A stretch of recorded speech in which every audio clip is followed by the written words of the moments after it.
As Freud puts it, if the satisfaction of love in the eld of the Oedipus complex is to cost the child his penis, a conflict is bound to arise between his narcissistic interest in that part of his body and the libidinal cathexis of his parental objects. In this conflict the RST of these forces normally triumphs, the child's ego turns away from the Oedipus complex. Freud acknowledges that circumstances dictate the impact of the castration threat on a boy's budding sexual life, but generally speaking, faced with the danger of losing his penis, the boy's masculinity wilts. To save his precious organ he takes measures to avert the dangerous rivalry with his father. He renounces his mother, represses all desire to seduce her, gives up masturbation, and becomes passive toward his father, who therefore becomes no longer a rival but a fearsome threat. I have already addressed at some length the installation of the superego via the formation of an ideal ego through identification with the lost libidinal objects, the parents. Here, according to Freud, the admired father, now lost to fear, is introjected into the ego, where it forms the nucleus of the superego, which takes over the authority of the father and perpetuates his prohibition against mother incest. In this way, for Freud, the libidinal trends belonging to the Oedipus complex are desexualized and sublimated, or, that is, inhibited in their aim and changed into impulses of affection. But the boy's fantasy life is magnified and, simultaneously, unconscious fears and hatreds directed towards his father intensify. Further, despite his conscious renunciation of his mother, he remains dependent on her love, for the threat of betrayal, of being handed over to the father for castration, looms large. As a general rule, unable to master these Oedipal conics, he nally represses them. The Oedipus complex is abandoned, repressed, and, in most normal cases, entirely destroyed, and a severe superego is set up as its heir. Alternatively, these repressed conics remain preserved in the unconscious, ready to resurface as symptoms when triggered by related stresses. Sex-related conics tend to resurface at puberty, when the boy is confronted with a new developmental task, namely that of detaching his libidinal wishes from the parentgers and directing them toward a real outside love object in relation to his parents. He is required to effect a reconciliation where oppositional relations have persisted and free himself from residual subservience. Moreover, Freud insists, he is required to tame and restrict his sexual instinct and subject it to an individual will which is identical with the bidding of society as compensation for his libidinal renunciations. A share in his father's authority is promised to his future, which he is free to exercise at will, for example, over the woman he selects as a mother substitute. There are certain parallels between the structure of the parricide myth and that of the Oedipus complex as described so far. The boy's incestuous and aggressive Oedipal desires are the equivalent of the hypothesized original parricide in Totem and Taboo. The fear of castration, which forces the boy to repress his Oedipal desires and to install a superego modeled on his father, matches the brothers' fear and remorse, wreaked in their efforts to repress or forget their deed by substituting a totem father for the lost father and submitting to what would have been their father's desire by instituting various taboos. The ambivalence of the boy's subsequent unconscious fantasies mirrors the brother's emotional ambivalence toward the totem in the form of self-punishing guilt, but also in the satisfaction over the killing as wreaked in the totem feast. The divergence occurs, at least apparently, when Freud announces that the ambivalent emotions of the Oedipus complex must be resolved if the boy is to become a healthy adult. Such resolution indeed parallels what is wreaked in the incest taboo, namely, the promotion of exogamy, and in the social contract, as a brotherhood among men, for it includes the obligation to end an outside love object and to subject an overpowering libido to the bidding of the group. But it also includes the task of reconciliation with and detachment from the parentgers and the superego that represents their authority. Remarkably, Freud notes, these universal tasks are seldom dealt with in an ideal manner. He adds, by neurotics, however, no solution at all is arrived at. The son remains all his life bowed beneath his father's authority and he is unable to transfer his libido to an outside sexual object. In his attempt to resolve his Oedipus complex, a boy will Andrea place somewhere on an unbroken continuum between debilitating obsessional neurosis and healthy independence. Bri, those who suffer from obsessional neuroses are terrorized by violent impulses they disavow as alien and objectionable and against which they compulsively carry out various protective prohibitions, renunciations and restrictions. Facing these internal terrors, sufferers become overconscientious and more than ordinarily correct in their behavior. Accordingly, Freud notes, these impulses never force their way through to performance. What the patient actually carries out, his so-called obsessional actions, are very harmless and certainly trivial things, for the most part repetitions or ceremonial elaborations of the activities of ordinary life. Nevertheless, such obsessional actions place excessively severe restrictions on objects, words, or actions, which require compulsive rituals of expiation and purification if the prohibition is even inadvertently transgressed. While sufferers are quite capable of self-censure on account of the irrational and debilitating nature of these actions, they cannot help themselves, and they remain caught up in extremely tedious and almost insoluble tasks. Moreover, given this discrepancy, their mental life remains ambivalent. Obsessions impose themselves with dogmatic persistence, while niggling intellectual doubts ensure that sufferers experience an ever-increasing degree of indecision, loss of energy and restrictions of freedom. In cases of obsessional neurosis, Freud explains, a sufferer has failed to detach his libido from its edible objects.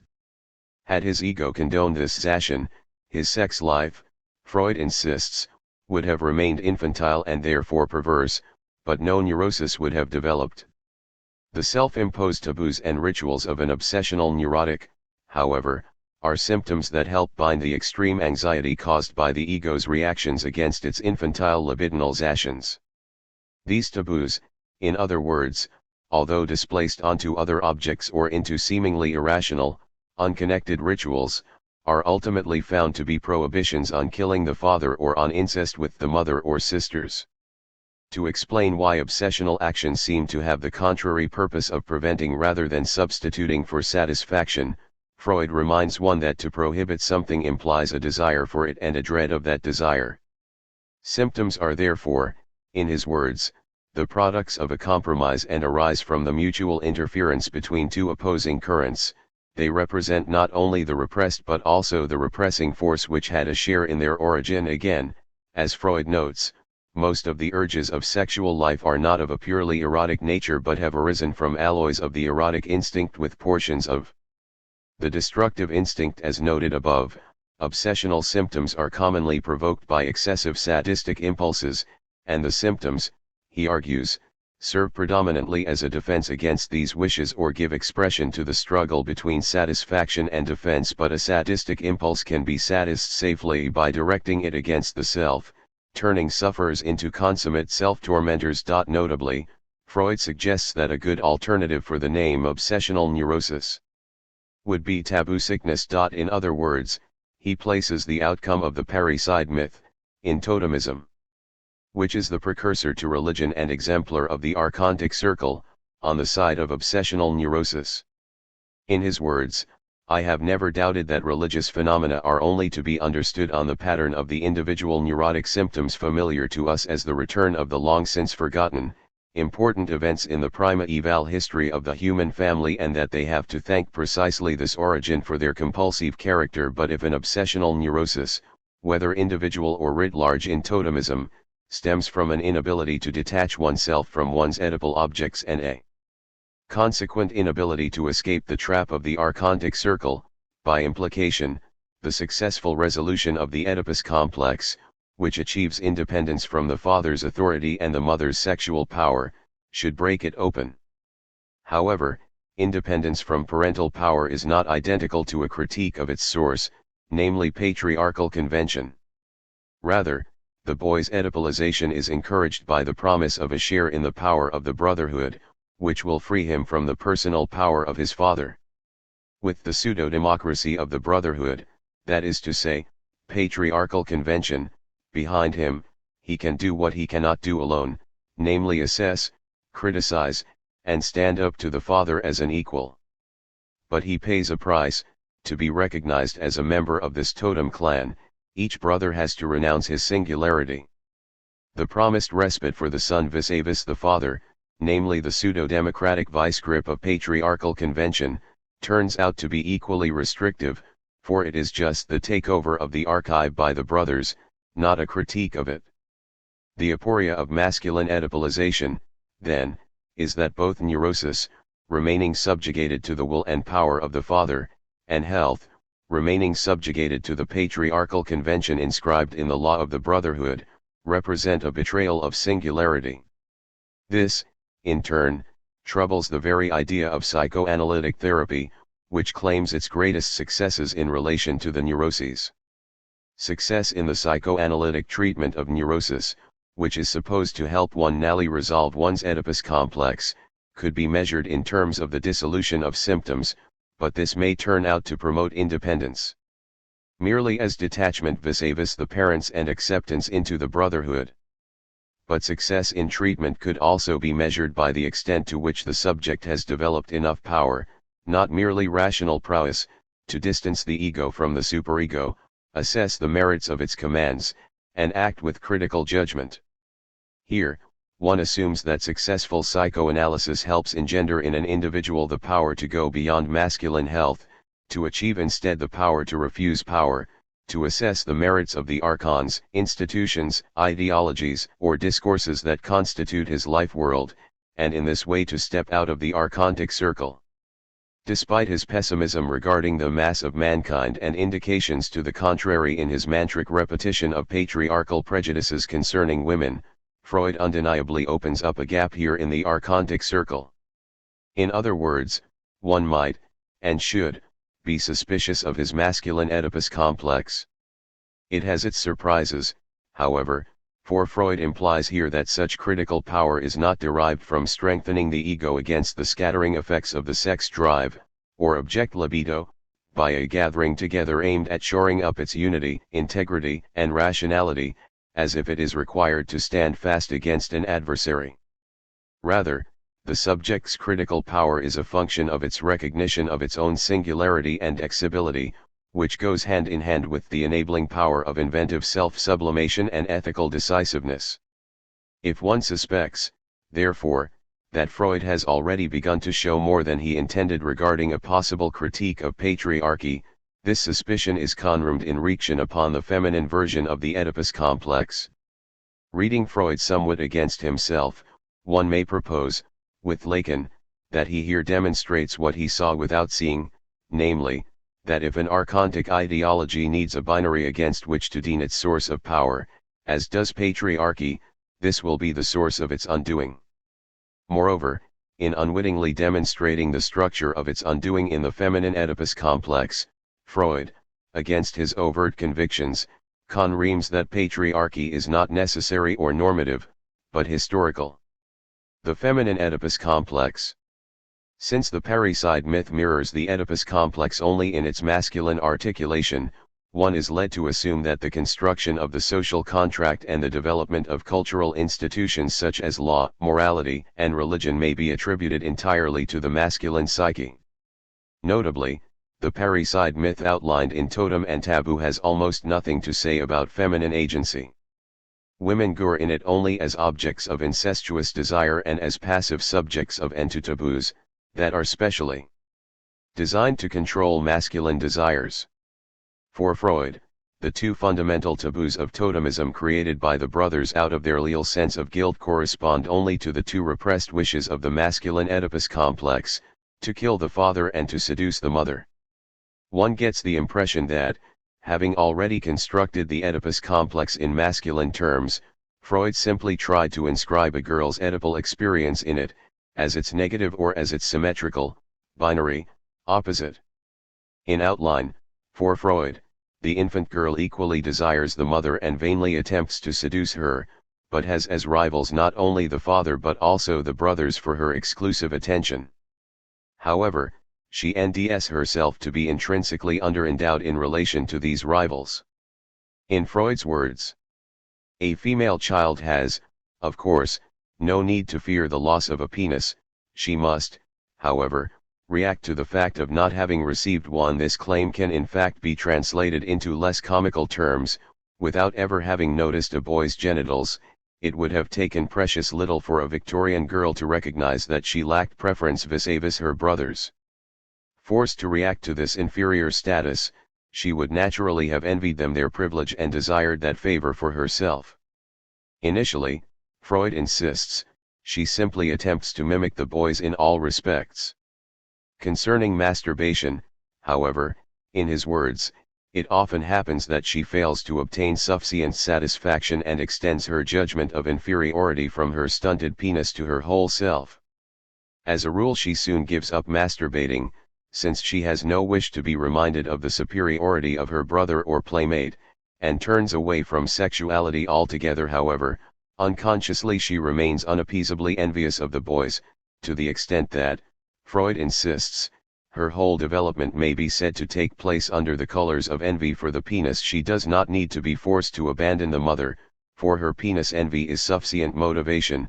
She cannot forgive her mother for having sent her into the world so insufficiently equipped, and her resentment motivates her to envy a substitute. The father is the obvious candidate, for unlike the mother, he appears capable of giving her what she lacks. According to Freud, this substitution takes shape in her unconscious as a wish to have his penis at her disposal, but it culminates in another wish to have a baby from him as a gift. In other words, she soon realizes that her route to power will have to lie in renouncing she who is powerless and in seducing he who has it potentially to give. She, therefore, enters into competitive rivalry with her mother for the father's affections. Again, when these unconscious connects resurface, she is confronted with the same task of detachment and reconciliation and the same promise of health, if this is successful, or risk of neurosis, if it is not. However, on Freud's account, the consequences of the Oedipus complex are asymmetrical for men and women. It is a lack, rather than the threat of a loss, that forces females into their Oedipus complex, which occurs as unconscious aggression toward the mother and a desire to seduce the father. In the formation of an ideal ego, she identifies herself with the being whose place she covets, but there is no compensation in this identification with an inferior being for whom her residual disgust remains irremediable and apparently irrelevant. In Freud's words, it does little harm to a woman if she remains in her feminine Oedipus attitude. She will in that case choose her husband for his paternal characteristics and be ready to recognize his authority, her bleak destiny in a patriarchal order, then, masquerading as health, becomes one of self-hatred and dependence. On the other hand, what is described by Freud as her neurosis, her inability to transfer her father love to a husband and her refusal to reconcile with her mother, can be translated as her hysterical refusal to accept the authority of a lesser god, convention, and resign herself to her inferiority. It is hardly surprising that this version of the Oedipus complex has met with outright resistance, and one is tempted to laugh the whole thing out of court. But there is nevertheless something important to be gained from this articulation, namely that by default it shows that in relation to women, something in the archontic circle breaks open, leaving a gap for the critique of patriarchy. In health, that is, in resignation to her inferiority, a girl remains equally trapped by patriarchy. But in neurosis, she refuses to be submissive and remains attached to what she views as the potential source of her own power. Here, then, the archontic circle cannot close. In the feminine version of the Oedipus complex, neurosis is a position of critique that cannot be reappropriated by patriarchy. It is hardly surprising that a woman may resist the cure and choose rather to challenge an order that deems her health in terms of her inferiority and dependence. To sum up, reaction upon Freud's articulation of the Oedipus complex yields the following ironies. In its most conservative masculine version, health names the perpetuation of patriarchal convention whereby an individual renounces his singularity in the name of the group. Here, the singular authority of the father is simply replaced by the superego, which represents the internalization of patriarchal convention.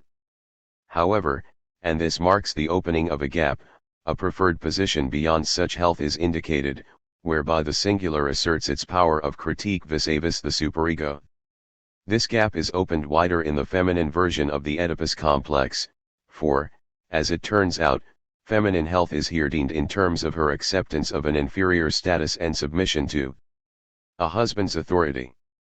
What is, conversely, called neurosis, namely the refusal to submit to a patriarchal order, may just be the equivalent in feminine terms of the preferred position that takes a man beyond health. So far, I have tried to amplify the RST part of Derrida's thesis by reconstructing Freud's account of the neurotic archontic circle in Totem and Taboo, and by showing that to some extent, through the gaps, wittingly and unwittingly, opened up in his articulation of the Oedipus complex, he indicated a way out of it. However, the tension between these openings provided by his theoretical statements and his own continued patriarchy and archontic commitments in practice leaves one troubled by questions concerning the movement of the archontic circle in Freudian psychoanalysis. The second part of Derrida's thesis, then, concerns the tension whereby Freud remains under the spell of the very archontic principle he has so insightfully brought to light and decisively subverted. For the archontic circle springs its trap only if one takes for granted the seemingly obvious relationship of priority between the inventive signature and the interpretative countersignature, or, one might add, between the notion of a purely active, giving out that constitutes writing a text, and the supposedly passive, receiving in that characterizes reading it. Yet he remained curiously bound by the precisely equivalent binary associated with the terms of his parricide myth, father and son, master and disciple. Certainly, one does not break out of the circle, as Freud demonstrated, by murdering the father.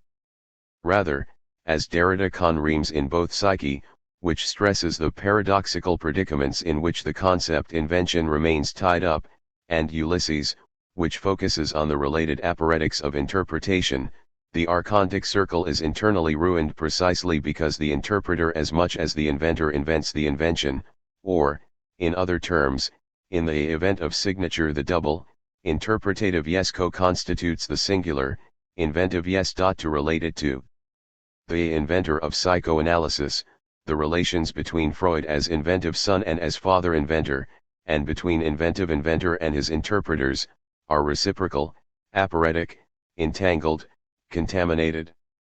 The mutual threats posed to each other by the double yes of repetition and the singularity of the inventive yes are double-sided, related in one direction to the past archive and in the other to the archive to come.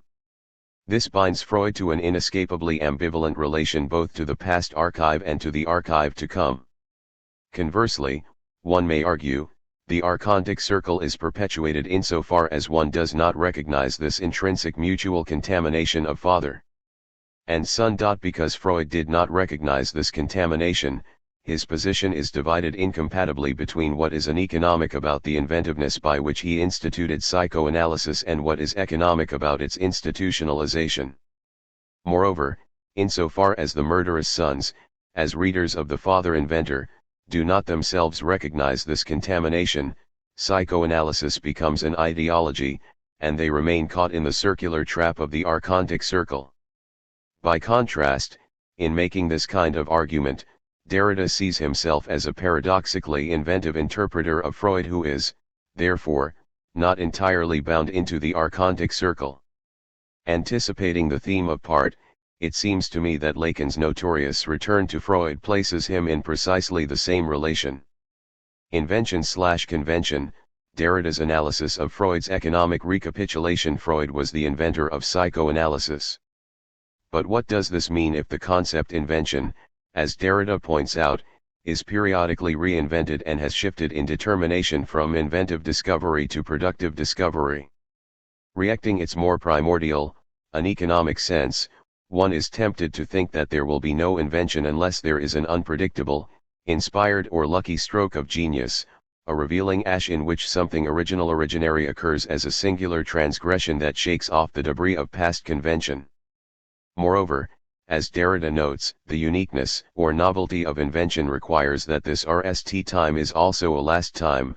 Archaeology and eschatology acknowledge each other here in the irony of the one and only instant on this understanding of invention, Psychoanalysis as the genius of Freud's singular inventiveness would unavoidably strike the past archive as a traumatic disruption, a rewriting that changes everything, without any possibility of return, for it will have made of the tradition a lie, or at least showed it up for the invention it really was.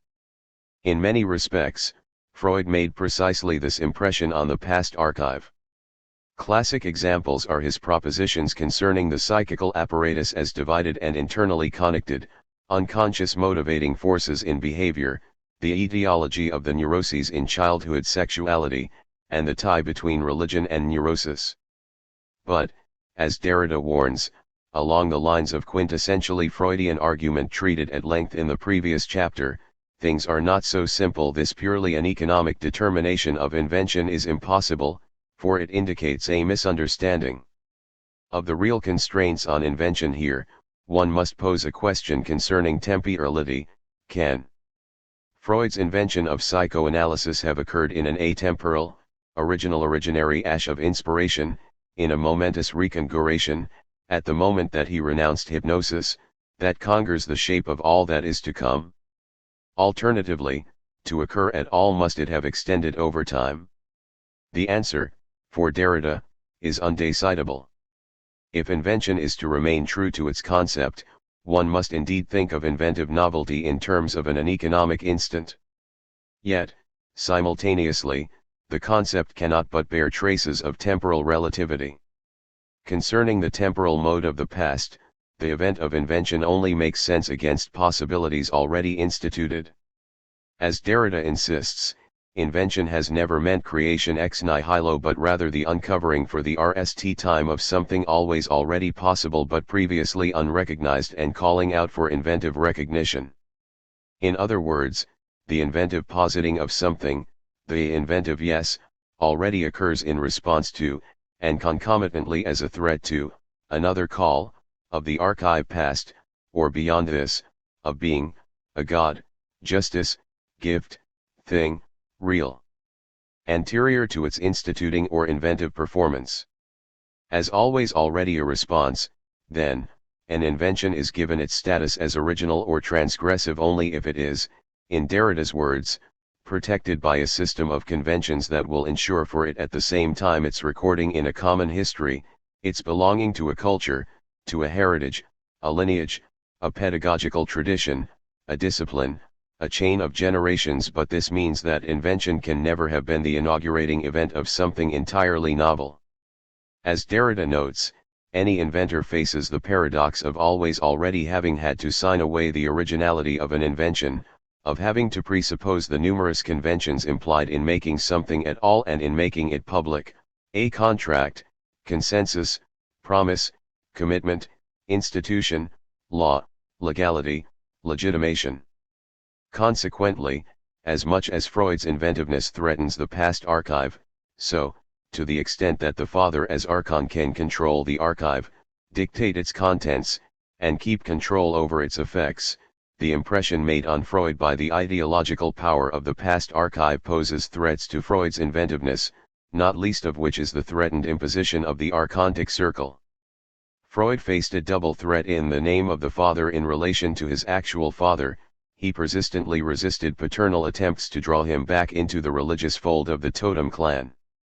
In relation to the brotherhood, the traumatic novelty of his propositions concerning the psyche, sexuality, and religion is strikingly juxtaposed with his unreactive, patriarchal conventionality concerning women.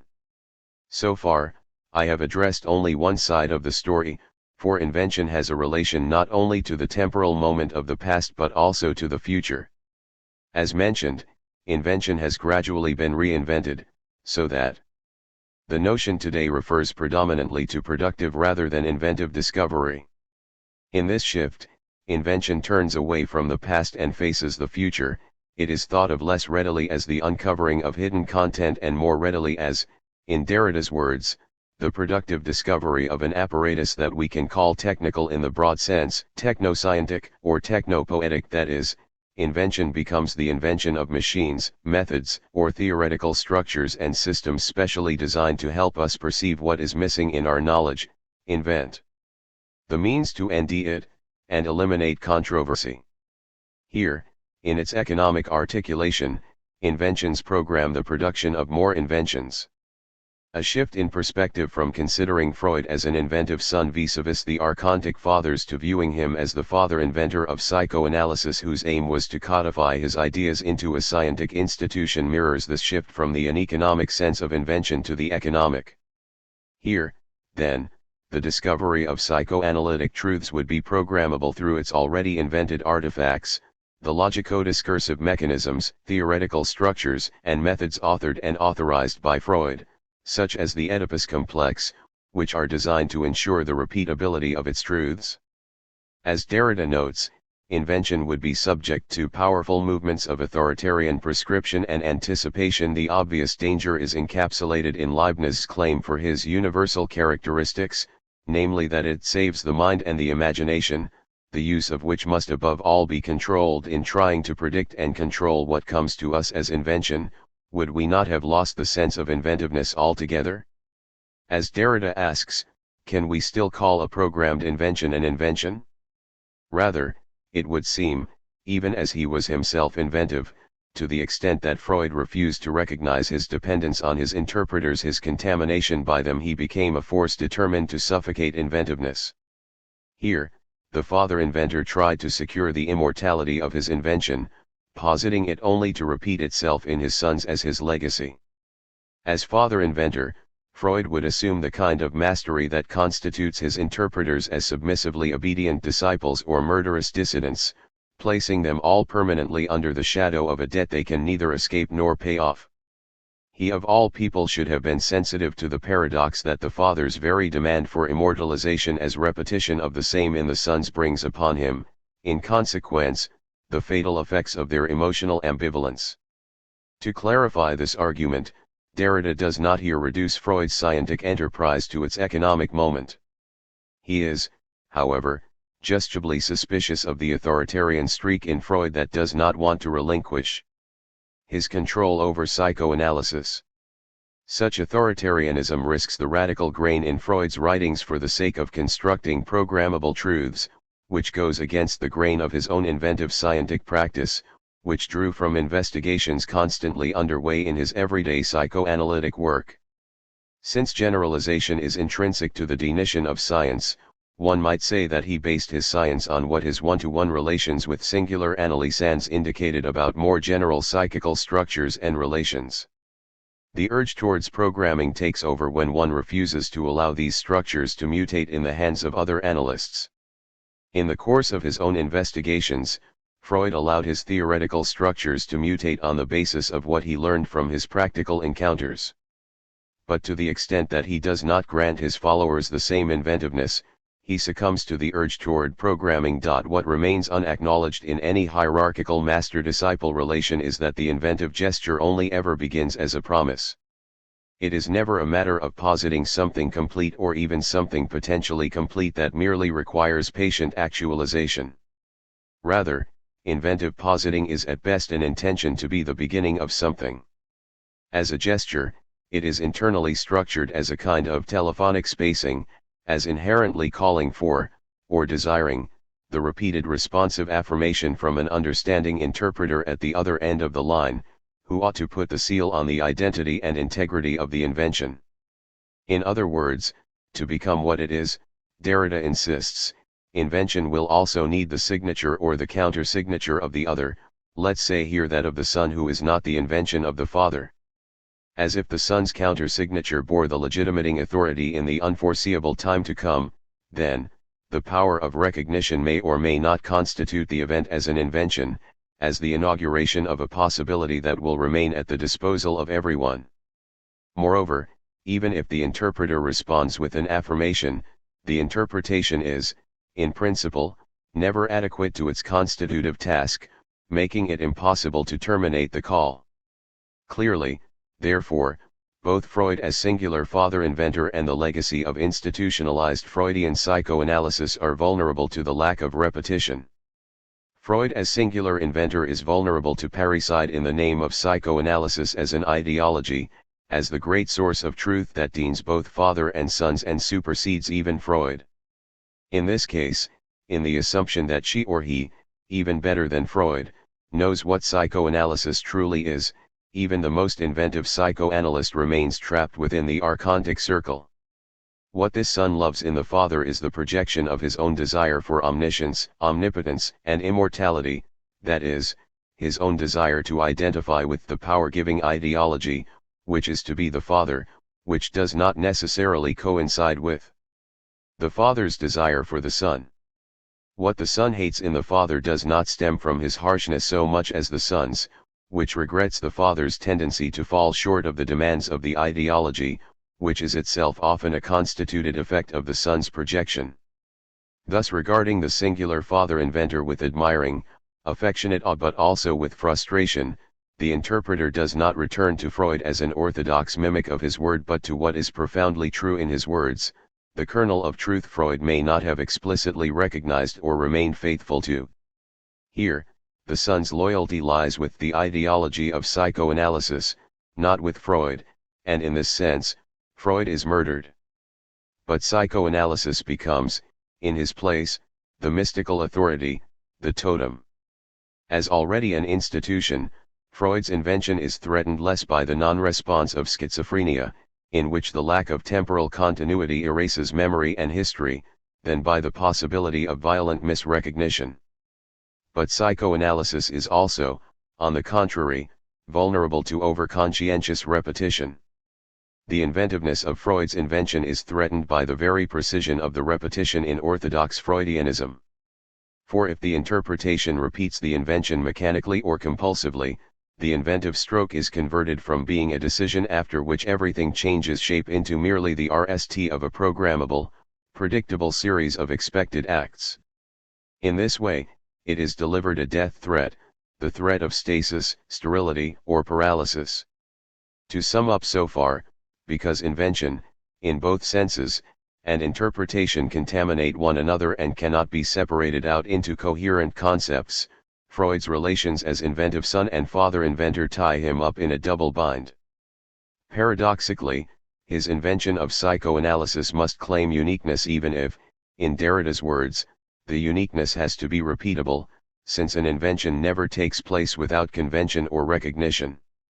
If, as Freud has so clearly demonstrated, invention begins by being susceptible to repetition, exploitation, reinscription, it can be neither the ephemeral insignificance of a one and only chance instant nor entertain its own destruction as the predictable effect of a conventional past and the advent of a programmable future. Invention, in either sense, is impossible. Again, for the invention of psychoanalysis to come to life at all, it has to be repeated or affirmed in a recognizing response. But perfect repetition places it under the threat of living death. Repetition, therefore, both necessarily constitutes and threatens to destroy it. By the same token, for there to be living, recognizing repetition at all, there must have been an invention.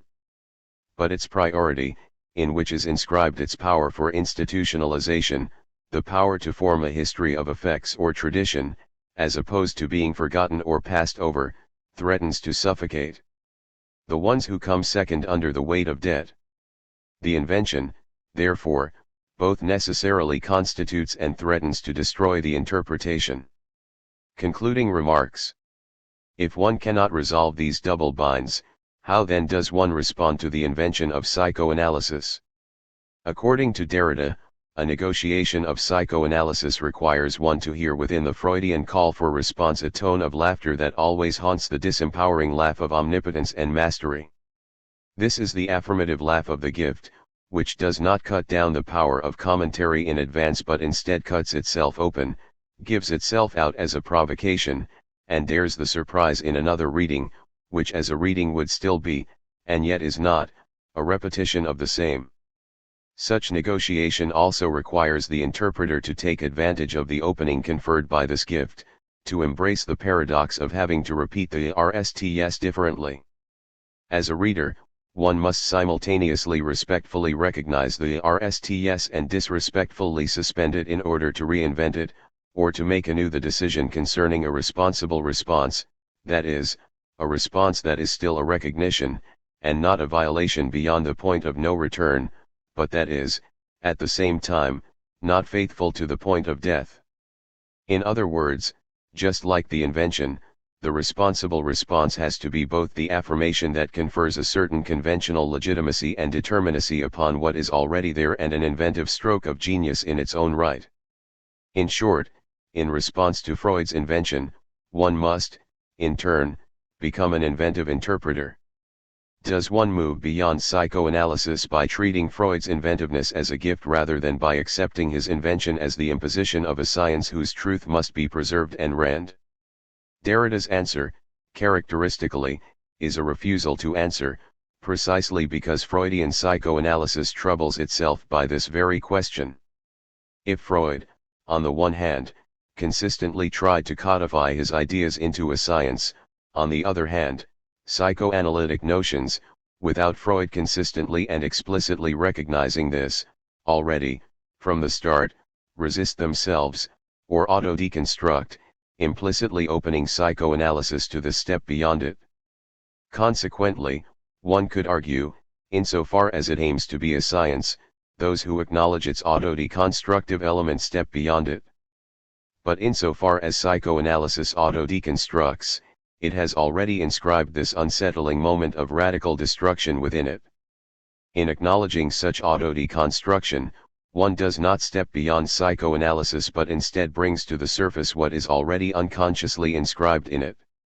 To adumbrate the further development of this study, one may ask what is at stake in the question concerning Lacan's notorious return to Freud. The foregoing discussion indicates three alternatives. The least plausible is that Lacan's return to Freud should be taken literally, thereby placing him among the neurotic sons who are unable to resolve their Oedipal attachment to Father Freud and simply repeat his desire in obsessive orthodoxy. As he notes, "You all know that on occasion I know how to take liberties with Freud's texts and affirm my distance." It is also implausible, given the strong motif of ideology critique in his writings, that Lacan's affirmation of his distance from the letter of Freud's texts places him among the murderous brothers who would negate Freud's singularity as self-inventor in the name of psychoanalysis as an ideology. The third and most plausible suggestion, then, is that his return to Freud is ironic, since he has moved beyond health to the power of critique.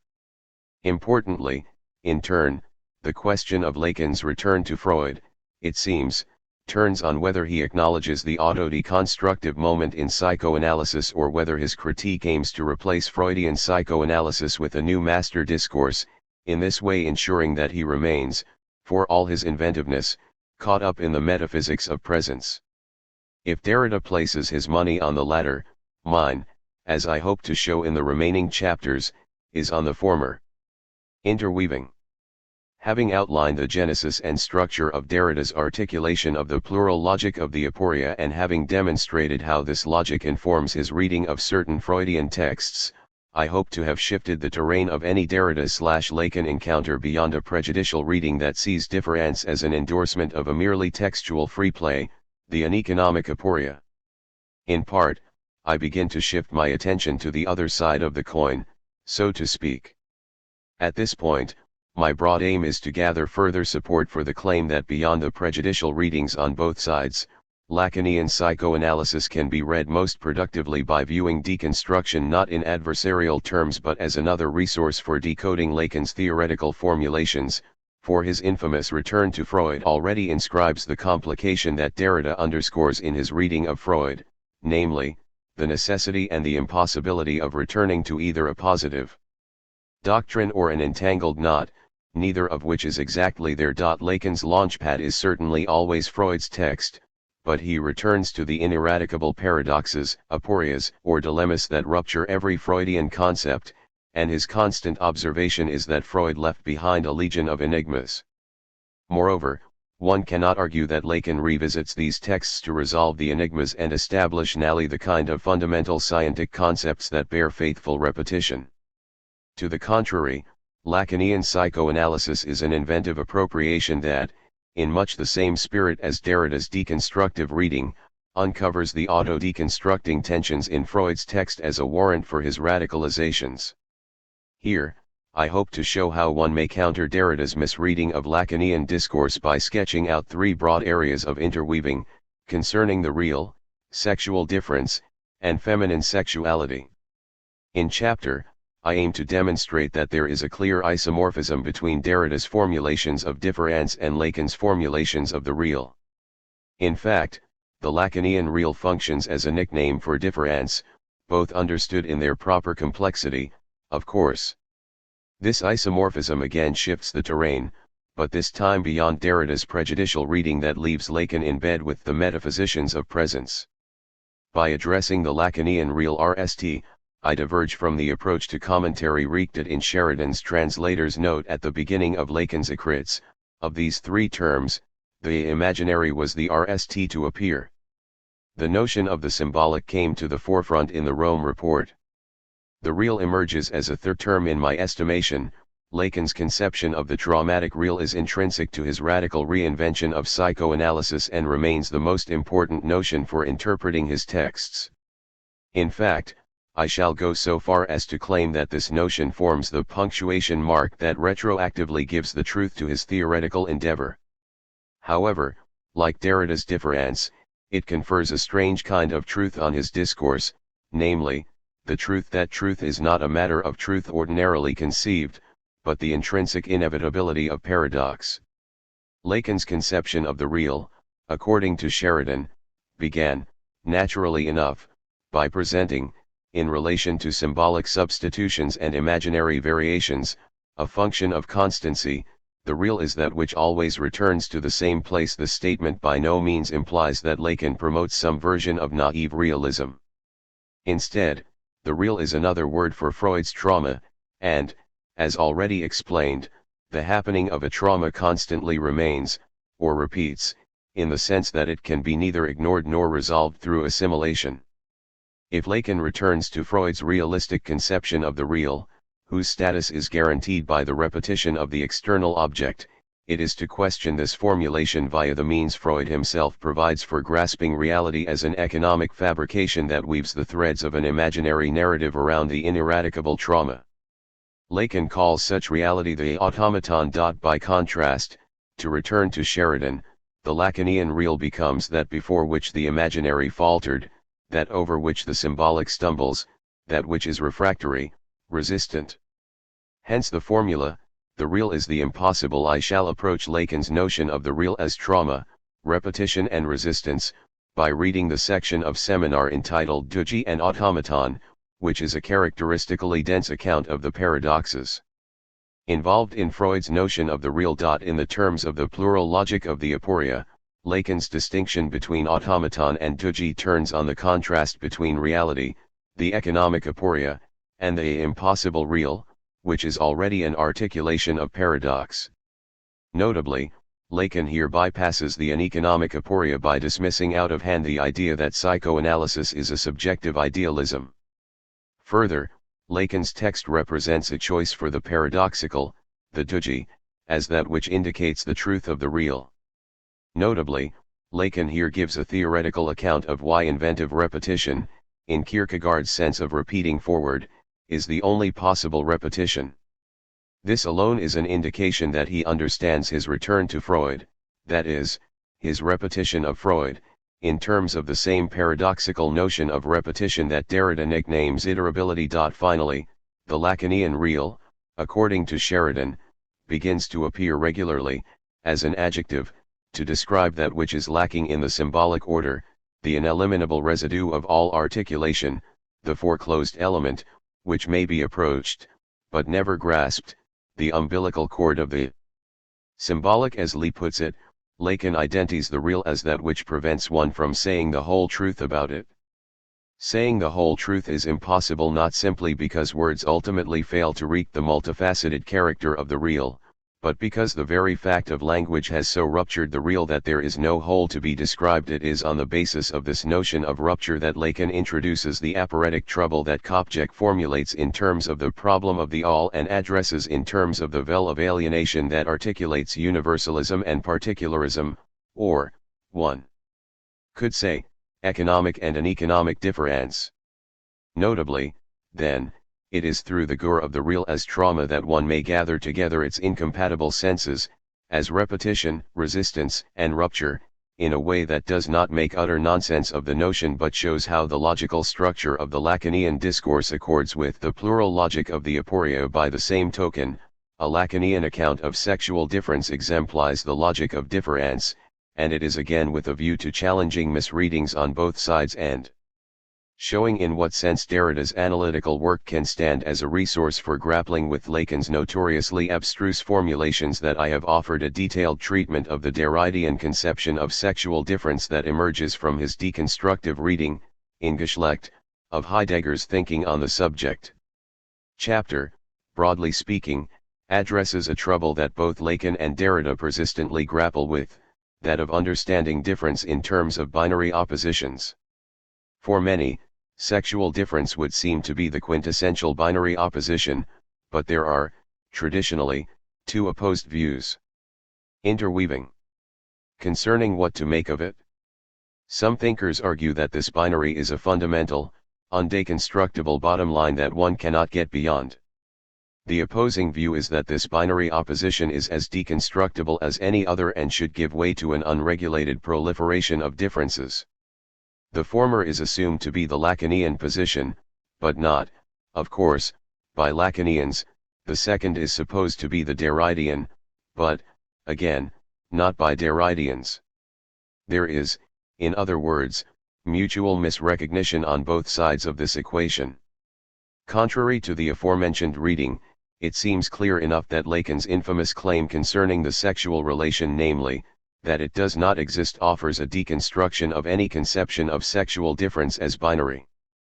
Notably, I here intend deconstruction in the Derridian sense, rather than the sense given to this term by many misreadings.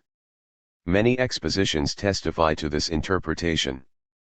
Fink, for example, argues that Lacan's claim is an attempt to subvert the dream of a harmony of opposites whose lineage can be traced back as far as Aristophanes' speech in Plato's Symposium, if not further, where he describes the symmetrical splitting asunder of originally spherical beings, and accounts for the origin of love in the desire to make good the loss in an emotional and physical bond with the missing complement, the other half. Such subversion is implicit in Lacan's claim that love is impotent, though mutual, because it is not aware that it is but the desire to be one, which leads us to the impossibility of establishing the relationship between them two. Evans confirms this view, arguing that among the many points condensed in Lacan's aphorism is the claim that there is no reciprocity or symmetry between the male and female positions because the symbolic order is fundamentally asymmetrical on Zizek's account, which I shall address in more detail in due course. The binary conception of sexual difference, or, that is, the imposition of a balanced symbolic structure, is an attempt to heal the wound of sexual difference taken as the antagonistic gap that divides asymmetrical, non-complementary forms of jouissance. There was never any doubt that Derrida deconstructs binary oppositions. There should not be any doubt, moreover, that Derrida never undertakes a deconstruction in the name of a simple postmodern proliferation of differences, but rather in the name of an asymmetrical relation, indeed, an antagonistic gap, between different kinds of difference. By working through Geschlecht, then, I aim to show that Derrida deconstructs the binary articulation of sexual difference in the name of understanding sexual difference as another nickname for difference, for which the traumatic real, as mentioned, is a nickname, as indeed are other names taken up from Zizek's essay, The Real of, such as the terms antagonistic gap, empty sinear, and zero institution.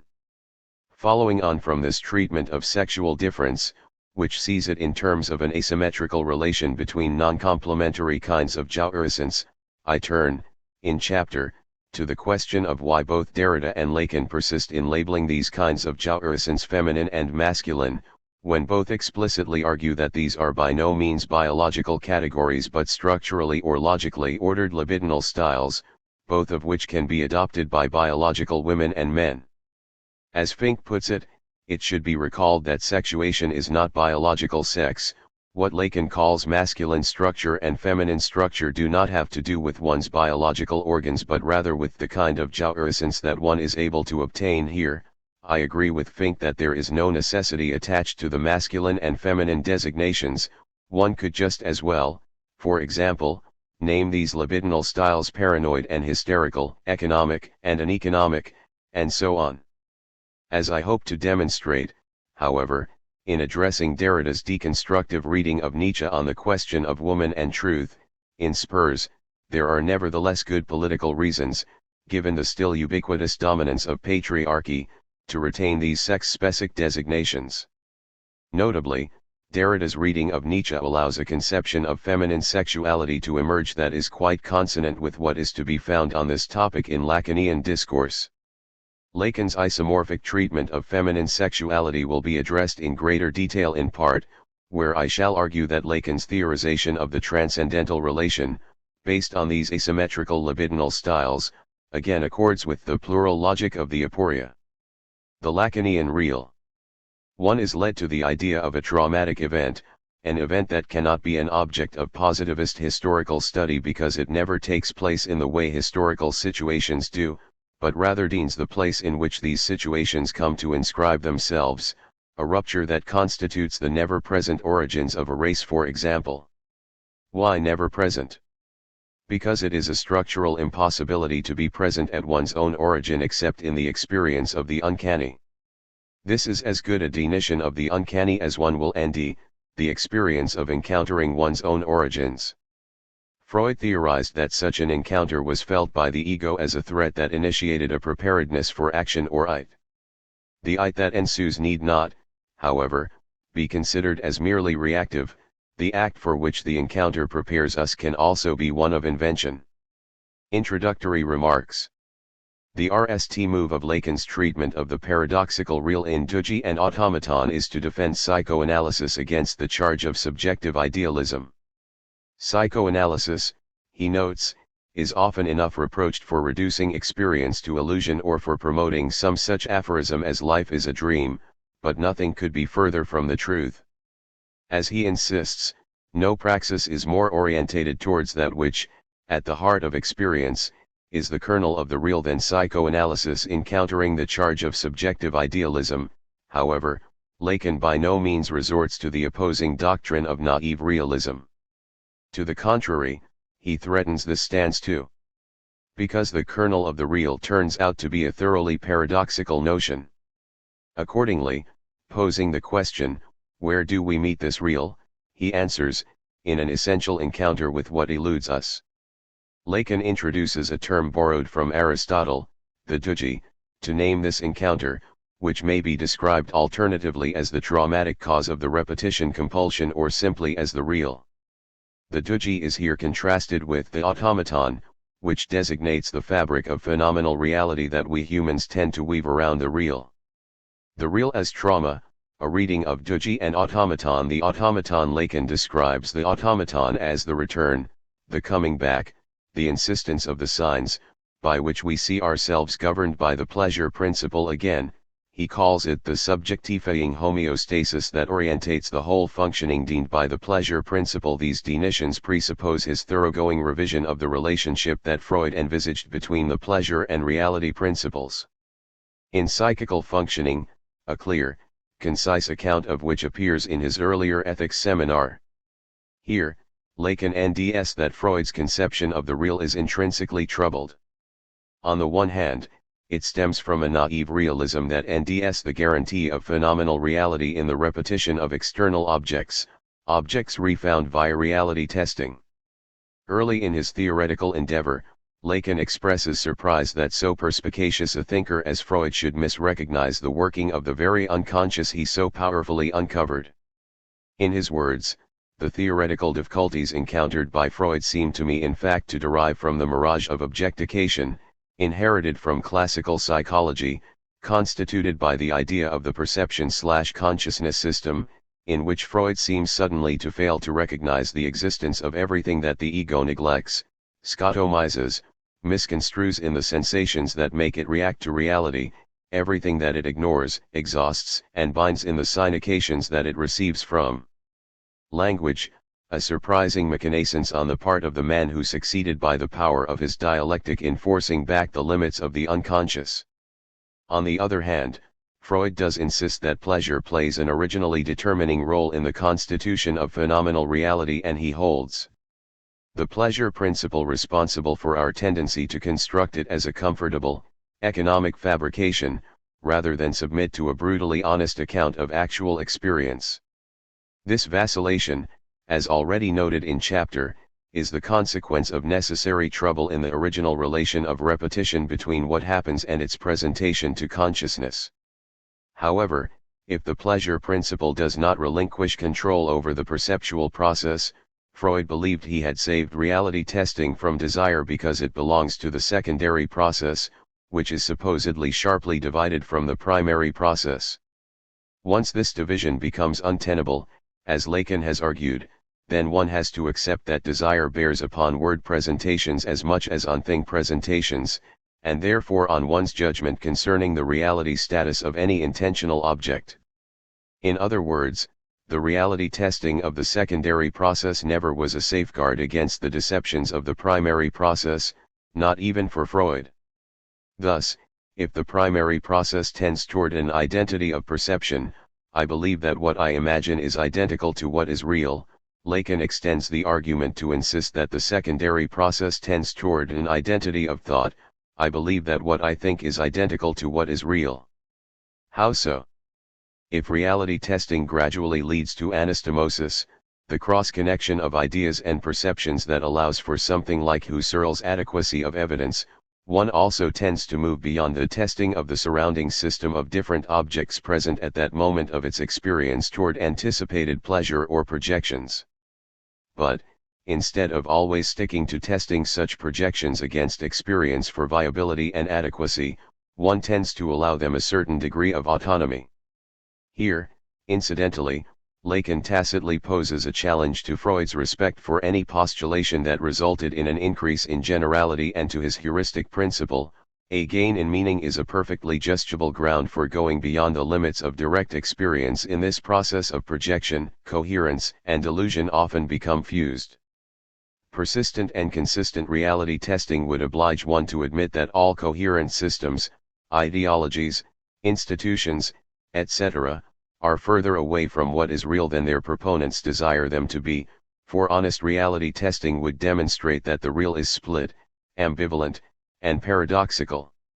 Coherence is in fact fabricated as a defense, because we desire and require it, and our desire for coherence colors perception. As Lacan puts it, something sieves, in such a way that reality is only perceived by man, in his natural spontaneous state at least, as radically selected. Man deals with selected bits of reality tacitly invoking Kant's warning concerning the ideas of reason. Lacan argues, one might say that the backcloth of experience consists in the construction of a certain system of Wunsch desire or of Erwartung expectation of pleasure, deemed as anticipated pleasure, and which tends for this reason to realize itself autonomously in its own sphere, theoretically without expecting anything from the outside. It moves directly toward a foulement highly antithetical to whatever triggers it. In other words, if thinking is triggered by the inexplicable, in the form of a singular event, the pleasure principle, rather than reality testing, ensures that its foulement is the production of an ideal system in which everything is explained, integrated, unit, stabilized, and systematized. In this case, one domesticates the singular, the ux, the complex, the paradoxical, expelling ideas that are incompatible with a comfortably synthesized worldview, so that it is no longer traumatic.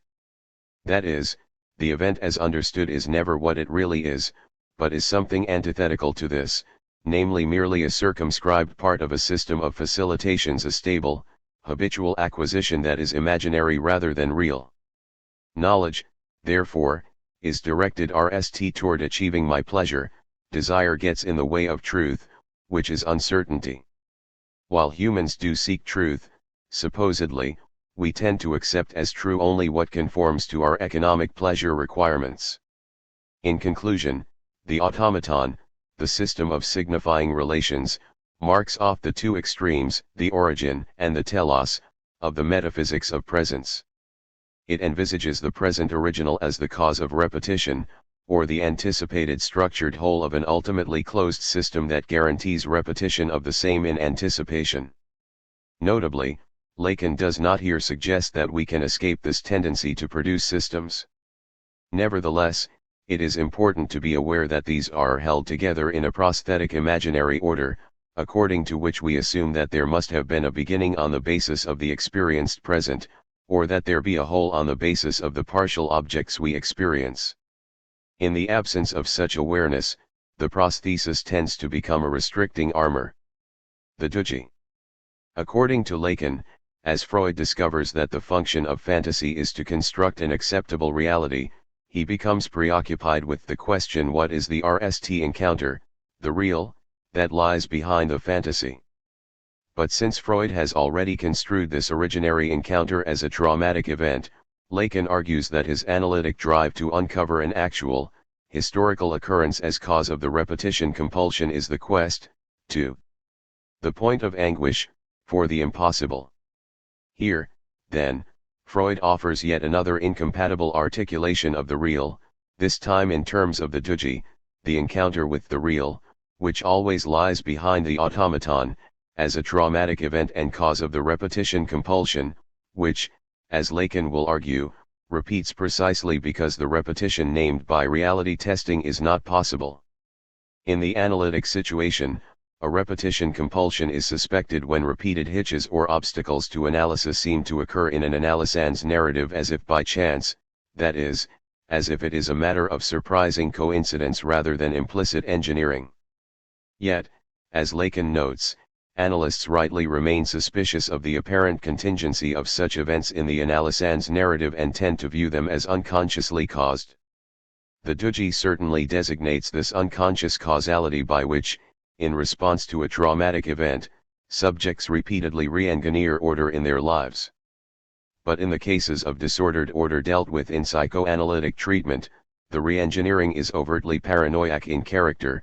Every new occurrence is bent into the shape of the disordered order, and the subject unconsciously obstructs or resists analysis in order to keep an invented structure in rigid paralysis, for the alternative, it seems, is to fall to pieces.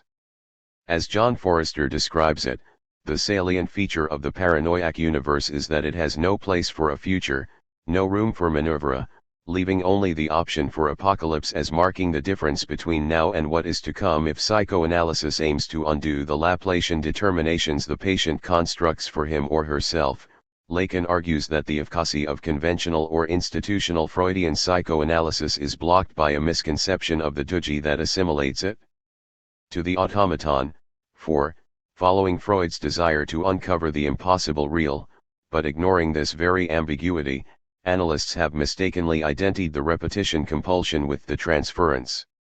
In other words, Lacan argues, the repetition compulsion is accurately seen to be the real cause of what occurs in the transference, but what is repeated compulsively is taken by such analysts to be simply a reproduction in the space of the analytic relation of the original historical traumatic encounter with the real. Here, then, the relation to the real in the transference is expressed in terms of the automaton. Such analysts presuppose that since one cannot apprehend what was never there in the RST place, there must have been something present to apprehend, an original event, a RST encounter, the positively present real thing that lies behind the fantasy. It is, supposedly, this determinable event in narrative history that the analysand repeats or acts out, in disguise, in the transference. In this case, the analyst presupposes that it is in principle possible, working by analogy or substitution, to uncover the original trauma as the key to the analysand's disorder and lead the analysand to reproduce the trauma in memory as precisely what it is. In so conceptualizing the real that causes the repetition compulsion, Lacan argues, the true nature of repetition is veiled. As he notes, this construal of the repetition compulsion as merely the return of the signs, or reproduction, or the modulation by the act of a sort of acted-out remembering in the transference simply covers over the enigmas of repetition and of trauma. In hoping to uncover the original traumatic encounter with the real, Freud and some of his followers desired too much, for on Freud's own account, this encounter with the real that is the cause of the repetition compulsion is essentially a missed encounter according to Lacan, the trauma determining all that follows, and imposing on it an apparently accidental origin. is in principle impossible to assimilate into the analytic experience. Lacan grants that if repetition supports or guarantees something's status as real, then the repetition compulsion suggests that something traumatic really happened. The required reality, which absolves psychoanalysis of the charge of subjective idealism, corresponds to encounters, events, which are radical points in the real that cannot be effaced, forgotten, or assimilated. Derrida confirms this insight. To mark a date in history presupposes that something comes or happens for the first and last time, that is, something singular, something that we do not yet really know how to identify, determine, recognize, or analyze, but that should remain from here on unforgettable, an ineffaceable event. The paradox of these ineffaceable radical points in the real is that, precisely because they are traumatic events, they both must and cannot be assimilated. There is a necessity and an impossibility of appropriation in a trauma that, Derrida insists, at once opens itself up to and resists experience. Similarly, as Lacan puts it, the trauma is conceived as having necessarily been marked by the subjectifying homeostasis that orientates the whole functioning, deemed by the pleasure principle. I take marked by here to mean that the trauma can only be recognized as such, and must be dealt with, in the realm of the automaton, the economic negotiation between pleasure principle and reality principle. Yet the traumatic real, which causes the repetition compulsion, cannot by definition ever have been a fully present event, explainable in terms of the mechanical causality of the automaton. Thus, Lacan notes, psychoanalytic experience raises a problem, for the trauma persists, and at the center of the primary processes, reappears, in effect, frequently unveiled. A dream, for example, the bearer of the subject's desire, may produce that which makes the trauma emerge repeatedly, if not its very face, at least the screen that shows us that it is still there behind. In other words, when such an event is made to comply with the demands of the subjectifying homeostasis, an unassimilated and unresolved excess necessarily remains, keeping the event permanently in suspense, in abeyance, or delayed awaiting attention. In French, this is translated as souffrance, which also means the pain of heightened tension. Again, one NDS confirmation in Derrida's words, the experience of an event, the mode according to which it affects us, calls for a movement of appropriation, comprehension, recognition, identification, description, determination, interpretation on the basis of a horizon of anticipation, knowledge, naming, and so on. Although this movement of appropriation is irreducible and ineluctable, there is no event worthy of its name except insofar as this appropriation falters at some border or frontier. A frontier, however, with neither front nor confrontation, one that in comprehension does not run into head-on, since it does not take the form of a solid front, it escapes, remains evasive, open, undecided, interminable. Whence the unappropriability, the unforeseeability, absolute surprise, incomprehension, the risk of misunderstanding, unanticipatable novelty, pure singularity, the absence of horizon. In short, the psyche covers over this abyssal remainder with a screen of economizing, fabricating representatives, objets petits, for Lacan. These objects take shape as the consequence of repressions, disguises, dissociations, fragmentations, dictions, intellectualizations, reductions, displacements, and discussions, which work both to cover over, and point to, the fact that the traumatic event cannot be assimilated.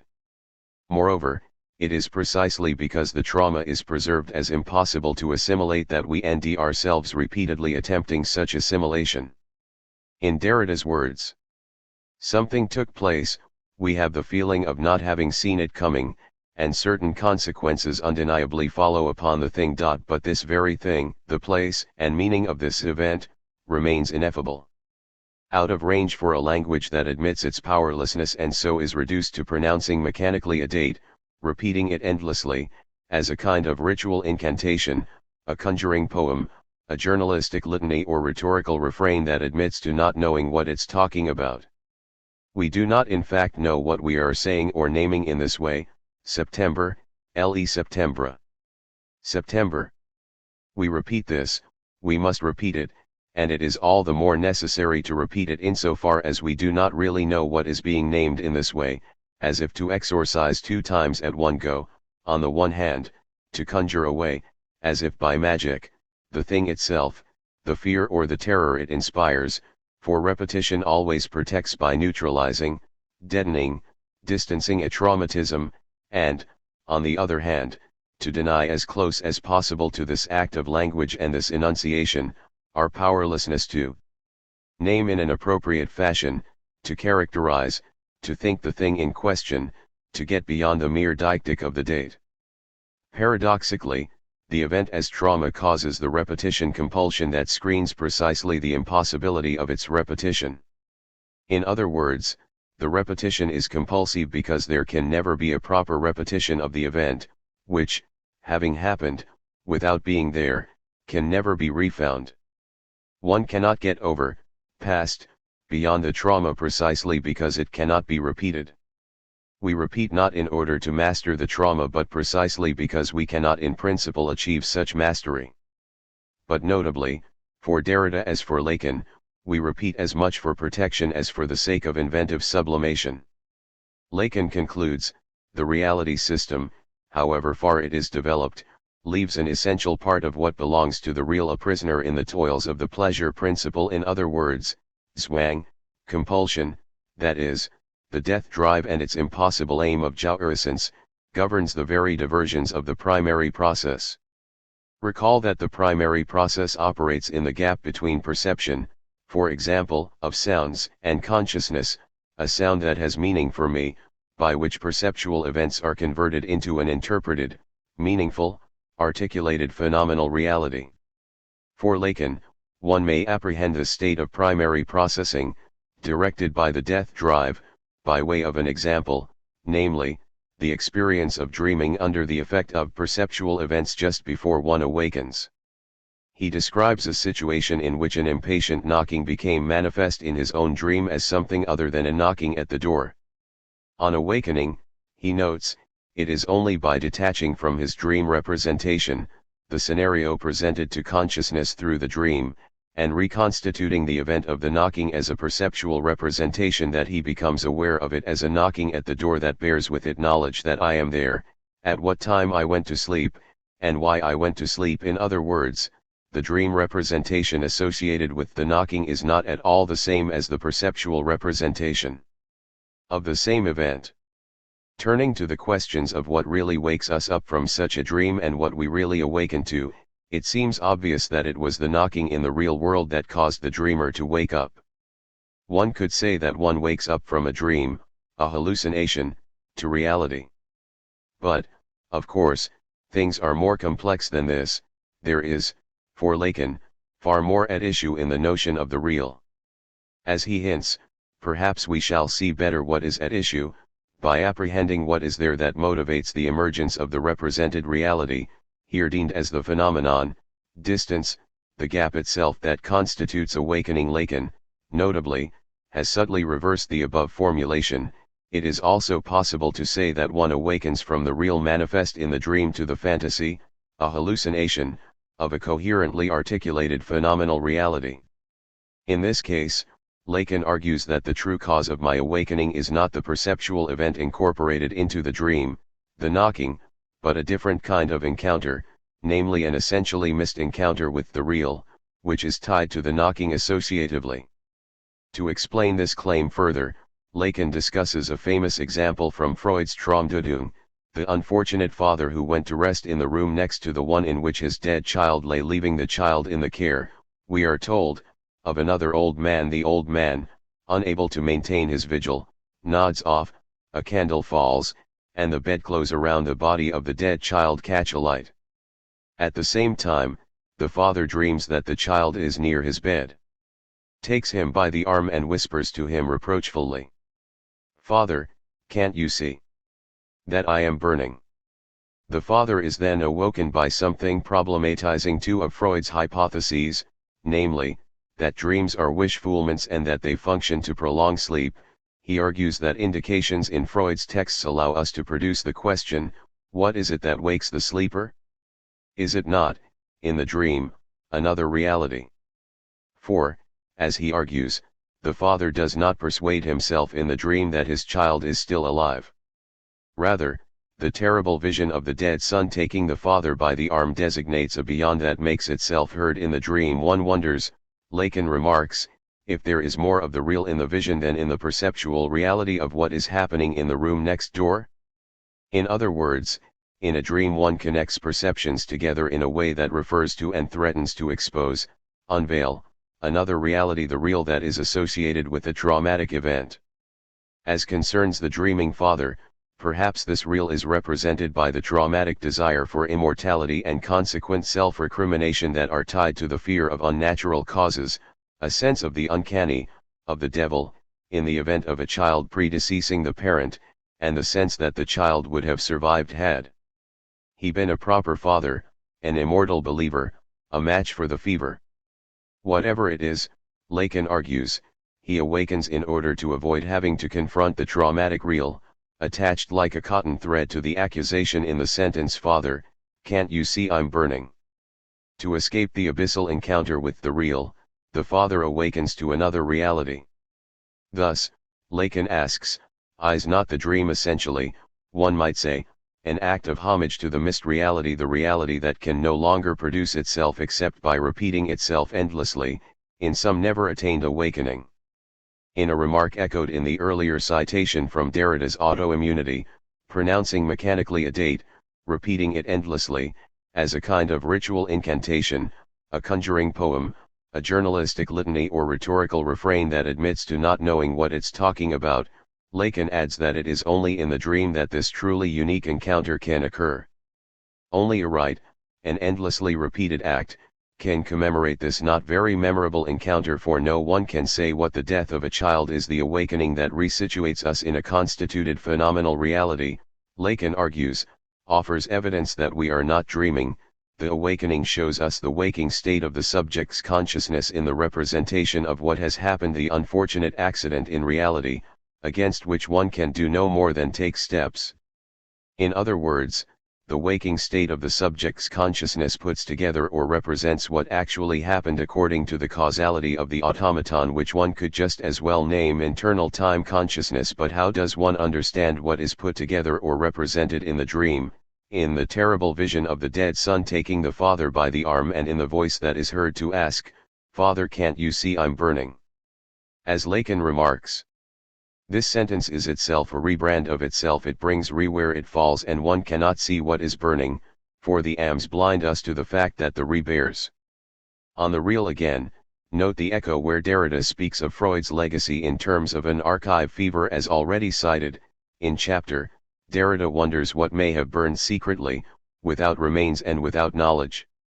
With no possible response, be it spectral or not, short of or beyond a suppression, on the other edge of repression, originary or secondary, without a name, without the least symptom, and without even an ash. In more prosaic terms, the dream imagery, as the counterpart of conscious representation according to the causality of the automaton, puts together what happened, as event, trauma, not, navel, or the real, according to the causality of the duji, as the cause of the repetition compulsion.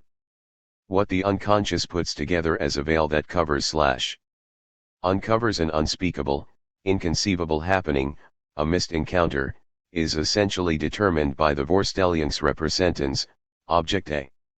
Object A, the representative of a representation, can be understood as that which gives shape to that toward which the death drives, namely, a hope for immortality, which is itself already an aporetic, retrospectively constituted representation of the all as totality, inity, or paradoxically open-ended.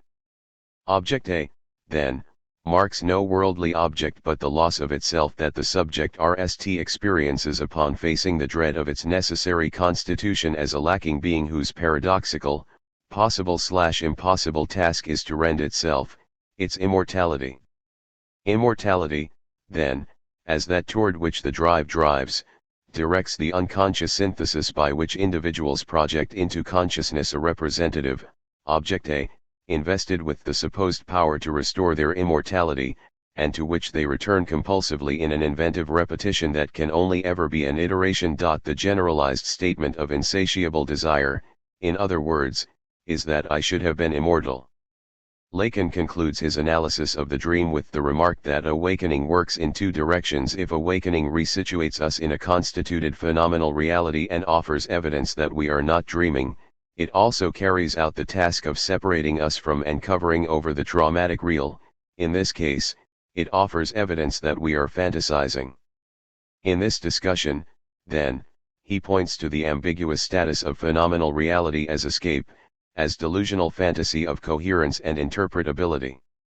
Moreover, he adds, one would have to search for the real beyond the dream imagery, in what the dream had enveloped, hidden from us, behind the lack of representation of which there is only one representative. In other words, behind the dream imagery, which is non-representational in the sense that it does not represent actual reality but stands as the projection of a desire for immortality, there lies the object, a representative of the drive and cause of desire.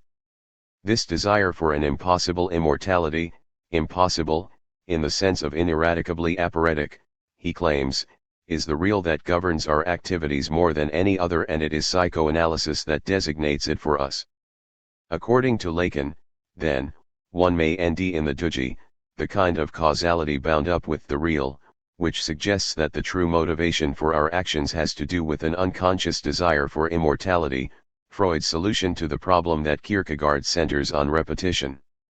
Freud's solution is an explanation of why self-constitution is, in its psychoanalytically preferred sense, a matter of Kierkegaard's new category of repetition, the kind that paradoxically re-endes the immortal self by reproducing it forward, so to speak.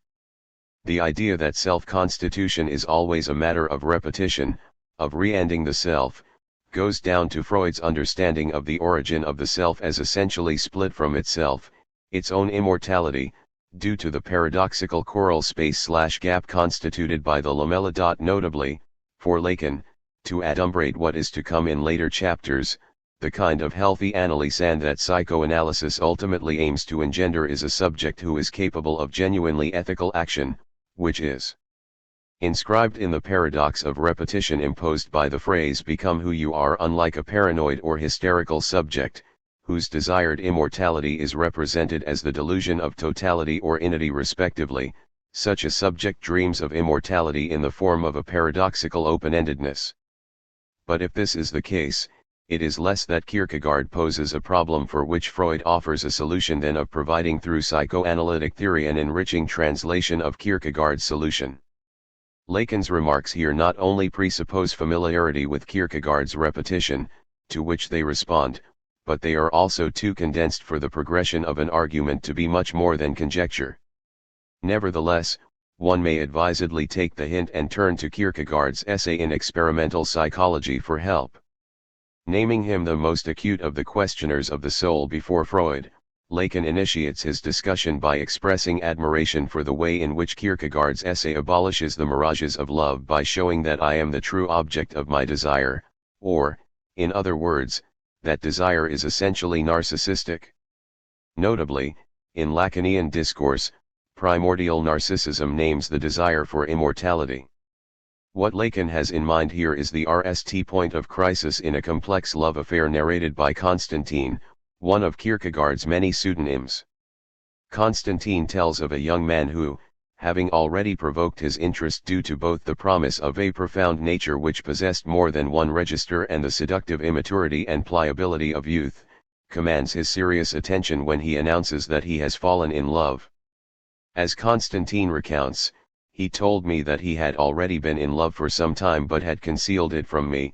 Now he had attained the goal of his desire, had declared his love and found it reciprocated again. The young man of whom I speak was deeply and sincerely and beautifully and humbly in love. For a long while I have not been so delighted by anything as by looking at him. For it is often a dreary thing to be an observer.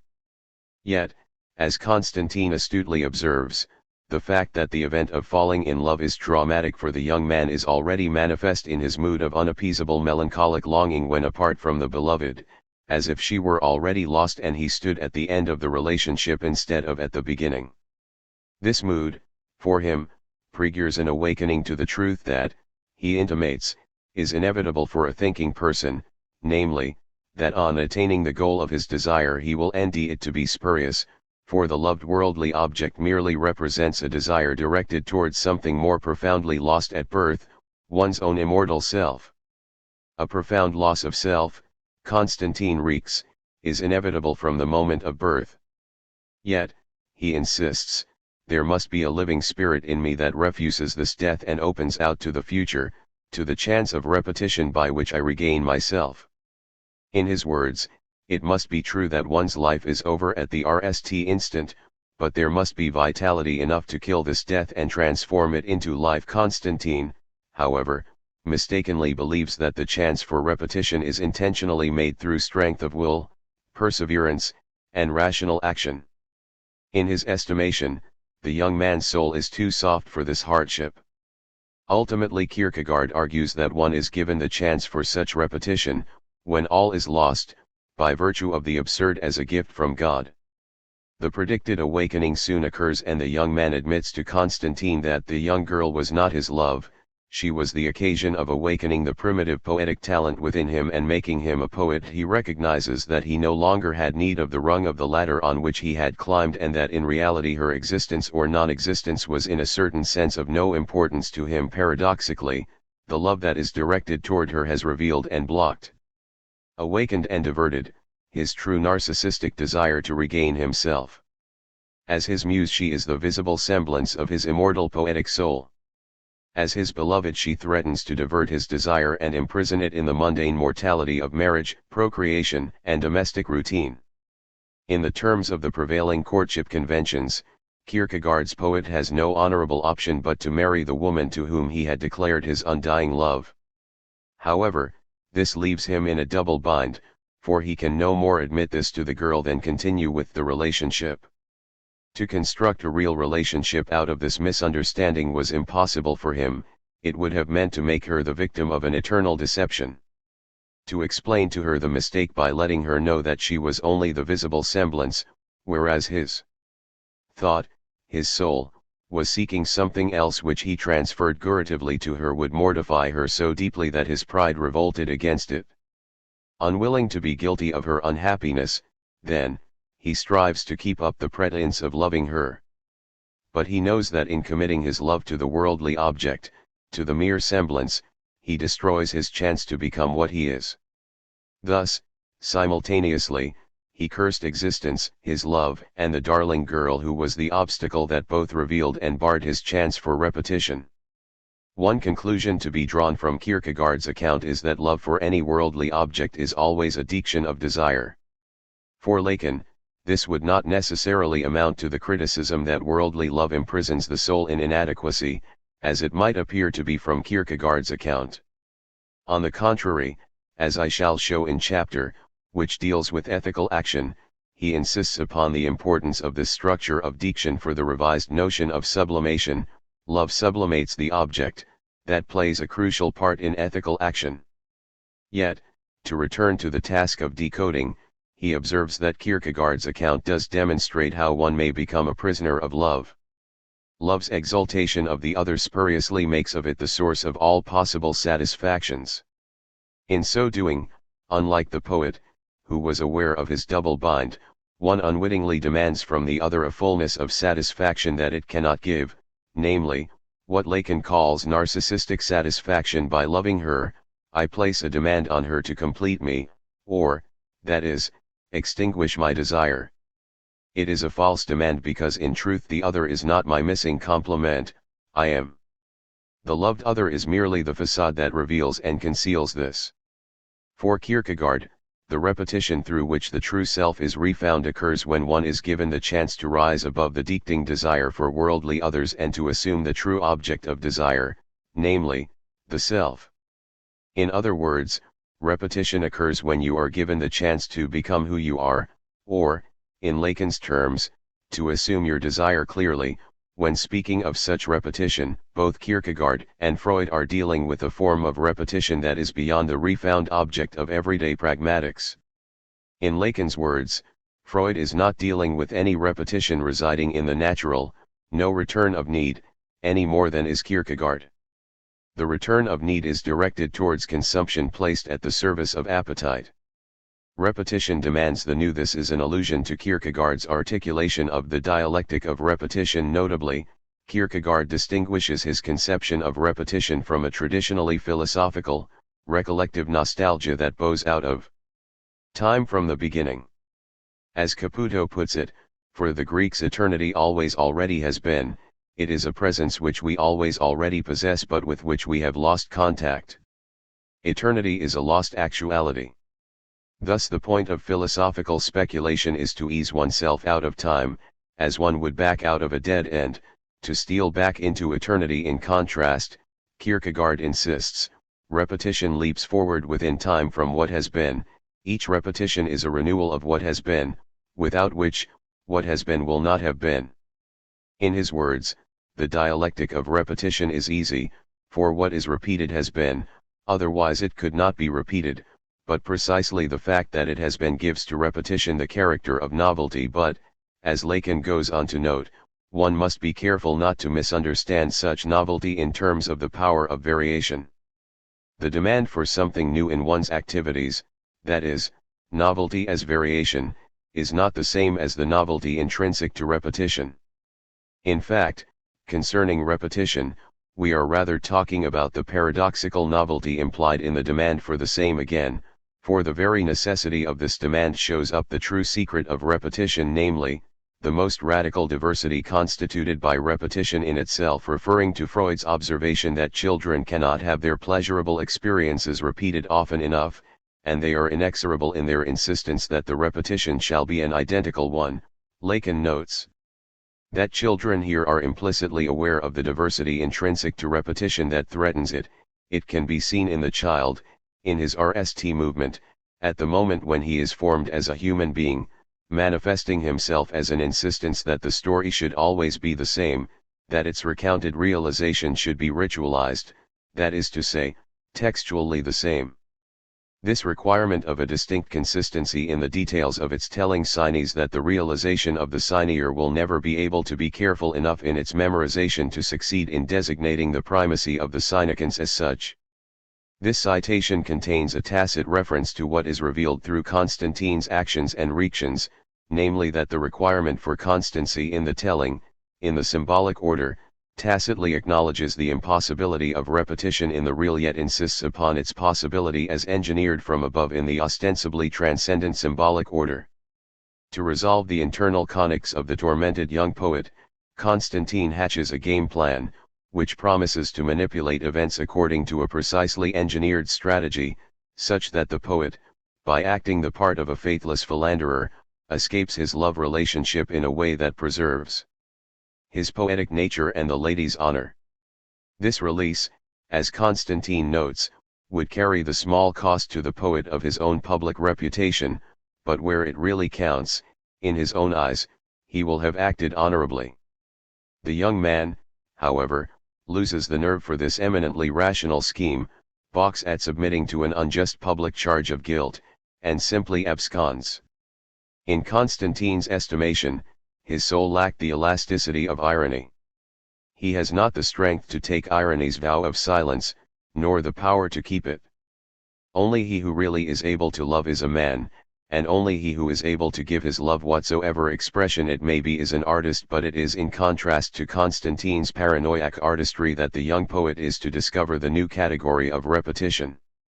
The poet's lack of nerve for engineering events such that he could be free for repetition unsettles Constantine enough that he undertakes a parodic, experimental journey to see if repetition is indeed possible. He NDS only the inexorability of Ux, and he even returns home unexpectedly to face the terrorizing chaos of unauthorized spring cleaning. He is set to wondering whether one should rather be swept along in the stream of life as unconcerned by its events as a child in a pram. But he has not the nerve for such faith in the world, and his ultimate solution to its Ux is a deathly imposition of constancy. In psychoanalytic terms, a repetition compulsion, a monotonous and uniform order was restored in my whole household economy. For though I had convinced myself that no such thing as repetition exists, Yet it is a sure truth that by reamness of purpose and by dulling one's talent for observation one can attain a uniformity which has a far more anesthetizing effect than the most capricious diversions, and which with time becomes stronger and stronger, like a formula of incantation. For Constantine, then, freedom for repetition is understood as achieved by the autonomous power of conscious will, reaction, thought, and signifying practices. It is articulated in terms of the power to extricate the self from the worldly uks of conics and paradoxes, maintain an ironic, reactive distance from pathological being, and control its manifestations by imposing on it a self-made order. To avoid the problem of stasis, one may institute, via the rotation method, the rational synthesis of repetition and variation, a controlled variation, a regulated movement. What Kierkegaard calls repetition as shrewdness treats worldly objects, people, passions, objects, situations, as game pieces to be manipulated in order to serve one's will, to tee into an order of one's own making. Yet, Constantine reeks, is it not true that the older one gets, the more deceptive life proves to be, that the shrewder one becomes and the more ways one learns to help oneself, the worse scrapes one gets into? Repetition as shrewdness founders on self-contradiction. By dulling one's talent for observation, one leaves phenomenal reality behind and achieves only the freedom of fantasy, which is no freedom at all. In psychoanalytic terms, the strongest repetition compulsion is no guarantee against the return of the repressed. To sum up so far, in relation to self-constitution, repetition refers to the task of forging an identity anew each time. But it is not a matter of producing this or that identity for myself and varying it when it suits the situation.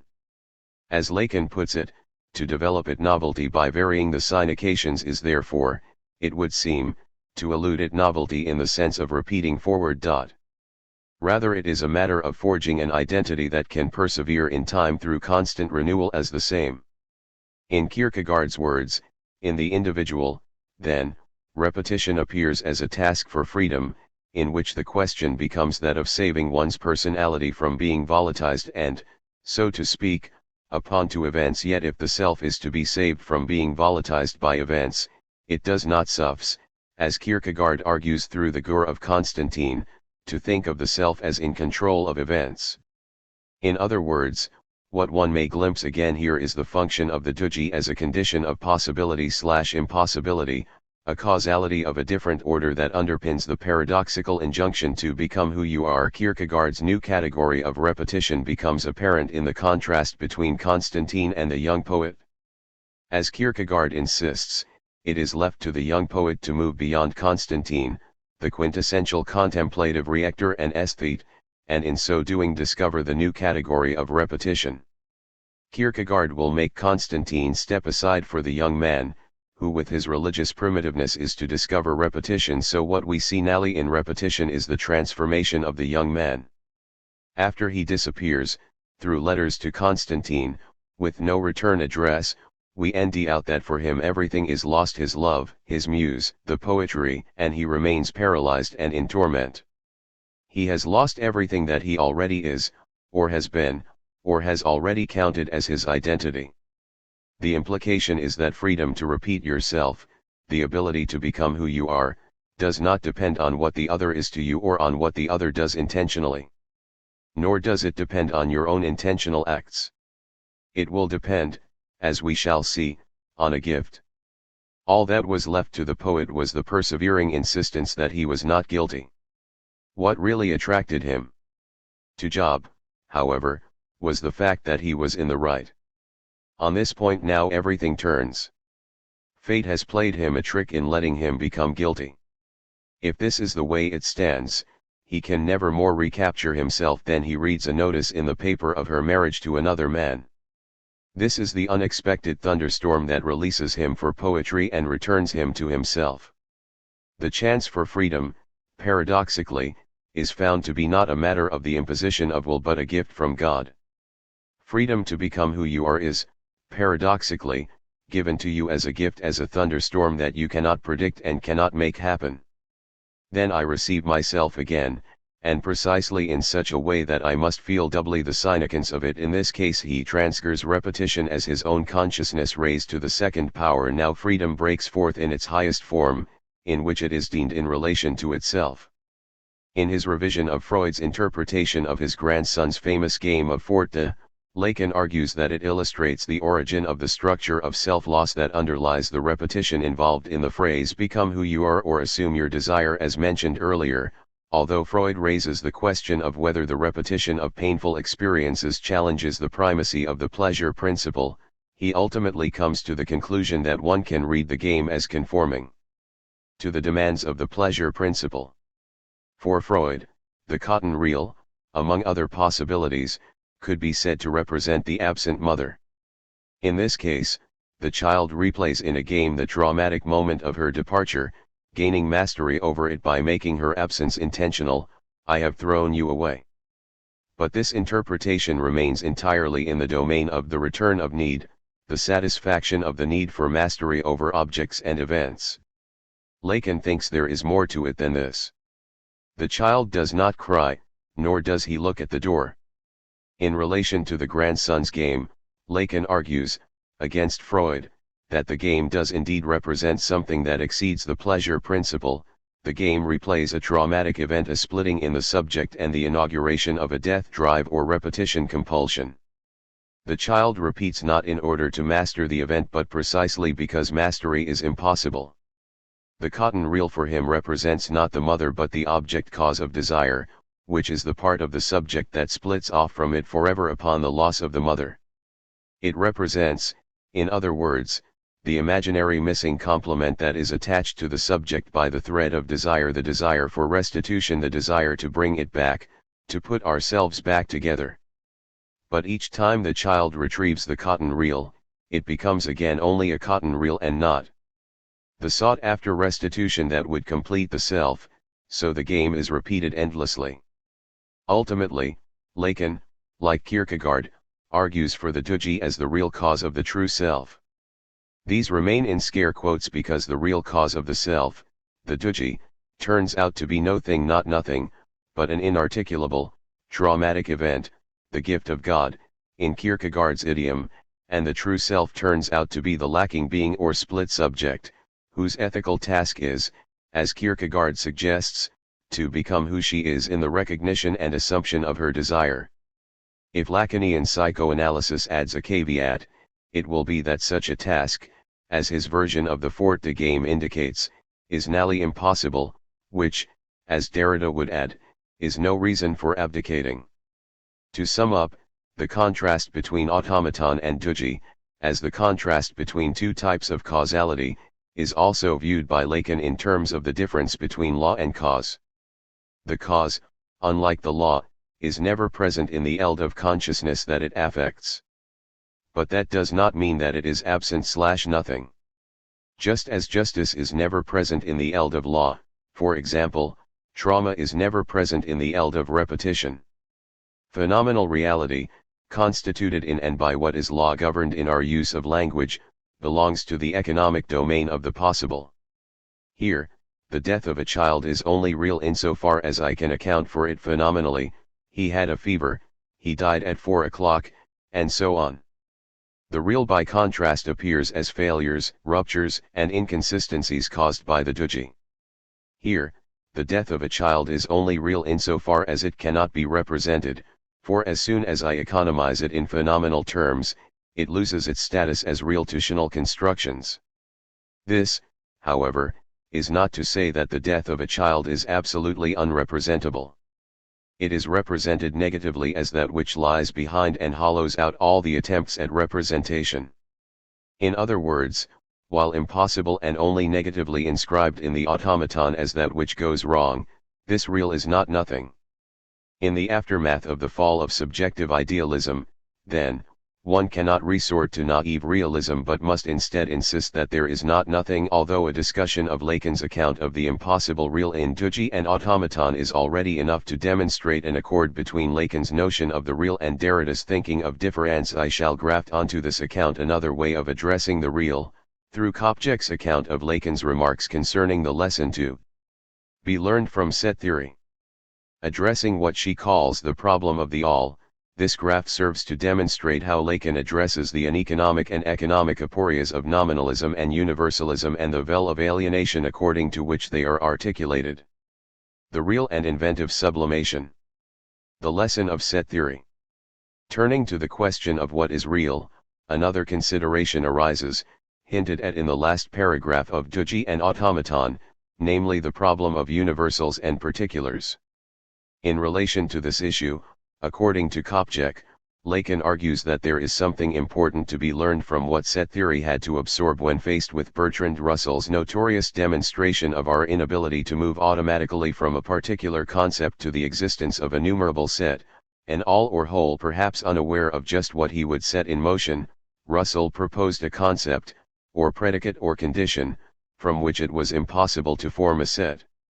That concept was a set that does not include itself. This is a perfectly ordinary concept that describes a perfectly common kind of set. For example, the set of all cats does not include itself, because it is a set, not a cat. The set of all things that are not cats would include itself. But one cannot form a set from the concept sets that do not include themselves, assuming that set A aims to be the set of all sets that do not include themselves. The difficulty is this: if set A includes itself, it cannot conform to its own definition and must not, therefore, include itself. But if set A does not include itself, then it must include itself. This perfectly ordinary condition, then, is paradoxical, and the set that it conditions consequently becomes self-undermining, or auto-deconstructing.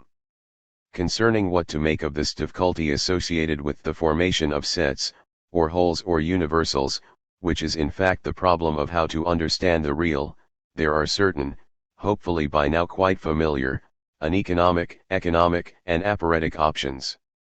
Notably, the following discussion represents a way of recasting the aporetic articulation of nominalism and essentialism addressed in chapter Nominalism and the Uneconomic Aporia. On the one hand, Kopjek argues, Russell's demonstration could be taken in support of the nominalist claim that only particulars exist and that thought gets tangled up in paradoxes because it tries to introduce universals, categories, sets, or classes, that have no real existence. That is, it might be taken to demonstrate the impotence of abstract thinking, which continually builds and unbuilds while mistaking them for given series of arbitrary and alterable universals in different terms. One might use the paradoxes of set theory as support for the proposition that thought is never adequate to being because being consists only of predicates, and what thought thinks, namely an underlying more general thing behind the predicates that would support them and bind them together, does not exist. Thus, for example, there is no humankind as such but only particular, unique, singular humans. Likewise, there is no bare life whose absolute sanctity remains incontrovertible but only particular individual lives. Any such universals or wholes, then, can be seen as subjectively constituted and vulnerable to collapse when it is seen that absolutely nothing underpins them. Implicitly, here, if it were possible to strip away, or erase, all determinations of being, all predicates or particular concepts, nothing at all would be left.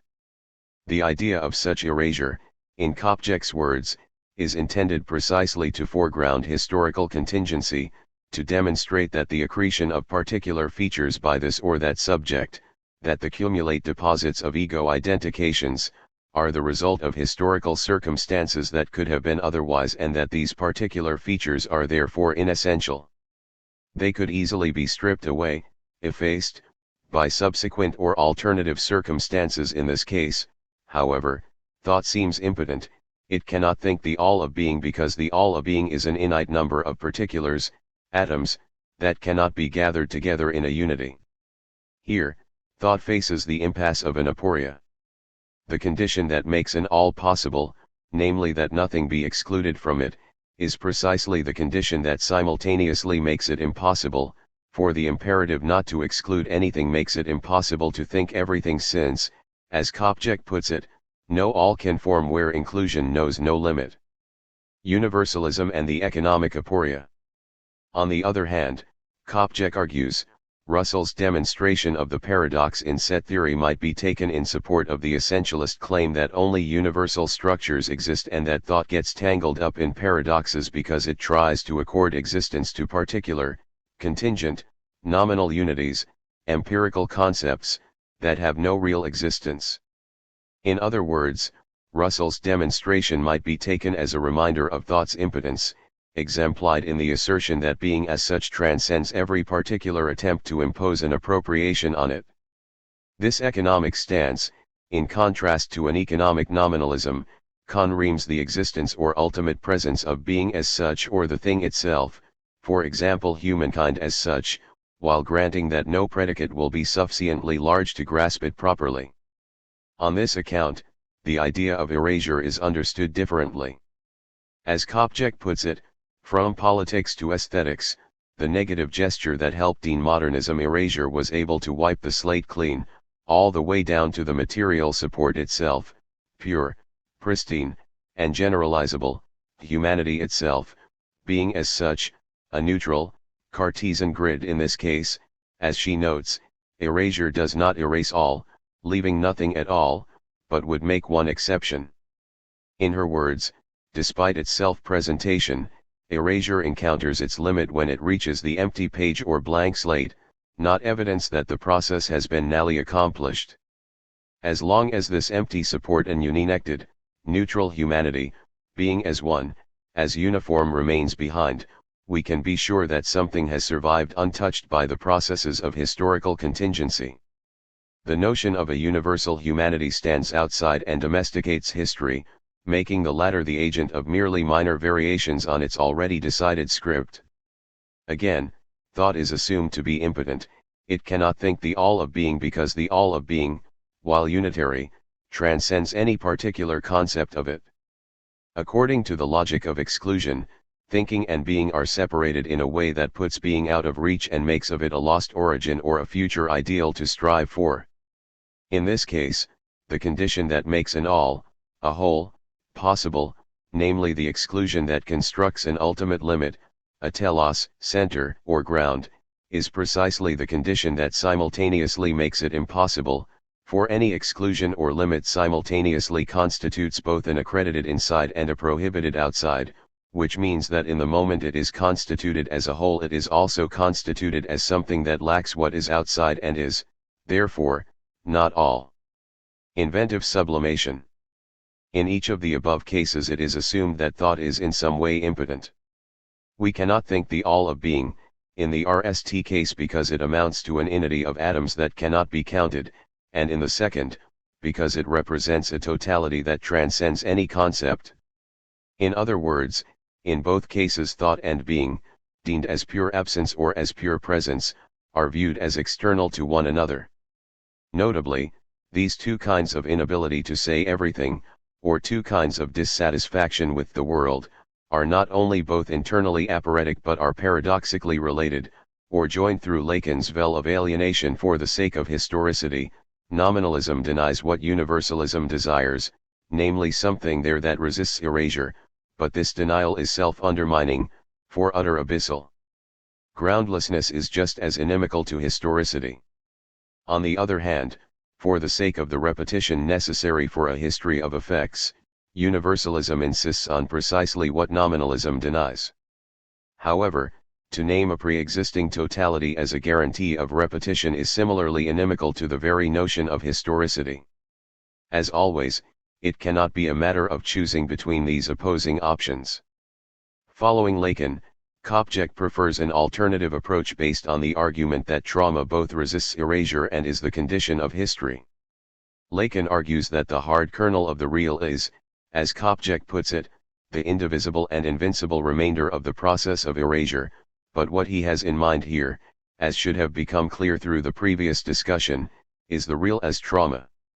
Here, the metaphor of a hard kernel is to be taken in the sense of it being the most resistant resistance, that which cannot be erased or subtracted away, that which always remains as a residue that cannot be circumvented precisely because what remains is paradoxically neither an absence nor a presence but an unassimilable trauma, a swarming void, an entangled knot, or a navel dot. For example, Kopjek argues that when Freud, considering his own Jewish identity, tries a process of erasure by which he might have been expected to arrive at the clean slate of a neutral identity. He discovers that something resists his efforts at erasure, something refuses to be wiped away. His Jewishness, the event of being Jewish, can be substituted with being woman or being black, with Rwanda or with endless other original/originary events. What survives erasure survives not because it is some set of positive features but precisely because it is traumatic. Moreover, as Kopjek notes, it is precisely because it cannot be negated that we say it eternally returns or repeats. Thus, to turn in a circle, the most resistant resistance, the hard kernel that puts a stop to analysis, is also a seed, as disseminative as difference, as productive of new life. By virtue of a paradox by which the death drive, at its heart, produces the seeds of new life, it is the real as trauma, the event, which guarantees that nothing escapes history. Trauma is the condition of history because it sets the movement of iterability in motion. On Lacan's account, Kopjek adds, Russell's paradox exposes not confusions in the domain of impotent thought, placed in an external relation to being, but the power of thought in its constitutive relation to being. To think is not to introduce a split between being and a power external to being that reeks upon entities. Rather, thinking and being are mutually implicated, such that to think is to introduce an internal splitting that detotalizes being. By insisting upon such detotalization, Lacan does not deny the existence of universals. Rather, he insists that universals, Jewish, woman, black, Rwanda, sexual difference, are real. These universals, moreover, form an internal limit to thought. They have on the one hand a synthesizing function that universalizes by causing thought to revolve ceaselessly around them and not some other event. Remaining impossible, they persistently draw thought into the attempt to appropriate, grasp, or make sense of them, to discuss, reason, argue, come to agreement, conreme, conform, etc. A responsible appropriation of an event or thing, whether as a scientific, aesthetic, poetic, or any other phenomenon, may indeed grasp what it is, but, on the other hand, the internal limit formed by the real also has a detotalizing function, since it subtracts itself from thought. That is, it can never be assimilated to this or that thought, for the very grasp compounds its being such that it becomes what it is plus what is made of it. Its very appropriation by thought constitutes the particular phenomenon at a particular moment and in a particular context, and, paradoxically, increases it in a detotalizing gesture that has no knowable limits. Thought, in Derridian terms, gives both the present and compounds it by making of the present a gift. One might say that the phenomenon is iterated rather than repeated, and because this movement is limitless, the object of reaction is sublimated. Such detotalization only happens as a parasitic byproduct or residue, when there is thought. The real, then, also ruptures the symbolic such that it is impossible for language to function literally. The failure of the signeer to specify precisely what it wants to say opens the space in the symbolic for grasping that what happens exceeds sense, but not as a beyond posited before language, but as its product. Thought, then, is both separated from the real and tied to it in an endless circulation. The concept becomes a veil that both reveals and conceals, captures and loses, the traumatic originary event, making it both repeatable and unrepeatable. This paradoxical iterability is what makes trauma the guarantee of historicity. These formulations of the Lacanian real come so close to the formulations already offered of difference that one could without injustice argue for an accord between the two notions. In the chapter to follow, which addresses sexual difference as a nickname for difference and for the Lacanian real, I hope to press this accord further, in so doing adding further, more detailed support for my contention that one may counter Derrida's prejudicial misreading of Lacanian discourse by demonstrating their interweaving. Introductory remarks, mutual misrecognition. In Choreographies, Derrida formulates the question of sexual difference as follows: must one think difference before sexual difference or taking off from it? This question immediately lends itself to two equally misconstrued answers, related to how one determines both sexual difference and difference. On the one hand, Lacanians make the claim that one must think difference as taking off from sexual difference. However, this claim presupposes an understanding of sexual difference as real, traumatic, and by no means, therefore, subject to a formal binary determination. As Zizek puts it, if sexual difference may be said to be formal, it is certainly a strange form, a form whose main result is precisely that it undermines every universal form which attempts to capture it.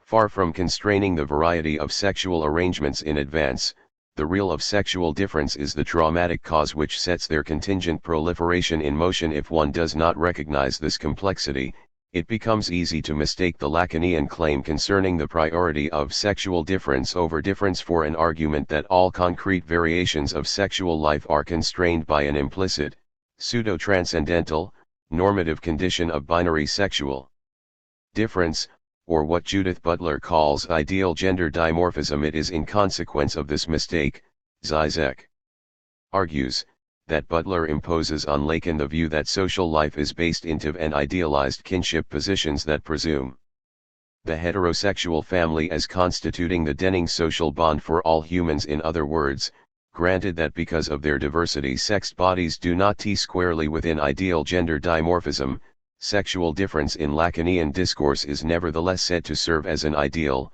a measure by which one may separate normal from perverted sexuality, that reality can never match. The basic fault in Butler's account, then, according to Zizek, lies in an interpretation that attributes to Lacan a binary determination of sexual difference that he demonstrably does not adopt. On the other hand, on Zizek's reading, Derrida patently argues that one must think difference before sexual difference, reading difference here as a neutral free play of sexual arrangements that is inevitably betrayed by determinate sexual difference. Zizek reads this as the illegitimate hypostatization of absolute difference, which is covertly the hypostatization of sameness.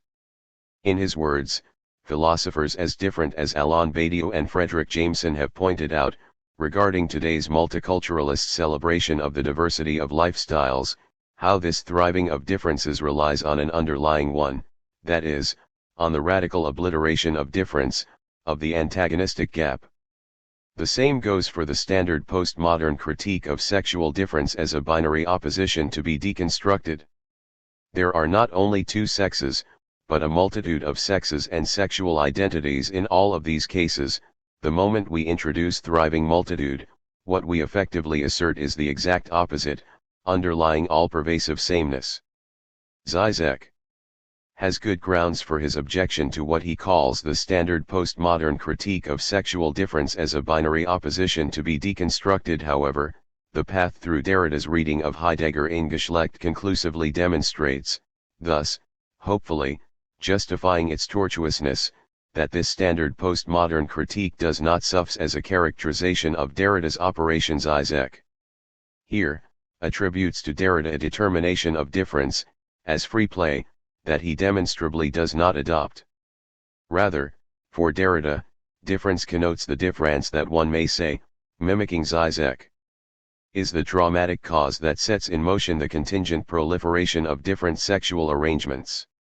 In short, what I hope to have demonstrated by the end of this chapter is that both Derrida and Lacan deconstruct the presupposition that there is primordially a determinate characterization of sexual difference, example binary, for the sake of uncovering a more primordial kind of difference, allied with the traumatic real, for which sexual difference and difference are synonymous nicknames.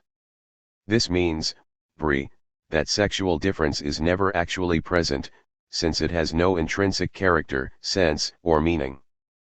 But because it occurs, it is therefore not present, and for this reason, it repeats as that which cannot be erased.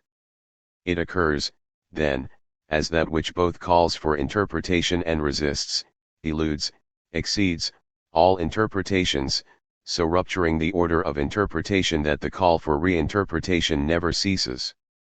Zizek sums it up neatly, far from serving as an implicit symbolic norm that reality can never match, sexual difference as real/impossible means precisely that there is no such norm, Sexual difference is that bedrock of impossibility on account of which every formalization of sexual difference fails. Again, we should be as precise as possible here with regard to the relationship between trauma as real and the domain of socio-symbolic historical practices. The real is neither pre-social nor a social effect. Rather, the point is that the social itself is constituted by the exclusion of some traumatic real. What is outside the social is not some positive a priori symbolic form/norm but merely its negative founding gesture itself. Again, sexual difference is not a set of static symbolic oppositions and inclusions/exclusions, heterosexual multiplicity that regulates homosexuality and other perversions to some secondary role, but the name of a deadlock, a trauma, an open question, something that resists every attempt at its symbolization.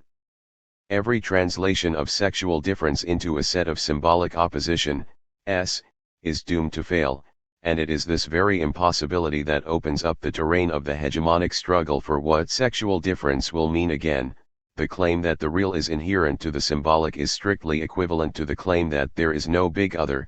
The Lacanian real is that traumatic bone in the throat that contaminates every ideality of the symbolic, rendering it contingent and inconsistent. Well, yes, exactly. One need only replace sexual difference as real/impossible in the RST citation and in the others, some traumatic real, a deadlock, a trauma, an open question, the Lacanian real, with difference, understood in its complexity, of course, or any number of its other nicknames, in order to have Zizek. Affirming precisely the Derridian conception of sexual difference that emerges from Derrida's reading of Heidegger's thinking on the topic proposed in his essay Geschlecht. Derrida reading Heidegger on Geschlecht, outline in Geschlecht, Derrida argues that despite, or because of, a remarkable silence on the topic of sexual difference, that aspect of Heidegger's thinking named by the ontological difference opens a way for rethinking the question of fundamentals concerning sexuality. He demonstrates that the form of the question concerning sexual difference that opens this chapter is, as always, misleading, because the complex answer given by an interrogation of Heidegger's silence, which has to do with the sense in which the ontological difference marks the difference between two irreducibly, quasi-transcendentally, interrelated kinds of sexual difference, does not obey the either/or logic it presupposes.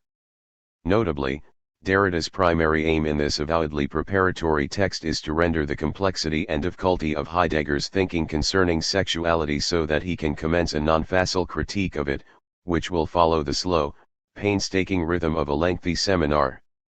Despite the introductory character of this reading, however, the direction that his critique will take is indicated adequately enough for my purpose in this chapter, which is to show that the position on sexual difference that emerges from his critique of Heidegger is compatible in structure with Lacan's treatment of this subject, despite the lexical or metaphorical diversity of their respective discourses. Derrida anchors his reading to 3 points of troubling silence in Heidegger's text, or, that is, 3 points of reduction, in each of which there turns out to be more at issue than RST meets the eye. While it is somewhat violent and reductive on my part to do so, since Derrida's text retains a complex interconnectedness that exceeds this heuristic, I have accordingly isolated 3 main thematic moments in his argument, which follows a course of increasing problematization and difficulty. In outline, I elaborate below. His reading RST predominantly thematize the sense of neutralization in Heidegger's thinking. The outcome of this initial analysis is a demonstration that, for Heidegger, the operation of neutralization does not desexualize Dasein. Rather, neutralization of binary sexual difference at the ontic level reveals, as Dasein's naked trait, a sexuality deemed as originary positivity. Neutralization, accordingly, also makes explicit what is meant by the ontological difference thought of, in terms whose resonance with presence and positivity will soon be problematized, as the difference between beings and being. Before moving on to address Derrida's analysis of the 2 related difficulties consequent upon Heidegger's conception of originary positivity, I have taken the liberty of injecting Lacan's correlative articulation of primordial, originary, narcissism. A Lacanian spectral analysis of narcissism offers clarifying and enriching terms for articulating the bare self-relation, or Dawsian's naked trait, arrived at through neutralization, which adumbrates what Derrida will ultimately get to in his deconstruction of Heidegger's reduction of negativity. In the second moment of his argument in Geschlecht, Derrida demonstrates that it would be a mistake to think that Heidegger reads originary positivity as a matter of pure presence. Rather, taking up Heidegger's treatment of Dawsian's ipseity, the ontic and ontological meanings of being ga self, he shows that there is what he calls an originary disseminality in Dawsian, a multiplication that stands as the condition of the possibility of multiplicity at the ontic level. There are many points of connection here with Lacanian discourse, but I have given particular attention to the match between Heidegger's ontological difference, now read as the difference between two kinds of difference, and Zizek's account of the zero institution, where something like Heidegger's ontological difference operates in the Lacanian discourse on sexual difference. I add the qualification something like because I think that the Lacanian discourse is in sympathy with the Derridian critique and modification that emerges from Derrida's reading of Heidegger here. While the terms may be slightly different, Derrida makes the same point as Zizek. Namely, that sexual difference signals difference as such, prior to signaling any determinate differences, for it becomes clear enough that originary disseminality can be read as a synonym for originary sexuality. The null section of Derrida's essay represents his deconstructive moment of critique. If he affirms Heidegger's stance to the extent that he resists determining positivity as pure presence, favoring instead a notion of originary disseminality, he nevertheless resists Heidegger's simultaneous attempt to eradicate negativity from both ontic and ontological levels.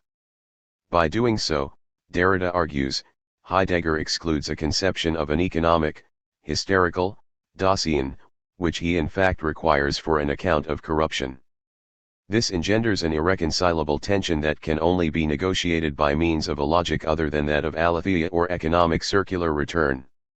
One may conclude by suggesting that the other logic hinted at here takes the form of the plural logic of the aporia, which aims to formalize the traumatic condition of an originary relation of paradox between economic, paranoid, and an economic, hysterical, Dawsian.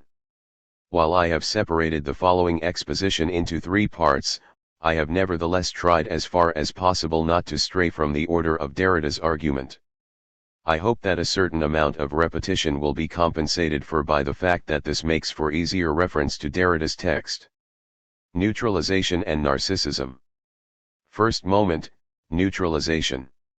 To begin with, Derrida notes that Heidegger apparently said nothing about sexuality by name in those places where the best educated and endowed modernity would have fully expected it. In the existential analytic of Dawsian in Being and Time, for example, it is true that one would be hard put to end even the beginning of a discourse on desire and sexuality, and the same must be said of the deeper level analyses of the sense of being. Now, if sexuality does not appear to be, as Derrida puts it, the guiding thread for analyzing the existential and more fundamental ontological structures of Dawsian, then the matter of Heidegger's silence seems settled. Heidegger allows himself to pass over sexual difference in silence simply because he construes it as a secondary, determinate, ontic predicate, which may properly be abandoned to the life sciences, whereas, by contrast, his own thinking is directed toward the more fundamentally ontological question of the meaning and truth of a Dawsian prior to all ontic predicates, which would therefore be sexually neutral, that is, a Dawsian that would not be sexed. Trusting Heidegger's manifest silence, one might endy a number of grounds for objection, including, for example, the feminist point that a supposedly sexually neutral, non-sexual or desexualized, Dawsian always ends up being covertly masculine.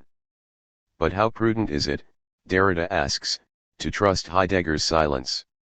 This cautionary note is sounded not in anticipation of ending some covered new Heideggerian text that would disturb the fact of this silence. Rather, readily admitting this fact, Derrida insists on the necessity of interrogating the places of silence in Heidegger's extant text.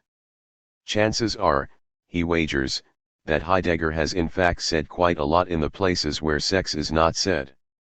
In Derrida's assessment, the matter of Dasein's sexuality in fact remains profoundly unsettled and must have been so even for Heidegger, since he apparently immediately felt compelled to explain himself in a course given in Marburg, where the title of Dasein, its sense as well as its name, acquired by decree in being and time, is more patiently qualied, explained, evaluated. However, as Derrida points out, the nature of this elaboration is nothing if not curious.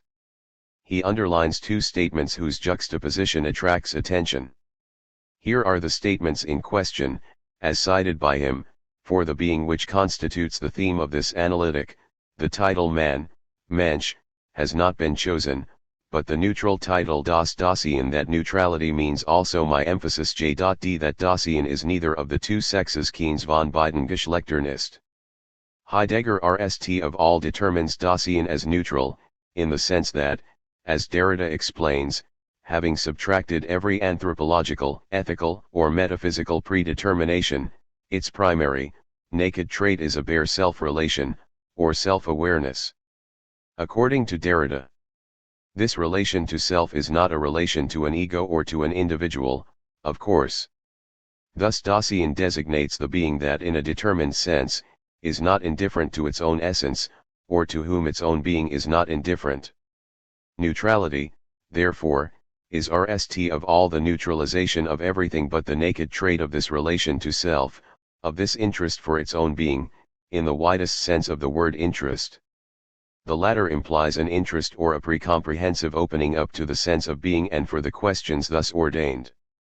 I have cited Derrida at some length here because this observation concerning Dasein's naked trait immediately brings to mind the psychoanalytic notion of primary narcissism, and it is, inter alia, this link that supports the thesis of a match between Derridian and Lacanian discourses on sexual difference. In fact, to show that Lacanian discourse offers an illuminating elaboration of what Derrida calls the naked trait of this relation to self and describes in terms of Dasein's primordial interest for its own being, I shall take the liberty of interjecting a Lacanian spectral analysis of narcissism at the close of my exposition of the RST moment of Derrida's reading. Moreover, I am convinced that the complexity of the Lacanian analysis here is ultimately confirmed by Derrida in Geschlecht at the point of his deconstructive critique of Heidegger in the third moment of his argument. To return for now to the Marburg statements, what is remarkable enough in Heidegger's words to elicit Derrida's attention has to do with the second statement, whereby neutrality is explicitly made a matter of sexual neutrality. There are, as the grammatical place of the also in this statement suggests, many traits besides the sexual, example race, age, nationality, that Heidegger could have listed as examples of determinations to be left out of the analytic of Dasein. Why, then, does he not only begin with sexuality but never get to any other examples? If, in other words, one would be justified in thinking that he attaches some privilege to sexuality, how is this privilege to be understood? Of course, one could simply say that it makes a certain grammatical common sense for sexuality to come to mind Rst in the terminological transition from Mensch, indeed man, to Dasein, for one is here electing the neutral over and above the masculine.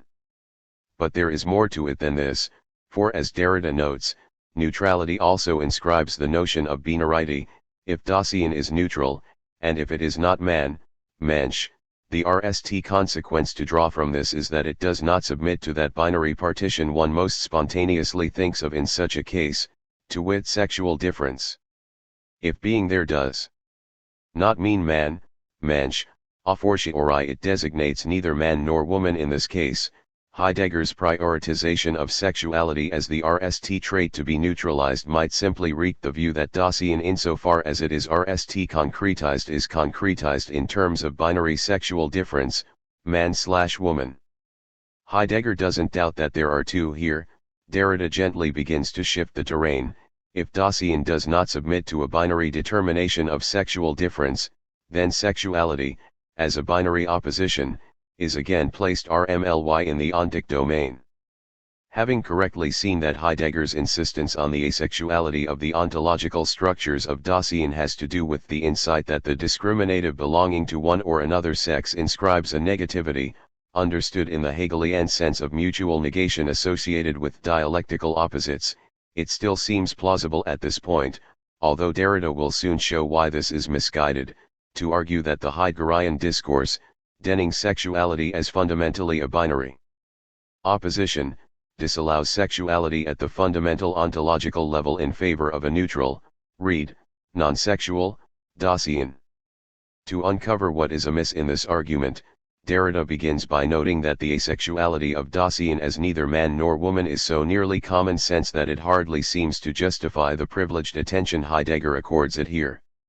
After all, he had nothing to say of it in Being and Time, and, in fact, once he has made the point that Dasein is reducible neither to human being, nor to the ego, nor to consciousness, nor to the unconscious, nor to the subject, nor to the individual, nor even to an animal rationale, it is difficult not to think that the question of sexual difference is so obviously secondary to those of the sense of being and of the ontological difference that even its dismissal did not deserve privileged treatment. Yet, as we have seen, precisely the opposite happens.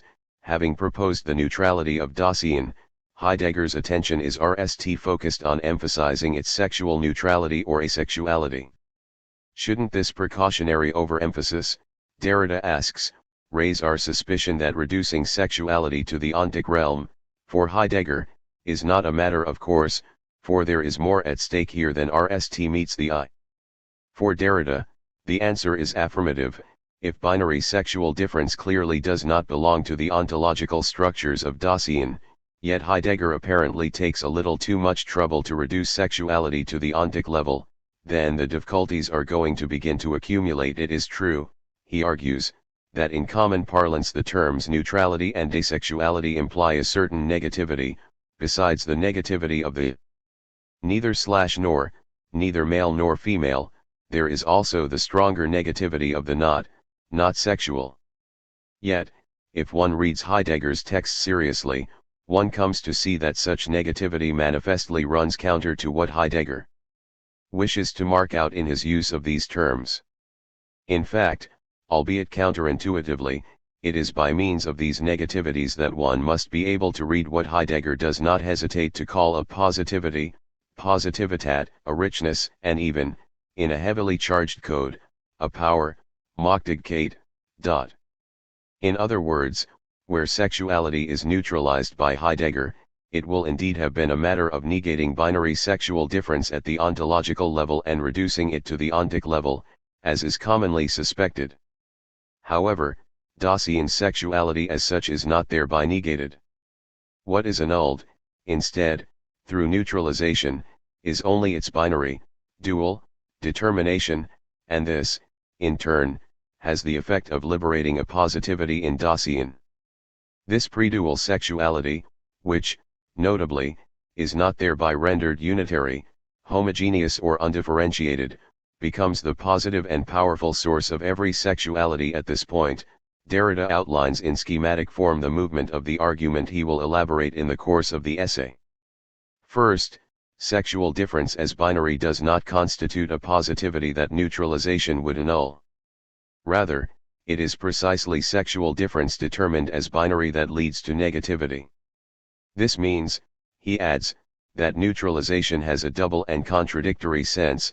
It is at once the effect of this negativity and the effacement to which thought must subject it to allow an original positivity to become manifest. On the one hand, one may take Derrida's claim that neutralization is the effect of the negativity for which binary sexual difference is responsible, to be an allusion to the feminist point, derived from Hegel, that binary sexual difference is self-annulling, for paradoxically, the determination of sexual difference as a binary opposition surreptitiously erases sexual difference in favor of masculine privilege, disguised as a neutral subject.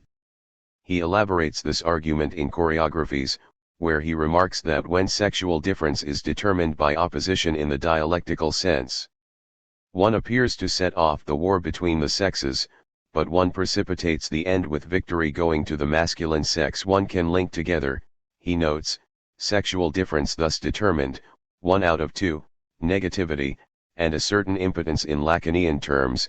This impotence is named by the lose/lose of the mugger's choice. However, On the other hand, Derrida continues, one must account for the loss, or impotence, which occurs with the division into two sexes, or, that is, for the fact that the binary does not exhaust the notion of sexuality.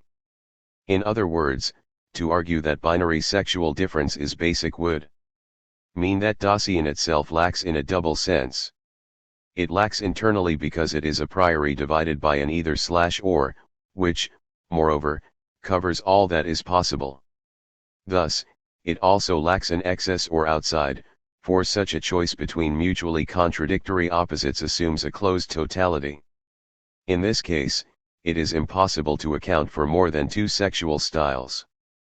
The fact that there are more than two sexual styles, then, would then have to be explained away as perversions or accounted for by a different logic. To support a different logic, one requires the notion of an originary positivity, or in the later Derridian and Lacanian modifications respectively, originary dissemination or asexual libido, which is prior to, or in excess of, the binary division of masculine and feminine libido. Heidegger accounts for what exceeds the binary opposition by means of another sense of neutralization, associated with the ontological difference. His conception of the ontological difference names the difference between beings, taken in noun form, as concretized, embodied or phenomenal, and the being, taken in verb form, that underlies them. It also inscribes the necessity that what is named by the term being is forgotten, suspended, in the constitution of beings. The very fact that there are phenomenal beings, then, is a sign of the suspension of being, or, in other words, such determinate phenomena bear the trace of this suspension and consequently remain congenitally not all or lacking, to import useful terms from Lacanian discourse. Accordingly, neutralization becomes the effacement to which thought must subject the not all, or negativity, brought about by a binary determination of sexual difference, in order to recover originary positivity and power. Derrida adds that it is not, therefore, as if there is either binary sexual difference or asexual neutrality, the two standing opposed. Rather, they are on the same side in the sense that asexual neutrality becomes the condition/power whose erasure/effacement/forgetting RST makes the sexual binary possible. Thus asexual Dasein both calls for and exceeds phenomenal beings divided by the either/or of sexual difference. Derrida emphasizes that the order of implication here is important.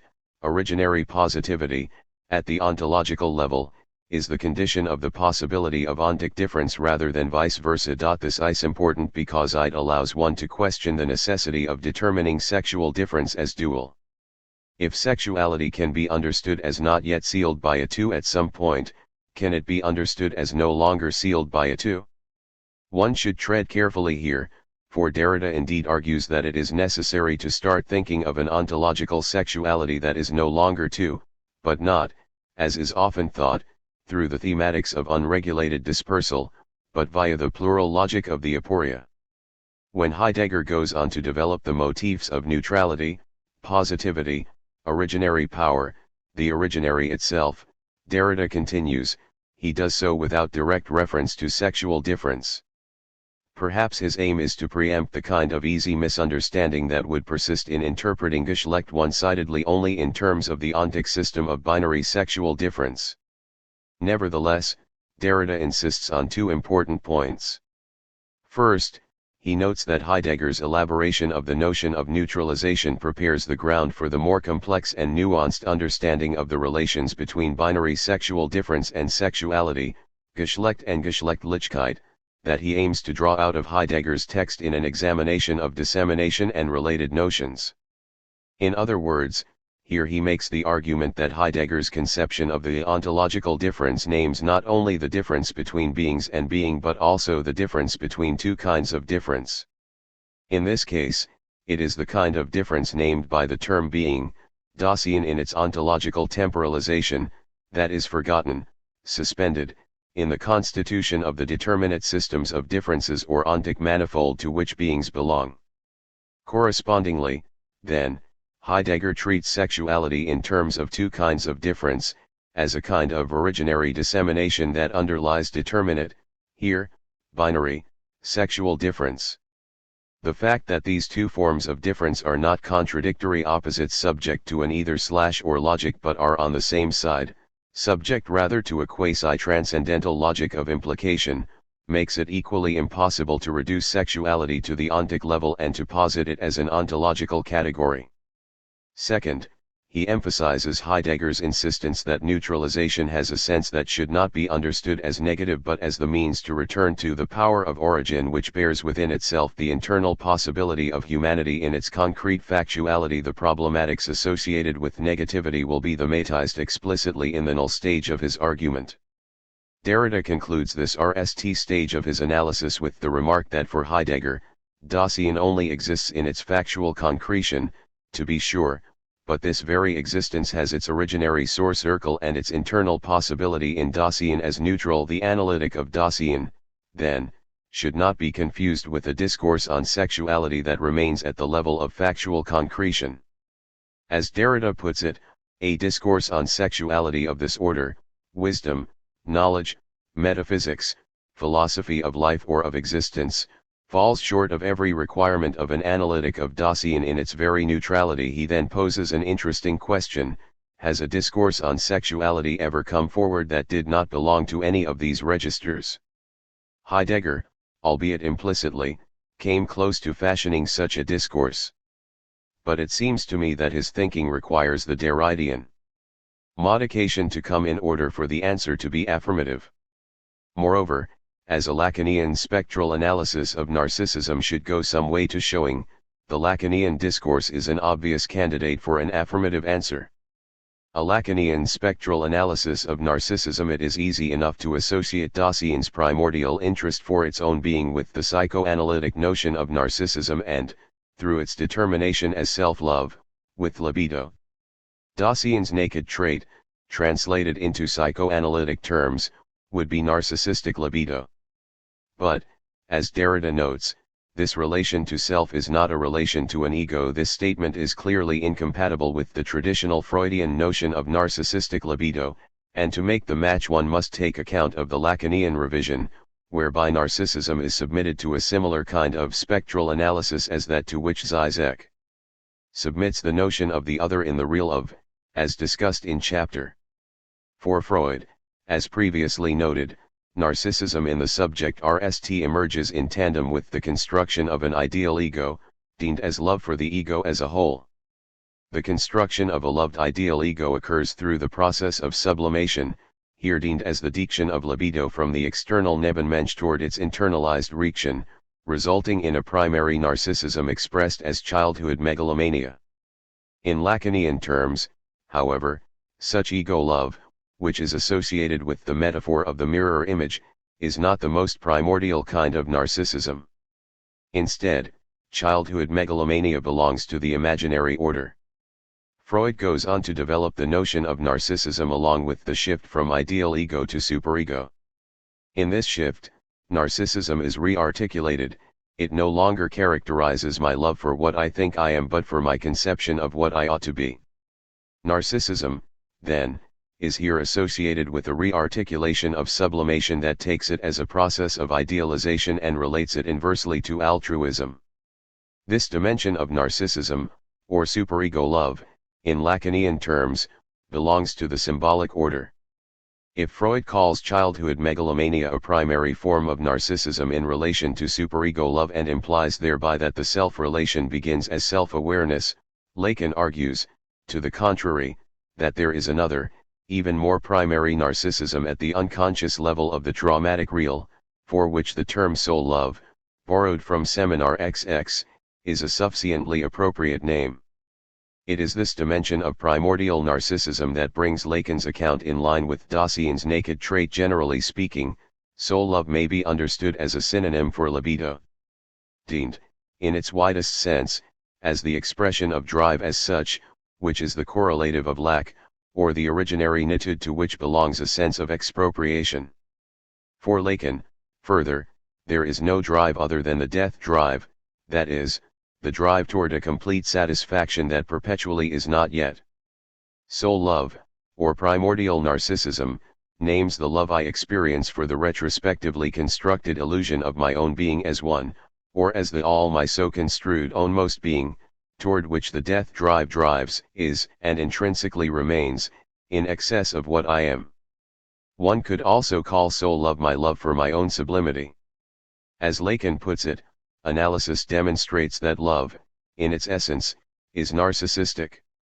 It is but the desire to be one. Notably, then, sublimation becomes something other than diction of libido from its investment in sexual relations with others, to the narcissistic interest in self-improvement, measured in terms of the superego ideal.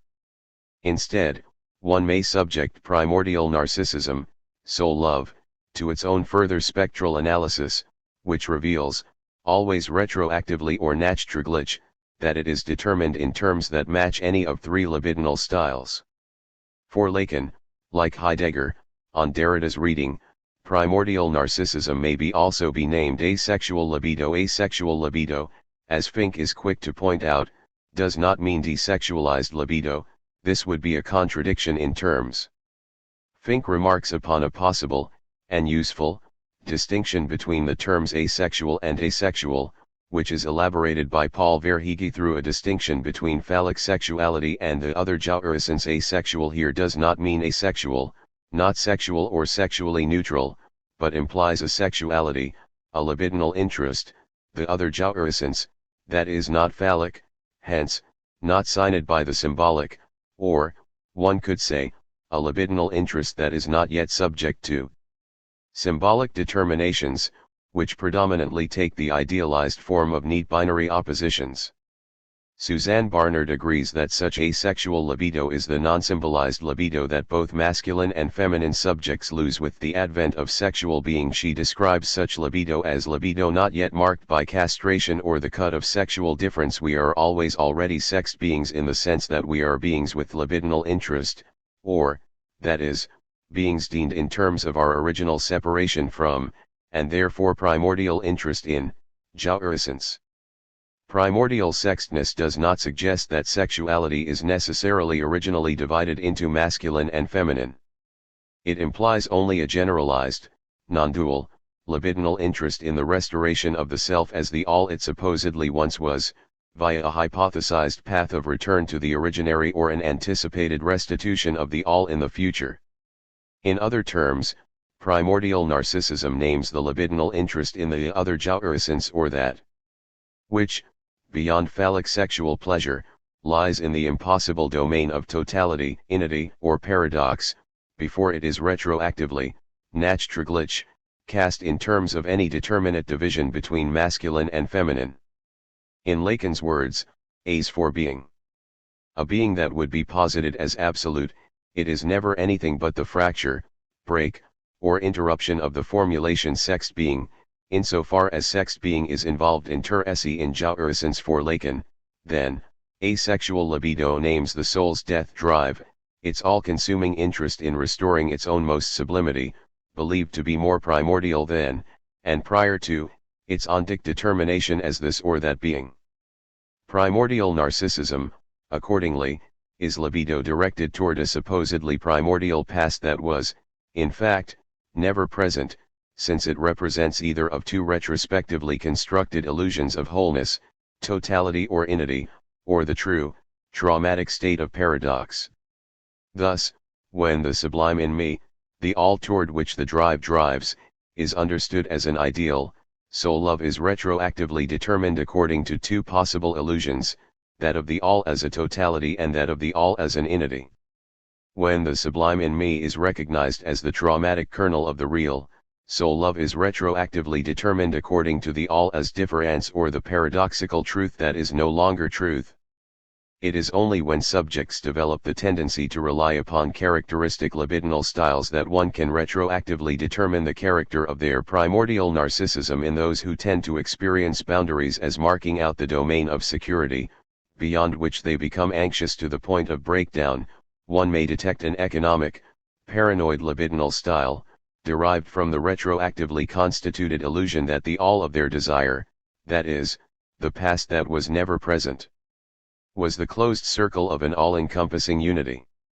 By contrast, in those who tend to experience boundaries as restrictive limitations to be resisted at all costs, even blindly, simply because they are there, one may detect an economic, hysterical libidinal style, derived from the retroactively constituted illusion that the all toward which they strive was the innate of an oceanic nirvana.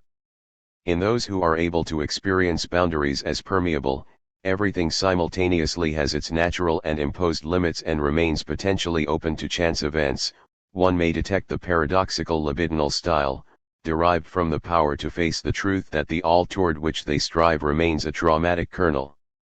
Self-knowledge is retroactive, on the basis of what is given in experience. One may say that the all must have been accorded the value of totality, economic interpretation, unity, an economic interpretation, or its paradoxical modification. On the basis of such a spectral analysis, it becomes much clearer how Lacanian discourse can accord with the plural logic of the aporia, which, as I hope to show, Derrida introduces into Heidegger's thinking on sexual difference by way of critique. To my mind, the proposition of correlating a Heideggerian/Derridian discourse on sexuality, granting the Derridian modification still to be addressed, with an equivalent Lacanian discourse has begun to look substantially more plausible than it might have done at the start of this explication. The plausibility of this connection increases as one progresses further along the path of Derrida's reading. To trace out how this is so, one must return patiently to Geschlecht and to Heidegger's qualification of Dasein's originary positivity, which makes of it, in fact, an originary disseminality. Dissemination and the zero institution. Second moment, dissemination. Introducing a new stage in his argument, Derrida turns to a second place of silence in Heidegger's text, this time in Vom Wesen des Grüns, where Heidegger further develops the argument concerning neutralization as the reduction of Dasein to the bare self-relation. As Derrida puts it, it is a matter of determining the ipseity of Dasein, its Selbstheet or being a self. What Heidegger has in mind in this text is an ipseity starting from which certain differences become manifest, for example, those between egoism and altruism, or between being I and being you, ich sein/Dasein.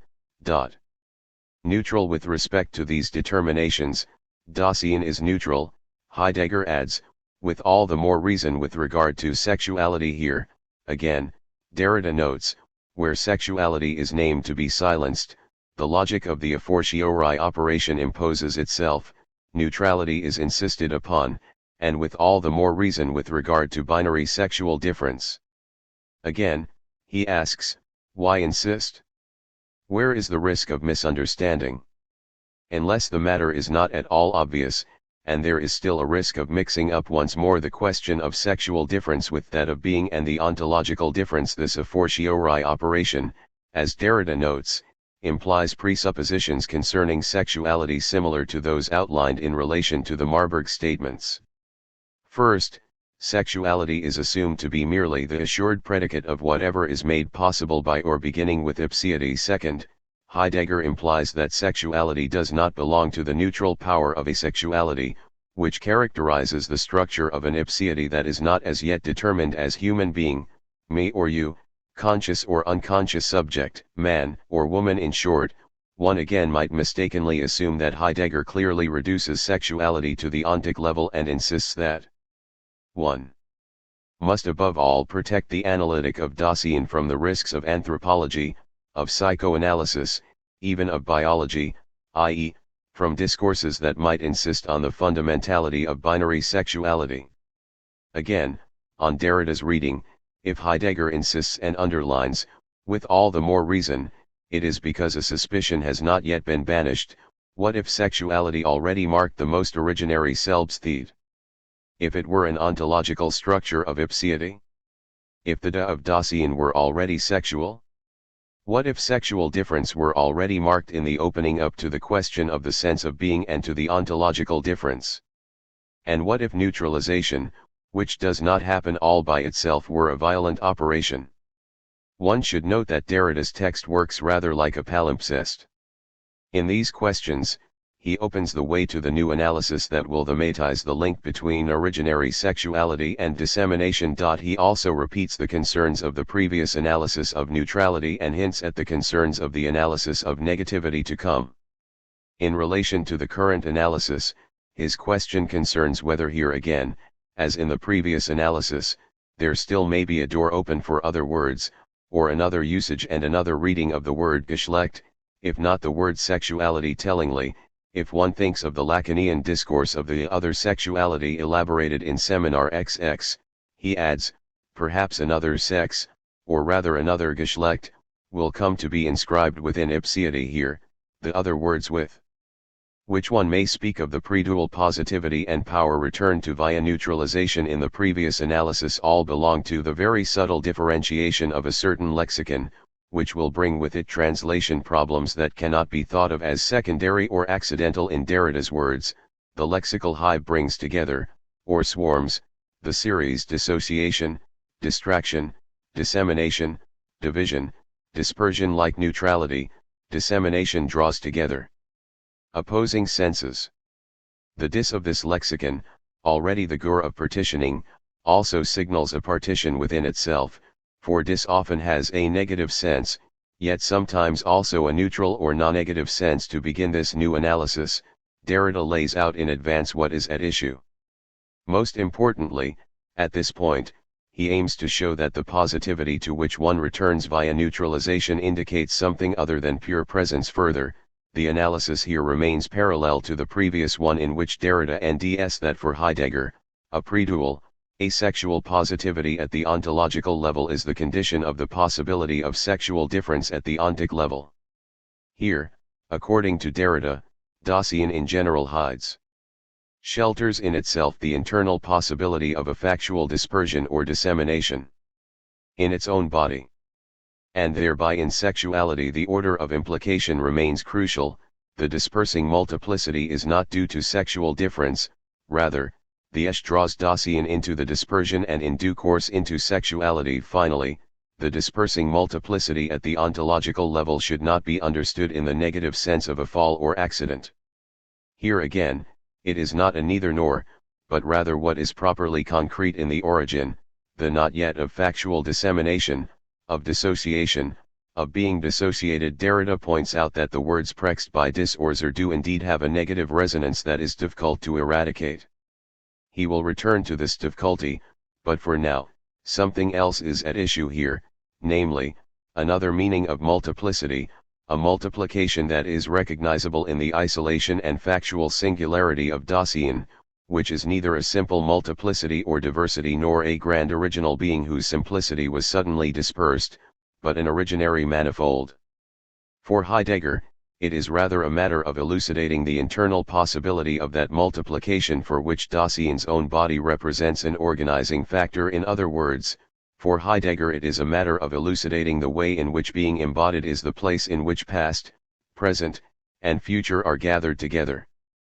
To put this in other terms, the being of Dasein in general is already characterized by an originary dissemination, temporal dispersion or disseminality, that is the condition of the possibility of dispersion, scattering, diffusion, dissipation, distraction, at the ontic level.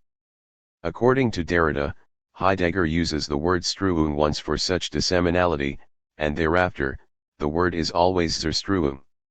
In an adumbration of his critique of Heidegger's thinking, he notes that using the latter term would add a mark of determination and negation, had not Heidegger warned us just a moment before against the value of negativity. Yet, even if not totally legitimate, it is hard to avoid a certain contamination by negativity or, that is, an economic moment indeed by ethico-religious associations that would link that dispersion to a fall or to a corruption of the pure originary possibility, Streuung, which appears thus to be affected by a supplementary turn. It will indeed be necessary to elucidate also the possibility or fatality of that contamination. We will return to this later. Returning to his exposition and interpretation of Heidegger's text, Derrida offers some examples of what Heidegger might mean by an originary dispersion or disseminality, pointing out that we never primarily look at an isolated object but at a manifold of co-appearing beings.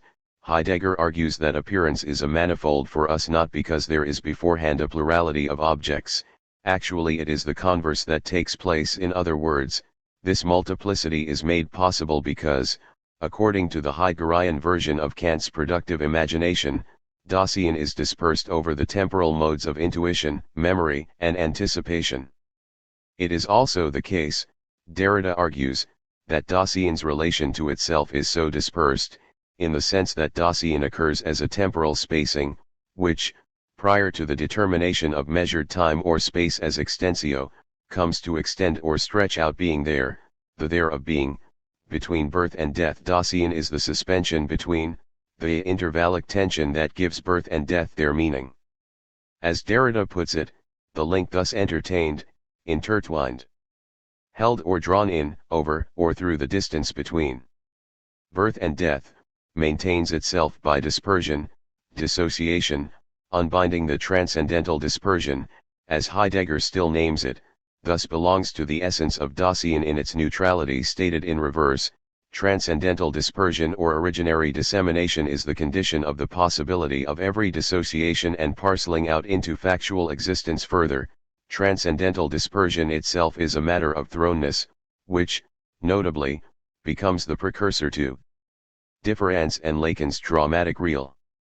In Derrida's words, there is no dissemination that does not suppose such a thrown before all the modes of throwing that will later determine it, project, subject, object, abject, trajectory, dejection, throw. That Dasein cannot make its own in a project, in the sense of throwing itself like a subject master of the throw. The ontological difference, in sum, does not name the difference between beings and being in any positive determination, but in fact marks a fundamental distinction between different kinds of difference, the specific, contingent systems of differences, often binary, that characterize beings at the ontic level and are derived from analyses offered by the various sciences of the already present, and the temporal differentiation or dispersal of being, at the underlying ontological level, or, that is, the fact that being is essentially not one but differentiated and dispersed over the three stases of time, and must therefore be taken not as the ultimate noun nor as a thing, here, the ultimate already present, but as a verb that in principle exceeds all determination. This temporal differentiation allows Heidegger to construe being as the originary power of making present. Heidegger's conception of being, then, carries with it connotations of potency and creative force reminiscent of Nietzsche's will to power. Bearing in mind that the disseminal throw of being there includes the fact that Dasein is always already mitsein, being with, it is at this point, Derrida argues, that the theme of sexual difference can reappear. As always, Heidegger species an order of implication. For him, you cannot explain being with the disseminal throw, starting from a being originally divided by sexual difference, or, that is, belonging to a genre, or as a consequence of any generic organization, or from the community of living beings as such. In contrast to this, Heidegger insists that belonging to a genre, and the union of genres, sexual union or love, presupposes the dissemination of Dasein as such, and thereby mitsein. Yet again, the order of presupposition matters.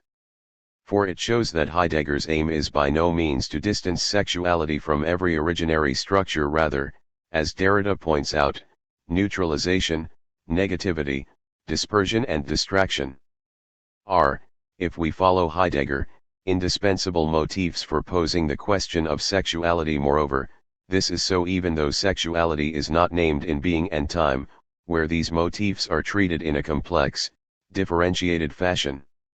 Zizek. And the zero institution. To conclude this section, I turn to Zizek's account of the way in which something like Heidegger's ontological difference, or, that is, the difference between two kinds of difference, operates in the Lacanian discourse on sexual difference. Again, this account adumbrates what Derrida will get to by the end of Geschlecht, namely that originary dissemination, for which another name might just as well be originary sexuality, or lamella, cannot be understood in purely economic terms but must be understood as traumatic. In answer to the question of how to understand sexual difference as the name of a deadlock, a trauma, an open question, Zizek draws an analogy to Claude Lévi-Strauss' notion of the zero institution. Analyzing one of the Great Lakes tribes, Lévi-Strauss discovered that an individual's understanding of the ground plan of their village was determined by his or her attachment to one or the other of the two subgroups that divided the tribe. As Zizek explains it, both groups perceive the village as a circle. For one subgroup, however, there is within this circle another circle of central houses, so that we have two concentric circles, while for the other subgroup, the circle is split into two by a clear dividing line. Zizek names the RST subgroup, in which the village is seen as disposed symmetrically around a central temple, conservative corporatist, and the second, for obvious reasons, revolutionary antagonistic. According to Zizek, Lévi-Strauss goes on to argue that the very splitting into the two relative perceptions implies a hidden reference to a constant. This constant, Zizek adds, is not something objectively present but rather a traumatic kernel, a fundamental antagonism the inhabitants of the village were unable to symbolize, account for, internalize, or come to terms with, an imbalance in social relations that prevented the community from stabilizing in a harmonious whole. Interestingly, then, as Zizek reminds one, the real here is not the actual arrangement of houses in the village but the traumatic core of the social antagonism that distorts the tribe members' view of the actual antagonism. The real is thus the disavowed X on account of which our vision of reality is anamorphically distorted. According to Zizek, Lévi-Strauss makes a further crucial point here, since the two subgroups nonetheless form one and the same tribe, living in the same village, this identity has to be symbolically inscribed somehow. Such identity is made possible through what Lévi-Strauss ingeniously calls the zero institution, a kind of institutional counterpart to mana, the empty signier with no determinate meaning, since it signies only the presence of meaning as such, in opposition to its absence. This zero institution has no positive, determinate function. Its only function is the purely negative one of signaling the presence and actuality of social institution as such in opposition to its absence, that is, in opposition to pre-social chaos.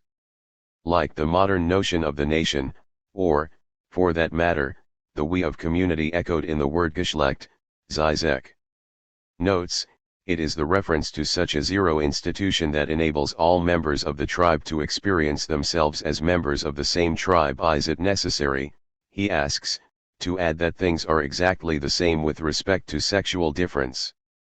As he elaborates, what if sexual difference is ultimately a kind of zero institution of the social split of humankind, the naturalized, minimal zero difference, a split that, prior to signaling any determinate social difference, signals this difference as such? The struggle for hegemony would then, once again, be the struggle for how this zero difference is overdetermined by other particular social differences. Third moment, Heidegger's reduction of the negative in the null part of his reading. Derrida explicitly takes up the theme of negativity that has already persistently haunted it. For Heidegger, he points out, neutralization is related to the notion of privative interpretation, or subtraction, by way of which fundamental a priori structures are uncovered. According to Heidegger, for example, the mode of being of the living requires a privative interpretation, since life is neither pure Vorhandensein nor a Dasein. It is accessible only by a negative operation of subtraction, subtract away all, until what remains is nothing but life, which is neither this nor that. Yet, as Derrida notes, this whole analytic organization is problematic. In his words, Heidegger never elaborated that ontology of life, but one can imagine all the difficulties it would have run into, since the neither nor that conditions it excludes or overrows the basic structural, categorial or existential, concepts of the whole existential analytic. In other words, what Heidegger posits here is the notion of something along the lines of Lacan's traumatic real, that can only be approached, like God, through the secular equivalent of a negative theology. Yet, at the same time, his thinking is organized around the attempt to subject positive forms of knowledge to regional ontologies, and these to a fundamental ontology, which itself at that time was preliminarily opened up by the existential analytic of Dasein. In short, Derrida detects a tension in Heidegger's thinking between negative and positive moments, or, that is, between a side that points in the direction of difference and a side that retains the character of any traditional metaphysics of presence. Further, Derrida argues that precisely the same tension between negativity and positivity has asserted itself so far in what he has drawn out of Heidegger's text concerning sexuality and sexual difference. Heidegger's way of privation or neutralization involves the negation or subtraction of everything inessential until one is left with nothing but the bare or naked trait, which is neither this nor that.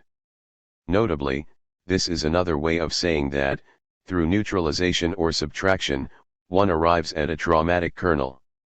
Thus, while one can never capture the naked trait in a positive determination, it is, nevertheless, not negative, it is instead an originary positivity, even if it is moreover not a unity but an originary dissemination.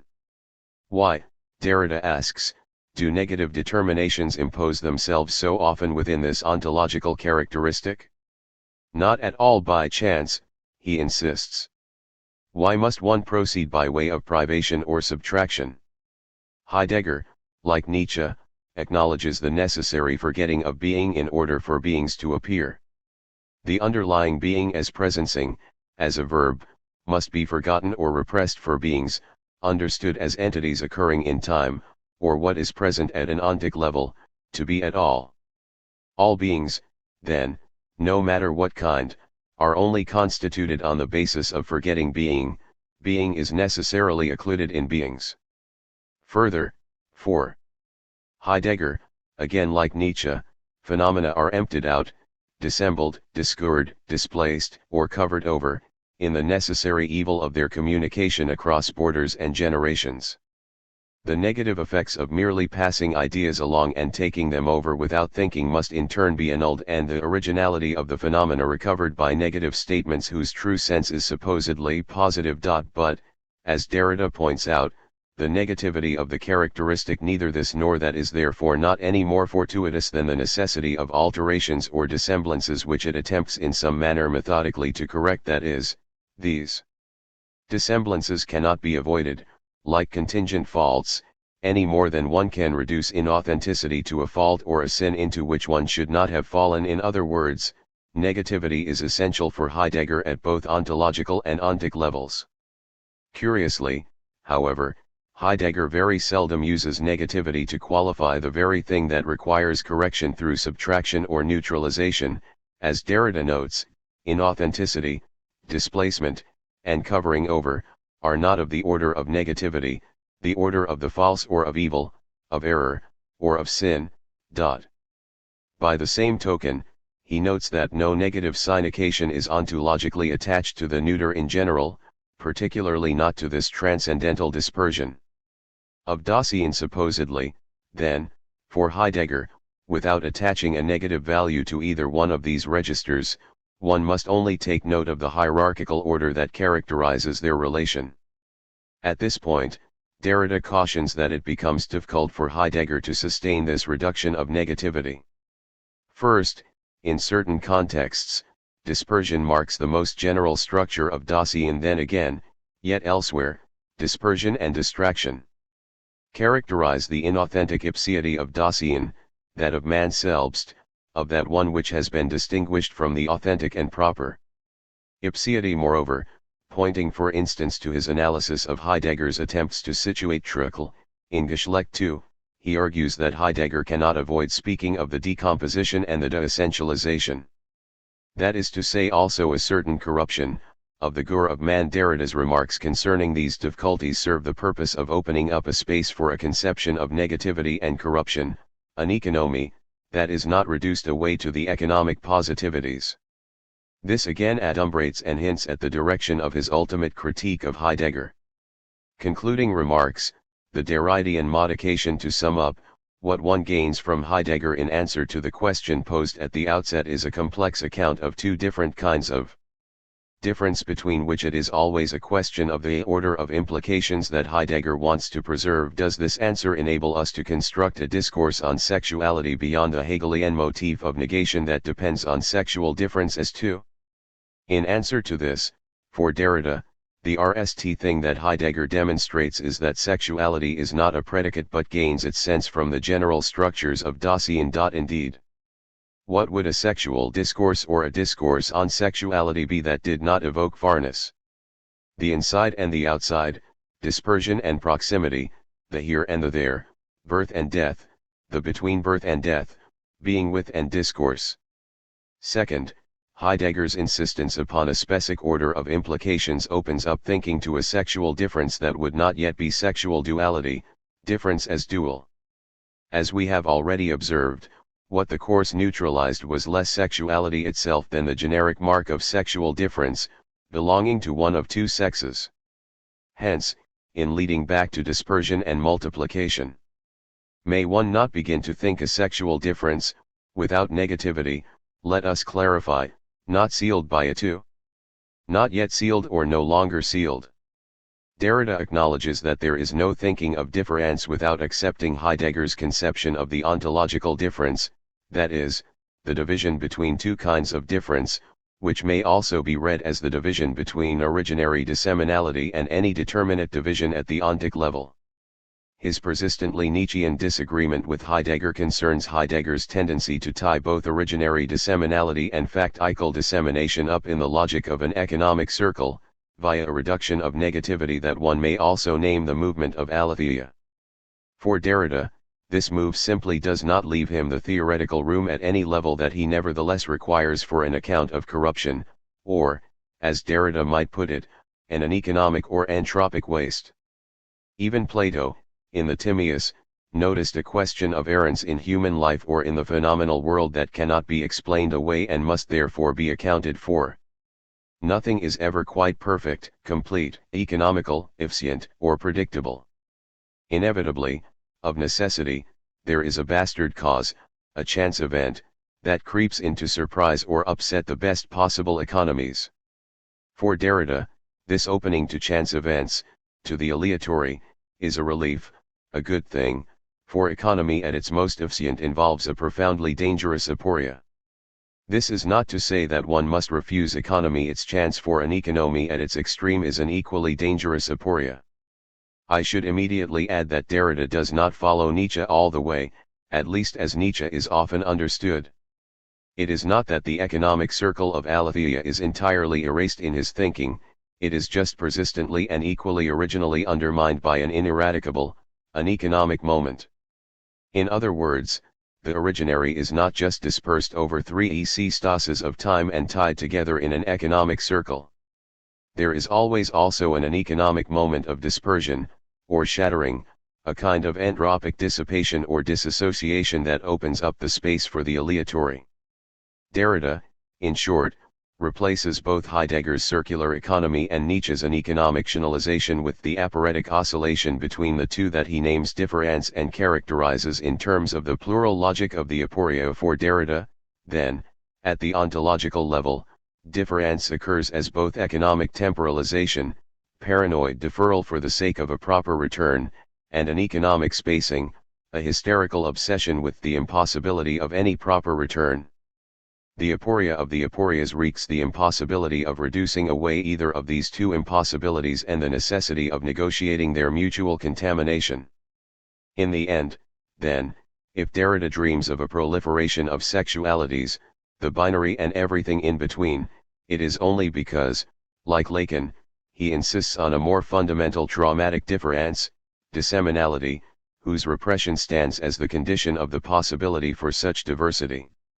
I shall close my reading of Geschlecht by citing the following remark, in which one cannot but hear the Lacanian echoes: the withdrawal of the dyad leads towards the other sexual difference. One may formalize a way of thinking otherwise about the other sexual difference by means of three styles associated with the plural logic of the aporia in the chapter to follow, which acts as a precursor to the Lacanian equivalent that will be explicated in more detail in part.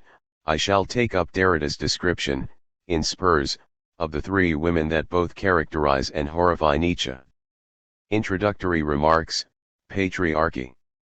Derrida's remark that the withdrawal of the dyad leads towards the other sexual difference condenses his criticism of the binary determination of sexual difference not in the name of a hysterical proliferation of differences, which amounts to a covert promotion of sameness, but in the name of a difference that is the equivalent of Lacan's notion of the traumatic real. In what follows, I aim to establish the basis for linking this difference between two kinds of difference, binary difference and difference, to the Lacanian account of feminine sexuality, dealt with in part, by arguing that for Derrida too the dyad, or binary difference, to be withdrawn is an effect of what one could call a masculine libidinal operation, whereas the other sexual difference is an effect of a feminine libidinal operation. One might immediately suspect this sex-specific labeling, but, as I shall try to explain before turning to Derrida's reading of Nietzsche in Spurs, both Derrida and Lacan have good, subversive reasons for retaining this nomenclature. For both thinkers, these libidinal operations must be understood as structural or non-contingent universals. Insofar as these universals are real, they are essentially not yet either feminine or masculine. Instead, their contingently given, manifest character or meaning, for example, as specifically feminine or masculine operations, is an effect of the unconscious symbolic order, the big other, that underpins contemporary social life. Speaking in general terms, Lacan's symbolic order names the unspoken rules that tacitly govern any language game or discourse. As Zizek points out, these unspoken rules are, for example, responsible for all the stereotypes and obligatory scenes from whose invidious comfort one may envy a degree of relief in non-Hollywood movies. Such tacit rules tend to remain implicit, subtle, and unremarkable until something goes wrong, does not work out, or seems amiss. Indeed, their very existence, if not their precise character, is always clearer to outsiders, particularly to those who, having transgressed them without knowing it, stand mislead by the behavior of associates. The economic logic of the dyad, of binary thinking, may be explained as precisely an attempt to tie the unspoken rules of a discourse into a secure and determinate system by binding them all to a central point, decapitan or quilting point, a desired master signier that guarantees the consistency of the big other, and subsequently to defend its hegemony against both external forces and internal corruption. According to Lacan, the phallus is a generic term that covers all of the particular, contingent determinations of this quilting point. In Lacan's words, it is the signier intended to designate as a whole the effects of the synod, in that the signier conditions them by its presence as a signier. It therefore has many nicknames: center, transcendental synod, master signier, to which we may now add empty signier and zero institution. In other words, it is a generic term for that which would give unity, consistency, sense, or truth to a discourse were it only achievable or accessible, which it is not. Yet it is unconsciously accepted, as noted with Zizek in the previous chapter, that the rules of a discourse form a coherent or meaningful system, knotted together at a quilting point, even though nobody knows precisely how to determine it, and inevitably, when put to the test, the consequence is irresolvable conflict over what it really means. Phallic logic, accordingly, names the operation by which we attempt to secure the discourse by giving specific content to the empty signier.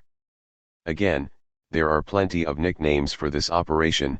One may call it, for example, the economic aporia, a paranoid libidinal style, a dream of totality, or the logic of the law and its constitutive exclusion. Importantly, as Zizek notes, Lacan emphasizes that the quilting points speciate in phallic logic are contingently determined impositions, each of which is, as much as any other, only a relatively adequate appropriation of the real and therefore in some sense a fabrication, fake, or necessaration, an empty signier without a synod, adopted for the sake of consistency and efficiency. If this is so, each determinate quilting point essentially remains an enigma. In Zizek's words, suffice it to recall how a community functions, The master signier that guarantees the community's consistency is a signier whose signet is an enigma for the members themselves. Nobody really knows what it means, but each of them somehow presupposes that others know it, that it has to mean the real thing, and so they use it all the time. As a consequence of this inability to put a finger on the precise character of the knot that ties together the rules of a discourse, one faces the dialectical trouble Lacan names the mugger's choice. Those who do insist on denning precisely what the knot is entangle themselves in the economic aporia, described in Lacanian terms as the aporia of the law and its constitutive exception. Paradoxically, as Zizek explains it, every universal series involves the exclusion of an exception. All men have inalienable rights, with the exception of madmen, criminals, primitives, the uneducated, children, etc. In an effort to avoid the aporia of the law and its constitutive exception, one might simply refuse to determine the knot, yet in the absence of any universal condition or predicate, for the series or set, all members of the set become exceptions. In this case, one becomes entangled in the uneconomic aporia. Since each member of the set is unique, all generalizations are rejected as violations, making it utterly impossible to claim there are more or less suitable or responsible appropriations of the real. This mugger's choice has already been encountered in chapter, articulated by Kopjek as the problem of the all.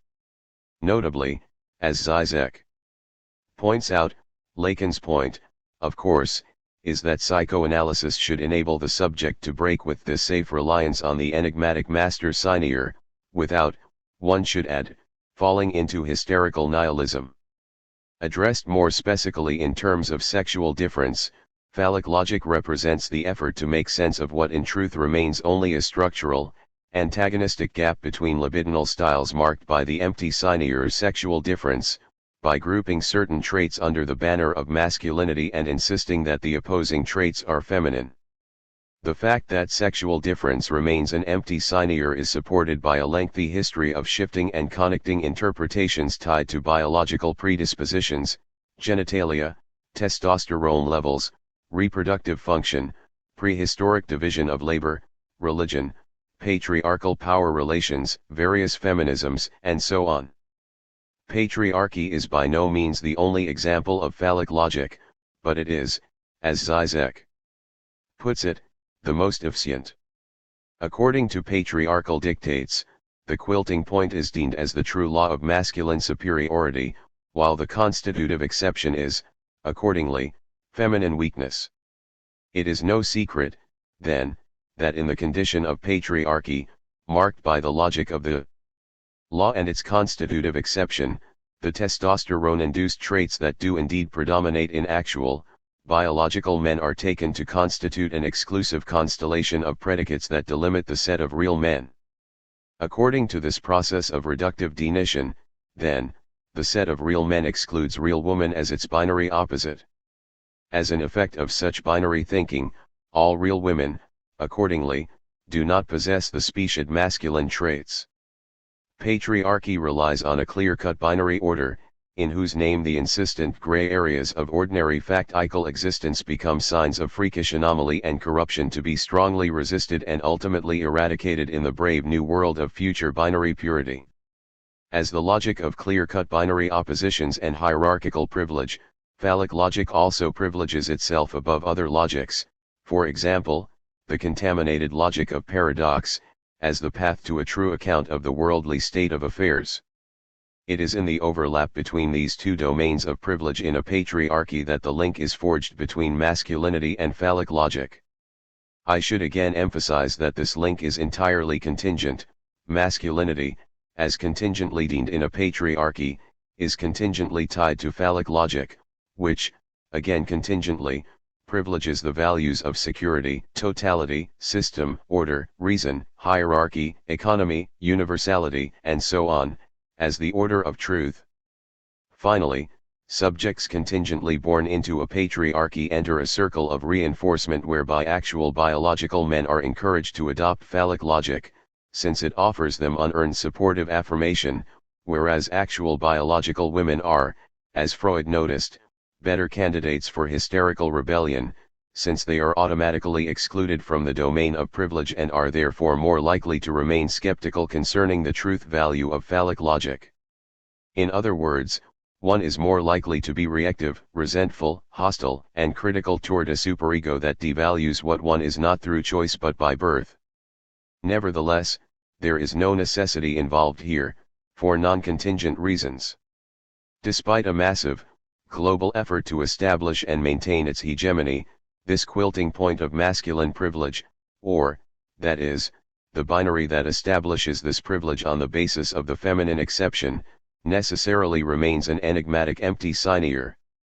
In consequence, as Zizek notes, the symbolic law, paternal name, is just one, the most efficient or established, in the series of imposed, relativational systematizations, none of which ever reach the truth of sexual difference, since the truth of sexual difference is that the term in itself has no precise meaning but remains traumatic. Yet, and here is the double bind, one cannot do without meaning. While all such relativational systematizations of sexual difference are not, of course, natural or true, they nevertheless have powerful and important actual effects in the world, and the actual or effective political struggles concerning sexual difference take place in this arena of fabricated meaning. Moreover, once established, meanings remain inertial. The difficulty concerning patriarchy, then, does not concern the claim that the meaning of sexual difference is fabricated. Phallic logic is always necessary in order to avoid the other extreme of hysterical dissolution. Thus, even if, as Nietzsche was quick to point out, many feminisms equally represent examples of phallic logic, and, as much as patriarchy, run the risk of paranoiac protectiveness, that is, ironically, they risk becoming masculine, one should not give up on them in favor of the kind of proliferation of difference that gives way to sameness. This, as noted earlier, due to the inertial dominance of patriarchy, inevitably turns out to favor masculinity in any case. Feminism, then, cannot oppose patriarchal fabrication with either the hysterical shattering of all acts of fabrication or so-called feminist truth. Instead, its best option is to offer a more salutary fabrication. This, however, presupposes the prior work of shaking patriarchal subjects out of their lethargic tendency to forget that all meaning-giving is a matter of fabrication rather than truth, and out of their paranoid attempts to assert the absolute dominance of what remains merely an imposition of value, even if patriarchy is no longer always inscribed in formal law and the situation is undoubtedly morbid for some.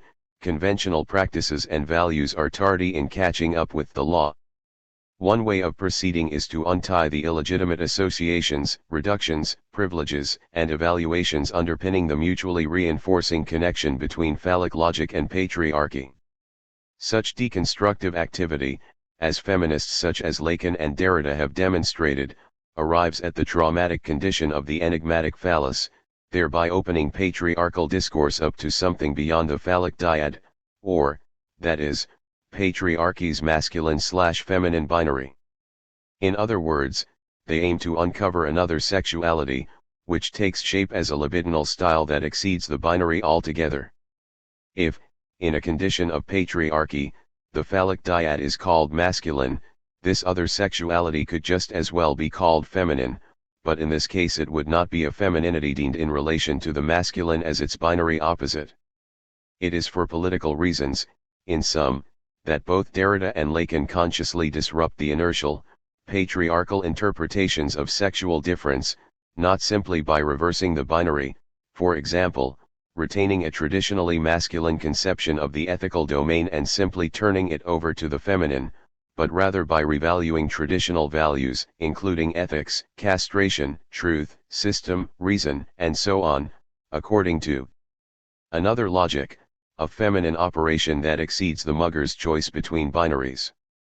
In the chapters to follow, I shall lay out Lacan's account of the transcendental relation as an articulation, isomorphic with the plural logic of the aporia, of the binary division, imposed by phallic logic, between masculine paranoia and feminine hysteria, and the other feminine sexuality that exceeds it through embracing the logic of paradox. First, however, I propose to show in more detail that Derrida's thinking concerning feminine sexuality accords with Lacan's, by addressing Derrida's reading, in Spurs, of a rather unlikely Gur, Nietzsche. Like Lacan, Derrida takes the risk of supposing that woman is the Gur of paradox, that is, difference. He imposes this reading on Nietzsche with an ever so gentle inventive twist of interpretation whose buttery effect yields a dramatic revaluation of values. Derrida reading Nietzsche. Supposing truth is a woman, what then? The power of moral prejudices has penetrated deeply into the most spiritual world, which would seem to be the coldest and most devoid of presuppositions, and has obviously operated in an injurious, inhibiting, blinding, and distorting manner. A proper physiopsychology has to contend with unconscious resistance in the heart of the investigator, it has the heart against it. In a philosophical milieu that could not abide contamination, Nietzsche's unconventional style of thinking, as noted in chapter, announced itself rebelliously as the midwife of a new breed of philosopher, whose time is still to come. The philosophical tradition, to recall his view, under the pressure of its will to power, is subject to a dynamic of self-poisoning whose outcome is the dogmatist's fake truth, or, that is, any ideology driven by an imaginary power to determine XED, universal values for supposedly oppositional terms, whole/part, self/other, good/evil, etc., and on this basis lay fundamental grounds for science, morality, aesthetics, and so on. Nietzsche, by contrast, insists upon the necessity of overcoming this will to power and liberating thinking by recognizing and negotiating a complex logic of contamination that eschews any simplistic division of the world according to antithetical values, or, that is, resists a traditional faith in binary thinking. In short, his analysis of the inevitable dynamic of self-poisoning associated with the will to power and consequent insistence upon an overcoming that resists its ideological outcome. Through recognizing the truth as untruth inscribed in the logic of contamination demonstrates his understanding of truth as a complex, paradoxical notion. If the aim of Nietzsche's logic of contamination is to free philosophical thinking from its conservative tendency toward restrictive categorization in terms of binary values, one might justly anticipate a complex and subtly nuanced analysis of reciprocal contamination concerning the concepts truth and woman in response to the question posed in the RST words of the preface to Beyond Good and Evil, supposing truth is a woman, what then? If truth is a woman, Nietzsche answers, then her lovers, the dogmatic philosophers, have been exceedingly clumsy in their efforts to win her, and, indeed, none has succeeded nor will succeed, since philosophical methods are inappropriately designed nets for this buttery. In short, just as traditional men are characterized by their inability to understand what woman wants, so traditional philosophy is constructed so as to ensure that philosophers will never understand the nature of the prize they seek, namely, truth. As this answer indicates, on Nietzsche's account the notion truth juxtaposes two versions of a paradoxical truth as untruth, the philosopher's truth, which is in actual fact an untruth born of a misunderstanding that imagines there is some truth that can be discovered, captured, and pinned by the right method, and the untruth of the actual state of affairs, namely, a state of contamination, gradations, nuances, paradoxes, or aporias, which dogmatic philosophy is not designed to capture. To accept this untruth is to recognize that ultimate truth is a fantasy projected into the past or future to serve a dogmatic desire for metaphysical closure. In different senses, then, the notion truth is found to be contaminated at the core by its opposite, namely, untruth. On the basis of these two versions of the truth as untruth, Nietzsche may have drawn two radically different kinds of analogy between truth and women, one confirming sediment, ideological values associated with woman, and the other paving the way for their salutary ruin. This is precisely the proposition Derrida examines in addressing Nietzsche's rhetorical use of woman as an analogy for truth in Spurs. Without doubt, as Derrida acknowledges, there is a plurality of women in Nietzsche's texts, there is no such thing as a woman, as a truth in itself of women in itself, i.e., woman does not exist.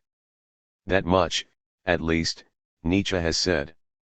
Not to mention the manifold topology of woman in his work, its horde of mothers, daughters, sisters, old maids, wives, governesses, prostitutes, virgins, grandmothers, big and little girls. However, it is clear enough that the predominant, explicit move in beyond good and evil is to draw a single analogy between truth and woman, which aims to condemn the philosopher's truth by calling it feminized.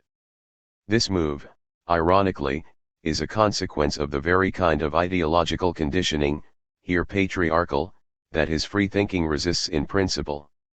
Yet, even if Nietzsche became a little seasick when thinking of women, Derrida insists that his logic of contamination is implicitly, perhaps unconsciously, already at work in his writings concerning woman if one reads a little inventively.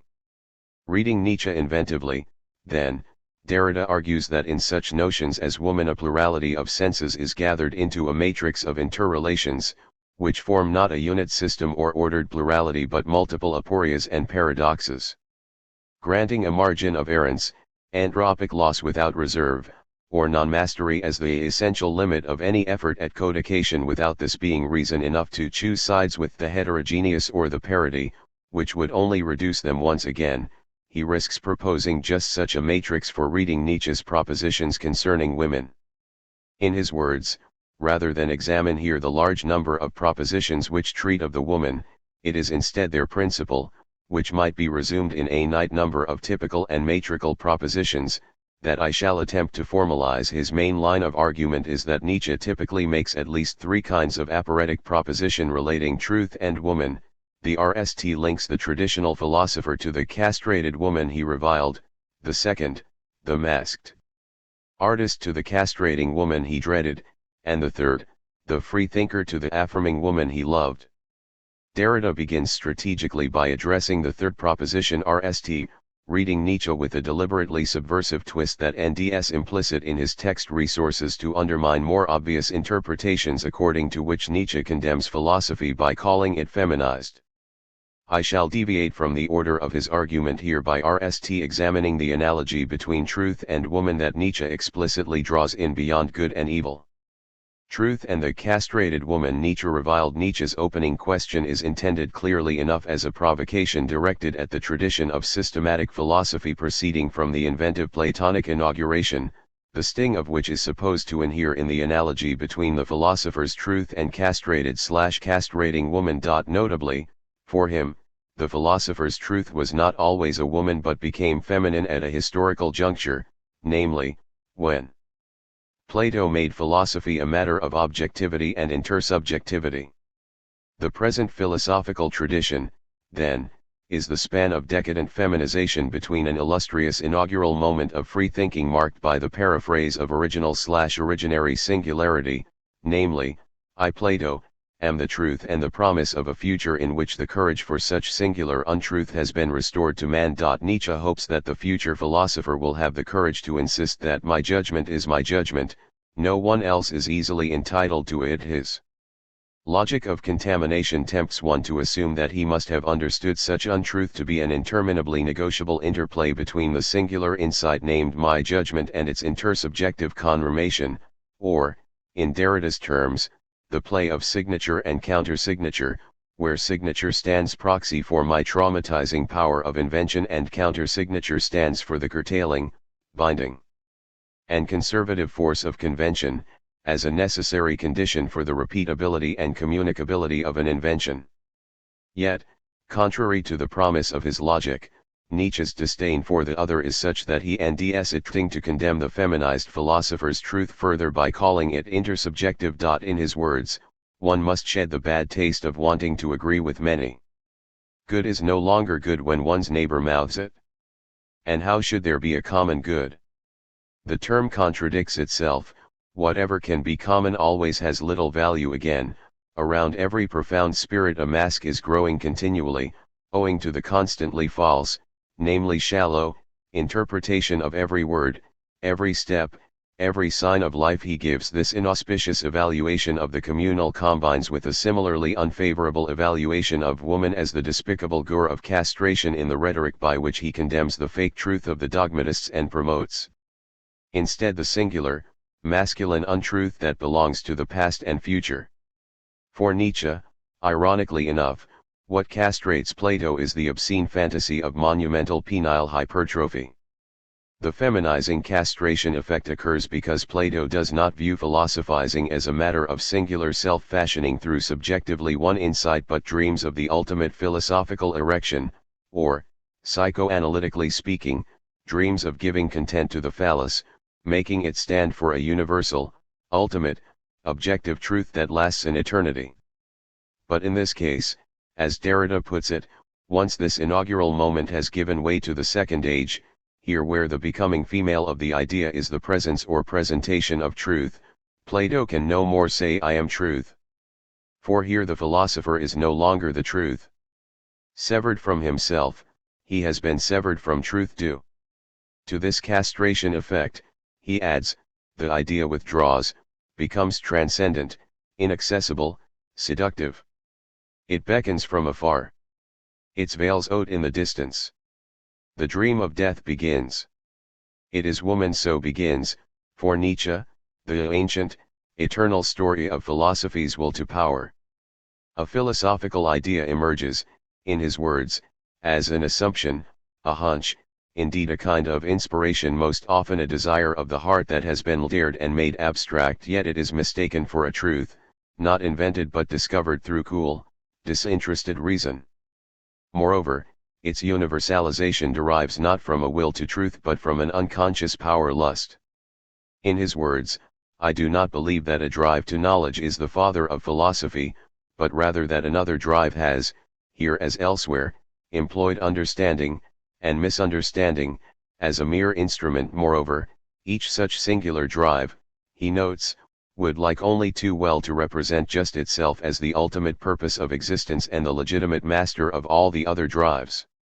For every drive wants to be master, and it attempts to philosophize in that spirit. This power lust, again speaking psychoanalytically, in turn becomes a death drive toward the absolute stasis of eternal validity. The castration effect is not limited to the singular individual who invented an idea and dreamed of its eternalization. Rather, universal ideas act at a distance from everyone, and as noted, Nietzsche insists that the more universally they are confirmed, the less substantial they become.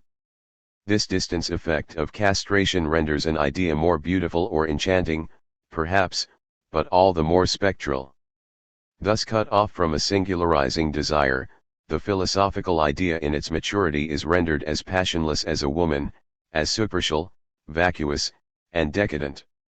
On Nietzsche's testimony in Beyond Good and Evil, behind the spectral veils of dissimulating Nuri, woman bustles with petty trivia. She is false, irrational, erratic, unfaithful, weak-minded, superstitious, sentimental, animalistic, resistant to culture, swayed by emotional excess and fecund sexual urges, weak, soft, unfaithful, inconsistent, wily, cunning, sexually promiscuous, licentious, incontinent, decadent, claustrophobic, violent, unpredictable, vicious, nihilistic, frivolous, whimsical, heteronymous, swayed by love, particularistic, atavistic, uneducable, wild, and utterly incapable of free thinking. Worst of all, for Nietzsche, philosophy's adherents become as skeptical as aged women. In his words, I am afraid that old women are more skeptical in their most secret heart of hearts than any man. They consider the superficiality of existence its essence, and all virtue and profundity is to them merely a veil over this truth, a very welcome veil over a pudendum, in other words, a matter of decency and shame, and no more than that. If philosophers, by analogy, have ever lifted the veils to see the abyssal ux that threatens the beautiful idea, then, like women, they cannot act resolutely upon this untruth but veil the lack with their magnificent imaginary erections. Nietzsche raises an eyebrow at how little is considered sufficient support for such sublime and unconditional philosophers sees as the dogmatists have built so far effete metaphysicians, then, knowing that their erections are soft inside, nevertheless go through the motions, lacking both passion and the imagination to will anything innovative. Skepticism, for Nietzsche, represents a paralysis of the will, timidly abdicating all responsibility, skeptics no longer know independence of decisions and the intrepid sense of pleasure in willing. Artistry and the castrating woman. Nietzsche dreaded taking the analogy with women further, for the beauty of a system or elegance of an argument is highly seductive. Nietzsche adds that woman castrates because she is castrated. As Derrida puts it, in fact, what is emblazoned in the it becomes female might be shown to be as she castrates herself. Castrated, she castrates and plays at her castration in the parenthetical epoch. She feigns her castration, which is at once suffered and enacted. This castration effect, in other words, works as follows: she is utterly skeptical about truth. On Nietzsche's account, woman does not want truth. In fact, in answer to the question what is truth to woman, he claims, from the beginning, nothing has been more alien, repugnant, and hostile to woman than truth. Her great art is the lie, her highest concern is mere appearance and beauty. If woman, as Derrida notes, is not the least interested in truth and does not believe in it, she is nevertheless canny enough to see that man needs truth. As Nietzsche continues, let us men confess it, we honor and love precisely this art and this instinct in woman. We who have a hard time and for our relief like to associate with beings under whose hands, eyes, and tender follies our seriousness, our gravity and profundity almost appear to us like folly. It is in her interest to fake the truth. She uses her seductive arts of dissimulating adornment to confound the credulous men into believing in the illusion of their power to win her, to pin her down, and in so doing she secures her power over them. As Nietzsche warns, she surely wants to inspire fear of herself. By analogy, then, traditional philosophers, while skeptical in the innermost recesses of their hearts, still deceive, beguile, and seduce others with cunning promises of elevation and delight, so mastering their desires and cutting them off from the freedom of their own inventive powers. But in a reverse action, woman also castrates herself.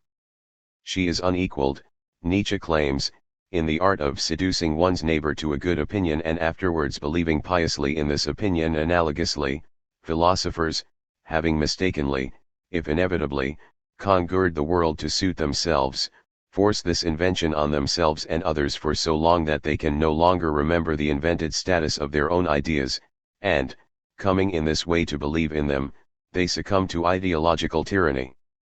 In criticism of the Stoics, for example, Nietzsche argues, for all your love of truth, you have forced yourselves so long, so persistently, so rigidly hypnotically to see nature the wrong way, namely stoically, that you are no longer able to see her differently in its feminized form. Then, philosophy can only gauge its effect of truth through intersubjective confirmation, but the success with which it deceives others beguiles its adherents into self-deception. Like women, philosophers become enchanted by the beauty of the disguise and aggressively paranoid about preserving the deception, growing poisonous in their aim to eradicate in others the very kind of inventive life that engendered their own power. As Derrida sums it up, she castrates in order to master the master from a distance. In his words, from afar she would master the master and with the same blow, in fact the same thing, that produced his desire, kill him. Her artistry, therefore, aiming to deceive, manipulate, stunt, and control, lacks innovative power and stagnates. It becomes a stultifying power of death that is hostile to life, and since life itself is will to power, her desire poisons the will to power. Analogously, then, for Nietzsche, philosophy castrates philosophers. His words here could be taken for any contemporary account of the power within a discourse to speak a subject.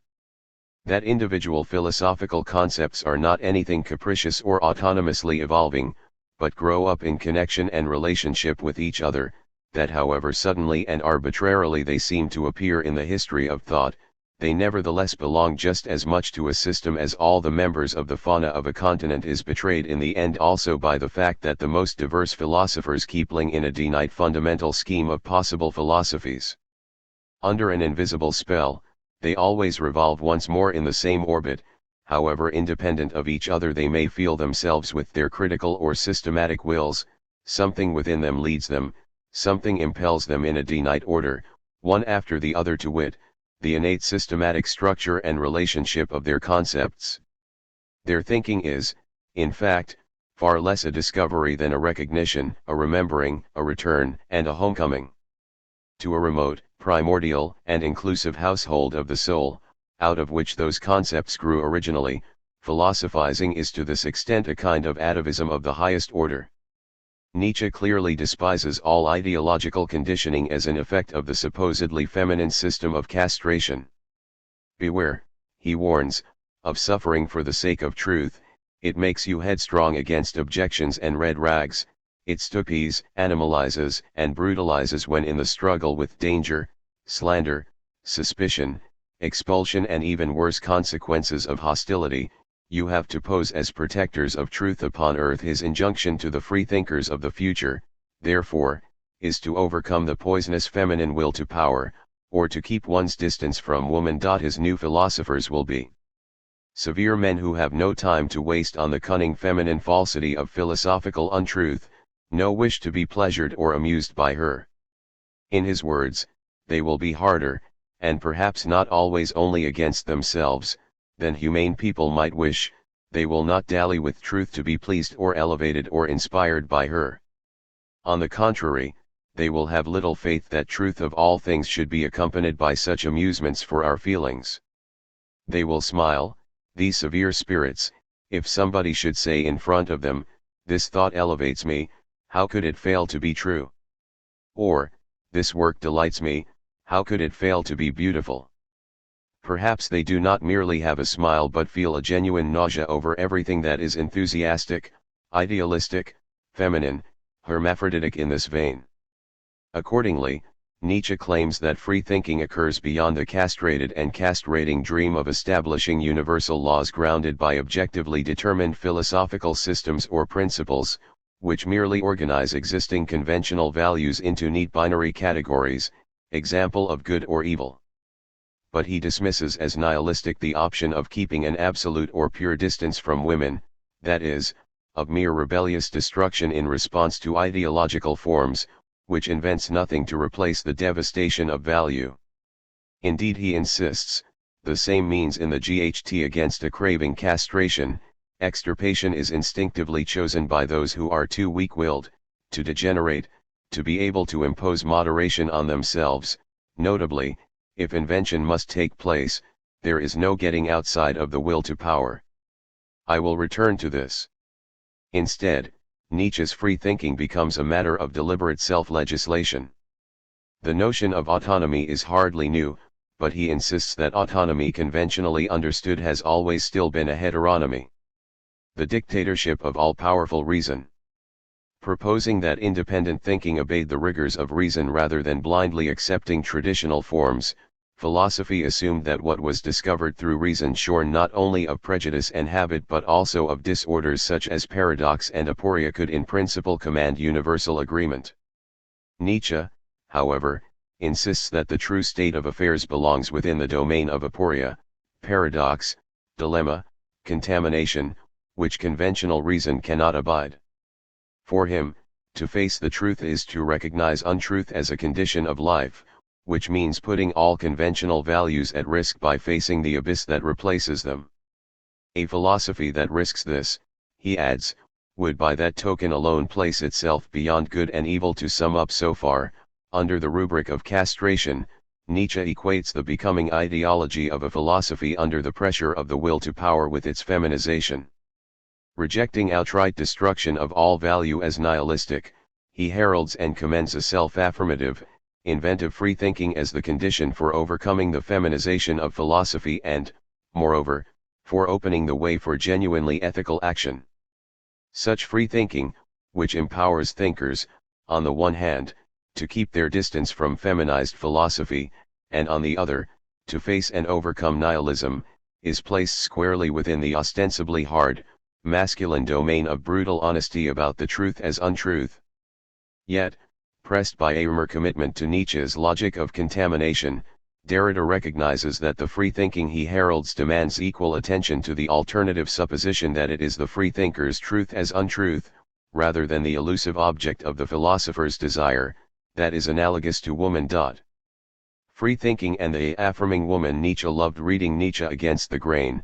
Derrida aims to show that a small inventive twist in interpretative reading enables one to derive an opposing evaluation of the feminine from Nietzsche's analogy between truth and woman. Aiming, as mentioned, to bring forth the most unconventional reading RST, before the weight of convention crushes it out, he elicits from a scrap of the gay science what can only be the thinnest of whispers, a barely audible spectral sound that hovers above the word distance. But let us play along with Derrida here and allow him to summon this ghost for us. For it represents a significant element of his matrix. In the fragment Derrida cites here, Nietzsche imagines the effect of women on men to be like the sudden appearance, to a man standing amidst the crashing breakers of a stormy sea, of a great ship in the distance, which passes like an immense buttery over the dark sea. As Nietzsche puts it, as if born out of nothing, there appears before the gate of this hellish labyrinth, only a few fathoms away, a large sailboat, gliding along as silently as a ghost. Oh, what ghostly beauty! How magically it touches me! Has all the calm and taciturnity of the world embarked on it? Does my happiness itself sit in this quiet place? It seems as if the noise here had led me into fantasies. All great noise leads us to move happiness into some quiet distance. When a man stands in the midst of his own noise, in the midst of his own surf of plans and projects, then he is apt also to see quiet, magical beings gliding past him and to long for their happiness and seclusion, women. He almost thinks that his better self dwells there among the women, and that in these quiet regions even the loudest surf turns into deathly quiet, and life itself into a dream about life. If the almost is not enough to break the enchantment, Nietzsche, in explicit confirmation of the analogy RST drawn, issues this warning, yet, noble enthusiast, even on the most beautiful sailboat there is a lot of noise, and unfortunately much small and petty noise. The magic and the most powerful effect of woman, is, in philosophical language, action at a distance, actio in distance, but this requires RST of all and above all distance. I have already outlined in what sense for Nietzsche this action at a distance inscribes the entire system of castration in which philosophy has been trapped since Plato. Yet for Derrida, in the phrase action at a distance there is enough of a symptomatic slip to suggest, contra the conscious Nietzsche, that woman is the quintessential gur of the freethinker he heralds as the philosopher of the future. Derrida, in other words, here deliberately takes up an association between woman and truth as untruth in the second sense outlined above, instead of the more obvious association between woman and the philosopher's truth. Taking up Nietzsche's injunction to keep one's distance from the feminine operation, as well as his insistence that the feminine operation is an effect at a distance, Derrida makes the subtle shift whose buttery effect is a radical transvaluation of the values of sexual difference. To begin with, he plays along with Nietzsche. In his words, a woman seduces from a distance. In fact, distance is the very element of her power. Yet one must beware to keep one's own distance from her beguiling song of enchantment. A distance from distance must be maintained. The injunction to maintain a distance from distance, then, is the injunction to keep one's distance from the feminine operation, from the actio in distance, or, that is, to become reactively aware of it. Such reaction upon the feminine operation, Derrida notes, and here is the shift, does not amount to approaching it. Rather, tacitly invoking the myth of the veil of Isis, he insists, one approaches the feminine operation at the risk of death itself. Why? It might be because woman is not some determinable thing comparable to other things, waiting there at a distance, to be approached, inspected, dissected, and pinned down, or ignored and left behind. Perhaps, as he puts it, woman a non-identity, a non-gur, a simulacrum is distance's very chasm, the outdistancing of distance, the interval's cadence, distance itself, if we could still say such a thing, distance itself. In other words, to put it bluntly, Derrida does not interpret the phrase a woman seduces from a distance to imply, as Nietzsche would have it, that a woman is only beautiful and enchanting at a distance, for when you approach her, or, that is, if you are brutally honest, there is nothing but a superficial facade veiling an ugly decadence. Rather, Derrida takes it to imply that woman is another name for the operation of difference. On the one hand, its operation as spacing acknowledges Nietzsche's truth as untruth, or, that is, the unstable, open-ended state of contamination or uncontrollable proliferation of differences that characterizes the actual state of affairs. On the other hand, the operation of difference as temporalization acknowledges that, for anything at all to take shape, one must violently put the play of differences out of play for a while, that is, restrict or defer the play or place it in reserve. To know that difference as temporalization violates difference as spacing and vice versa is to know that what takes shape via the operation of difference as temporalization could never be an eternal essence, an unconditionally present term, but must always be a necessary but temporary, a making sense or an invention that does not forever escape the undermining forces of difference as spacing. Thus, on Derrida's reading, one can take the effect at a distance that names the feminine operation to mean that, there is no such thing as the essence of woman because woman averts, she is averted of herself. Out of the depths, endless and unfathomable, she engulfs and distorts all vestige of essentiality, of identity, of property. And the philosophical discourse, blinded, founders on these shoals and is hurled down these depthless depths to its ruin. There is no such thing as the truth of woman, but it is because of that abyssal divergence of the truth, because that untruth is truth. Woman is but one name for that untruth of truth. Derrida implicitly challenges one to reread all of the statements in which Nietzsche insists upon drawing an analogy between truth and woman, or the veiled movement of feminine modesty, or upon the complicity, rather than the unity, between woman, life, seduction, modesty, in a way that strengthens the proposition that woman is the name for the salutary untruth that characterizes the actual state of affairs.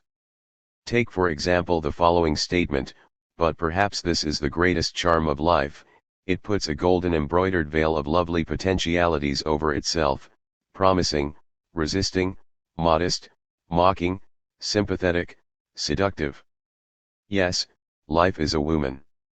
This statement could imply, as Derrida suggests, that woman as untruth is one of the nicknames for a difference that remains distant, inaccessible, abyssal, and both seduces and mocks the credulous and dogmatic philosopher who understands nothing of truth, nor anything of woman if he believes in truth just as he believes in woman. Moreover, she is implicitly wiser than he is, for, in Derrida's words, if woman is truth, she at least knows that there is no truth, that truth has no place here and that no one has a place for truth. And she is woman precisely because she herself does not believe in truth itself, because she does not believe in what she is, in what she is believed to be, in what she thus is not. In a similar vein, Derrida takes Nietzsche's answer to the question that opens beyond good and evil to suggest the following: if truth is a woman, it remains in excess of what it seems at face value, and any philosopher who tries to capture truth makes of it a lie. As Nietzsche admits soon after, what is certain is that she has not allowed herself to be one, and today every kind of dogmatism is left standing dispirited and discouraged. If it is left standing at all, it is self-affirming woman who actively limits the tyrannical dream of philosophy.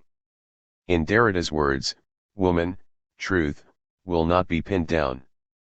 That which will not be pinned down by truth is, in truth, feminine. The feminine is a power of self-affirmation that shakes off all ideology, including patriarchy, that is, she does not react against it but is unaffected by its power, instead she affirms her own power. Woman, or the feminine, in this case is the quintessential gur of Nietzsche's new freethinker, who understands the truth that there is no truth without skepticism or passive nihilism but with cheerful inventive affirmation. Concluding remarks, the feminine as the site of transgression. What? In all honesty, it takes some Derridean subtlety and ingenuity to sustain this subversive gesture that makes Nietzsche let slip an alternative valuation of the feminine effect at a distance by equating it with the self-affirmative, Dionysiac power of inventive renewal he endorses as the proper response to the abyss of truth as untruth. Nevertheless, if Nietzsche did not have the stomach for the entire journey, it is important that Derrida, as one of the new thinkers he heralds, is of stronger constitution and is willing to risk supposing that truth as untruth is a woman. From this transvaluation in the domain of sexual difference, it follows that dogmatic philosophy, demanding, as Derrida puts it, truth, science, and objectivity in all their castrated delusions of virility, not to speak of faith, continence, consistency, sublimation as sexual abstinence, universality, predictability, coldness, obedience to reason as system, law and order, duty, progress, educiability, and Bildung must be understood as a matter of blind masculine narcissism rather than feminine deception. In short, if Derrida accepts the complex logic of Nietzsche's new style of thinking, he resists the metaphorical conjuration that characterizes his rhetoric, insisting instead that the becoming ideology of philosophy, the entire dynamic of castrated and castrating, is not a process of feminization but of masculinization. Ironically, to sum up, for all his perspicacity, Nietzsche did not foresee that the proverbial untimely character of his thinking would undergo a strange turnaround that renders it out of step not only with its own time but also with ours. He is par excellence the thinker beyond the castration effect of conventionally determined values and binary oppositions, and his free thinking is formally characterized by the permanent suspicion of all ideologies, which has become a powerful strand in the contemporary mindset. His own logic of contamination implies, of course, that he should have been the RST to recognize patriarchy as a phallocentric ideology. Yet his rhetorical use of the epithet feminization to condemn the becoming ideology of philosophy relies for its effect on assuming the most stereotypical and conventional values for the concept woman, pregiven by this ideology of all ideologies that cuts across all discourses. It is therefore a stronger commitment to his style of thinking, on the part of the new thinkers he heralds, that uncovers an outdated, even quaint, patriarchal conventionality that dooms his pronouncements concerning sexual difference, buttressed by a stereotypical binary opposition between the communal and the singular, to a less romantic kind of untimeliness. The performative contradiction here seems obvious, in the very gesture by which he condemns the philosopher's truth as ideological and exhorts thinkers to move beyond conventionally given values and oppositions toward the complex style of deliberate free thinking he heralded. Nietzsche reveals that he remains unrictively subject to precisely the kind of conventional, ideological, heteronymous, and oppositional thinking he so strenuously resists in principle. Notably, acknowledging that the notion woman is characterized in his texts by a diverse plurality exacerbates the performative contradiction, for it strengthens the case that Nietzsche, of all thinkers, had the least reason to allow himself recourse in Beyond Good and Evil, of all texts, to a rhetorical construct that criticizes traditional philosophy by calling it feminized. The obvious move here might be to retain the valuable critique of ideology made possible by his insight into the dynamic of the will to power as well as his logic of contamination, while jettisoning the self-undermining, phallocentric rhetoric that constructs sexual difference in the terms handed down by patriarchy. However, as I hope to have demonstrated through the foregoing exposition of Derrida's reading, retaining these terms and pressing them to the point of their undoing has certain advantages. Nietzsche's unconscious recourse to commonly held stereotypes in turn puts into question the very possibility and value of absolute singularity, or, that is, truth as declamation, truth as the speaking of passion, desire, presupposed in the very possibility of saying I, Plato, am the truth. Nietzsche, as noted in chapter, argues that it is impossible to put the untruth that I am into words. Yet, in a claim that is antagonistic to this insight, he insists that his own views concerning women are singular rather than a matter of learning. While he grants that learning, like nourishment, changes us, he insists that deep down lies an unteachable kernel from which speaks an unchangeable this is I, described as the great stupidity we are or as a spiritual fathom that remains unteachable very deep down. Nietzsche, astonishingly, given his arguments for the impossibility of speaking passion, thinks that this preamble will more readily permit him to state a few truths. My emphasis about woman as such, assuming that it is now known from the outset how very much these are after all only my truths. It is precisely his logic of contamination that should have warned Nietzsche against claiming as his own truths the commonly held stereotypes he repeated concerning sexual difference. Moreover, this places into question his claim that the masculine untruth inheres solely in the singular, inventive power of each rugged individual who must walk his own lonely path to insight, shaking off as degradation any confirmation and evaluation by what Ibsen called the compact majority. He might have reminded himself of what he already knew concerning the insidious, unconscious nature of ideological conditioning, for he remains perfectly aware that the free thinking required by a genuinely ethical stance, which he understood in terms of a singular responsibility for independent decision-making, is less a matter of having the strength to stand up for and act upon individual convictions than of, above all, having the courage to question them, and not just intermittently, when things go wrong. More radically, it is a matter of keeping such convictions permanently in question, since no thinkers can ever quite be honest enough in their work. In other words, no individual, no matter how perspicacious, is capable of the absolute self-transparency required to master nally the undertow toward conventionality and habit inscribed in the will to power, precisely because it operates to a large extent unconsciously, which means that its effects only become visible in retrospect, when something has gone wrong with it. Nietzsche knew all of this, but he did not live up to his insight, allowing himself the greatest indulgence, in his own terms, the greatest weakness of spirit, when it came to the other in general, and particularly women. Turning to Nietzsche's new thinkers, whose style turns out to be feminine, one should immediately note that the feminine as the site of transgression in a patriarchy, derived from the recognition of untruth as the actual state of affairs, is not a matter of embracing anti-castration as the precise opposite of castration, but a movement beyond the binary altogether. Woman, in Derrida's words, no more believes in castration's exact opposite, anti-castration, than she does in castration itself. Much too clever for that, and we ourselves who we might learn from her, or in any case from her operation, she knows that such a reversal would only deprive her of the powers of simulation, that in truth a reversal of that kind would, in the end, only amount to the same thing and force her just as surely as ever into the same old apparatus. She knows that she would only end herself trapped once again in a phallocentrism. Interestingly, Derrida's prejudicial reading of Lacanian discourse surfaces here. In his words, perhaps at this point one ought to interrogate and unboss the metaphorical full-blown sale of truth as declamation, of the castration and phallocentrism.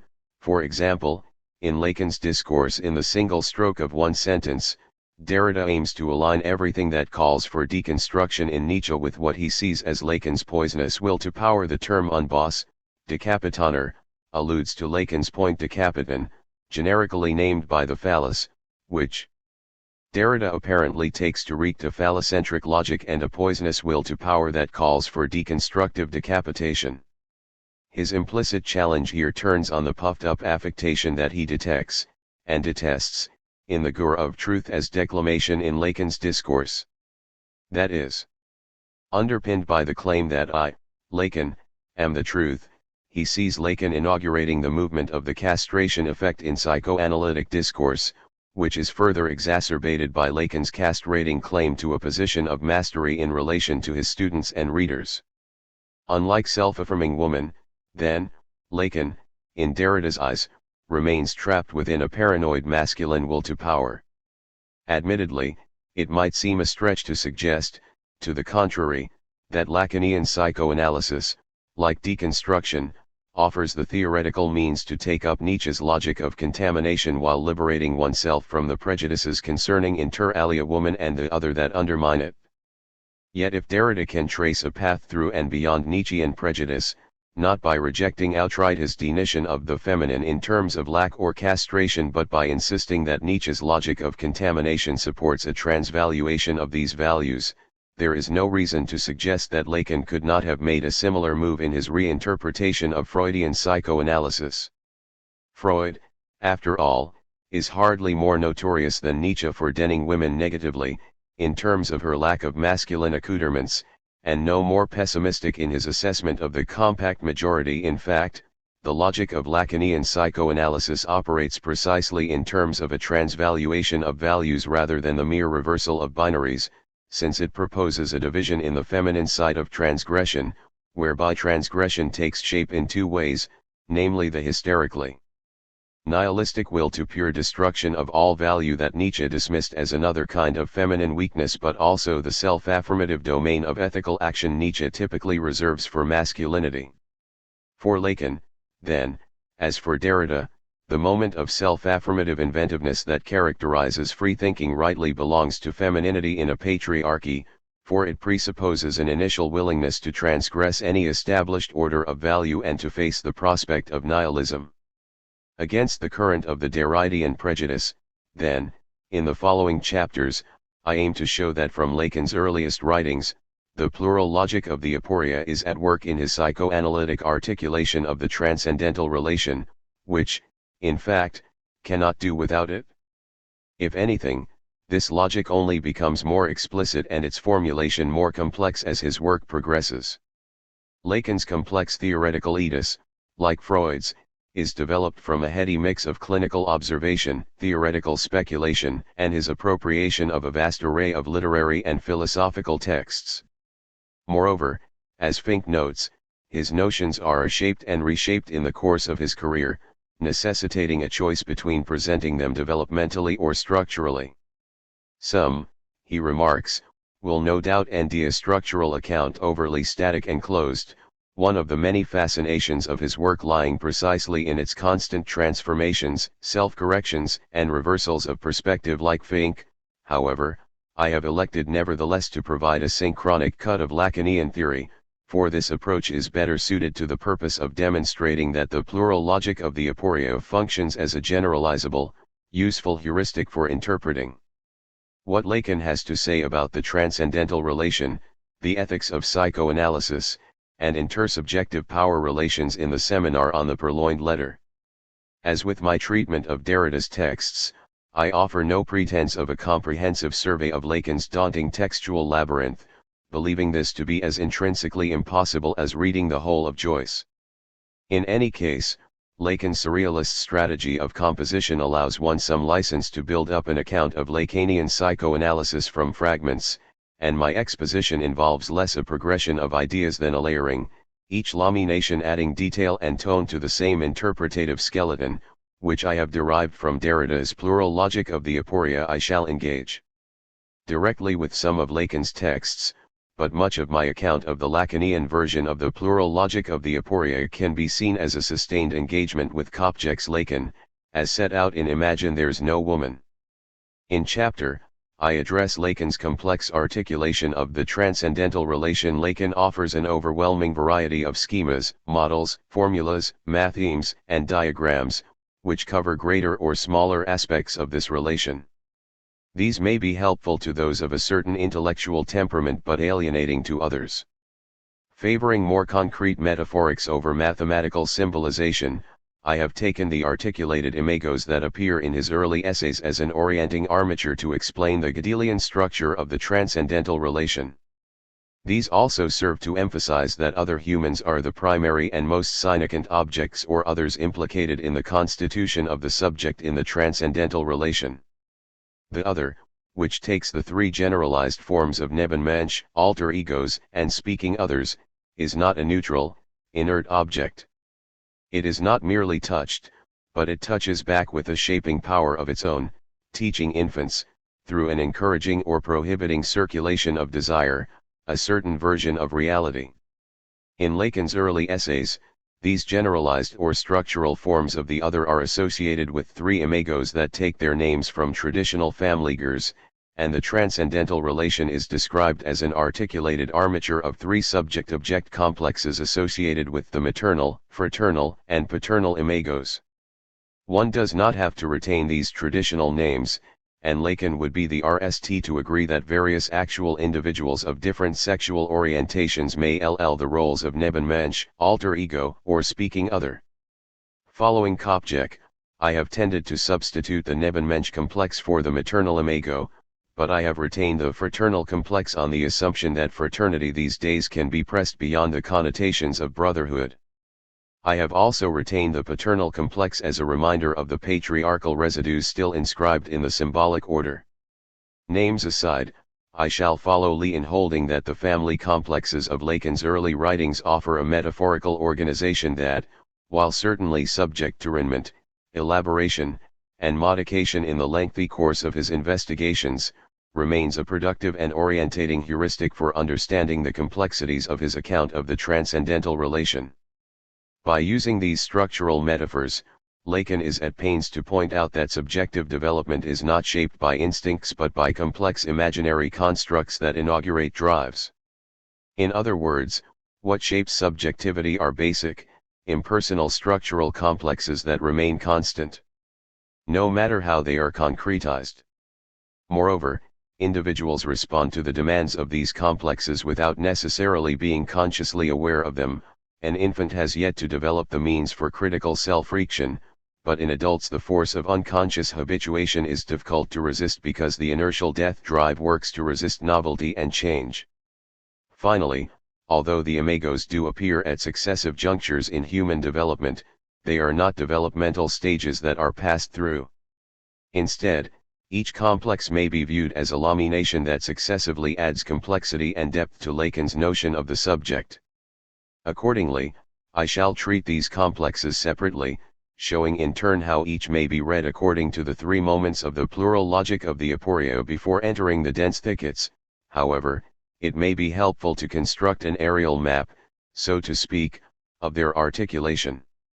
A Lacanian account of the transcendental relation, according to Kopjek, begins from the claim that the other does not exist and that the subject is constituted from an originary lack. This is not an argument for the absence of either but for the aporetic structure of each.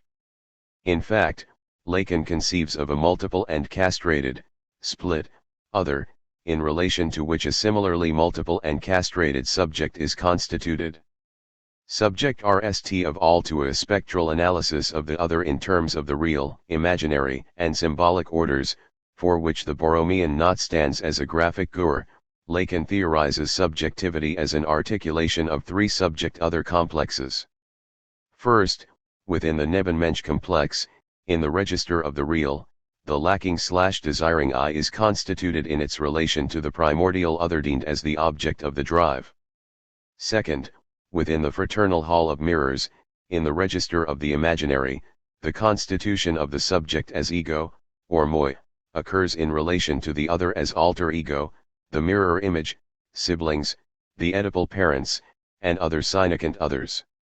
Third, the constitution of the subject as active, speaking je, in opposition to the described or spoken moi, occurs in relation to the impersonal, generalized other of discourse or culture, inscribed in language, in the register of the symbolic.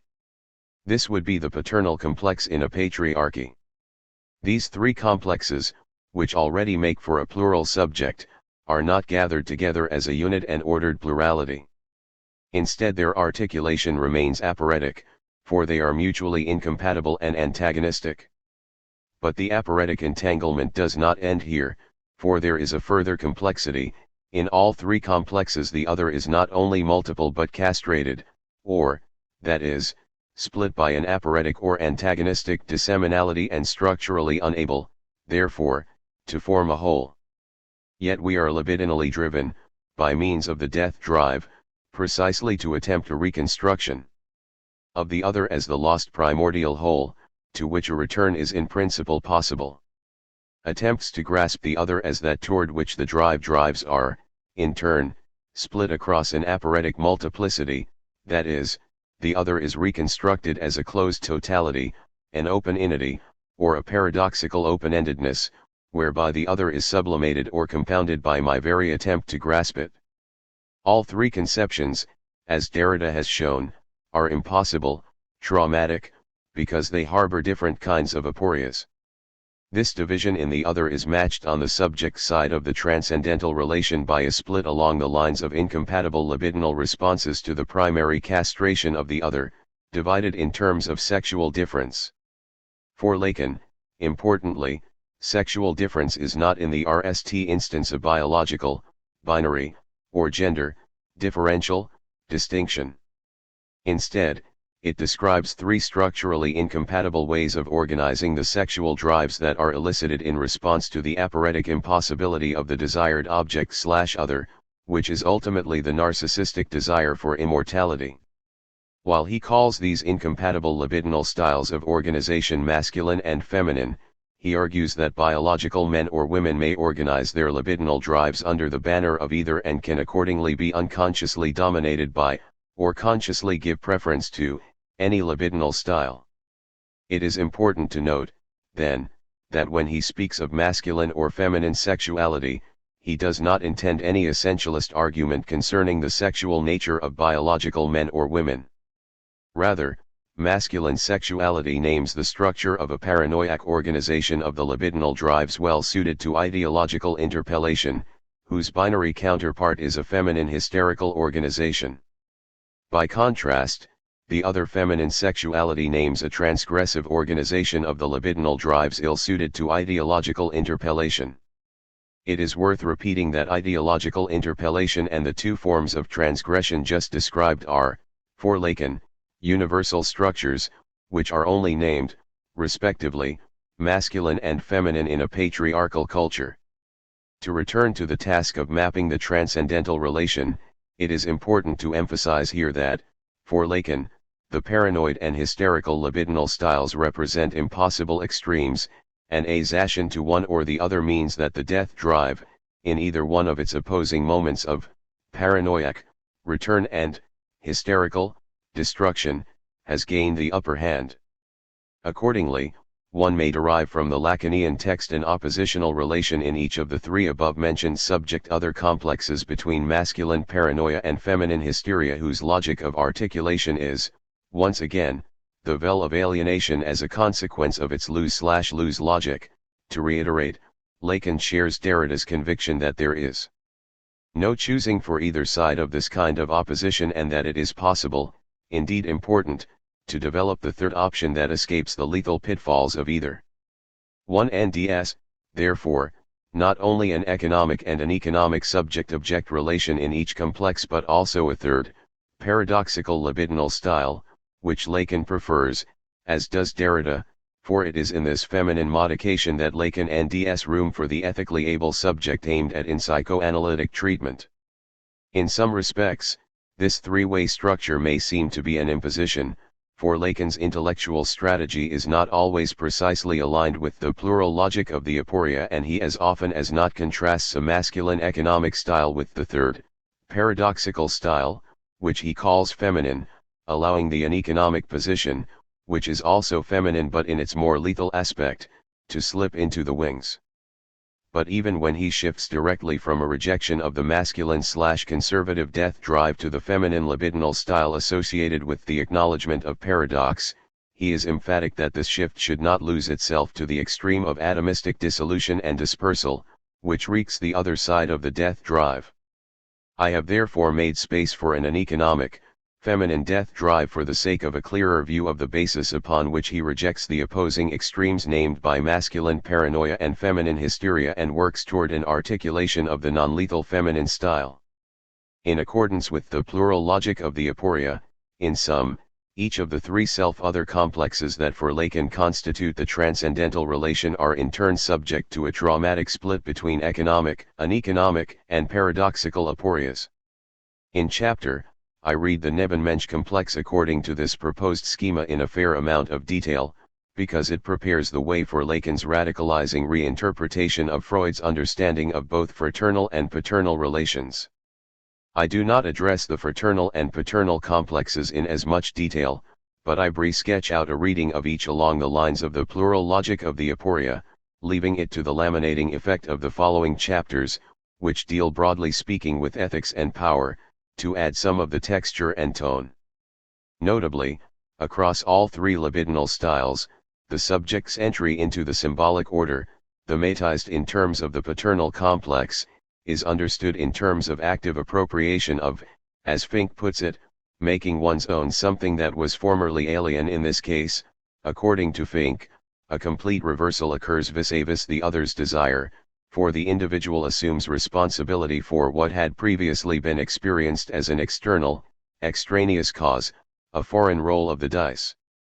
At the beginning of one's universe, destiny, in other words, the JE is required to become the subject of his or her own fate. Not "it happened to me, but I saw, I heard, I acted." Hence the gist of Lacan's multiple translations of Freud's Wo es war, soll ich werden, where the other pulls the strings, acting as my cause, I must come into being as my own cause. In chapter, I shall elaborate on the theme of action and its implications for Lacan's psychoanalytic account of ethical action. In outline, I shall show that the masculine JE, formed via a rejection of castration, dominated by the death drive as return, and bound by the stereotypes of an existing order, operates from a position of ideological paranoia, whereby his lot is the zated action of an obedient functionary of the externally imposed law. In contrast, the feminine JE, formed via wholesale acceptance of castration, dominated by the death drive as dissolution, and bound to smash up existing stereotypes, operates from a position of hysterical transgression, whereby her lot is the paralysis of pure destruction. Beyond these two libidinal styles, related in terms of the veil of alienation, which articulates castration and anti-castration, Lacan derives a third style, namely one of inventive sublimation. This style, which invokes the aporia of a paradoxical interweaving of inventive and destructive action, is the key to Lacan's account of ethical action, and, notably, to his resolution of the antinomy Freud faced between sex and civilization. This account of ethical action lays the basis for the null chapter of the study, which explains Lacan's claim that the task of psychoanalytic intervention is ethical. If psychoanalysis aims to engender an ethically able subject, it presupposes the desirability of feminine sublimation as one of the intrinsic possibilities of the transcendental relation. But this is not to suggest that realizing the capacity for such sublimation is automatic, rather, it must be achieved. If Lacan criticizes psychoanalysis for setting itself up to produce ideologically adapted rather than ethically able subjects, he also chastises psychoanalysts for forgetting the fundamental tool of the trade, namely language. Psychoanalysis is not for nothing dubbed the talking cure. His emphasis on the interventionist value of speaking underscores a second feature of the subject's entry into the symbolic order, namely that, again across all three libidinal styles, the formation of the JE is a matter of learning to speak.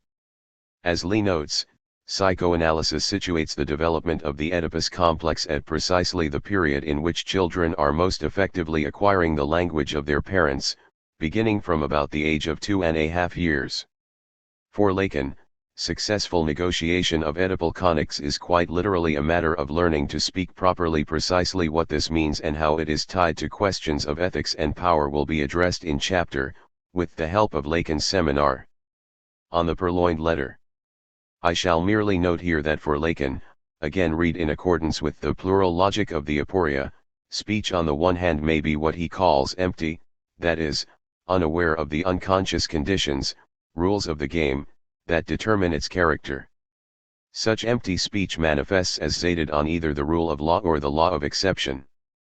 On the other hand, in what he calls full speech, the individual gains analytical insight into the logic named by the veil of alienation, and in so doing occupies an anomalous or paradoxical position between the rule and its outside, which is precisely the displacement from which one must risk decisive action. To read Lacan's seminar on the Purloined Letter in terms of the plural logic of the aporia poses a direct challenge to Derrida's reading of this text, which sees in it only confirmation that Lacan is too at home with a traditional philosophy caught up in the metaphysics of presence. To conclude this study, then, I shall address the specifics of Derrida's unjust reading of the seminar, detailed in Le Facteur de la Vérité, from out of which his protocols for reading Lacan emerge. With the help of Barbara Johnson's seminal essay The Frame of Reference, I shall assess the possibility of nevertheless ending something of value to be gained from what is unquestionably a one-sided misrecognition of Lacan's theoretical strategy. If it is easy enough for me to outline a viable form of theoretical accord between Derrida and Lacan based on the plural logic of the aporia, it is highly unlikely that Derrida would have missed this. I agree with Barbara Johnson that he is too astute a reader not to have framed Lacan on purpose. Moreover, if one returns to the scene of the rift between them, Derrida's reading of Lacan's seminar on the Purloined Letter, it is easy to see where, in order to build up the case that 8 tightly interwoven motifs in this seminar place Lacan squarely within the metaphysics of presence, Derrida reduces only to its economic moment everything that for Lacan has the paradoxical ambiguity given to it by the third moment of the plural logic of the aporia. In other words, Derrida decides the undecidable in Lacan, which is highly ironic, since this is exactly the mistake many make when reading Derrida, although they tend to decide the undecidable in the other direction. Barbara Johnson insists that Derrida does this intentionally as a kind of lesson in rhetoric. But if this is so, he never comes clean later on about the setup.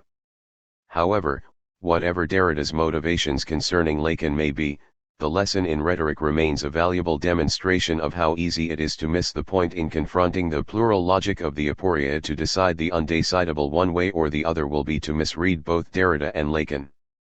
The transcendental relation in Lacanian psychoanalysis. Introductory remarks: Immortality. In Civilization and Its Discontents, Freud attributes the persistent human dream of a mythical beginning, where all was encompassed in the circle of self-sufficiency, to the unconscious mnemic trace in all of us of the primordial mother-child dyad, or its equivalence, which is to the infant an original, albeit never actually experienced, oceanic plenum.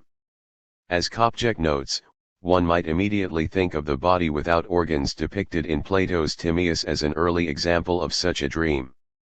However, she argues, given Freud's insistence that the body through which infants are attached to the Nebenmensch, and later the wider world, is not just pragmatically functional but infused from top to toe with an erotic charge, psychoanalysis conceives of this mythical state in terms of libidinal fullness, or immortal jouissance, rather than mere biological self-sufficiency. Challenging Freud's insistence on the eventual dominance of the reality principle, which raises pragmatic concerns of physical need above erotic interests, Lacan replaces the Timaean-type myth with his own myth of the lamella, which underscores the primacy of libidinal interests over the return of need. As noted in chapter, the Gur of the lamella, thin membrane, refers to the protective/receptive outer membrane that, as Freud argues in Beyond the Pleasure Principle, characterizes all living organisms. On the one hand, the lamella gurs as a protective layer that encloses the living organism and separates it from an innate environmental beyond. But simultaneously, on the other hand, it opens the organism up, for the membrane exists as a multiplicity of libidinally charged mouths that attach the organism, through the drives, to the environment around it. In other words, the lamella represents a strange border that both separates the limited being from the unlimited all and attaches it to this outside. In equivalent terms, it represents a split that allows for a relation between the mortal living subject, presided over by pleasure, and the immortality lost jouissance, that is, ironically, the consequence of life itself. In Lacan's words, the relation to the other is precisely that which, for us, brings out what is represented by the lamella. The relation between the living subject and that which he loses by having to pass, for his reproduction, through the sexual cycle condensed in this citation is a reference to Freud's treatment of mortality as immortality lost. In Beyond the Pleasure Principle, Lacan draws out subtly connecting conceptions of mortality in this essay, which in turn have a bearing upon our understanding of the primary human libidinal interest in immortalization, or of our death drive toward the restitution of lost immortality. He notes the irony that Freud situates mortality at the advent of the living being, that is to say, at sexed reproduction, which is also, on one interpretation, our only means of immortalization. Here, one could argue, Freud makes the fairly commonsensical observation that because human reproduction occurs via sex rather than, say, cloning or spontaneous cell division, human being is originally split between eros and then eidos. The germ cells, under the sway of eros, are pulled toward a return to the beginning in a bond that renews life.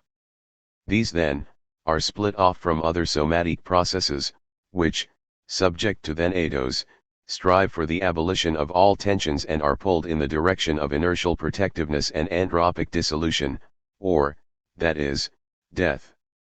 In other words, if individual bodies remain merely mortal, we may nevertheless seek immortalization through genetic replication. This reeks a fairly common traditional notion that he reproduces himself through his children.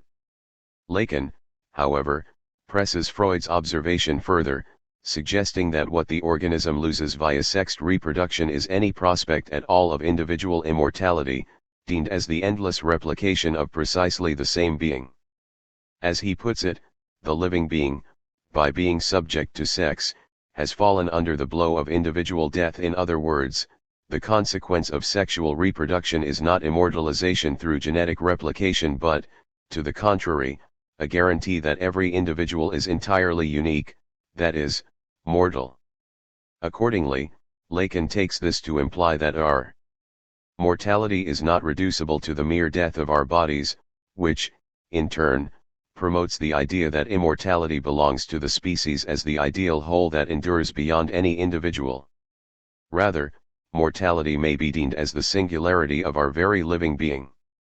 Here, Lacan has drawn from Freud's text a subtle shift in nuance concerning our conception of mortality, from the death of the individual body to the singularity of the individual life, which engenders a paradox.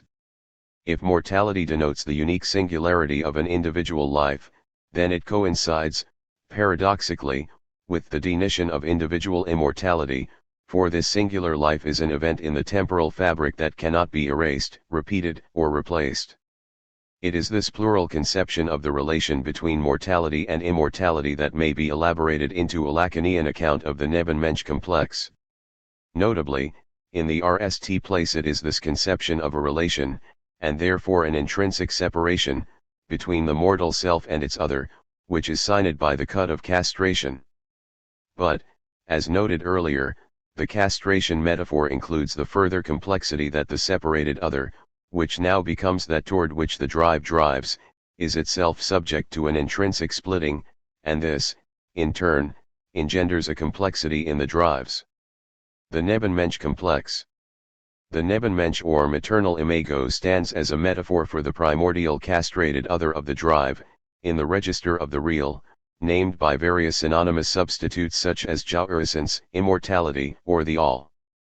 As castrated, the Nebenmensch is intrinsically split between three senses, RST, das Ding, object A, writ large, as the delusional A, which is divided between two senses that form a binary opposition, totality and inity, and second, the sublimated object A, the paradoxical part that functions as a whole. It is due to the intrinsic divisibility of the Nebenmensch as co-constitutive other that, in turn, the constitution of the subject as lacking and desiring has different senses. Accordingly, in outline, on an economic account of this complex, the Nebenmensch as das Ding is understood, in the RST of its two senses, as a single totality. The associated libidinal style of the driven subject, characterized by paranoia, manifests as a masculine death drive toward totality, or the restitution of Jouissance or immortality understood as a return to the unity of das Ding. Because such totalization is impossible, the consequence of this libidinal style is endemic dissatisfaction or, at its opposite extreme, the paralysis of paranoiac inexhibility. By direct contrast, on an economic account of this complex, the Nebenmensch as das Ding is understood, in the second of its two senses, as an innate concatenation of parts. The associated libidinal style of the driven subject, characterized by hysteria, manifests as a feminine death drive toward the dissolution of all bonds, since all bonds are automatically excluding, for the sake of recovering a state of innate inclusiveness.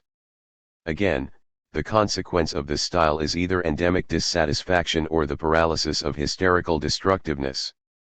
On a paradoxical reading of this complex, the other of the drive is interpreted not in the idealized form of das Ding, as totality or inity, but as the sublimated object A, the part that functions as a whole. The associated libidinal style is one of feminine inventive sublimation, whereby the death drive circles around the object in what one could think of as an open-ended invention of satisfactions, that is, satisfaction endlessly compounded by satisfaction.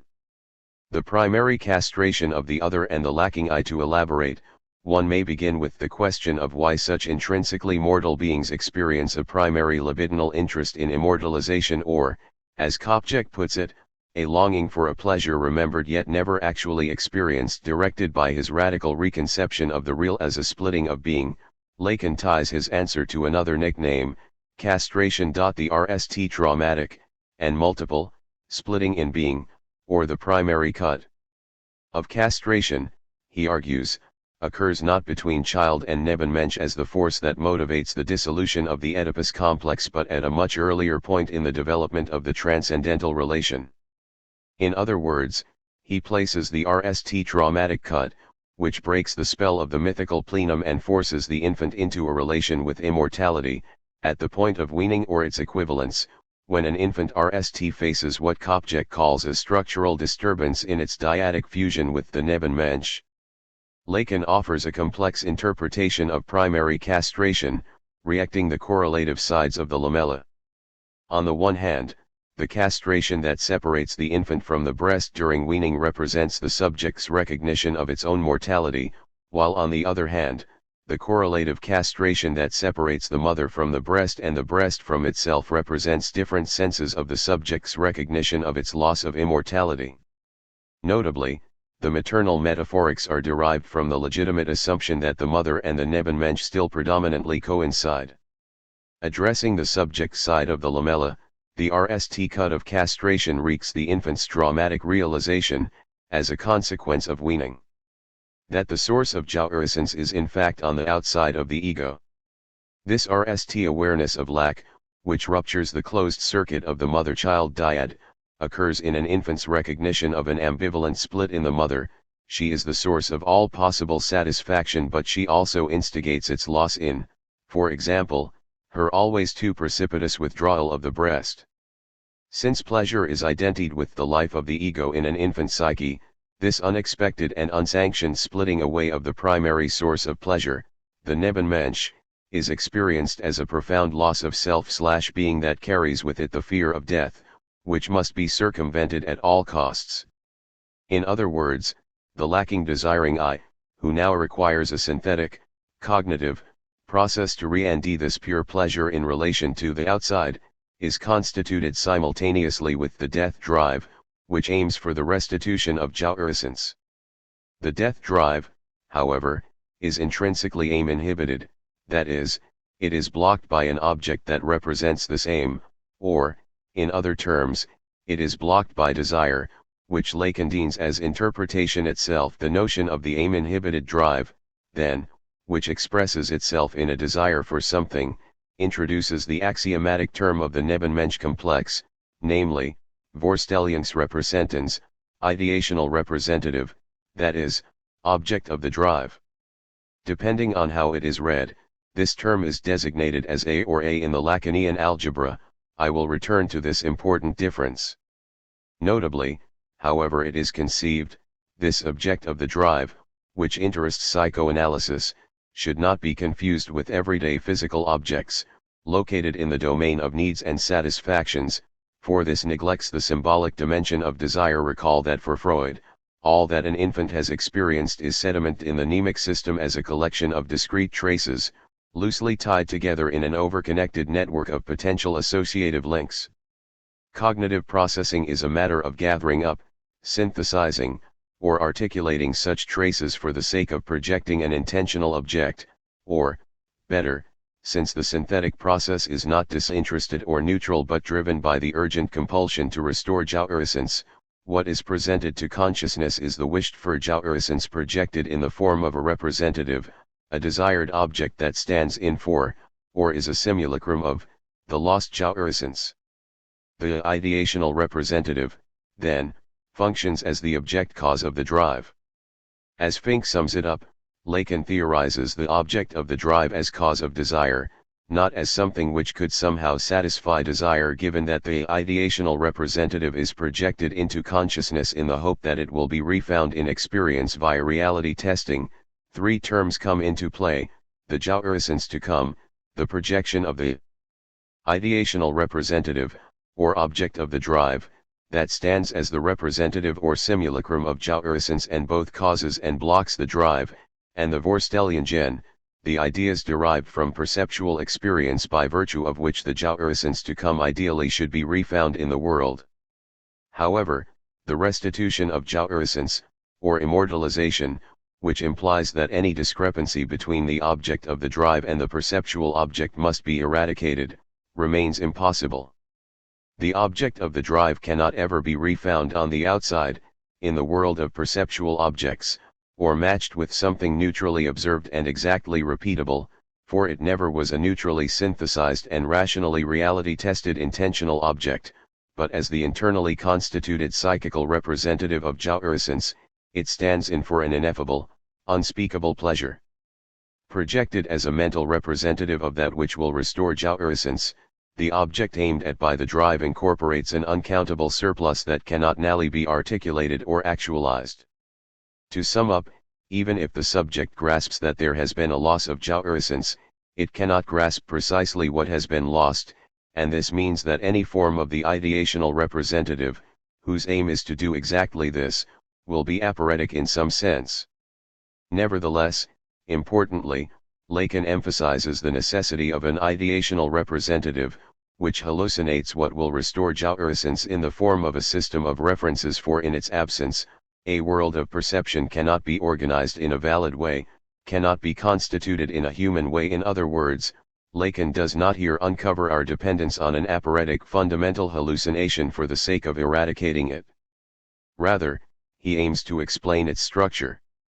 As I shall explain in more detail below, the difference in how the cut of castration on the object side of the transcendental relation is conceived underpins his derivation of different versions of the ideational representative. This complexity in turn generates different nuances of interpretation in a constellation of associated terms: the lacking I, the death drive, the object of the drive, sublimation, and narcissism, which characterize three prototypical mortal-immortal relations.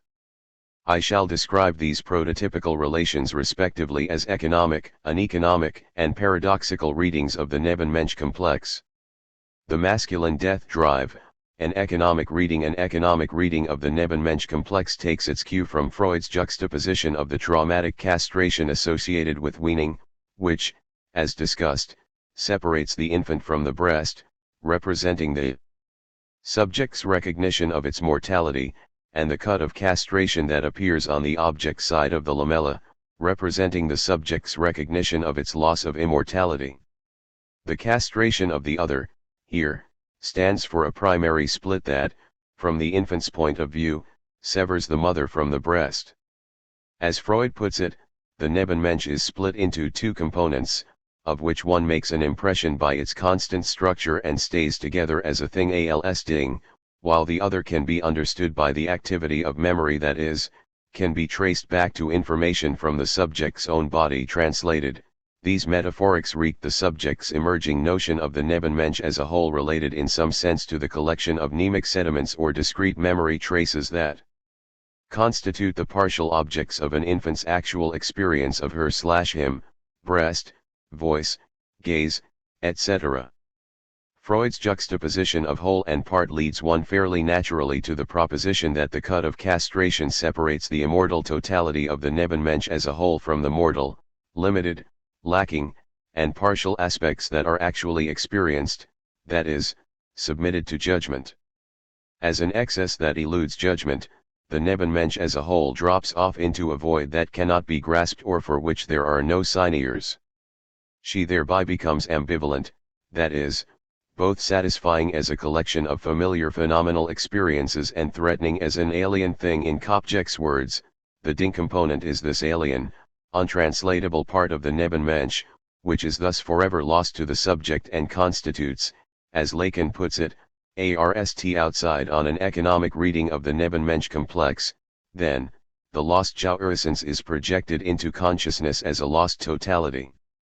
In Lacanian nomenclature, the ideational representative is a projection of the other as das Ding, a.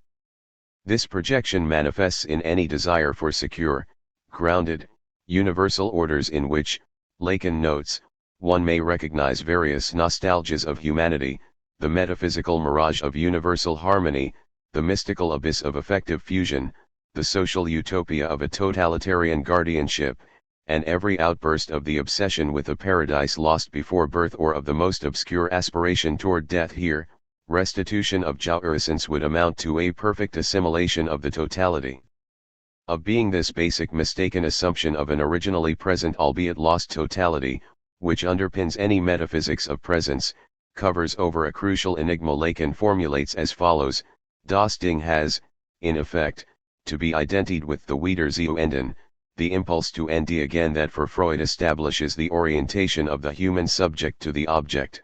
But the kind of repetition required for securing the reality of Das Ding is impossible because jouissance was never originally there to be lost. Consequently, because what desire stands for is unspeakable, the demands of any system, which manifest as desire spoken, remain forever inadequate, that is, they never fully express or capture desire precisely because desire is an interpretation that stands in for the impossible. Honest reality testing must demonstrate that any projection of Das Ding as an originally present totality cannot be refound. Instead, it remains larger than life, surpassing each phenomenal experience, and even all such experiences put together. The desired jouissance, therefore, is never experienced. On this account, one quite easily but mistakenly, as Kopjek points out, slips into a Kantian analogy. The Ding component of the Nebenmensch is to the Vorstellian component as the noumenal thing in itself is to the idea we have of it, its phenomenal appearance. Further, she continues, this suggests that psychoanalysis endorses the philosophical separation between thinking and being. As we gain access to language and thus thought, we lose our access to that being which is the maternal thing. In other words, inherent perceptual or linguistic limitations lie behind our failure to represent fully the being of the thing, which nevertheless lies behind every necessarily failed attempt to say it. The assumption that the thing in itself, while inaccessible, remains present behind its phenomenal appearance goes hand in hand with the idea that the death drive is blocked by an idealization, beyond worldly perception and inaccessible in it or through it. The sublime object of the drive remains an unreachable ideal. In this case, the restitution of jouissance is converted into a promise of restitution in the ideal future, which no present worldly state can match. Individuals, therefore, face the prospect of a congenital dissatisfaction with everything temporal or worldly. Yet since the pleasure drive tends to intervene in reality testing, promoting the fabrication of paranoiac defenses against such ineradicable lack, those caught up in a libidinal style that interprets jouissance as a lost totality to be refound are predisposed toward ending in reality only what can ream certain larger-than-life projections that privilege imagined coherent totalities. They accordingly tend quietly to ignore actual perceptual evidence to the contrary, which points to ux and incoherence. To the extent that the belief prevails that jouissance has indeed been refound, an individual becomes zated upon a delusion created under the pressure of the death drive. Such tendency toward paranoia, whereby the promise of totality becomes a fatal attraction, characterizes what I shall henceforth refer to as the masculine death drive. Feminine suspicion. Lacan's radicalization of Freud, Kopjek remarks, constitutes a refusal to be seduced by the Kantian analogy, on the grounds that it derives from a misconception concerning the primary cut of castration, namely, that it separates out the merely partial objects of experience from a supposed totality that underlies them. Becoming wise to the implicit metaphysics of presence in the masculine delusion entails the recognition that what is unforgettably lost in the cut of castration never was conceivable as an originally present thing. In other words, the interpretation of lost jouissance as a bounded totality, a past perfect present, is a retrospectively constructed illusion.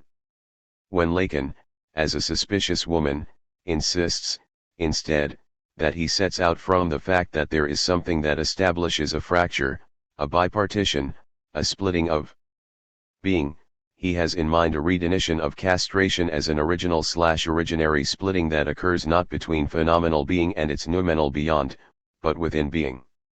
On this account, the cut of castration behind the structural disturbance associated with weaning marks not the infant's dawning awareness of the mother as a noumenal whole to whom the breast belongs as a phenomenal part, but rather the recognition that the breast is not all and that there is in addition to it an uncountable series of other partial objects around which the drives can turn.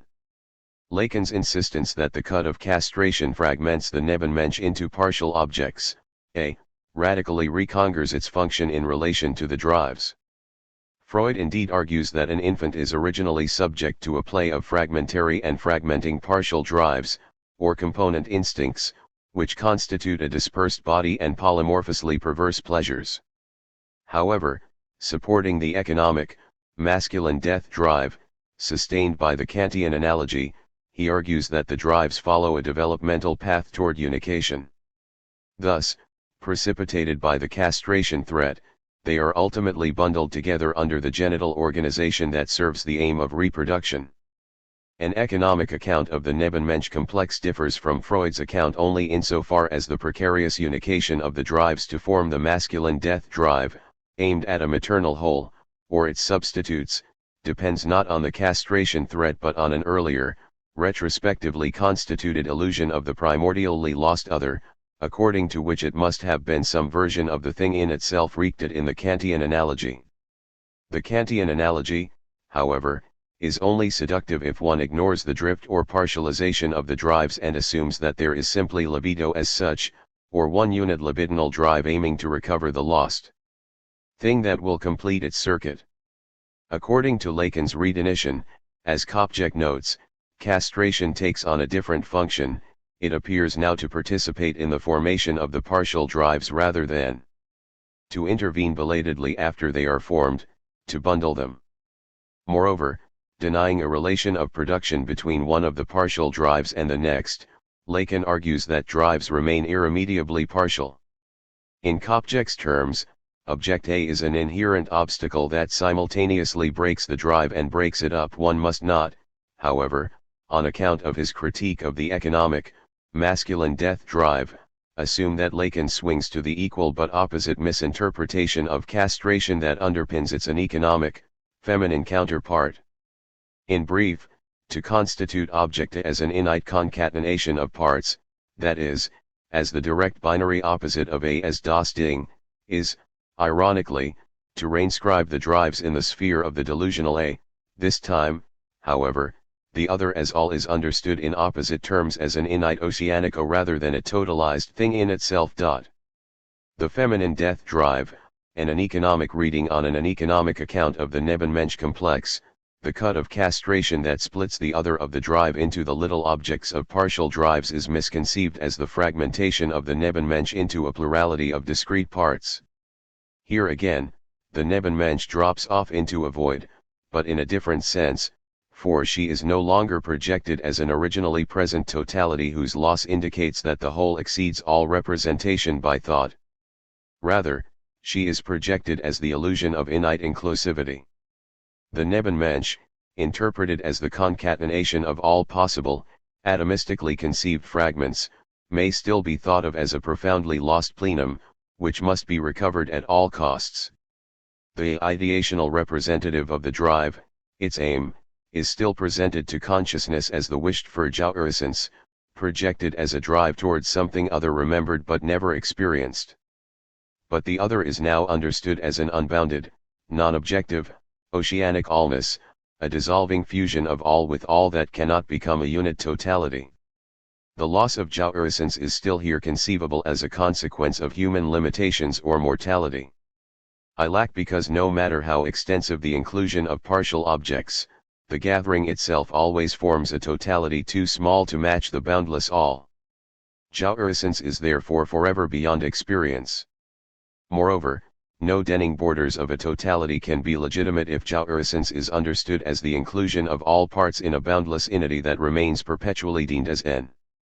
If the feminine death drive is still intrinsically aim-inhibited, that is, necessarily blocked by an object, all such objects of the drive, the interpretations that represent a desire for something, are not viewed as protective defenses against the threatening, annihilating aspect of jouissance but as restrictive, limiting, illusory obstacles that inhibit the prospect of achieving oceanic bliss.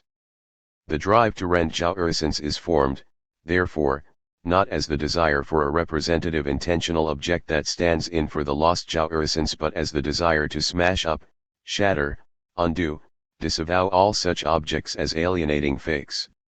If the restitution of jouissance means that any discrepancy between the object of the drive and the perceptual object must be eradicated, the subject perpetually and impossibly aims to rend jouissance as a state before and beyond worldly objects through the dissolution of all limiting borders and objective totalities. The uneconomic libidinal style, then, highlights the other side of the paradoxical death drive, not its inertial drive toward binding all up into a unity of all with all, but its entropic drive toward the unbinding dissolution of all tensional bonds for the sake of a boundless, acid, fluidity and ux. The drive to rend jouissance, then, is still associated with a congenital dissatisfaction with the worldly, for the lost jouissance is projected as an innate collection of parts, which the worldly cannot stretch to encompass. There will always be one more part to include, one more step, one more conquest.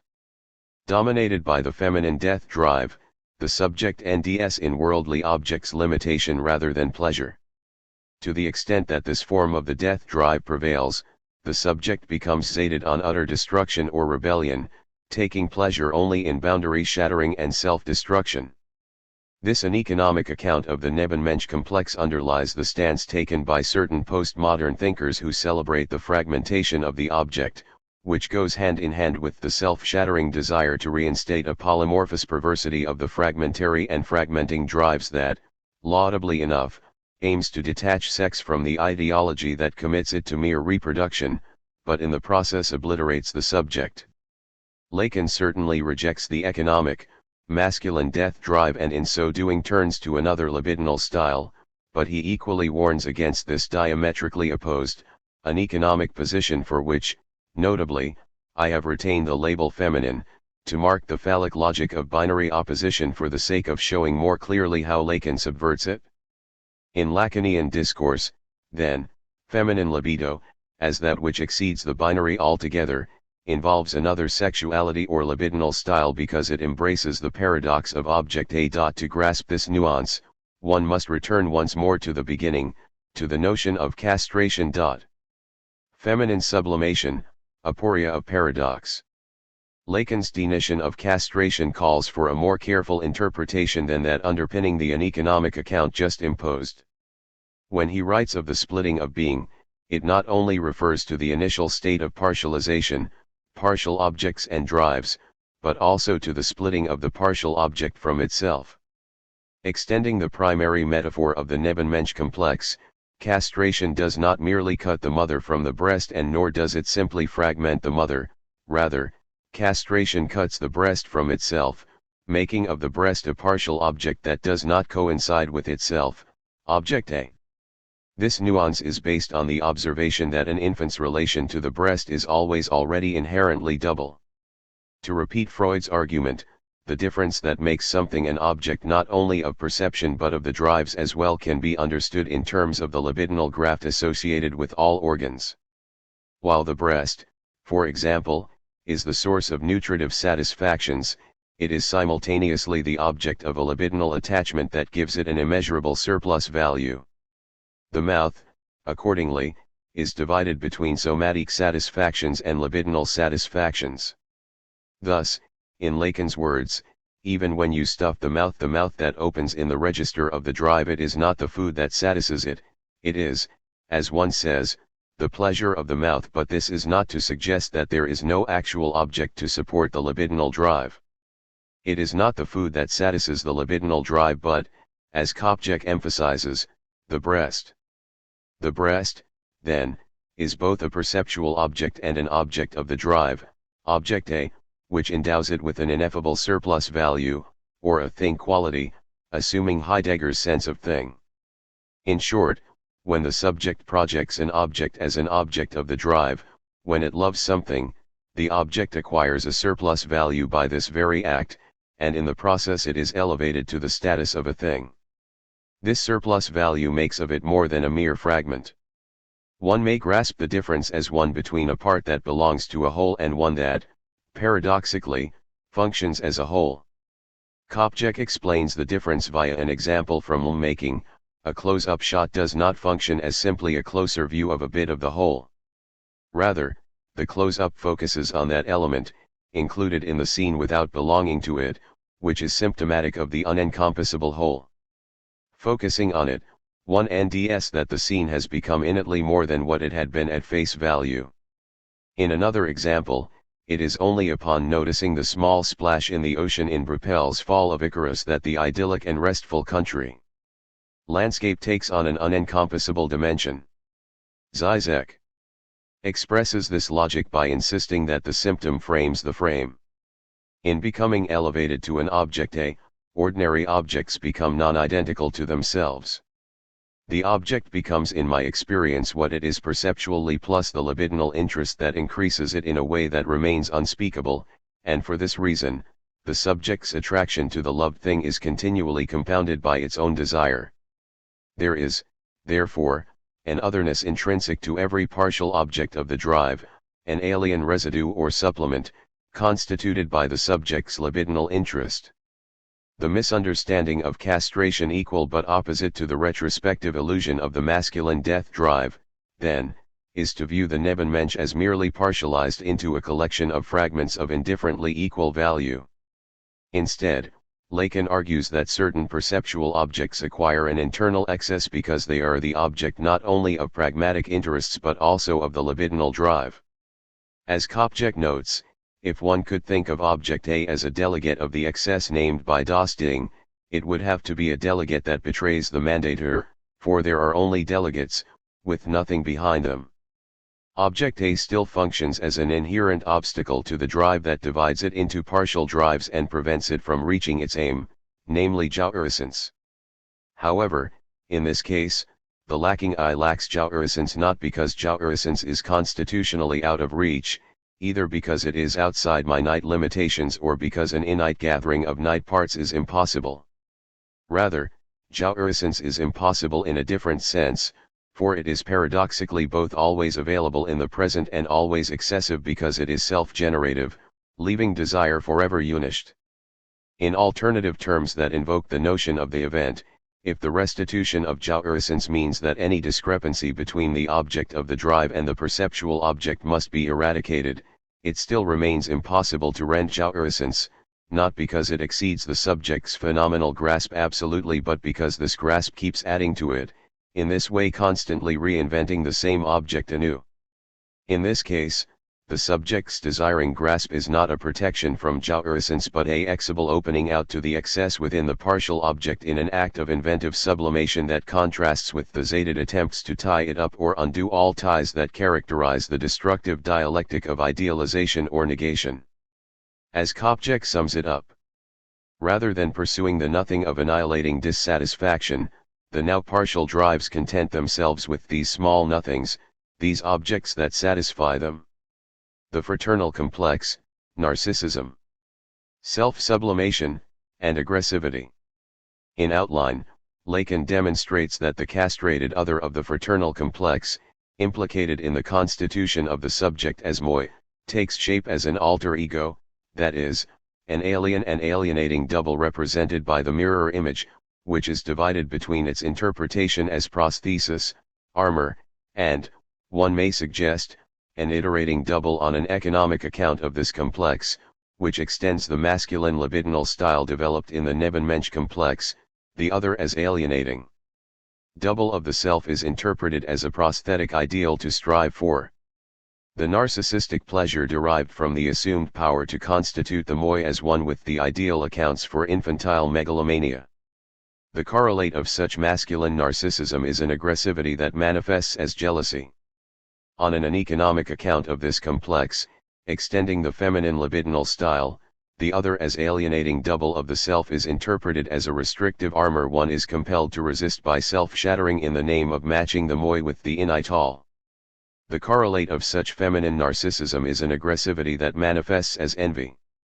On a paradoxical reading of this complex, The mirror image as iterating double indicates the paradox of a self that does not coincide with itself and calls the subject toward a forward repetition captured in the formulation "become who you are." Such inventive self-sublimation is not without its correlative aggressivity, understood in terms of the necessary violence associated with inventive decision-making. The mirror stage and aggressivity.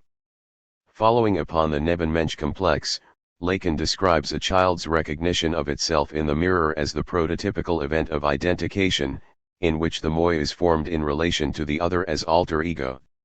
It is, as he puts it, a RST captation by the image in which the RST stage of the dialectic of identifications can be discerned. The dialectic of identifications here refers to the succession of other possible reactive alter egos after the mirror image, Nebenmensch, siblings, parents, friends, other concrete others, in the hall of mirrors we call fraternity. More importantly, as the term captation, captivation and capture, suggests, this dialectic refers to the ambivalence of the identification process, intrinsic to which are the correlates narcissism and aggressivity. Freud's notion of narcissism, as the metaphorics of Reaction suggest, denotes the ego's love for itself projected as a whole, or ideal ego, which is an introjected version of the lost Nebenmensch. If the castration threat, moreover, can no longer be adduced as the immediate cause of narcissism, Lacan is obliged to propose an alternative cause. His candidate is sublimation. Notably, I have already referred to this notion, taking for granted the Lacanian redefinition that makes of it the elevation of the object of the drive rather than the diction of the sex drive. I shall return to it in more detail in the following discussion of the paternal complex. At this point, it suffices to note that in the displacement that occurs at the mirror stage, whereby the infant takes its own mirror image as a substitute for the Nebenmensch, it is the ego itself, rected in the mirror as a whole form, which becomes the object of the drive. Lacan aptly calls sublimation an identificatory reshaping of the subject, and it takes on its character as self-sublimation, again in contrast to self-idealization or self-negation, depending on which of the three versions of the whole is adopted as the model: a bounded unity, an oceanicoidity, or an open-ended, self-renewing thing. In turn, the aggressivity intrinsic to the moi takes on different nuances in relation to these different articulations of narcissism. The axial notions of the fraternal complex, namely narcissism, self-sublimation, and aggressivity, build upon the complex articulation just elaborated as three versions of the Nebenmensch complex, and it is accordingly possible to derive a similar series of readings in relation to the constitution of the moi. Although Lacan's essays The Mirror Stage and Aggressivity are early works in which all of these complexities are not fully explicit, they nevertheless form a useful basis for understanding the series, which bears gracefully enough the elaboration necessary to accommodate the complexities introduced by his later works. Emphasizing our real specific prematurity of birth, Lacan notes that the characteristically uncoordinated human neonate inhabits a body dispersed by the fragmentary play of partial drives. The human form, he adds, holds the child's interest in the RST months of life, and even, in the case of a human face, from the 10th day the constitution of the moi, accordingly, is linked to the RST captation by the image around the age of 6 months, which marks the shift whereby libido is displaced from the fragmentary forms of the Nebenmensch, face, voice, gaze, breast, etc., and captivated/captured by the human form as a whole. One can recognize this shift by the signs of triumphant jubilation and playful discovery that characterize, from the 6th month, the child's encounter with his image in the mirror again, this jubilant assumption of his specular image by the child at the enfant stage, still sunk in his motor incapacity and nursling dependence, would seem to exhibit in an exemplary situation the symbolic matrix in which the I is precipitated in a primordial form, before it is objected in the dialectic of identification with the other, and before language restores to it, in the universal, its function as subject. Condensed in this citation is a reference to the basic movement that constitutes the fraternal complex, namely, from fragmentation, through the jubilant identification with the mirror image that precipitates the primordial form of the I as the narcissistic moi, to the alienation, anxiety, and aggressivity associated with the moi's captation by the alter ego. This movement, which leads up to the moi's subjectification via the Oedipus complex, is common to all three articulations, even though the different nuances discernible in the axial notions of the fraternal complex produce dramatically divergent articulations of the moi. Before I discuss their differences, then, I shall trace out this common thread. Importantly, Lacan notes, rected in a utter of play activity, it is clear that the infant takes the mirror image to be hers. What is remarkable about this uniquely human phenomenon of recognition is that the mirror image, reacting the total form of the body, is a visually apprehended spatial unity quite foreign to an infant's own bodily experience.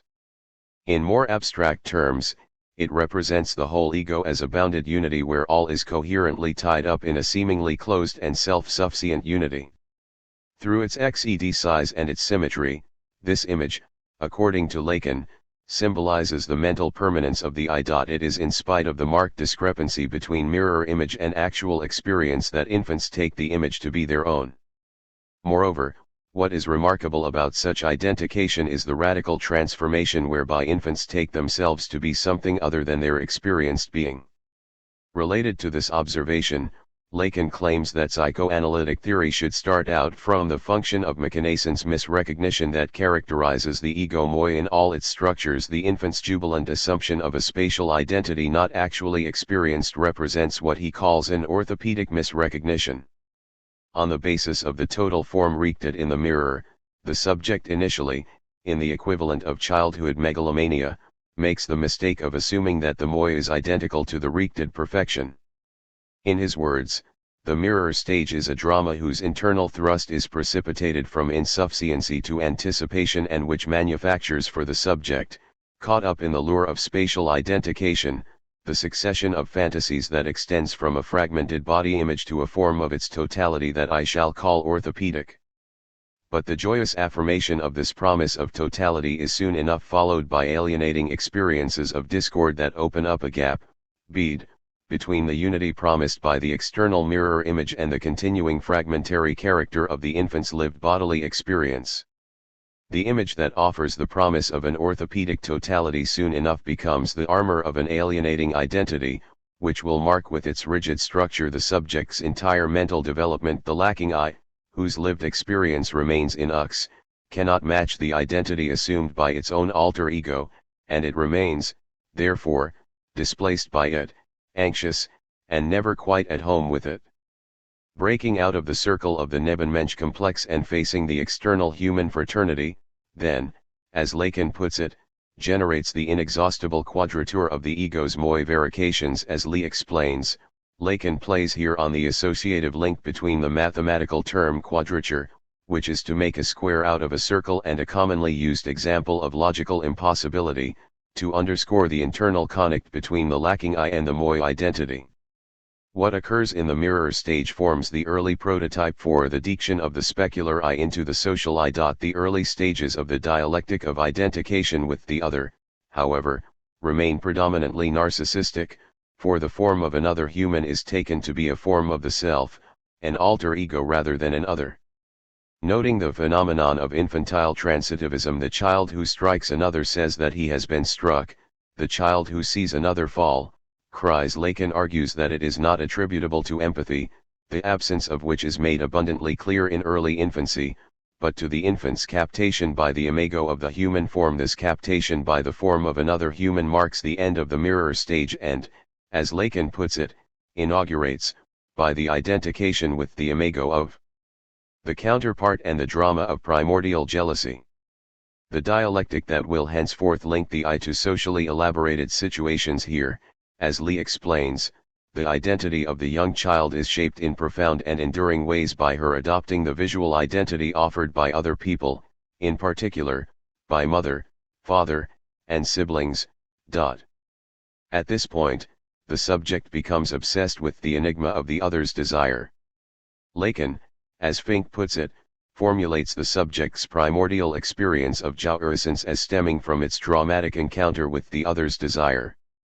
The subject lacking in being is thus seen to consist in a relation to or a stance adopted with respect to the other's desire as fundamentally thrilling and yet unnerving, fascinating and yet overwhelming or revolting. While a child wishes to be recognized by its parents as worthy of their desire is both mesmerizing and lethal. The subject's precarious existence is sustained by fantasies constructed to keep the subject at just the right distance from that dangerous desire, delicately balancing the attraction and the repulsion. Such fantasies of identity, both prosthetic and alienating, go hand in hand with aggressivity.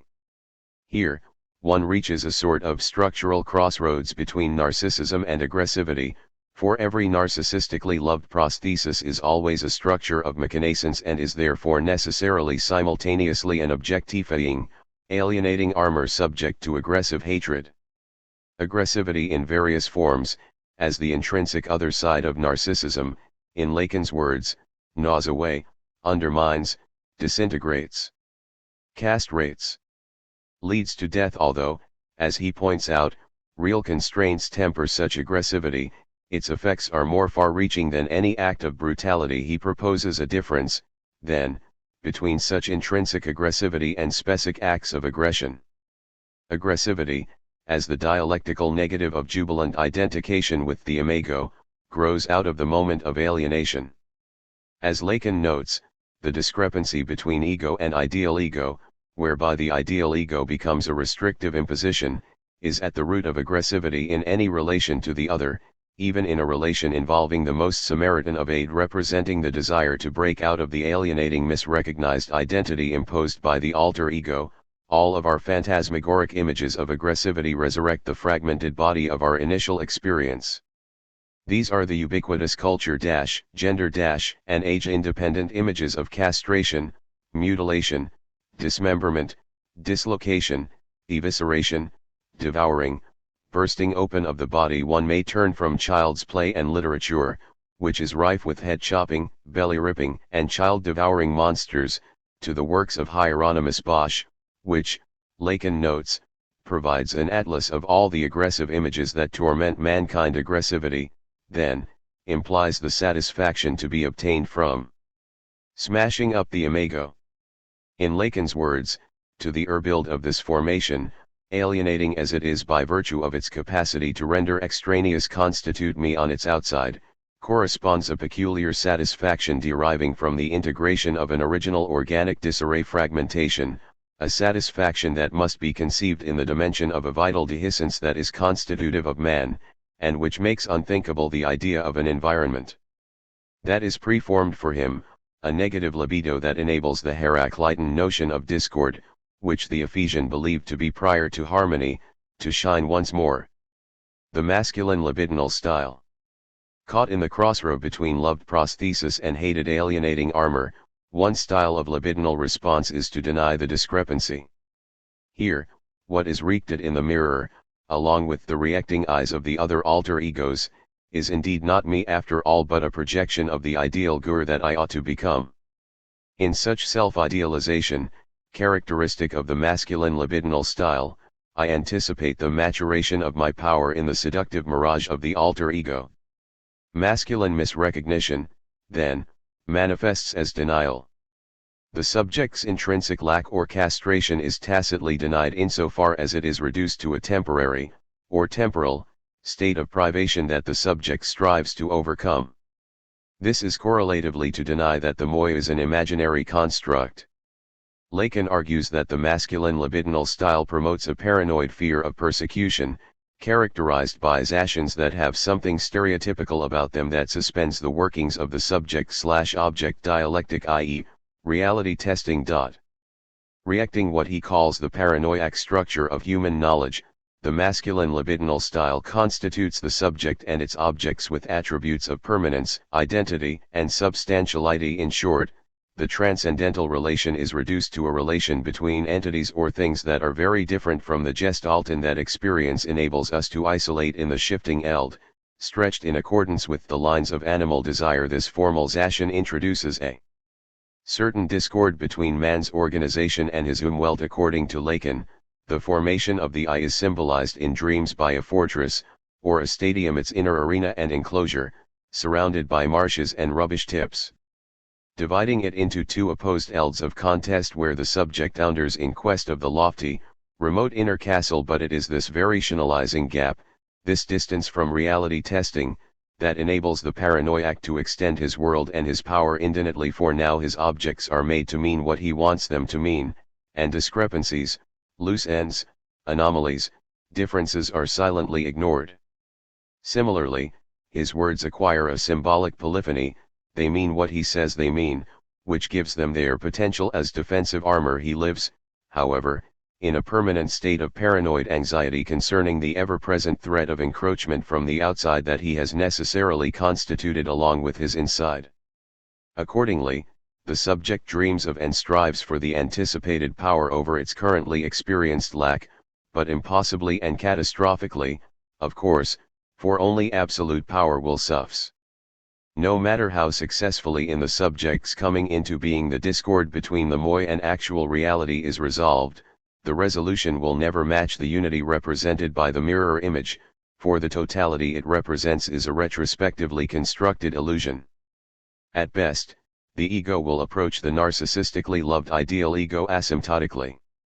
As Lacan sums it up, it is in this erotic relation, in which the human individual xes upon himself an image that alienates him from himself, that are to be found the energy and the form on which this organization of the passions that he will call his ego is based. Further, the moi, as Lacan puts it, will crystallize in the subject's internal connectual tension, which determines the awakening of his desire for the object of the other's desire.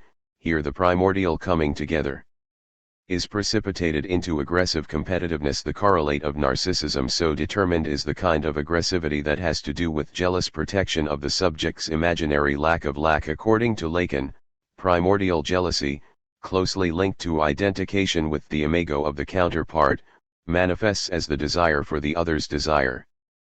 Capitalizing on the multivocal ambiguity of this phrase, one may, RST, take it to refer to the narcissistic desire to be the object of the other's desire, that is, to match the ego with the ideal ego rected in the gaze of the other. As Freud noted, this desire precipitates an internalized aggressivity, manifest as the subject's self-chastisement for not living up to the ideal. Second, directed outward, this desire for the other's desire may in turn be interpreted as a demand for recognition from all others of the subject's place at the center of the universe. In this residue of infantile megalomania, the subject invests its energy in jealous protection of what it owns and in ruthless pursuit of the power that has supposedly been promised. Jealousy, then, rests on the subject's assumption that it rightfully possesses its place at the center, which it jealously guards from potential intruders. Lacan cites Saint Augustine, "I have seen with my own eyes and known very well an infant in the grip of jealousy, he could not yet speak, and already he observed his foster brother, pale and with an envenomed stare." This fear of intrusion, third, precipitates the desire for the object of the other's desire, and the subject strive to domesticate the other, in so doing securing himself against what the other has, either by gaining power over what the other possesses or by rendering it worthless or innocuous. In the analytical situation, for example, masculine aggressivity is characterized by belligerent resistance to treatment. Such resistance to analysis takes the form of a deeply held resentment toward the analyst for having the power to offer help. As Lacan puts it, what appears here as the proud revenge of suffering will show its true face in the form of that resistance of amour propre, which is often expressed thus: "I can't bear the thought of being freed by anyone other than myself." In Lacan's view, only saints are sufficiently detached from the deepest of the common passions to avoid the aggressive reactions to charity. It is unsurprising, then, that masculine aggressivity manifests as a GHT to the death that has multiple faces, bound up with the assumption that the subject has something to lose. By contrast, nally, the meaning of the phrase may be extended to include the desire to possess, command, control, or neutralize the other's very capacity for desire. This nuance, as I shall discuss presently, distinguishes jealousy from envy. The feminine libidinal style, similarly caught between loved prosthesis and alienating armor, The feminine libidinal response is characterized by a refusal to be seduced by its love for the unity of the mirror image. Instead, lack or castration is not denied but acknowledged as originary. Here, what is wreaked in the mirror and in the gaze of the alter ego is certainly not me at all, but the projection of an alienating and restrictive artist that I ought to resist. The mirage in this case is not the gore of an anticipated fullness but is viewed as the restrictive and alienating armor of an artificial unity that is as impossible to achieve as it is an undesirable obstacle to restitution of the all. Feminine misrecognition, one may suggest, manifests as a wholesale acceptance of lack, and therefore, correlatively, relentless resistance to the seductive imago, a refusal of its status as a necessaration, for the sake of the all, again misconstrued, but this time as inity rather than totality. The feminine counterpart to narcissism as idealization, then, manifests as a drive to undo all ideals for the sake of returning to the oceanic state, the absolutely primary narcissism of the oid, all-encompassing plenum or the great libidinal reservoir of partial drives and partial objects where nothing is left on the outside. If the masculine libidinal style promotes paranoia, the feminine counterpart is maintained in the grip of a hysterical paralysis, whereby she can merely resist the armor of an alienating identity without commanding the means to reconquer another identity. Indeed, held in the grip of this drive toward utter dissolution, if she has power enough, she uses it to conjure a state of affairs that is guaranteed to maintain her distance from worldly relations. As Kopjek puts it, distancing herself from her world. The hysteric eroticizes her solitude while acting as a puppeteer of an erotic coupling elsewhere. The strictures that command a pure state of rebellion are as inexorable, rigid, and paralyzing as those that are associated with masculine paranoia. The correlate of feminine narcissism is an aggressivity that shows itself in attempts to return to a state of fragmentation. First, such aggressivity manifests in the enjoyment of self-shattering, or in the dissolution of the ideal ego in the name of a shifting collection of multiple, discrete, or atomistic selves, which amounts to the eradication of the subject. It also manifests in the subtle kind of aggressivity toward others that aims to break them down, both physically and mentally, not for the purpose of establishing hierarchical power over them but for the sake of rendering them equally powerless. In this case, I tend to agree with those feminists who insist that Hegel's master-slave dialectic does not include a feminine moment. Feminine aggression shows itself, rather, in the nuance that, on Kopjek's account, separates jealousy from envy. As Kopjek notes, jealousy is grounded in the possession of a certain pleasure that one fears losing, whereas envy stems precisely from a lack of it. In other words, envy is rooted in the subject's recognition that it is not the other's sole object of desire, or that it has no place there at the center of the world, but remains constitutionally on the outside, and thus positioned only to envy the other his enjoyment of a privileged position there at the center. Yet, Kopjek continues, one would be wrong to assume that envy's lack can be led by the possession of that pleasure it is pain to see the other enjoying. All endeavors to satisfy an envious man are fruitless. Why? Because what he wants and what he perceives as the other's enjoyment are not at all the same thing. The desire that motivates envy is directed neither toward robbing the other of some possession nor toward taking another's place at the center. The envious subject does not want to assume the fake, alienating identity wreaked in the mirroring eyes of the alter ego. What it wants is jouissance, and what it envies is the jouissance the other seems to be experiencing. Sick at the sight of another's enjoyment, envy wants nothing so much as to spoil the very capacity for enjoyment. The feminine paradox. While both masculine and feminine libidinal styles, caught between prosthesis and armor, remain tied up in the aporias associated respectively with paranoiac jealousy and hysterical envy, Lacan does not argue that there is any form of escape from the structures of either narcissism or aggressivity, and maintains that, in principle, vacillation between prosthesis and armor is ineradicable. However, on a certain understanding of this structural crossroads in which the subject recognizes the aporetic structure of the mirror image, both paranoiac jealousy and hysterical envy lose their teeth. In this case, what is wreaked in the mirroring eyes of the alter egos is simultaneously both me and not me, Because the wholeness of the ego represented by the mirror image is construed neither as an ideal, prosthetic totality, nor as the restrictive obstacle to self-initization. Instead, the subject recognizes the necessity of the prosthesis, for one cannot be anything without a sustaining narrativation of identity while at the same time accepting its status as a constraining armor that does not properly t. Yet, because the subject remains wise to its necessity, it is not subject to hysterical dissolution. At the same time, because the subject is also wise to its tional status, it is not tied up in paranoiac stagnation, and the subject remains free to open it up to self-sublimating reinvention. In a revised version of narcissism, then, the subject presses its own limits precisely because it loves what amounts to an ineradicable internal excess that cannot be bound by these limits. However, it presses these limits without, on the one hand, working toward a totalizing imaginary picture of what the null product should be, and, on the other, pretending to erase the limits altogether. There perpetually remains an I to reinvent the moi. This is not to suggest that the process of unbinding and rebinding the moi is non-aggressive. There is always a degree of violence associated with binding together certain strands to form the narrativation of one's identity and leaving others out.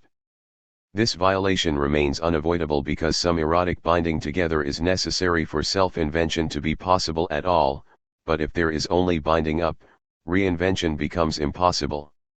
At the same time, then, there is equal violence in opening up an invention for reinvention. Destructive, untying dissolution is necessary for invention to become possible again, but if there is only dissolution, invention becomes impossible. It is the zashin to one or the other side of the death drive that allows masculine paranoia or feminine hysteria to take hold of the subject. If there is aggressivity in the paradox of binding and unbinding, then, it is the least destructive kind of violence, because it puts the death drive on hold. The death drive is always to come, but only because the open-endedness of the necessarytion means, paradoxically, that it has already come. In other words, a certain kind of immortality is already available here and now. The paternal complex, law, transgression, and the sex/civilization antinomy. Lacan's treatment of the paternal complex focuses on his version of the development of the superego, in the resolution of the Oedipus complex. The intrinsically or structurally castrated other associated with the paternal complex takes the form of the symbolic order, that is, a culture, discourse, or language game inscribed in the language of the parents. Lacan ties the castration of the symbolic order to an account of it as simultaneously decapitating and dissolving. It is decapitating in the sense that one is obliged to submit to the underlying rules of a preggiven discourse, inscribed in the language one learns to speak, in order to form a moi identity that is recognized in a community. As Lacan puts it, I identify myself in language, but only by losing myself in it like an object, yet, while establishing a meaningful, discursively articulated identity, tying syneers to synods, is necessary and possible, it remains simultaneously impossible, for in language as such, there is no necessary, internal limit to the sliding of the syneer over the synod. This is the sense in which language, for Lacan, is equally dissolving. In other words, tied to the general logic of language, which one can articulate in terms of the plural logic of the aporia, the symbolic order as such, as a general term that stretches across its multiple actual manifestations as various language games or discourses, cannot form a whole. Instead, its logical moments of limiting decapitation and limitlessness dissolution are articulated according to the vel of alienation. On the one hand, any discourse under the label of law consists of a network of artificially xed synications or repeatable stereotypes that constitute the discursive rules of the game. These are for the most part unconsciously absorbed and unthinkingly applied, that is, taken for granted. On the other hand, transgression of these stereotypes is always already inscribed in the discourse as a logical moment on account of the slippage intrinsic to language, whose limitation is precisely its lack of limits. Lacan, then, views the general logic of the symbolic order, implicated in the constitution of the JE, as an aporetic articulation of the mutually incompatible logical moments of paranoiac law, its hysterical transgression, and the paradox of another transgression, which recognizes the excess internal to law that he calls 8. 8 marks the paradox that law itself is inherently criminal in the sense that it necessarily involves the tyrannical violation of singularity in the name of the common. He accordingly recasts the process of captation by the paternal imago, that is, entry into the symbolic order, or Oedipalization, in terms of 3 logical possibilities in the formation of the je, which, in contrast to the spoken moi, describes the acting, speaking I. In this case, the economic, masculine libidinal style is associated with ideological interpellation through Oedipalization. As Freud insists, every young person is obliged to leave the family circle, enter the cultural mode of life, and negotiate the seemingly unavoidable rift between love and civilization. On the one hand, he argues, love comes into opposition to the interests of civilization, on the other, civilization threatens love with substantial restrictions. The work of civilization, then, for Freud, requires substantial instinctual sublimations. Moreover, he adds, since a man does not have unlimited quantities of psychical energy at his disposal, he has to accomplish his tasks by making an expedient distribution of his libido. What he employs for cultural aims he to a great extent withdraws from women and sexual life. However, according to Lacan, if Freud doomed humanity to endemic discontent by arguing that sublimation, as desexualization of the libido in the name of cultural education, dekes the drive from its aim, which is jouissance, satisfaction, happiness, he simultaneously tells us repeatedly that sublimation is also satisfaction of the drive. In other words, between these two terms, drive and satisfaction, there is set up an extreme antinomy that reminds us that the use of the function of the drive has for me no other purpose than to put in question what is meant by satisfaction. Lacan takes up the task of resolving the antinomy in Freudian theory between sex and civilization by showing that it is derived from Freud's conservative side, which ties the entry into the symbolic order via Oedipalization, in Freud's terminology, the introjection of culture or civilization, which is inscribed in the psyche via the superego, to the masculine illusion. It is only as a function of this link that narcissism together with sublimation implies that the subject strives hopelessly toward education by matching the ego with the idealized superego imposed by a cultural tradition. Lacan, by contrast, seeks a way out of this narrow, masculine articulation of Oedipalization by revisiting, and revaluing, Freud's account of feminine Oedipalization. Freud, struggling to force feminine Oedipalization into a framework constructed on the masculine model, came to the conclusion that women fail to form a superego. This, in turn, is interpreted as a matter of moral weakness. Women cannot discipline their pathological, libidinal tendency to elevate love above law. Since women represent the interests of family and of sexual life, on Freud's account they soon come into opposition to civilization and display their retarding and restraining unions. Moreover, resentful when a man withdraws his libidinal attention to attend to the claims of civilization, she soon becomes hostile toward it. Freud admits that feminists are not pleased to hear this, but Lacanians argue that they should be, for if Freud saw the inability to form a superego as a moral weakness, Lacan turns it into a source of ethical strength. As Silverman notes, Freud was right in a way he had not intended to be when, in his account of the castration complex in women, he argued that women do not automatically or properly develop a superego. Lacan achieves this reversal by indeed attaching the superego to convention, conscience, and guilt, but not to an ethical capacity. In fact, it can be demonstrated that the cruel superego demands a kind of ethical fanaticism that leads directly to multiple evils. Those who adopt a feminine position of suspicion vis-a-vis conventional masculine morality have a better chance of acting ethically, because they are not already zated to the cruel demands of the superego. Having been excluded from the start, they are not obliged to break off the bonds of a dominating ideology, and therefore, being closer to the real understood as difference, they have already taken the step along the long and difficult path to ethical action. In short, by retaining the traditional labels, descriptive of the situation for men and women in the predominant patriarchal symbolic order, which still associates masculinity with universality and femininity with particularity. Lacan offers a means of revising their value. The Lacanian revisions have subjected Freud's version of the development of the superego to a complex elaboration, which shows that if the ego as a whole is interpreted as either an oceanicoidity or a self-renewing object, a narcissistic self-love will set it against the restrictive superego. Here, a space opens up for explaining the possibility of resistance to the superego that does not fall into the trap of opposing sex and culture. According to the feminine illusion, admittedly, the opposing force becomes what Hegel calls the eternal irony of any community, for the opposing, an economic, feminine libidinal style is associated with hysterical transgression of all such ideological conditioning, due, mercifully, to the failure of Oedipalization.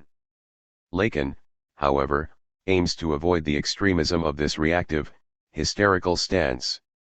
A reading of this complex, nally, in terms of the aporia of paradox is associated with the ethical ability to negotiate these aporias, engendering the capacity for a non-destructive critique of cultural laws and values because the critique takes the form of the inventive sublimation that constitutes for an individual an immortal place in the fabric of the community.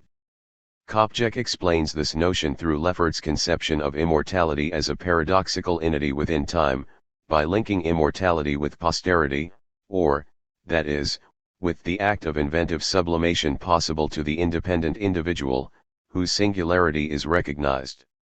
She cites Leffert as claiming that the sense of immortality proves to be bound up with the conquest of a place which cannot be taken, which is invulnerable, because it is the place of someone who, by accepting all that is most singular in his life, refuses to submit to the coordinates of space and time, and who, for us, is not dead. The social, she adds, is composed, then not just of those things that will pass, but also of relations to empty places that will not. These singular, eternal places hold the world together in time.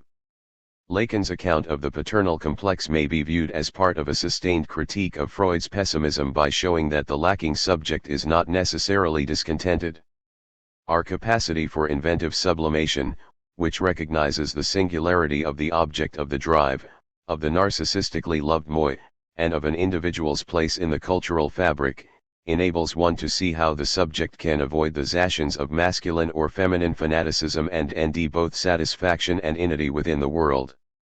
The following chapters, which thematize ethical action and discursive power, are directed toward adding substance to this claim. Introductory remarks. In answer to the question of how Sophocles' Antigone, a relatively neglected Athenian tragedy, so captured the ethical imagination that it has become a regular reference point for ethical speculation, Kopjek proposes that German idealism recharged the play by ending in it the paradigmatic universality/particularity problematic of modern ethics. The abyssal complexity of Hegel's dialectic of the ethical order, to which it is indexed, has generated such a rich tapestry of readings that this reference point is, indeed, most likely to be Hegel's Antigone. Lacan's interpretation of the play, then, is as much a matter of ending contemporary relevance in an ancient text as it is of responding to Hegel's reinvention of Antigone as the paradigmatic gur of modern ethics. Notably, agreement concerning Hegel's argument is far from assured, but to gain a point of comparison with Lacan's treatment of ethical action, I shall very briefly outline Hegel's proposition that the ethical order is constituted by a dialectical opposition between the ethical principles of universality and particularity, which he calls masculine and feminine, and for which Creon and Antigone stand as metonyms. The purpose of this starting point is to situate the Lacanian account of the ethical in relation to the structure of Hegel's dialectic, to which it is a critical response. This, in turn, allows one to establish an accord with the plural logic of the aporia, which can be understood as the equivalent Derridian response to Hegel's dialectic.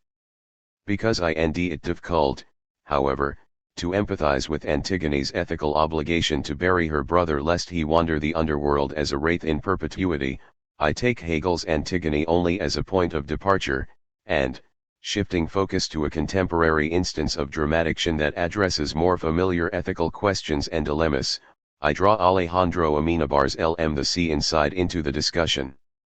In outline, Ramon Sampedro, having existed for 28 years as a quadriplegic after a diving accident in his youth, expresses, and Nally manages to act upon, an unyielding desire to end his life.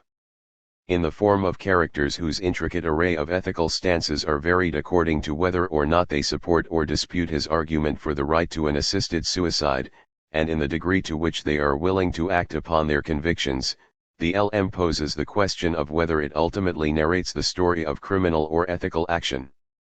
Amenabar's sympathies are clear enough, and the LM might have been made expressly to stage a Lacanian challenge to the conventional morality that presides over Ramon's existence. It therefore provides a clear illustration of a theory of ethical action that is by no means easy to grasp in its rather abstruse Derridian and Lacanian formulations. Hegel's Antigone and ethical fanaticism. Hegel uses the context, characters, and events of the Antigone to exemplify and critique the ethical fanaticism that emerges as the dialectical opposite of pure reasoning in ethics.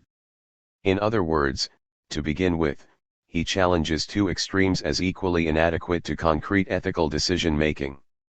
He objects to the emptiness of pure reasoning, which places individuals outside the communal discourses, institutions, politics, and requires them to make ethical judgments from this disinterested position of critical distance. Yet, through his account of the dialectical collapse of the ethical order, he also resists what one may call the fanaticism of its natural opposite, namely the turn to ethical substance. I shall take fanaticism, along with Kant, ironically, to denote the kind of self-delusion that wills some vision of content beyond all the bounds of sensibility. In this case, the construction of an ethical edus rests on the mere dream that one may gain access to all there is to see on the basis of precognitive ethical principles. Further, fanaticism involves assent to this dream, a refusal to give it up no matter what the cost.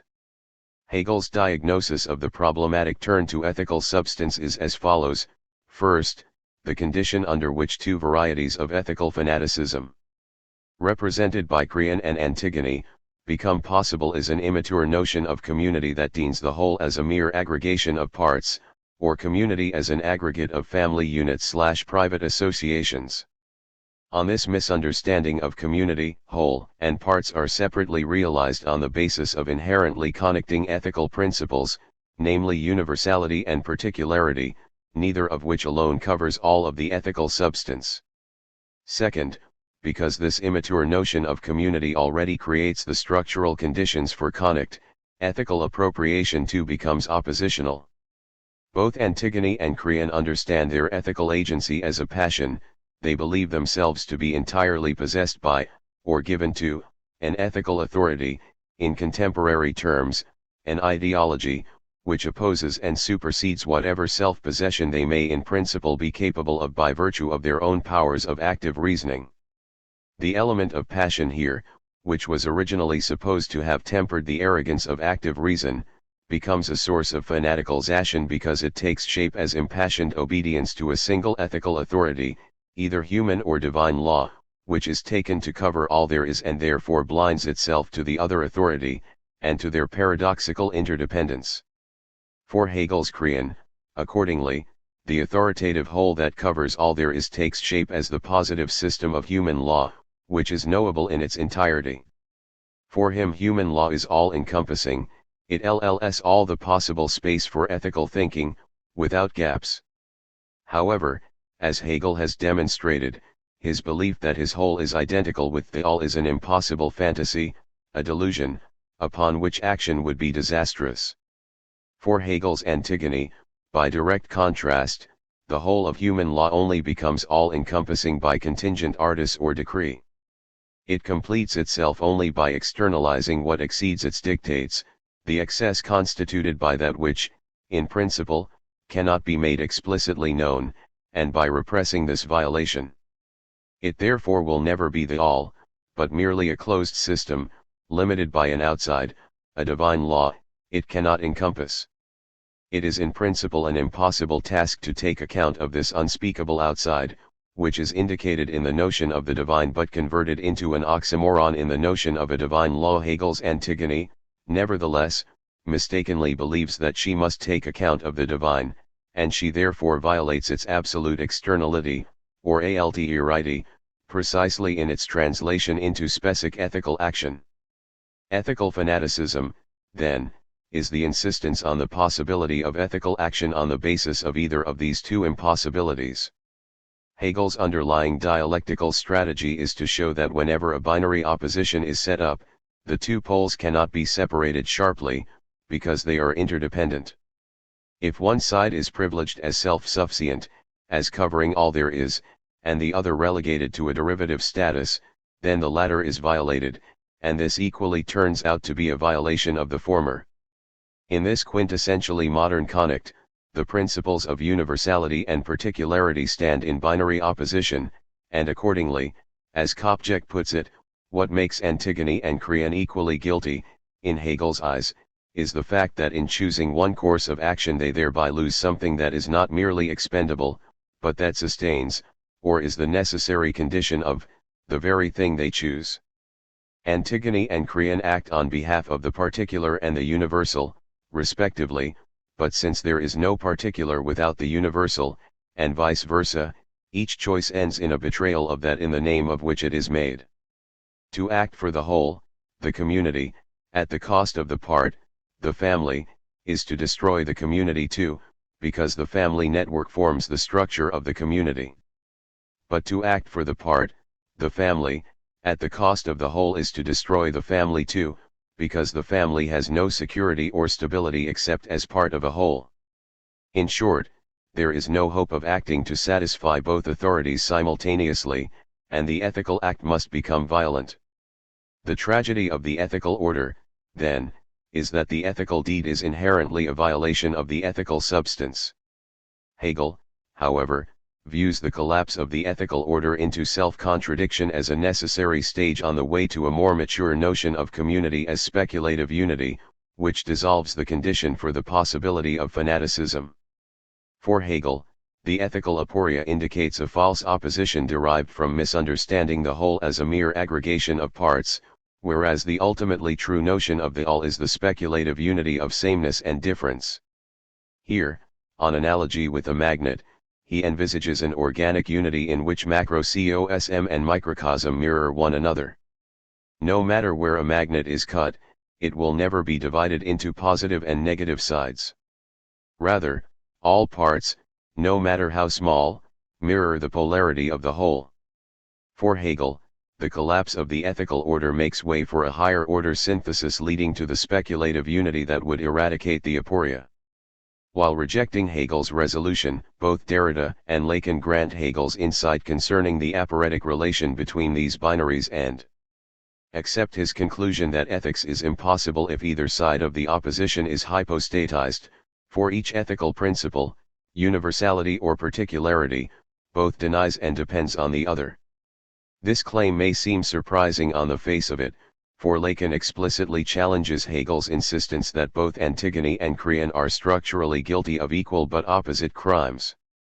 Hegel's interpretation, he insists, does not do justice to Antigone's act, which alone, and in contrast to the zated action of a fanatical Creon, is truly ethical.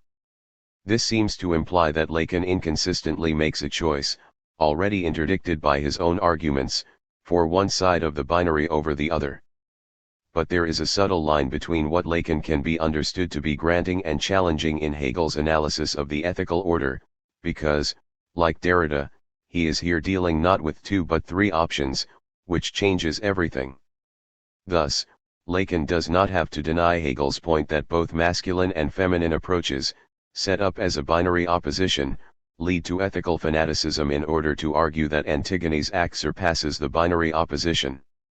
In other words, in his view, she escapes the feminine variety of ethical fanaticism because she challenges the intrinsic authority claimed by law as such. In her act, implicitly guided by the notion of ate, she exposes the criminal being of law, that is, the notion that law, which always covers over its inherent lack, inevitably bears the trace of a necessarily violent externalization and repression of that which exceeds it. For Lacan, in contrast with Hegel, the Antigone illustrates the difference between two kinds of acts: the zated mere actions of those who insist on obedience to the law, whether human or divine, and the persevering ethical action of those who are willing to transgress the law not simply to destroy law as such, but to dismiss the absolute power claimed by any imposed law over their actions. Lacan's Antigone, then, resists the power claimed by Creon's law, not in abject obedience to a different kind of law, but in favor of her autonomous decision to cherish her love for her brother. In other words, Lacan disagrees with Hegel that Antigone is motivated by a hypostatized law, or principle of particularization, and insists instead that she is motivated to act by a different kind of passion, namely the power of eros. This simply means that Lacan's Antigone is not the same person as Hegel's Antigone. Hegel would, in effect, call Antigone hysterical. Resisting the very possibility of there being desire between brother and sister, he sees her act as clearly motivated by blind, dutiful obedience to the dictates of divine law. Lacan argues, by contrast, that it is precisely desire that lies between brother and sister in the Antigone, and he replaces the motivation of duty with the singularity of her autonomous love for Polynices. Whether there is sufficient textual evidence in the play to support either interpretation of her motives is not my concern here. It is hardly unknown for philosophers to bend literature, which is quintessentially multivocal, to the shape of a particular theory. Instead, what is philosophically important in Lacan's disagreement with Hegel concerning the status of Antigone's act is the addition of a third possibility that exceeds the binary. Lacan, then, is quite willing to concede Hegel's theoretical point that those who act in blind obedience to a principle of pure particularity may be called fanatical or hysterical. He just does not accept that this description is Antigone. For him, Antigone, who acts out of singular, autonomous love for another, takes a different, inventive, and, in his view, genuinely ethical path that disrupts the veil of alienation. It seems to me, then, that Lacan does not go beyond Derridian undecidability when he chooses Antigone over Creon. Rather, in this choice, he chooses the aporia of paradox, and in so doing, chooses such undecidability.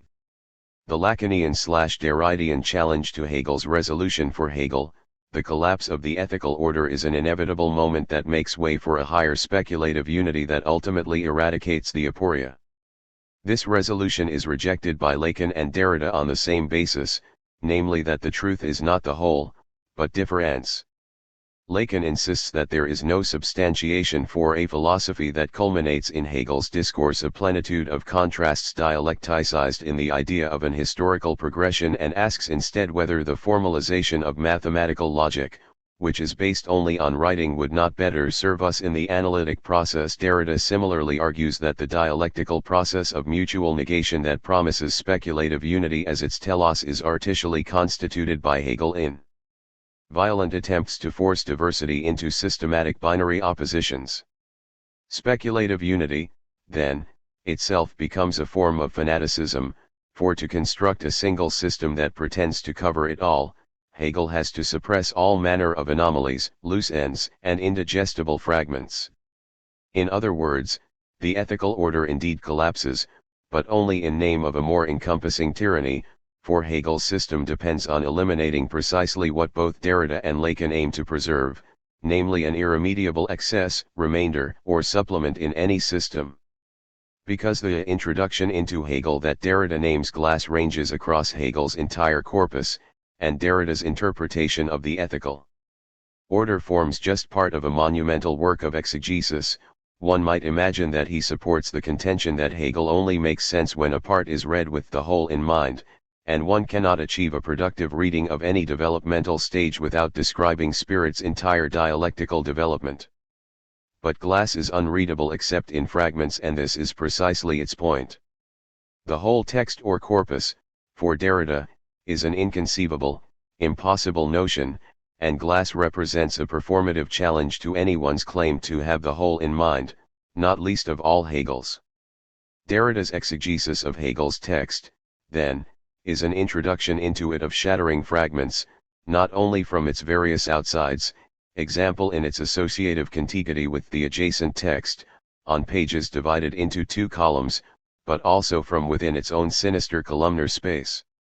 To take just one example, Derrida argues that Hegel's speculative unity is impossible because the dialectical process that promises it as its telos is artificially constituted by Hegel's violent attempts to force difference as mere diversity into difference as proper opposition, but since something is necessarily violated in this move, the dialectic will be undone by the inevitable questions this violence engenders.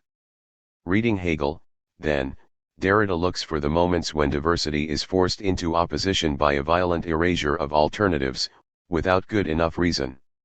He sees the brother-sister relation, privileged by Hegel as the only ethical family relation, as just such a moment. To detail the intricate arguments that underpin Hegel's privileged choice here would be to move far beyond the scope of this interjection. Suffice it to remark that his dialectic requires a proper opposition of masculine and feminine equals to represent the paradoxical antagonism and interdependence that characterizes the relation between family and community, and he bends the family structure into a shape that suits his purpose.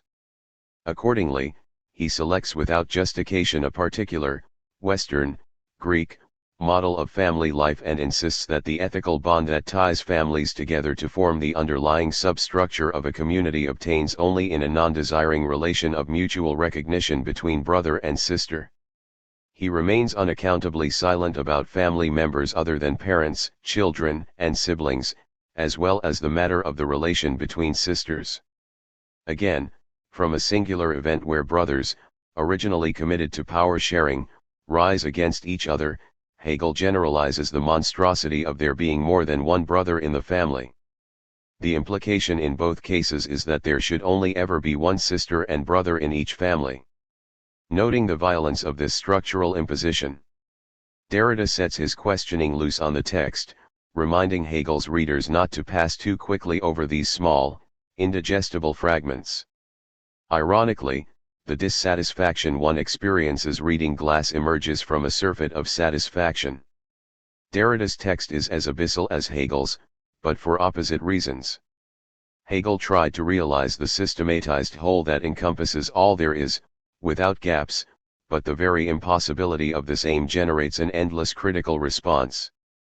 Derrida shatters the crystalline structure of Hegel's whole into fragments, themselves limitless, which never add up to a whole. Again, the thinking never comes to an end, and the dissatisfaction in both cases is endemic. Facing the structural impossibility of taking it all in, however, Derrida agrees with those Lacanians who warn against becoming hysterical. Adumbrating the character of ethical action that takes shape in Lacan's account of the ethics of psychoanalysis, one may argue that for Derrida, one must not, above all, sacrifice the enjoyment of the text, snap the book shut, and entomb oneself on the outside of it. Instead, one can, with his blessing, love the fragment, the partial object, a fragment of this fragment, the one that attracts thought's desire and is sublimated in its limitless supply of compounded satisfactions. On Derrida's account, Hegel's speculative unity is impossible because the dialectical process that promises it as its telos can only be artificially constituted by violent attempts to force diversity into binary opposition. How, then, does one proceed if one wishes, along with Hegel, to get beyond ethical fanaticism without resurrecting Kant's faith in the categorical imperative, but if, against Hegel, one sees speculative unity as itself a form of fanaticism? Both Derrida and Lacan insist that ethical action is a matter of ending a way to act ethically face to face with, even because of, the inevitable aporias that emerge from the very notion of principality itself, be it the universal force of law imposed in the name of the whole or the universal law of transgression imposed in the name of the part. Moreover, since ethical action apparently must, but cannot, be a matter of choosing one or the other side of this opposition, they agree that there must be something wrong with the binary setup. For both thinkers, what is wrong with the binary setup, then, is not the fact of the aporia, which is ineradicable, but the belief that it forces a choice between interdependent opposites. Both, then, accept the inevitability of the aporia but refuse to make the choice that destroys the possibility of ethical action. Each considers instead how ethical action nevertheless becomes possible in the negotiation of aporetic demands, that is, in the very attempt to do the impossible, to act with equal justice to both sides. Derrida best articulates the call for ethical action not in a response to Hegel's Antigone but in The Force of Law, which addresses the aporetics of ethical decision-making. It might still seem surprising to claim that Lacan articulates a parallel response by aligning ethical action with feminine sublimation, given how often it is said that Derrida, following Levinas, focuses on the other, while Lacan, following Freud, focuses on the subject. But if one has learned anything from either, it surely must be a healthy suspicion of one-sided formulations, for it should be clear that for both thinkers subject and other are never uncontaminated. Instead of seeking in vain for differences, I shall argue that their accounts of ethical action concur in that both oppose such action, in principle, to any acts that simply rely on conventional morality. For both, the necessity for ethical action arises precisely when individuals are tied up in the aporia of paradox, where the obligation to act imposes itself in the absence of clear directives. On the one hand, one is compelled to act for the good without, in principle, any non-subjective means of knowing what the good is, for the good is a function of singular desire. As Lacan puts it in a discussion of Aristotelian ethics, beside the major premise one must always taste what is sweet, there is a particular concrete minor premise, i.e., this is sweet. And the principle of wrong action is to be found in the error of a particular judgment relative to the minor premise.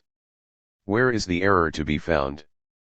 Precisely in the circumstance that the desire which is subjacent to the major premise causes the wrong judgment to be made concerning the reality of the supposed sweetness toward which the action is directed.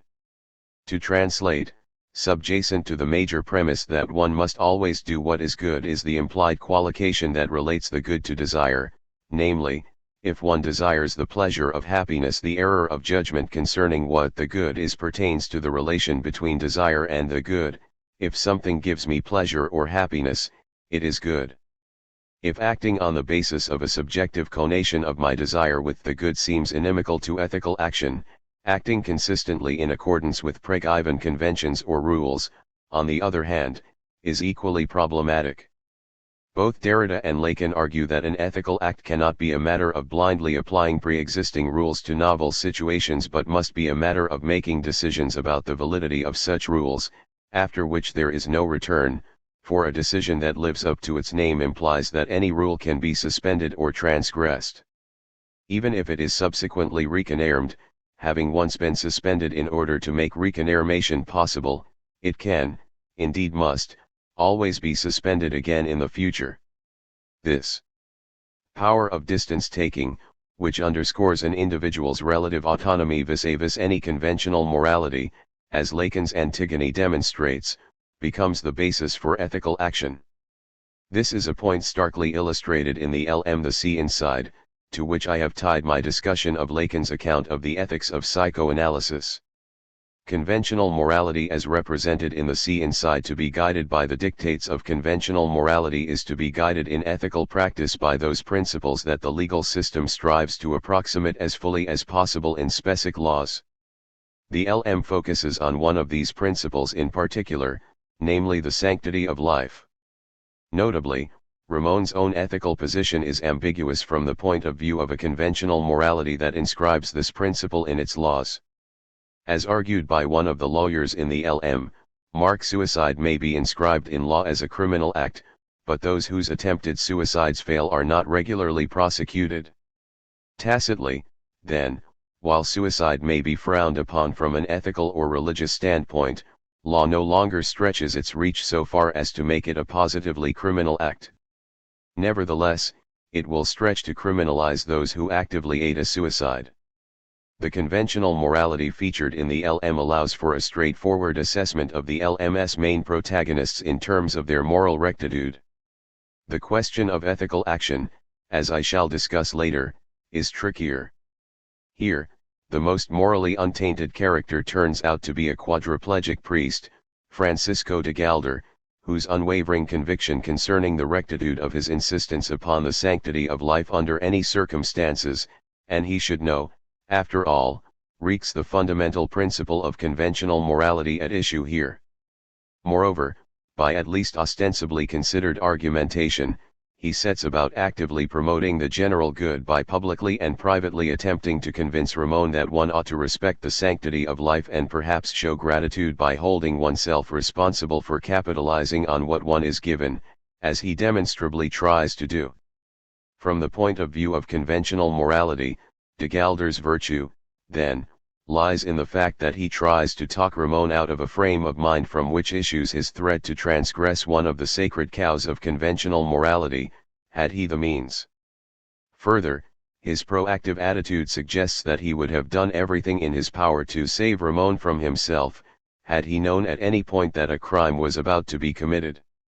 Like the priest, Ramon's brother, Jose, tries to talk him out of this transgressive frame of mind, albeit for altogether different reasons. There is no indication in the LM that Jose has wreaked it in any depth on the impersonal, metaphysical question of the sanctity of life. Instead, he requires Ramon to live, and to desire life, for only this desire, he believes, can make sense of the enormous personal sacrifice that has been required of him for the sake of Ramon's care. It is out of passionate love and anger, rather than a reasoned appropriation of conventional morality, that he rails so bitterly against Ramon's desire to die, and refuses point-blank to aid him.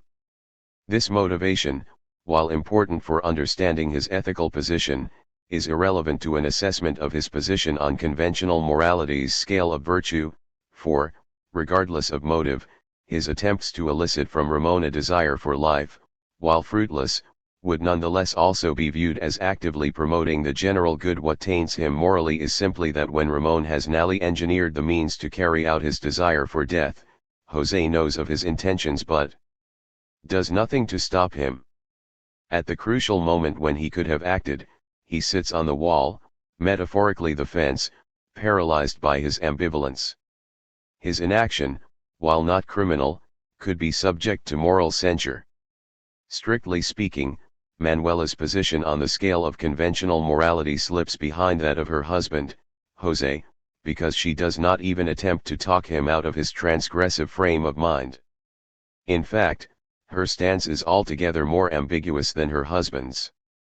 She has a similar motivation for desiring Ramon's desire for life, since her own life is entirely invested in caring for him, and his loss would deprive her life of purpose. Yet, because she loves him without the anger that paralyzes her husband, she can express sympathy for his desire to die. Nevertheless, despite this sympathy, she does not encourage him to seek death, and one is tacitly made aware that she could not have brought herself to commit a crime by aiding him in his illegal quest for an aided suicide. Instead, she talks him into supporting a legal challenge to the principle that obstructs his desire, the insistence upon the absolute sanctity of life underpinning conventional morality, by encouraging him to testify in a court case. While his testimony is unlikely to help him personally, she convinces him to go ahead anyway by arguing that it could help others after him. In the end, the court case is lost, leaving conventional morality intact on the question of the sanctity of life. Again, while Manuela does not act illegally, what taints her morally is not only that she supports Ramon's défiance of conventional morality but also that she knows of his intention to commit suicide and does nothing to stop him. Julia, the lawyer initially hired to GHT Ramon's case for the right to an aided suicide, treads a borderline between moral and criminal action. She knows that Ramon is planning to commit suicide, and she promises not simply to aid him but indeed to join him. Ramon had specifically chosen her as a legal representative because she suffers from a degenerative condition characterized by periodic strokes that are progressively more debilitating. However, her promise is made in a state of fear and similarly broken, for she loses her nerve and backs out of the agreement at the last minute. Since Ramon requires help to commit suicide, this also effectively prevents them from committing the crime.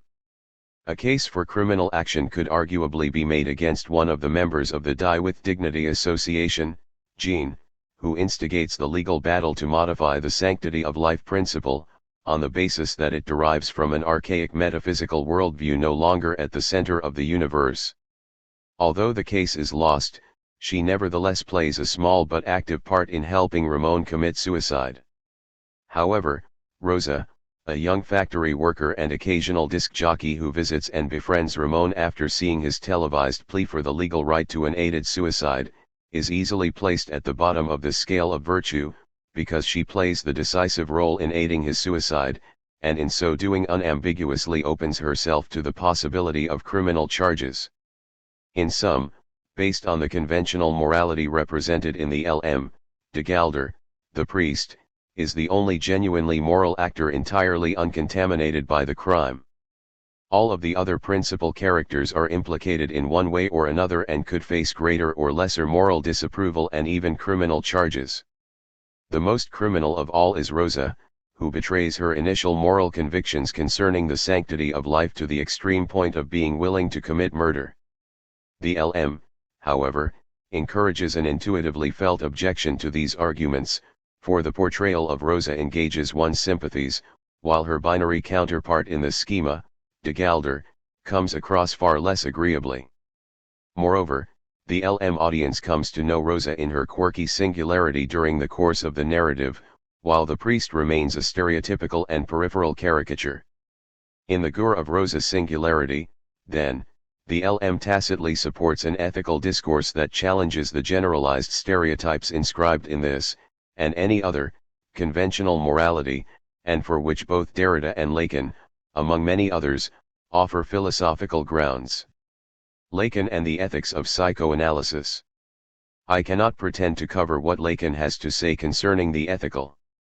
Instead, I shall tease out the broad implications of Lacan's insistence that ethical action is motivated by love rather than law. One may begin by suggesting that the masculine libidinal style of ideological paranoia, associated with the death drive as an inertial drive to return to an immortal state of fullness, and the feminine libidinal style of neurotic hysteria, associated, by contrast, with an anthropic desire for the dissolution of all tensional bonds, or, that is, for a state of immortal nirvana, may be set up as a binary opposition, related according to the Well of alienation in a way that closely matches Hegel's articulation of the divide between a masculine and feminine fanaticism that splits the ethical order. For Lacan, ethical action is not possible within the bounds of the masculine libidinal style, which is represented metonymically in the C inside by the priest, based on the outright rejection of castration, and underpins all systems of conventional morality, whatever principles are inscribed in their laws. For both Lacan and Derrida, as suggested, genuinely ethical action does not happen in the safe domesticity of law and order, of system and rule, happiness and balance, calculation and the equal distribution of goods, all of which privilege the species as a whole above the individual. Lacan, indeed, rejects the masculine ethic as in principle incompatible with genuinely ethical action and insists upon a necessary turn to the feminine characterized by the acceptance of castration or lack. But the turn to the feminine, as argued, can take two paths. One path leads in a pendulum swing directly to the other pole of the binary, namely, a hysterical zation upon the transgression of universals, which is another version of fanaticism according to which individuals simply exclude themselves from any form of unity. Since, for Lacan, the masculine and feminine ethics are related in terms of the Well of alienation, neither allows for genuinely ethical action. Notably, there is no clear representative of the purely feminine ethic in the C inside. Lacan argues that both masculine and feminine zation implicitly but mistakenly deny that the death drive is always aim-inhibited, that is, sublimated. By aligning ethical action within the feminine ethic to a revised version of Freud's notion of sublimation, he traces a third path to genuinely ethical action. It is Rosa who takes this path, as I hope to show in more detail. Lacanian ethics enables one to construct an ethical scale that diverges dramatically from the one just discussed in that, inter alia, it reverses the ethical status of Rosa and the priest. Like Antigone and Creon, however, Rosa and the priest are not binary counterparts on Lacan's account of ethical action. The masculine death drive and the ideological paranoia of the priest facing the possibility that being is not all, or that being is split such that there are only partial objects, the masculine libido is unwilling to apply this truth of original castration to itself. Or, as Silverman puts it, the identification of woman with lack functions to cover over the absent real and the foreclosed side of production losses which are incompatible with the phallic function in relation to which the male subject is deemed rather, on the basis of his discontented perception of a gap between the philosophical ideal of absolute knowledge, goodness, or happiness, and its unsatisfied actual state in living individuals, he retrospectively constructs an imaginary lost plenum that calls for restitution. Caught up in this attitude, he tries to force into being a whole, deemed as any universal system within which all parts are contained and ordered, that is adequate to the all, das Ding. In ethical terms, as Lacan puts it, the masculine error of judgment is to promote the good of all as the law without limits. Thus diluted, masculine libido pretends to the throne of immortality. The See Inside presents two versions of the masculine delusion of immortality. The older delusion, embodied by de Gelder, the quadriplegic priest, still dreams the medieval religious dream of returning from a fallen state to the immortal whole, absolute goodness, knowledge, happiness, etc., conceived of as an eternity beyond time. Hence the words he delivers to Ramon, and since we live within eternity, life doesn't belong to us. It is no accident here that Amenabar constructs the scene of the discursive situation such that these words are whispered from priest to priest and repeated by rote before they are finally delivered to Ramon. By the simple device of an overly narrow staircase, Amenabar ensures that de Gelder cannot meet Sampedro face to face and is obliged to conduct the debate via an envoy, Father Andres, who carries the words of both quadriplegics up and down the stairs, repeating the main points along the way, to inscribe them in memory. This alienating technique underscores the stereotypical nature of a moralistic rhetoric that, in everyday life, is still regularly passed by rote from priest to parish without the intervention of thinking. One might think that the Enlightenment injunction to surrender the religious dream has put paid to the thought of an immortality beyond these borrowed moments of worldly life. Although, in Kopjek's words, officially we moderns are committed to the notion of our own mortality, we nevertheless harbor the secret, inarticulable conviction that we are not mortal. In other words, immortality as a notion has survived secularization well enough, but, at least in our masculine moments, we have refashioned it through a switch that makes of the lost plenum a temporally inscribed ideal to strive for. Masculine libido in a patriarchy is duped by a promised restitution of the good, knowledge, happiness, etc., in an ideal of future fulfillment, which remains relentlessly attractive because he does not believe the truth of originary castration. Here, then, the anticipated immortal whole is no longer understood as belonging to an eternity beyond time. Rather, it progressively unfolds within the life process, and individuals participate in it as the mortal sparks that motor its movement. Further, given that progress is understood as an accumulation of acquisitions that endure beyond the reach of any mortal individual, the immortal whole is identified as the possession of the species. In this case, individuals are exhorted to concentrate on the interests of the species, since this will, in turn, be the best guarantee of individual interests. Assuming, for example, that human evil, ignorance, and suffering are to be gradually eliminated, an individual's best bet, it is said, is to choose in favor of tireless and zealous work in pursuit of the immortal whole, so becoming a willing cog in the universal species machine, which is putatively designed for the ultimate benefit of all humans. In this move, the egotistical jealousy of childhood megalomania is cajoled and bullied into submitting to a formalized fraternal equality. Recall that, for Freud, the guarantee of mutual fraternal recognition was the renunciation of singular desires and the adoption of some version of the social contract. Here, however, as Kopjek notes, we end up depriving ourselves of our own pleasure, choosing instead, for the sake of a more passive relation to the other, to invest our pleasure in his lost cause. Note, then, the veil of alienation, Certainly, to choose against the species, and for the individual, is to choose against the individual's prospects for material goods and happiness and, therefore, against the individual. But at the same time, an individual's attempt to participate in immortality through submission to formalized universals is again a matter of self-annihilation. In such annihilation of the individual, a secular state and religious ideology join forces, for both in principle must promote the species over the individual, conformity above singularity, law above critical idiosyncrasy, equality over freedom, paranoiac knowledge over exable invention, and in so doing, ideally strive to produce dependent individuals who are slaves to the prescribed laws of the state machinery. A persistent motif throughout the See Inside is the deafness of those who claim to hold some position of institutional authority, backed by conventional morality, to Ramon's persistent request for official recognition of his singularity and respect for the dignity of his ethical autonomy.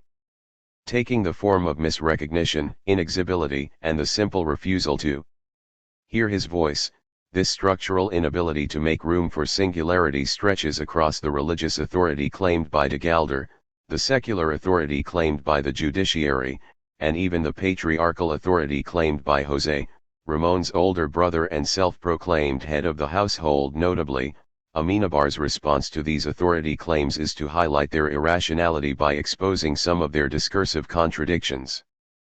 José, for example, insists that he wants what is best for Ramon but inexorably refuses to entertain the idea that this might take the form of the freedom and power to make the choice for death. Further, the words of de Gelder, "I hear you," are laden with heavy irony, since they punctuate the discursive exchange mentioned above, which highlights precisely a lack of communication.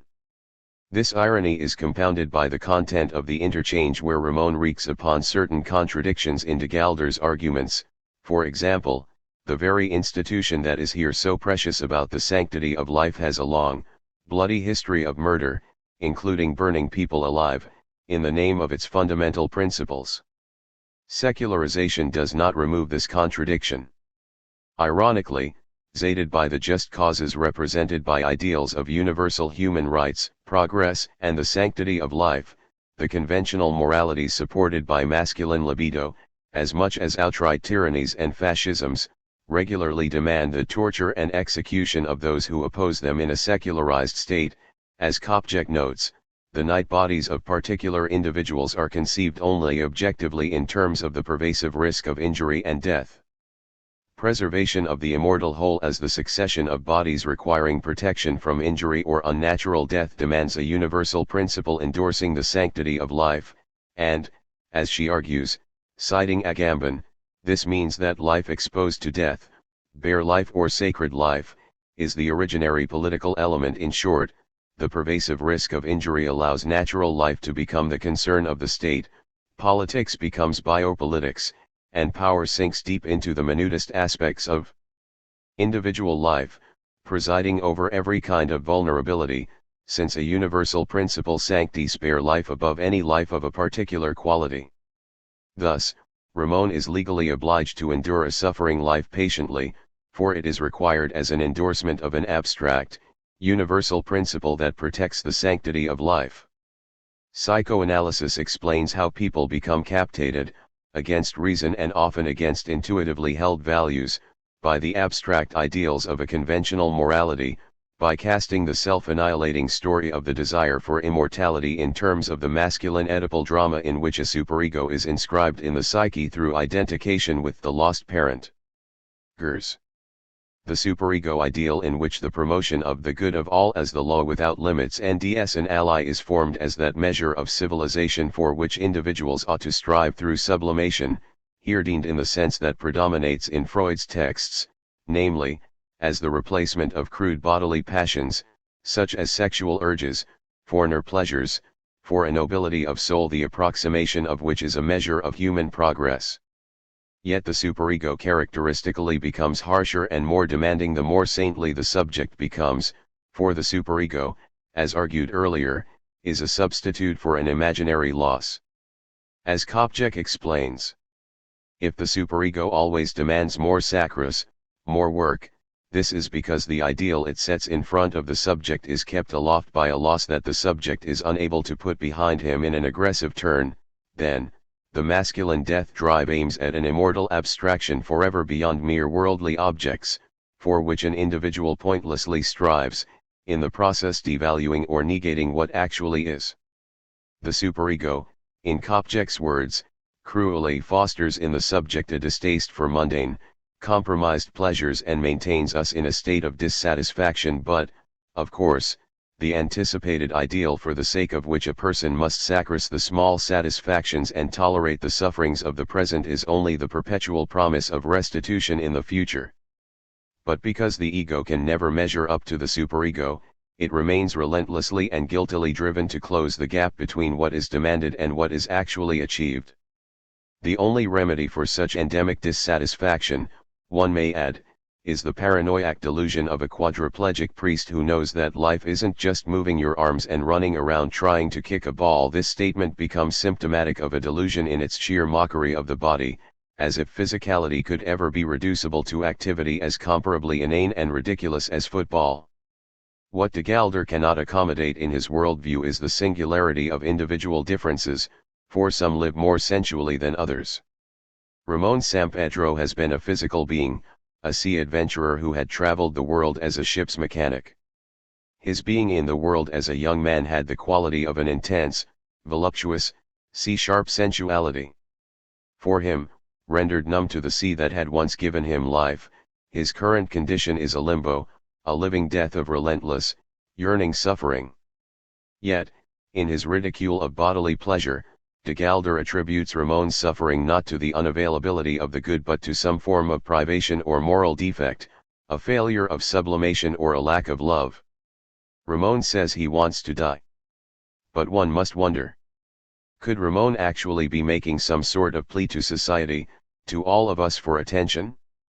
Maybe the people around him, his family, can't provide him with the love and support he needs, thus, as Kopchek puts it, by imputing evil to mortal defect or privation, as that which interfered with the full appearance of the good, the various solutions to the problem of evil were designed to leave both the good and God unscathed, and thus, ultimately, justice. De Gelder falls silent in the end, not in the comfort zone of sufficiently generalized intellectual arguments, but in front of Manuela's admonishment for this unthinking remark.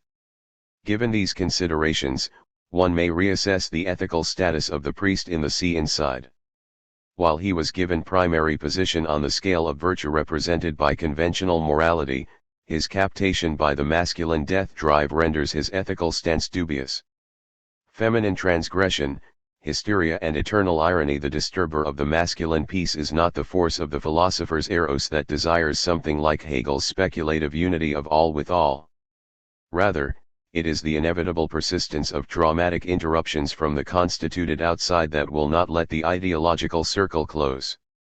The repressed forces, the anomalies that have to be ironed out, rationalized away, and glossed over to keep the circle closed inevitably return as disruptive symptoms, slips, gaps, irrationalities, silences, inconsistencies. To avoid the masculine fanaticism that rigidly works to suppress these symptoms and to set out on the path to the ethical act, Lacan insists that one must begin by taking the feminine route, whose initiation rite is to accept that the ineradicability of such symptoms indicates the fact of original castration or lack. Recognizing that the real is lacking, those who adopt a feminine libidinal style testify to the truth that a whole is impossible, that fullness, thought of as the systematic unity of all with all, is merely a retrospective illusion produced by the masculine imaginary.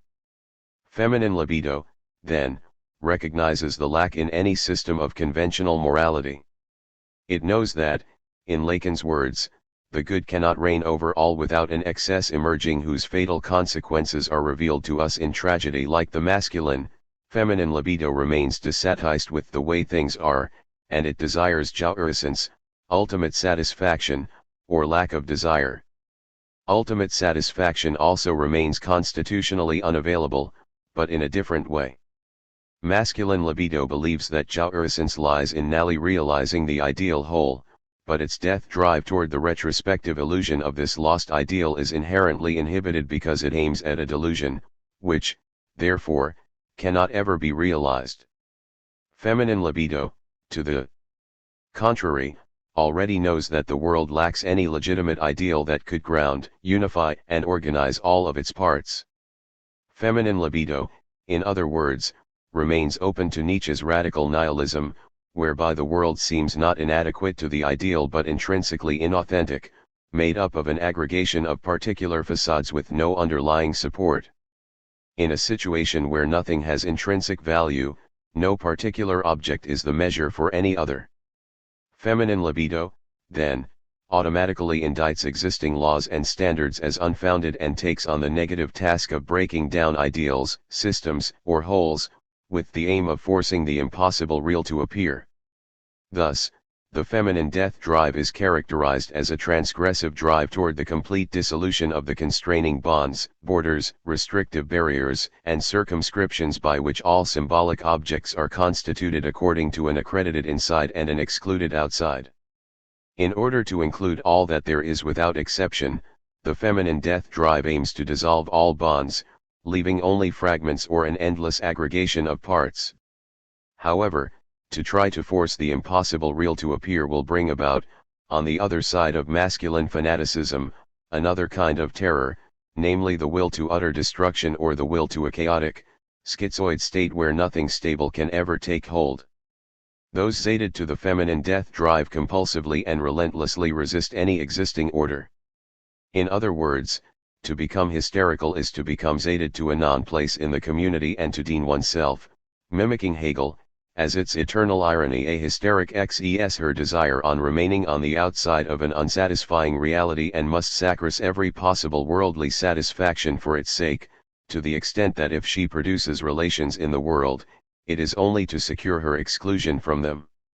Satisfaction, here, twists into the sacrifice of worldly satisfaction to the point that jouissance would entail her total exclusion from the world of the living. To sum up so far, the masculine drive begins as the erotic attachment to a lost plenum but ends as the aggressive exclusion of an outside. The feminine drive begins as erotic, since it can exclude nothing. But since it entails the realization that no whole can form, it becomes thanatic, in its dissolving, destructive sense, as aggression toward the established wholes, and self-aggression as entombment on the outside.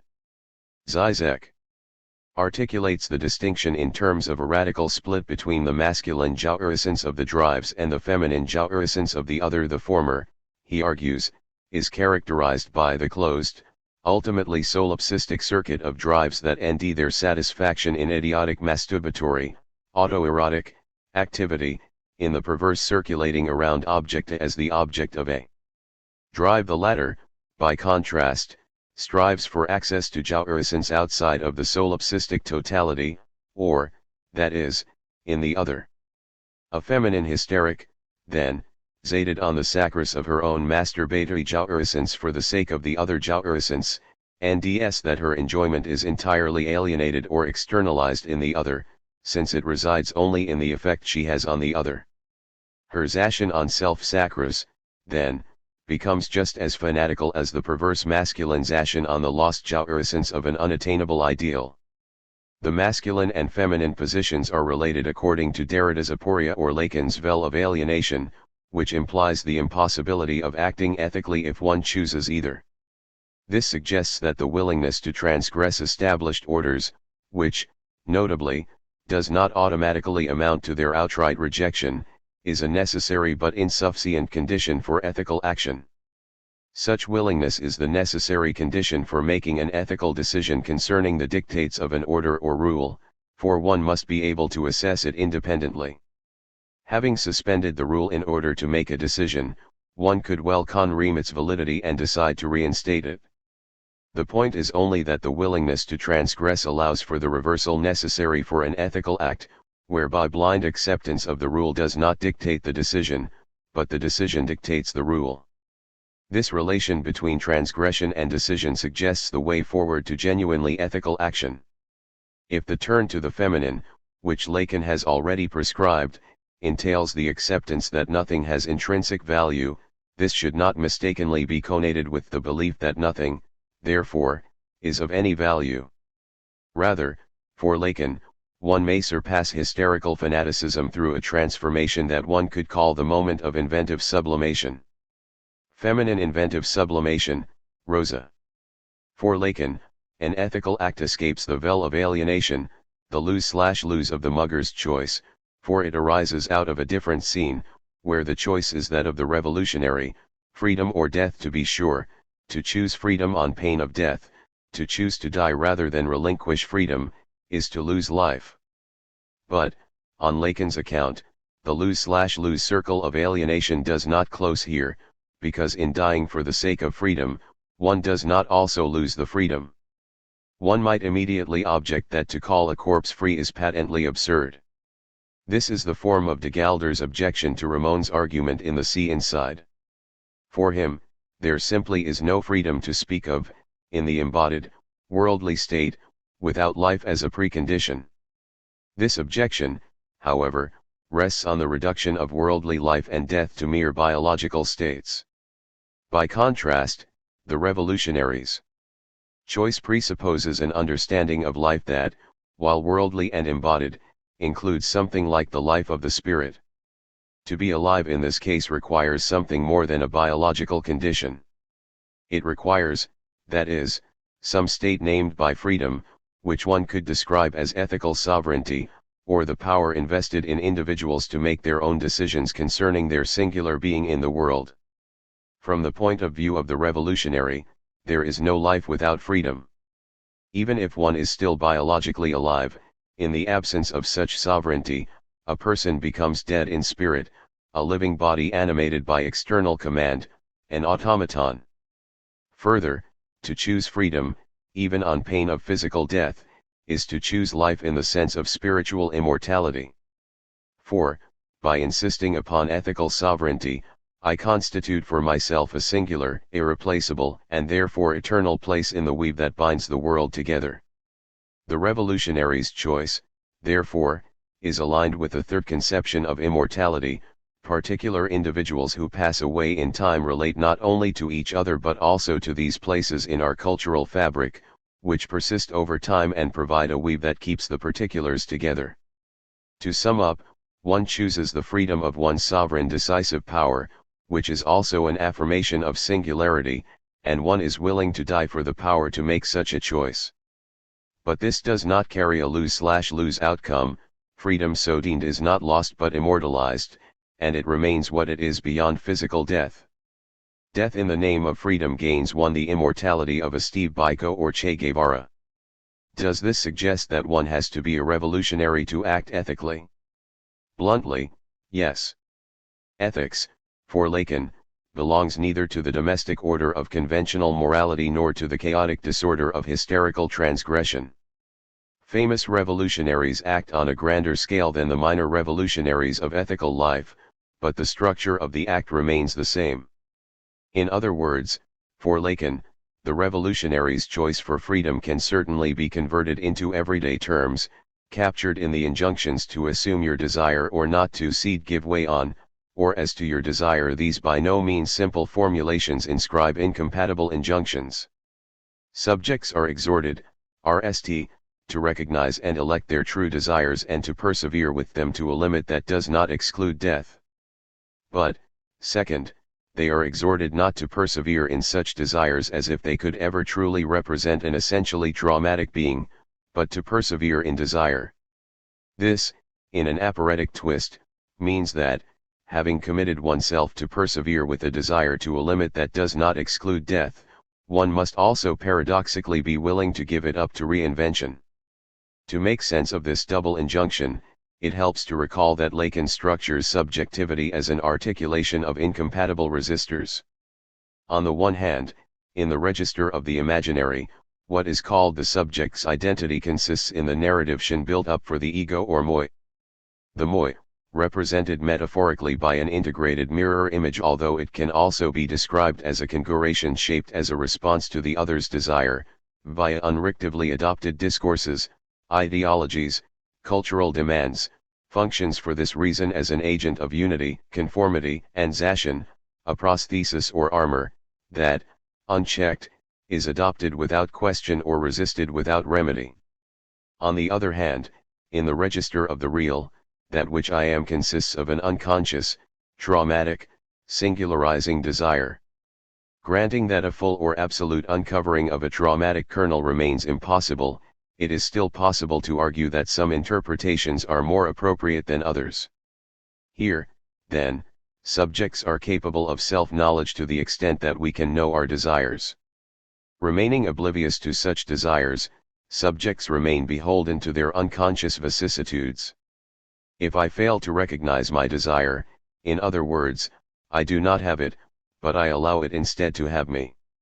This translates Kopchak's succinct formula for one of Lacan's re-articulations of Freud's famous aphorism wo es war, soll ich werden, there where it, my desire, was, there must, the ethical must, I, not, ego, but je or subject, become on a Lacanian account, then, the RST step toward ethical action, having taken the feminine turn, which recognizes that all moi values are invented, is to assume your desire. This implies, RST, that the je must be capable of uncovering or recognizing something of the impossible desire of its real being. The uncovering of singularizing desire in the register of the real, however, must necessarily occur as a traumatic invasion of the habitual fabric of the subject's moi identity. To assume a singularizing desire, then, is to allow it its traumatizing effects. Or, put differently, for it is not often a matter of an explicit choice to open the moi to a desire in the crisis of its invasion.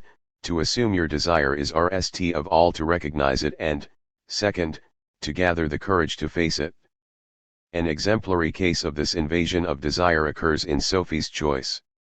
As Alenka Zupancic argues in her reading of the LM version, the extreme and terrible circumstances in which Sophie was forced to act revealed to her the devastating desire that allowed her to choose one of her children over the other. This was a desire she did not want and experienced as a crushing violation.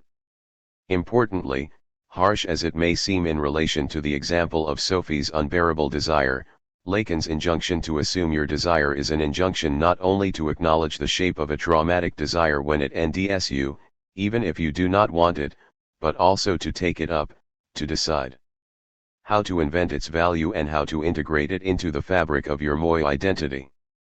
For the consequence of doing nothing, of passively undergoing its traumatic effects, or of repressing them, is spiritual death and ethical paralysis. In other words, facing the disconcerting self-knowledge represented by a singularizing desire, ethical action requires the courage to elect the desire in question, that is, the je is required to take it up or bring it into existence, rather than remain subject to its unconscious vicissitudes. It is important to emphasize here that one RST brings desire into existence by articulating it in speech. As Lacan puts it, that the subject should come to recognize and to name his desire, that is the efficacious action of analysis. But it isn't a question of recognizing something which would be entirely given. In naming it, the subject creates, brings forth, a new presence in the world. However, he adds that desire and speech are in principle incompatible. In the words of Dylan Evans, it is this incompatibility which explains the irreducibility of the unconscious.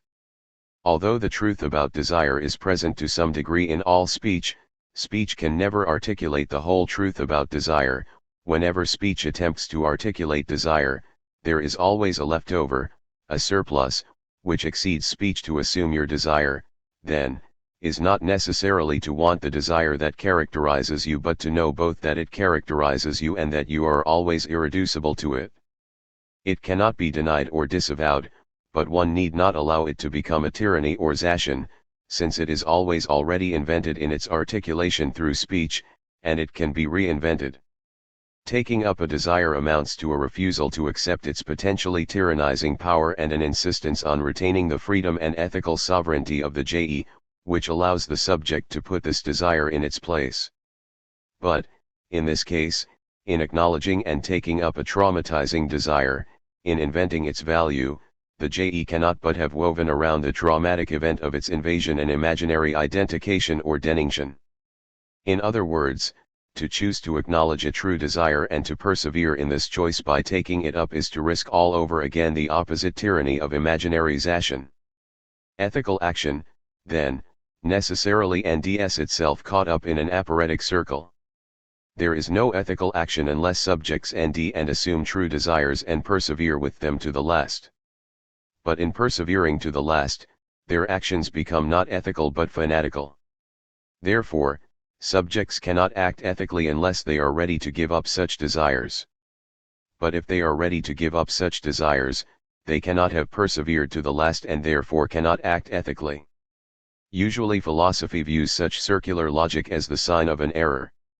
Lacan and Derrida, however, insist that this circularity represents the facticity of life, and we cannot pretend to dissolve such paradoxes without falling into the ideological trap of the imaginary. All we can do is live through them, negotiating between committed perseverance and obsessivization, through persistent but careful reinvention of traumatic desires, taking into account the revisable contexts in which we end ourselves. To conclude this discussion, one could say that Lacan's ethical injunction rests upon his re-articulation of narcissism, which avoids the extremes of masculine paranoia and feminine hysteria. Recall that the death drive in its masculine aspect represents the fruitless striving for a lost plenum, whereas its feminine aspect represents a destructive nirvana. Assuming that narcissism deems the ego's self-love, or, that is, its love of itself as a whole, then under the pressure of the masculine death drive, narcissism describes an impossible ego love, except in self-deception, that depends on matching the ego with the unit ideal of wholeness given by the mirror image. On the other hand, under the pressure of the feminine death drive, narcissism implies a similarly impossible ego love expressed as the pleasure taken in self-shattering in the name of matching the ego with the absolute all. In both cases, if one is honest, one remains endemically dissatisfied with the ego as one of the projected objects of the everyday world and therefore capable of heartless, aggressive, and guilty self-hatred. What both extremisms neglect, however, is that the death drive is always aim-inhibited. It is stopped temporarily but continuously by the projected objects of desire, objects A, which provide an unending stream of partial satisfactions. This open-ended stream of partial satisfactions provides the key to a conception of sublimation that, for Lacan, replaces the notion predominant in Freud's texts and infuses it with ethical significance. For the most part, driven by superego idealism, sublimation has been thought of in terms of the sublimation of desire, as the translation of crude sexual desire into the higher, more morally acceptable, pleasures associated with producing and contemplating cultural objects such as artworks. The notion of sublimation, however, may be developed in a different direction, suggesting instead that desire sublimates the object. Here, the sublime immortality of everyday objects is to be found precisely in the fact that they do not extinguish desire once and for all. The basic idea here, to reiterate, is that the worldly object, any partial object, gains in value precisely because I love it just for what it is. In this case, it becomes more than what it is, for it becomes the object plus my desire for it, which is both satisfied by it and circulates endlessly around it. Thus, the inestimable value of an object is invented precisely through the restlessness/insatiability of desire. Because my love or interest adds a supplement that allows the object to exceed itself, I tend to reinvent its being as I go along.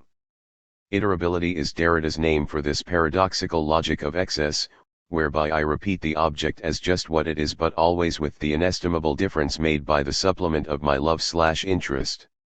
Such sublimation, then, allows one to counteract the devaluation of projected objects in the everyday world, including the moi as object, which derives from the masculine or feminine versions of discontent. It revalues such ordinary objects by discovering their immanent sublimity. Further, inventive sublimations, because they are never static, affect the weave of the worldly fabric in massive or minor ways, after which the weave cannot assume its old shape. If the moi, as much as another creature or object, is a thing in the world, The act of self-sublimation possible to the autonomous individual turns on the ability to open the moi to persistent solicitation by the knot of traumatic desire. In this case, the moi identity becomes an explicitly chosen inventive weave, or text, that interprets and reinterprets the ineradicable traumatic desire. The same immortalizing iterability applies to the invention of a moi identity, and narcissism here becomes not love of the ego as absolute being nor as absolute non-being in self-shattering, but as a being of lack, as a complex dynamic of being and non-being. This self-sublimation, or invention and persistent reinvention of the moi is, nally, the shape of the subject's ethical task. In the See Inside, it is the character of Rosa, mimicking the situation of an analysand who undergoes a successful analysis, who offers the example of one who is confronted with the traumatic event of a desire that she neither recognizes at RST nor wants. During the course of the narrative, she eventually comes to acknowledge and assume her desire, thus becoming for the RST time capable of ethical action. Rosa's narrative of ethical actualization is set in contrast to Julia's progressive ethical disability, for which her physical debilitation to the point of entirely losing her capacity to make any decision at all stands as an appallingly graphic metaphor, for she lacked the courage to uncover and assume her desire, allowing fear instead to dictate her choices. Ramon plays the part of Rosa's analyst. Here again, Ramon's physical condition, his almost total paralysis, is metaphorically accurate, for Lacan is clear concerning the limits of psychoanalysis in the ethical domain. It can do no more than help analysands uncover their desires. The tasks of assuming the uncovered desire and of making related ethical decisions if it comes to that remain entirely the analysands. Analysts cannot direct analysands in ethical matters without taking away precisely the freedom that will enable them to act ethically. Rosa is introduced into the narrative in a sharp cut from the words of resignation issuing from Ramon's father: "As long as it's God's will, he'll have to go on living." One observes her from a distance, trimming meat on a factory line, stained to the elbows, and being subjected in her lunch break to some form of castigation by a superior. Reinforcing the impression of an existence that is impoverished, monotonous, degrading, and embattled on all fronts, she ends her day by selecting certain factory scraps and trudging home laden and alone to face an evening of domestic chores. During this time, the voiceover of a television program slowly begins to intrude. It is a documentary made by Ramon to further his plea for the right to an aided suicide. Gathering up her sleeping child from the couch in front of the television, his voice nally arrests Rosa's attention. "Maybe they'll realize this is no excuse for a life." Rosa's stunned gaze, over the shoulder of her child, suggests that the letter has reached its destination, but her immediate response is to misrecognize it. She ends herself compelled to seek Ramon out personally, ostensibly to do some good by convincing him of the sacred value of life, no matter what. However, when Ramon nally draws from her an admission of why she paid him a visit, her words are telling, for they hardly sound a note of conviction. "That's why I came." "Why?" "Well, to make you want to live. To tell you that life." "Life what? Isn't it worth it?" Ramon quickly disabuses her of this illusion. Without mincing words, he voices his assessment of the situation: "Let's talk about the real reason you're here. About how you're obviously just a frustrated woman who woke up this morning hoping to give her own life some meaning." In other words, what she misrecognizes as her altruistic desire to convince him of the sanctity of life is in fact an attempt to reaffirm her wavering convictions concerning this principle, which have suffered the traumatic shock of her true desire to end her own misery. What he wreaks back to her in the mirror of his angry words, then, is that her projection is merely a disguise born of her refusal to acknowledge that she is frustrated with her own life, and that what she really desires for herself is a life that is, in her own estimation, worth loving. Yet, conditioned by the ostensibly unquestionable principle of the sanctity of life, she cannot acknowledge her own dissatisfaction, for inscribed in this principle is a moral injunction to accept patiently whatever life one is given, regardless of the joys or suffering it might entail. Thus, were Rosa to acknowledge that she desires a life that is, in her own estimation, worth loving, she would concomitantly have to acknowledge that she cannot obey the moral injunction to value life regardless of its quality. There it is, then. Her true desire lies out in the open from the start, waiting for her to recognize it, namely the desire to end her own unsatisfactory existence. Notably, this assessment is retroactively confirmed much later in the LM when she admits to Ramon that it is he who gives her the strength to live. This recognition does not come easily, for it contradicts her deeply held commitment to the sanctity of life.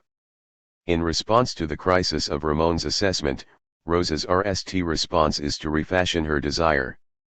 When she NDS in him a man who treats her with compassion, honesty, interest, and patience, in contrast with the rough treatment she experiences from other men, she comes to desire precisely his desire. In other words, in what Freud describes as narcissistic desire, she desires him to desire her. As manifest in her competition with Manuela over his care, she wants to become the loved object that makes his life worth living. Again, this involves projecting the responsibility for her unacknowledged desire for a life worth living onto Ramon. In effect, she is asking him to desire life in order to underwrite the value of her life. Julia's second visit represents a crisis for Rosa's narcissistic desire. She is forced to face the truth that this desire cannot be satisfied. She will not be the love object that makes Ramon's life worth living, because his libidinal attention, including a vivid fantasy life, is directed exclusively toward Julia. Concerning the fashioning of her desire, then, Rosa faces difficulties all along the way. Initially she perseveres with her desire for Ramon's desire. Her attentions become obsessive and excessive, to the desperate annoyance of Manuela. But ultimately she cannot force a recalcitrant reality to comply with her desire, for certain facts intrude too obviously to be ignored. Perseverance to the last in this context promises only suffering. Not only is she obliged to contend with Julia's claim to Ramon's libidinal affections but, far more seriously, she is forced to face Ramon's resistance. When she declares her love, Ramon's response is clear: "Rosa, you can't be asking me to stay alive for you. It's too much for me bear. You call that love? Holding me against my will? The person who really loves me will be the one who helps me die. That's love."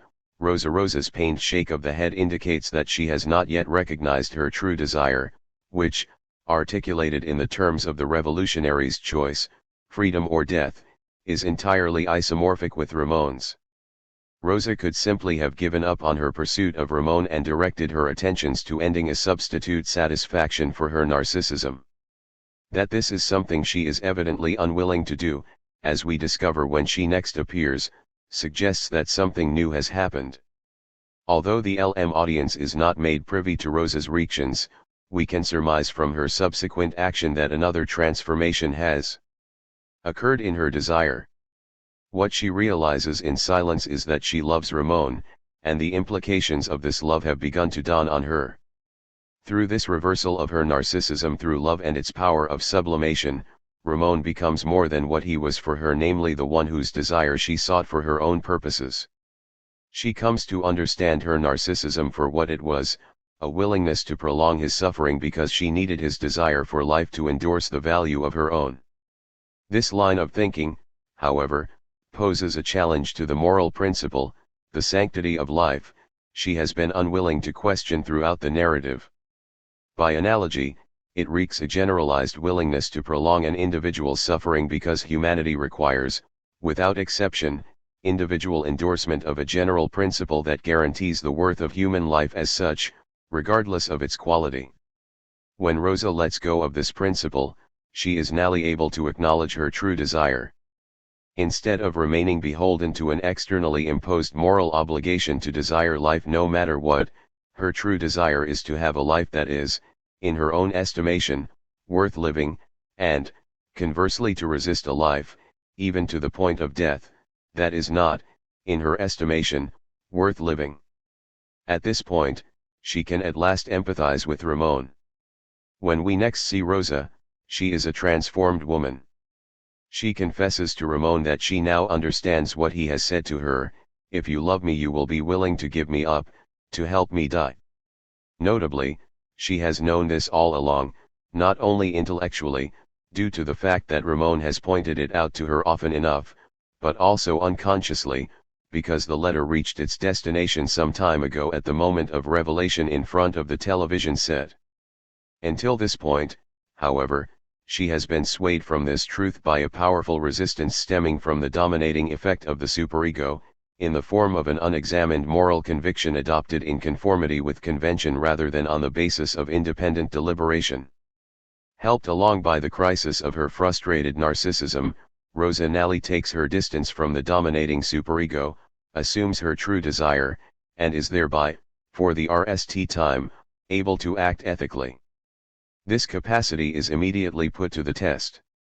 To act upon her re-articulated desire means transgressing conventional morality and facing the terror of an ethical decision concerning the act that conventional morality judges to be criminal. She does not fail this test of perseverance. Yet, of course, this decisive act does not absolve her of a future responsibility to renegotiate the irresolvably aphoretic circulation between perseverance and Zashin that she will have to live through time and again. Concluding remarks. One could characterize Rosa's true desire for a life worth living, as represented in the narrative, as the desire to become an autonomous being capable of ethical action.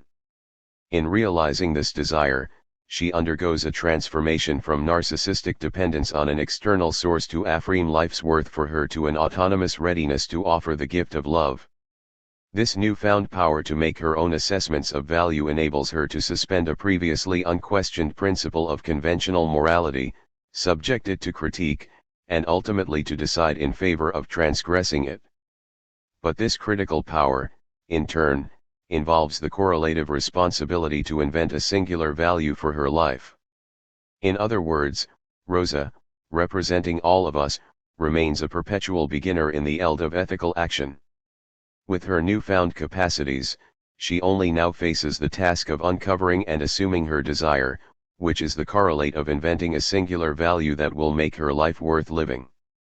We see no more of her in the LM and are left guessing concerning what singular value she does subsequently invent for her life. Nevertheless, whatever it is, she will unavoidably have to tread a tightrope.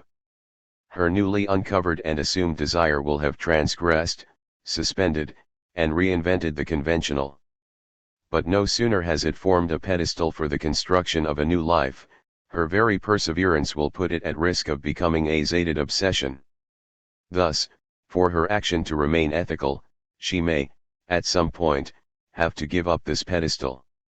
To understand her desire as invented means that, as Derrida would say, she is obliged to keep reinventing it, which is to keep subjecting it to the risk of Zashin. There is no getting beyond this eternal oscillation. In ethical terms, for example, one cannot simply abdicate the responsibility for making a decision in face of an aporia, the only situation in which a decision strictly speaking becomes necessary and therefore an ethical experience becomes possible, even if it means that one must invent a path, thereby reducing the aporia to something recognizable, namely a problem, and in that sense doing violence to the singularity of the situation and, in effect, ruining one's chance of calling the decision ethical.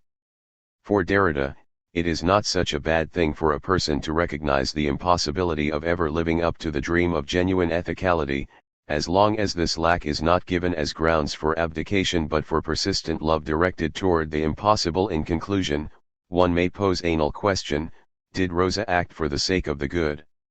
Or, is there room in Derridian/Lacanian ethical discourse for an assessment of the singular invention of value in terms of good or evil? Clearly, it would go against the grain of an argument for the aporetic structure of the real to suggest that Lacan's model allows for any absolute and null measure of the good. Instead, one may address this question along the following lines. If the invention of value is singular, it simultaneously does not fall from the sky but reconquers the weave of conventional morality in massive or minor ways. Recall that an invention of singular value creates an immortal place in the fabric of human life that survives individual death and in relation to which others orient their own actions. In its realization through action, then, one automatically exposes a singular invention of value to the risk of publicity and to the intersubjective test of the good. At best, then, its status as good or evil is decided retrospectively, nachträglich, and periodically subjected to context-specific revisions in the public domain through intersubjective debate. This is, admittedly, hardly a satisfactory or stable measure of good or evil, but the alternatives, a rigidly law-governed conventional morality or utter moral relativism, risk the far greater terrors of ethical fanaticism. Rosa, then, will constantly have to negotiate the ethical status of her invented value. She, like all of us, will never once and for all be an ethical person. The Talking Cure. Language and Psychoanalysis. Introductory remarks. Lacan sees in Edgar Allan Poe's tale The Purloined Letter an uncannily perspicacious illustration of certain aspects of his psychoanalytic theory, which in most respects is so well adapted to his purposes that it might have been written expressly to suit them. He hints, however, that it is precisely insofar as Poe was not consciously expounding a psychoanalytic theory that he unconsciously and therefore all the more accurately arrived at certain psychoanalytic insights. I shall offer a brief synopsis of the tale below, with the caveat that Lacan scrutinizes many of the apparently extraneous, but psychoanalytically significant, details I shall have to pass over in the retelling. In examining his interpretation of the story in his seminar on The Purloined Letter, I shall focus RST on his demonstration of how Poe's tale, which involves an intentional and illuminating engagement with the necessary components of any tale, a drama, its narration, and the conditions of that narration, illustrates the structural interrelations between the orders of the real, imaginary, and symbolic.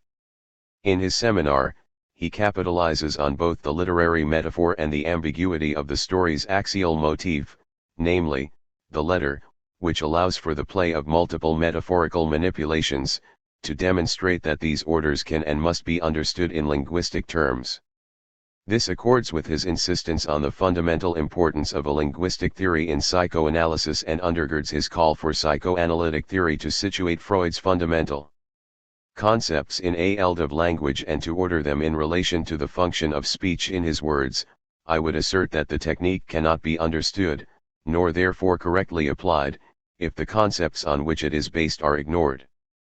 It is our task to demonstrate that these concepts take on their full meaning only when orientated in a eld of language, only when ordered to the function of speech, as many commentators have noted. Then, Lacan's so-called return to Freud may be characterized as a reminder to analysts that psychoanalysis remains at bottom the talking cure yet, because he revises the linguistic presuppositions that underpin Freud's basic concepts to take account of structuralist and more contemporary post-structuralist developments. His emphasis on the role of language in psychoanalysis simultaneously constitutes an important revision of Freudian theory. Accordingly, an important thread in the complex theoretical web he weaves around Poe's tale is that three unconsciously occupied subject positions, constitutive of the symbolic order, impose specific discursive points of view on individuals, which condition the conscious narratives by which they aim to recount the drama, or, synonymously, the event.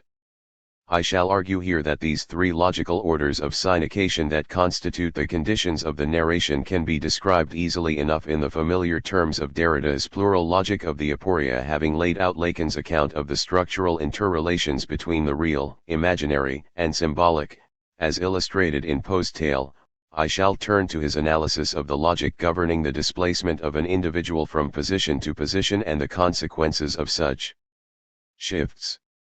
Again, Poe's tale might have been written expressly for the purpose of examining three important interrelated points.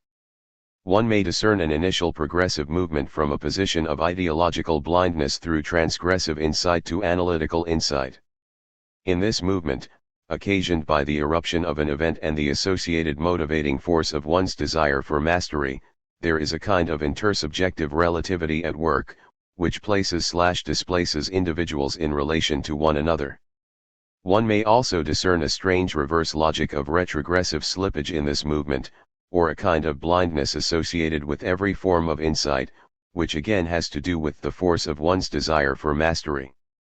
Turning now to the application of this theoretical treatise to the question of psychoanalytic intervention, it is clear that for Lacan its efficacy depends on the psychoanalyst's grasp that the fundamental question of mastery underpins both the principle of unconscious structuring and the logic of displacement in the intersubjective network. As I shall explain in more detail, the insight that he derives from Poe's tale is this: to the extent that one misrecognizes analytical mastery as being a matter of power over others, rather than the self-mastery that is the precondition for ethical action, one retrogresses to the subject position of blindness represented by the king. This is the form of Lacan's warning to all analysts, institutional or otherwise. This warning concerning mastery and the questions it poses will guide the concluding remarks of this study. Clearly the risk of retrogression is ever present. Can one ever be vigilant enough as an analyst to prevent analytical mastery from devolving into ideological mastery? Perhaps one can, in principle, with ruthless and interminable self-analysis. More pointedly, does Lacan as analyst rise above this risk and withdraw from the retrogressive movement that drives the symbolic circuit more successfully than his counterpart in the form of Poe's character C. Auguste Dupin? Derrida evidently does not think so. An assessment of this opinion will form the conclusion of this study. Synopsis of Poe's The Purloined Letter. Poe's tale is constructed around three scenes, the second and third of which are in many respects repetitions of the RST. The entire tale is told by an unnamed gentleman, a friend of C. Auguste Dupin and admirer of his impressive expertise in solving enigmas, who happened to be present at the time of a visit from the prefect of police. The prefect wished to consult Dupin about a troubling affair in the royal household. The RST scene then, narrated by the prefect of police, involves the intersubjective relations between a triad of gers, the king, queen, and minister. The queen, initially alone in the royal boudoir, receives a letter. While its specific contents are never revealed, the reader is nevertheless informed that the king's knowledge of this letter would compromise her honor and safety. Taken by surprise upon his entry, she has no time to hide the document and, in a ploy that depends on the inattentiveness of the securely ensconced, places the letter, openly, albeit face down, on the table. At this point, the minister enters, from whose links no detail escapes: the letter, the handwriting of the author, the king's oblivion, and the queen's discomfort. Astutely assessing the situation, he contrives, under the queen's fearfully silent gaze, to place one of his own letters, similar in appearance, next to the one exposed, and eventually to effect a switch. Having purloined the queen's compromising letter in front of her eyes, the blackmailer's power he wields over her, which he soon begins to use for political purposes, lies not in the employment of the letter but in the threat of this that its possession poses. The queen, unable to reclaim her letter openly, entrusts the task to the prefect of police. Aware that the nature of the intrigue compels the minister to keep the letter very close at hand, he embarks on a minutely painstaking, ostensibly secret search of the minister's premises by well-trained police agents, over many months. Moreover, the minister has been waylaid on several occasions for a supposedly random body search, and undoubtedly expecting more of the same, clearly does not carry it on his person. The prefect confesses to Dupin that despite the extreme urgency of the task and the very liberal reward offered for the recovery of the letter, all searching so far has been in vain. Not without RST extracting a careful description of the letter, Dupin merely advises the prefect to search again. The second scene is narrated by Dupin about a month later, after another double visit from his friend, the narrator of our tale, and the despairing prefect, whereupon, to the astonishment of both visitors, he produces a checkbook and offers the prefect the queen's letter in exchange for a very liberal check. The prefect does not wait for the explanation that follows, from which one may discern another intersubjectively related triad of gers, namely, the prefect, proxy for the queen, who mirrors the king's state of unawareness, the minister who faces precisely the queen's predicament, and Dupin, now mimicking the minister's links. Dupin grants that the police could not be faulted within the limits of their modus operandi but argues that the measures they used were entirely unsuitable for The case in question, which required a more exable, poetic kind of reasoning. He enters into a lengthy assessment of the conditions that underpin the prefect's instrumental, mathematical, approach to the task of recovering the letter and, emphasizing that the minister is both mathematician and poet, the minister's poetic approach to hiding it. He reveals that his own success in uncovering the minister's ploy lay in his ability, like a boy playing the game of odds and evens, to mirror the minister's intellectual style and thereby arrive at the correct conclusion that the minister, wise to the skills and limitations of the rule-governed police mentality, must have risked placing the letter in full view as the best way of hiding it from them. Armed with dark glasses and the complaint of weak eyes to conceal his surveying glance, Dupin paid a visit to the ministerial quarters, ending the minister at home in a state of feigned boredom and lethargy. Simultaneously conducting an animated conversation with his host on a topic guaranteed to quicken his interest, Dupin, under the cover of his glasses, carefully surveyed the apartment, his eyes now coming to rest on his quarry, apparently carelessly thrust into a pasteboard card rack hanging just beneath the mantelpiece and conspicuously different from the letter purloined from the Queen in every detail but size. Having committed these details to memory, Dupin took his leave of the minister, contriving, however, to leave his snuff-box behind. Armed with a facsimile, he called for it the following day, having prearranged for a commotion to occur in the street below, so distracting the minister sufficiently to allow him to make the switch. Soon thereafter he took his leave of the minister, but not without leaving a trace. When the minister takes up the letter in response to the Queen's defiance of his blackmailer's demands, he will discover therein a citation, a line from Crébillon, so baleful a plan, if unworthy of Atrouz, is worthy of Theists, written in Dupin's hand, with which he is familiar. Although also acting as a partisan of the Queen, this parting gesture establishes Dupin's theft of the letter as an act of revenge for a past disservice at the hands of the minister. It is this clue that provides Lacan with the material for detecting a third scene in the tale, involving another intersubjective triad of Gers, again displaced one position along. This triad consists of the minister, now mirroring the unawareness of the prefect and the king, Dupin, who takes over the Queen's position from the minister, and Lacan himself, whose position as interpreter matches the investigative position previously occupied by Dupin. Real, imaginary, and symbolic in Lacan's seminar on the purloined letter, the drama as synonym for the impossible real for Lacan, the letter in Poe's tale in the RST instance stands for the thing, happening, or drama, which occasions, in the form of the duji, the tale in the RST place. These notions can be taken as synonymous with the earlier examined notion of event or trauma, all of which serve as markers for what Lacan has called the impossible real. The letter's equivocal status as event is brought out graphically in Poe's tale by the fact that his readers are never enlightened as to its specific contents but are nonetheless left in no doubt that it bears no innocent greeting and represents instead a transgression of the established order, such that in simply receiving it the Queen's honor and safety are compromised. As Lacan notes, love letter or conspiratorial letter, letter of betrayal or letter of mission, letter of summons or letter of distress, we are assured of but one thing: the Queen must not bring it to the knowledge of her lord and master. In another synonymous term, Lacan also names the letter the pure signature that initiates, duji again, a chain of signification, that is, a chain of attached signs, all of which aim, without the prospect of complete success, to explain or account for the signature retroactively. Lacan insists that, as is the case with all events, the materiality of this letter, or pure signature, is anomalous or odd.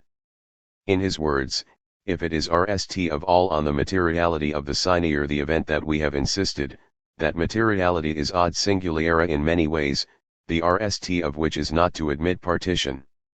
Cut a letter in small pieces, and it remains the letter it is. Lacan is invoking here the impossible, immortal wholeness, oneness, or singularity belonging to an as yet undetermined thing or singular. It happens the singularity of the unspeakable has no measure.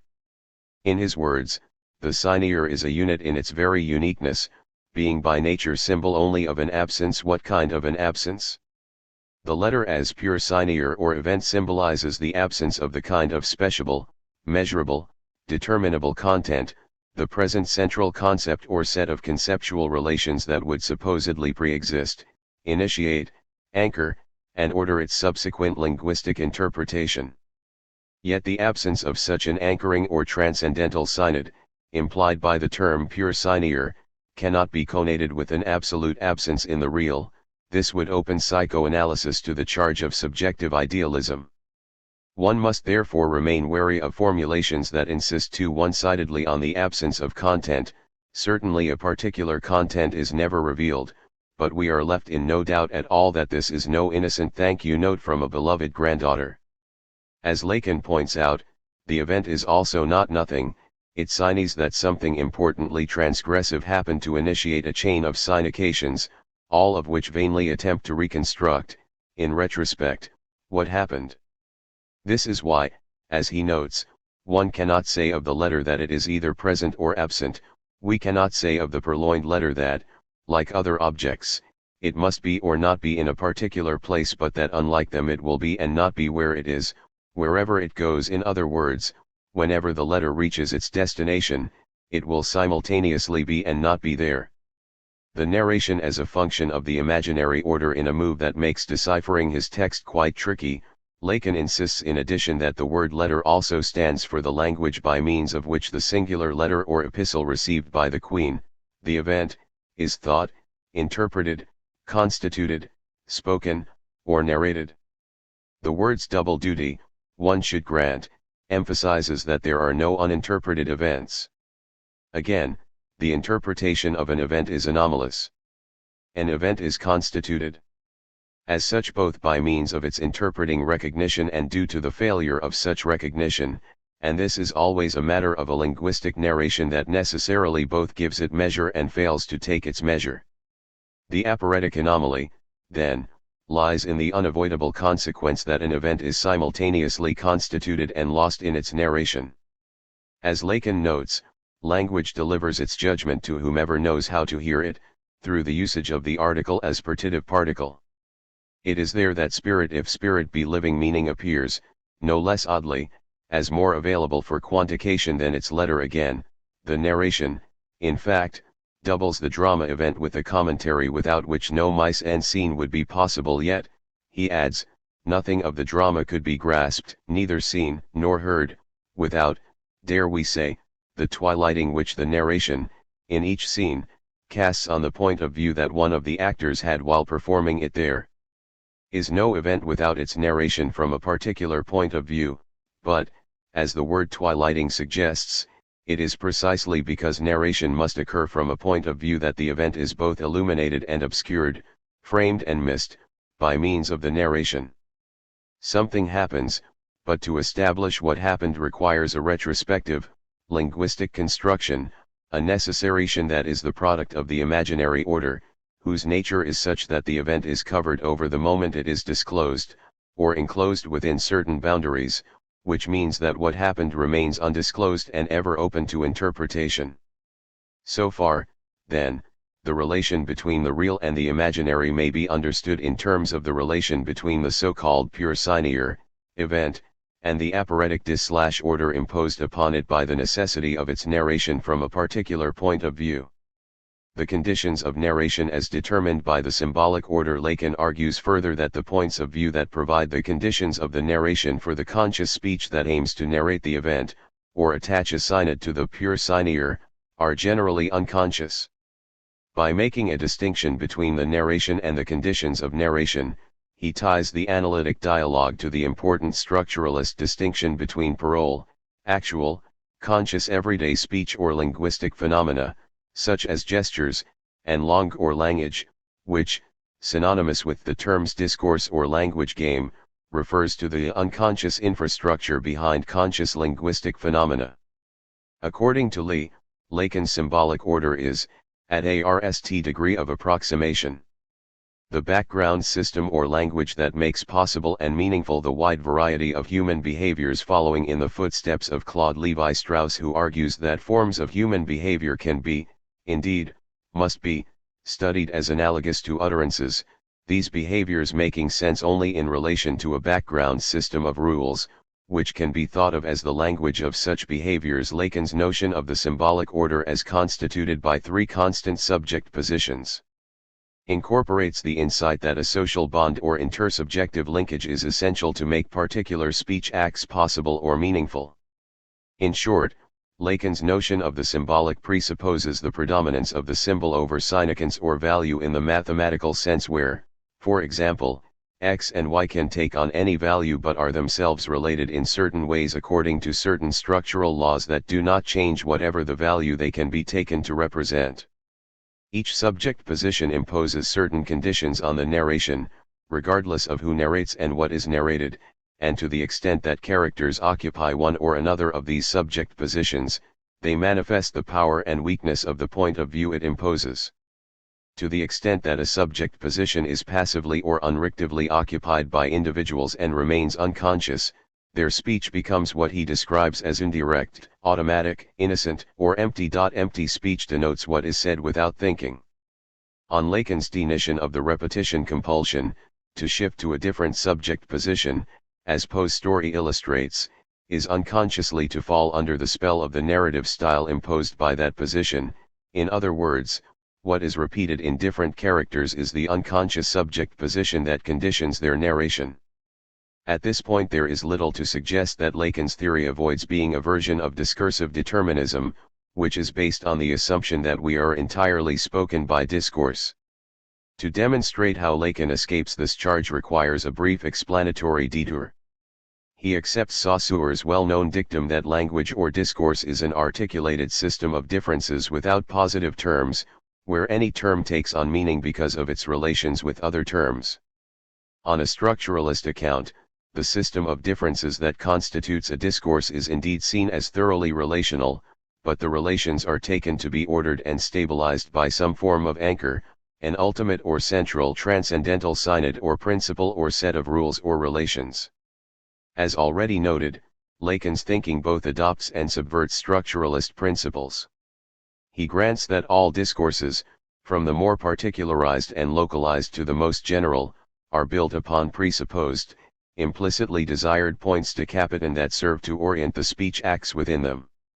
Here, he proposes the metaphor of a musical score. There is in effect no signifying chain that does not have, as if attached to the punctuation of each of its units, a whole articulation of relevant contexts suspended vertically, as it were. From that point the ultimate point de capitam, as Lee explains, may also be described as the point of convergence which allows the retroactive and prospective situating of everything that happens in this discourse functioning as a transcendental synod.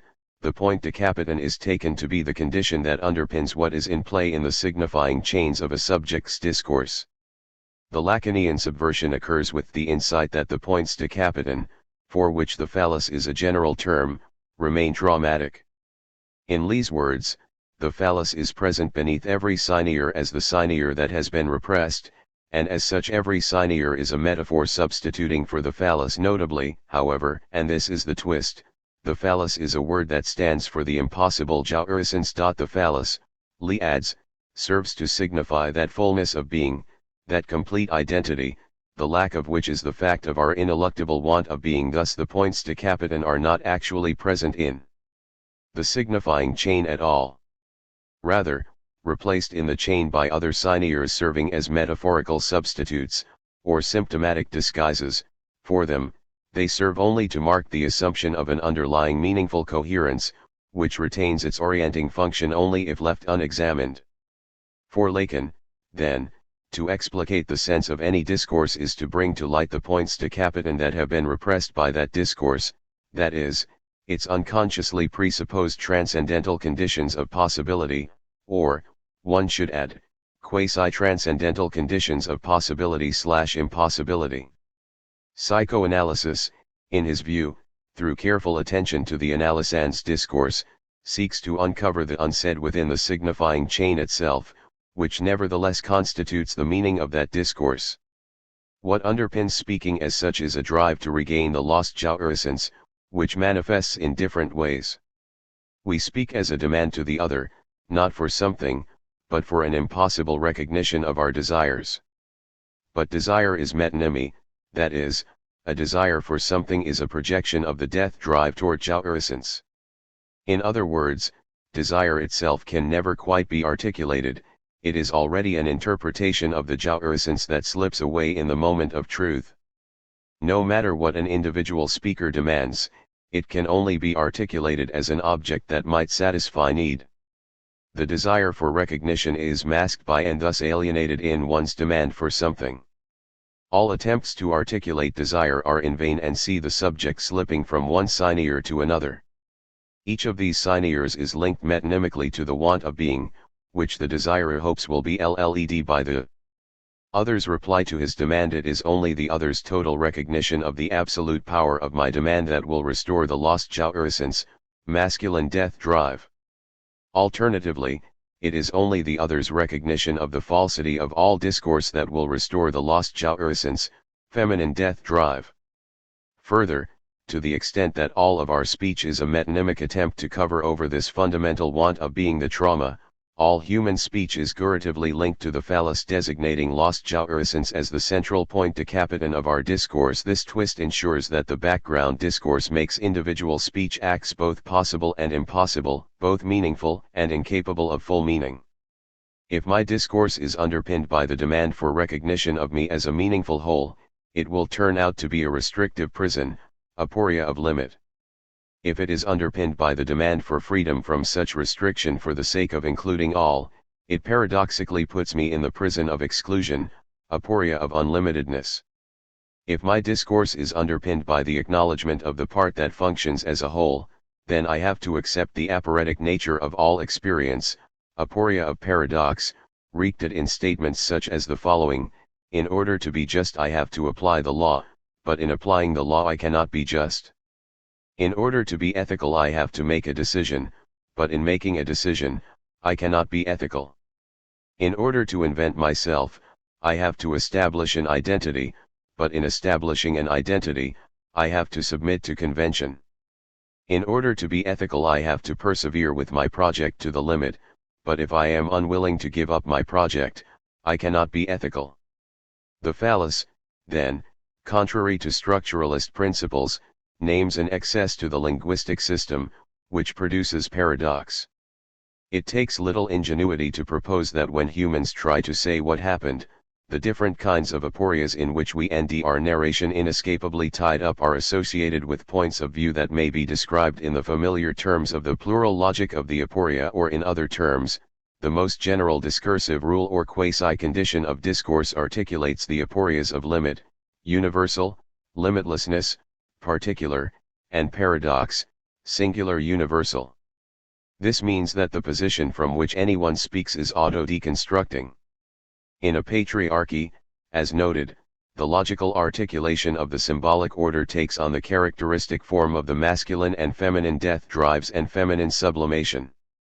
In his interpretation of post-tale, accordingly, Lacan demonstrates that it differentiates these three subject positions in terms of an interplay of blindness and insight that corresponds respectively with the masculine aporia of limit, metaphysics of presence, the feminine aporia of transgression, antimetaphysics, and the feminine aporia of paradox, quasi-transcendental thinking, that describes the position of the analyst.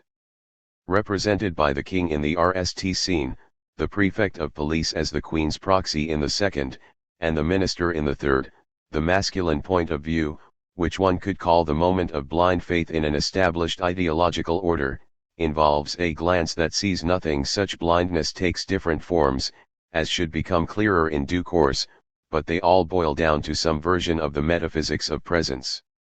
As represented by the king, who does not see the letter at all, the blindness of his position is the consequence of erroneously converting the anomaly of the real into fully present terms.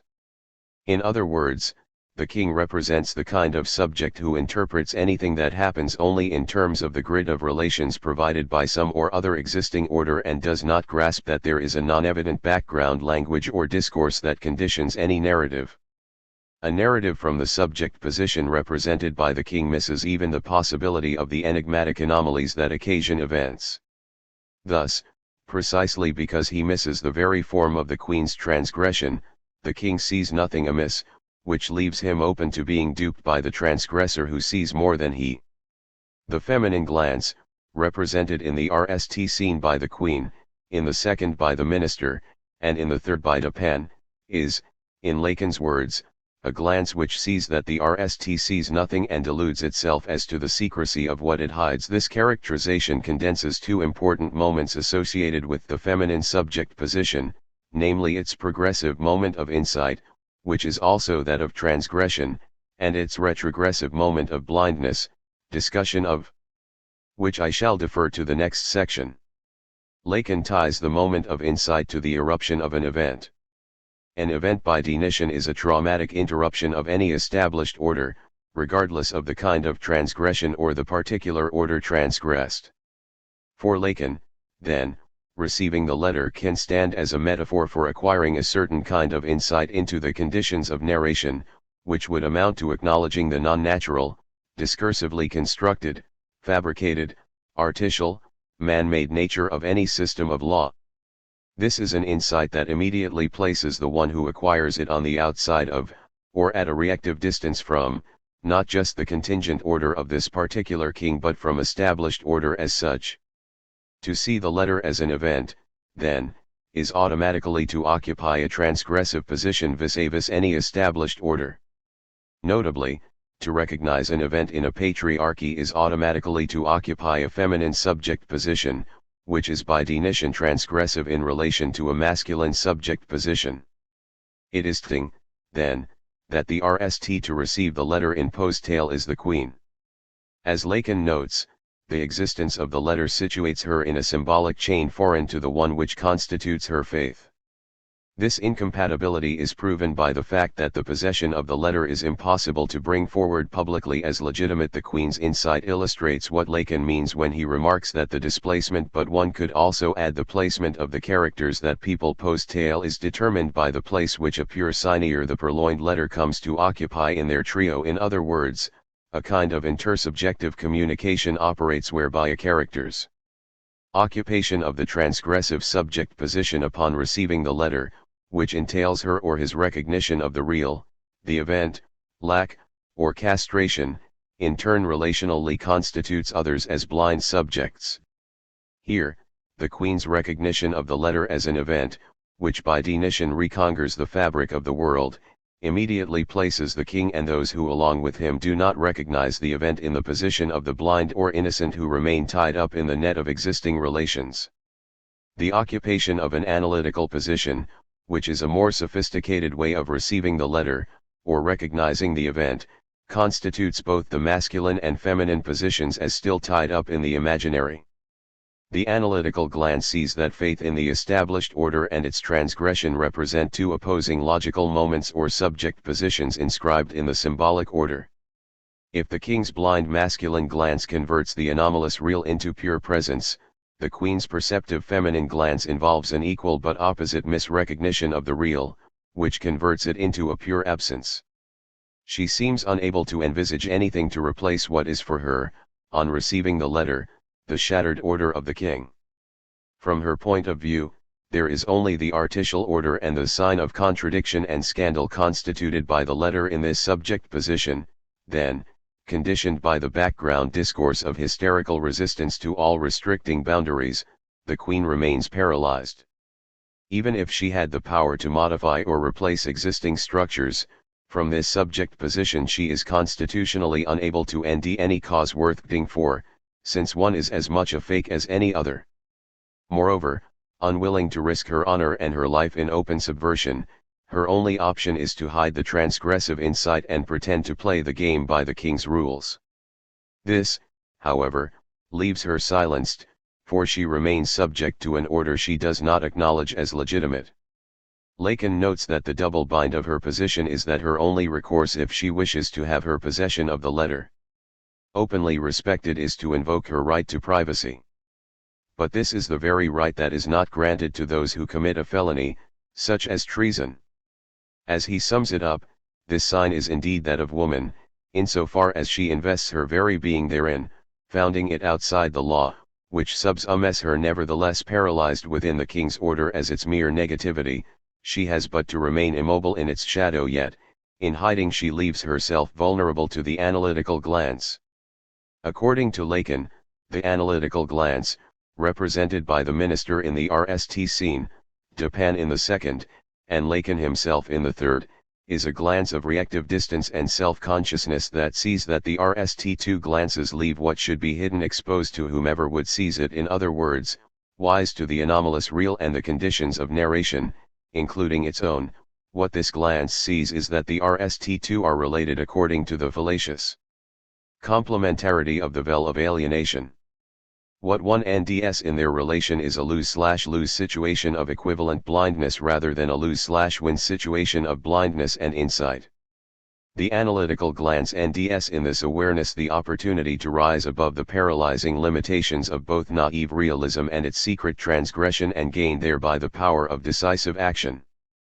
In Poe's story, this analytical awareness is converted into the chance for larceny, and in a certain sense such action would always have to be criminal. One should note, however, that the opening allowed by the analytical gaze equally gives one the chance for ethical action, and the difference between these two kinds of action is crucial if one is to see in the tale an allegory for psychoanalysis. I shall return to this important point in due course. As Lacan sums up so far, one can read Poe's tale in terms of three moments, structuring three glances, borne by three subjects, but there is more to the logic of the symbolic order than the constant structure of subject positions incarnated each time by different characters and the progressive logical movement toward insight from the discourse of the king, through that of the queen, to that of the analyst. As Lacan points out, one may detect in the shift of characters in the three triads a strangely retrogressive logic of displacement. The twist in the tale, the desire for mastery and the logic of retrogression, the retrogressive slip from transgressive insight to blindness. How does the queen of the RST triad slip in the second triad into the position of blindness characteristic of the king? Or, how does one slip into blindness having once received the letter? The queen's new blindness cannot be precisely the same as the king's, because there is no return to innocence once transgression has occurred. It will be, instead, the self-delusion specific to one who has shaken off any naive faith in the metaphysics of presence but unwittingly allows it in through the back door. In other words, if the masculine glance as represented by the king involves the kind of blindness associated with the naive assumption that one is master of the situation, those who see the illegitimacy of this assumption can nevertheless retrogressively slip into an equivalent blindness associated with the assumption that one can in principle regain mastery of a situation in the wake of an event. In Poe's tale, metaphorically speaking, this blindness is represented by the queen's assumption that, in order to restore her mastery over the situation, it is imperative, and therefore in principle possible, to re-nd the letter. The implicit assumption here is that with the recovery of the document, all will return to how it was in the beginning, as if nothing has happened, as if one could reinstate the past as it was, making nothing of time and of the event. Yet because the letter, precisely because it is an event, irrevocably changes the fabric of the world, there is no proper return of the letter, even if the document is recovered. The queen's delusion, which now mirrors the king's, is to have mistakenly conceived of the letter as synonymous with a physical object. Her misrecognition of the letter is graphically illustrated in Poe's tale by the irony that, in order to recover it, she resorts to the very mechanisms of law enforcement whose legitimacy it invalidates. Further, the discrepancy between the letter and the document she seeks to recover is highlighted, tingly, by the prefect's misapplication of instrumental methods in his search for it. Bound by the blindness associated with faith in the metaphysics of presence, the prefect of police, representing the queen slip into the masculine position, knows that something is amiss, unlike the king, but immediately interprets the trouble along the lines of there being some known object that has gone missing from its proper place in the order. As Lacan puts it, what is hidden is never but what is missing from its place. As the call slip puts it when speaking of a volume lost in a library, he therefore searches for it on the assumption that it can in principle be refound. Put in other terms, if the letter as event represents the real in contrast with physical reality, The detectives have so immutable a notion of the real that they fail to notice that their search tends to transform it into its object. Lacan associates masculine blindness with what he calls the realist's imbecility, which has two sides. On the one hand, as it pertains to the prefect, such blindness represents his obliviousness to the possibility that, paradoxically, what is seen in the clear light of day, that is, everything that can be made present or established in terms of a certain order of presence, simultaneously exposes and hides the truth in Poe's story. This is demonstrated by the paradoxical situation of the letter, which is hidden out in the open by someone one step ahead of the prefect. The prefect, then, is duped by the minister, not because he sees nothing amiss, like the king, but because, like the queen, he does not grasp the paradoxical nature of the real but rather relies on the scientific methods that will help you not to think of truths you'd be better off leaving in the dark. Hence Dupin's assessment of the prefect, a certain set of highly ingenious resources are, with the prefect, a sort of Procrustean bed, to which he forcibly adapts his designs. The retrogressive slip from analytical insight to blindness. How does an individual slip from the position of analyst to the position of blindness? Again, this cannot be a matter of returning to the ideological blindness represented by the king, nor can it be a matter of the contradictory belief that re-ending the letter will efface the happening of the event, or, that is, negate time. Rather, the blindness here is double. Like the queen, both the minister and Dupin assume that a superior intellect, or the insight that is consequent upon receiving the letter, places a person one step ahead of an adversary and therefore in a position of mastery over the situation. Further, in the cases of the minister and Dupin, this blindness is associated with the assumption that one has achieved mastery over the transgressed other upon receiving and holding the letter, and not only successfully hiding it, like the queen in relation to the king, but also in knowing just how to take advantage of it. But there is another side to the realist's imbecility, which Lacan describes as pertaining to those who do not pause to observe that nothing, however deep in the bowels of the earth a hand may seek to ensconce it, will ever be hidden there, since another hand can always retrieve it. This description applies straightforwardly to the masculine ploys of the common criminals who try to hide what is stolen in the most obscure cracks and crevices, and who will never by this means outwit the prefect's mode of searching. But in a paradoxical twist, it applies equally to the feminine ploys of the queen, the minister, and Dupin, all of whom hide the letter out in the open, so outsmarting the king and the police but simultaneously leaving this ploy exposed to those with eyes enough to see it, who may at any point simply stretch out a hand to retrieve it. The assumption of mastery, then, involves a misrecognition of the situation, since it takes into account only the intellectual prowess of the transgressed. Implicitly, then, all assumptions of mastery are based only on one's assessment of the available evidence, the trouble being that this assessment is in principle never made with a full deck in hand, leaving the assessor permanently exposed to those of equal or greater analytical perspicacity.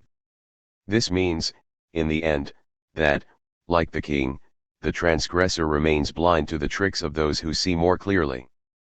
For example, in playing the part of the one who hides, Lacan notes that the minister RST slips from the analytical position that enabled him to purloin the letter in the RST place to the feminine position previously occupied by the queen.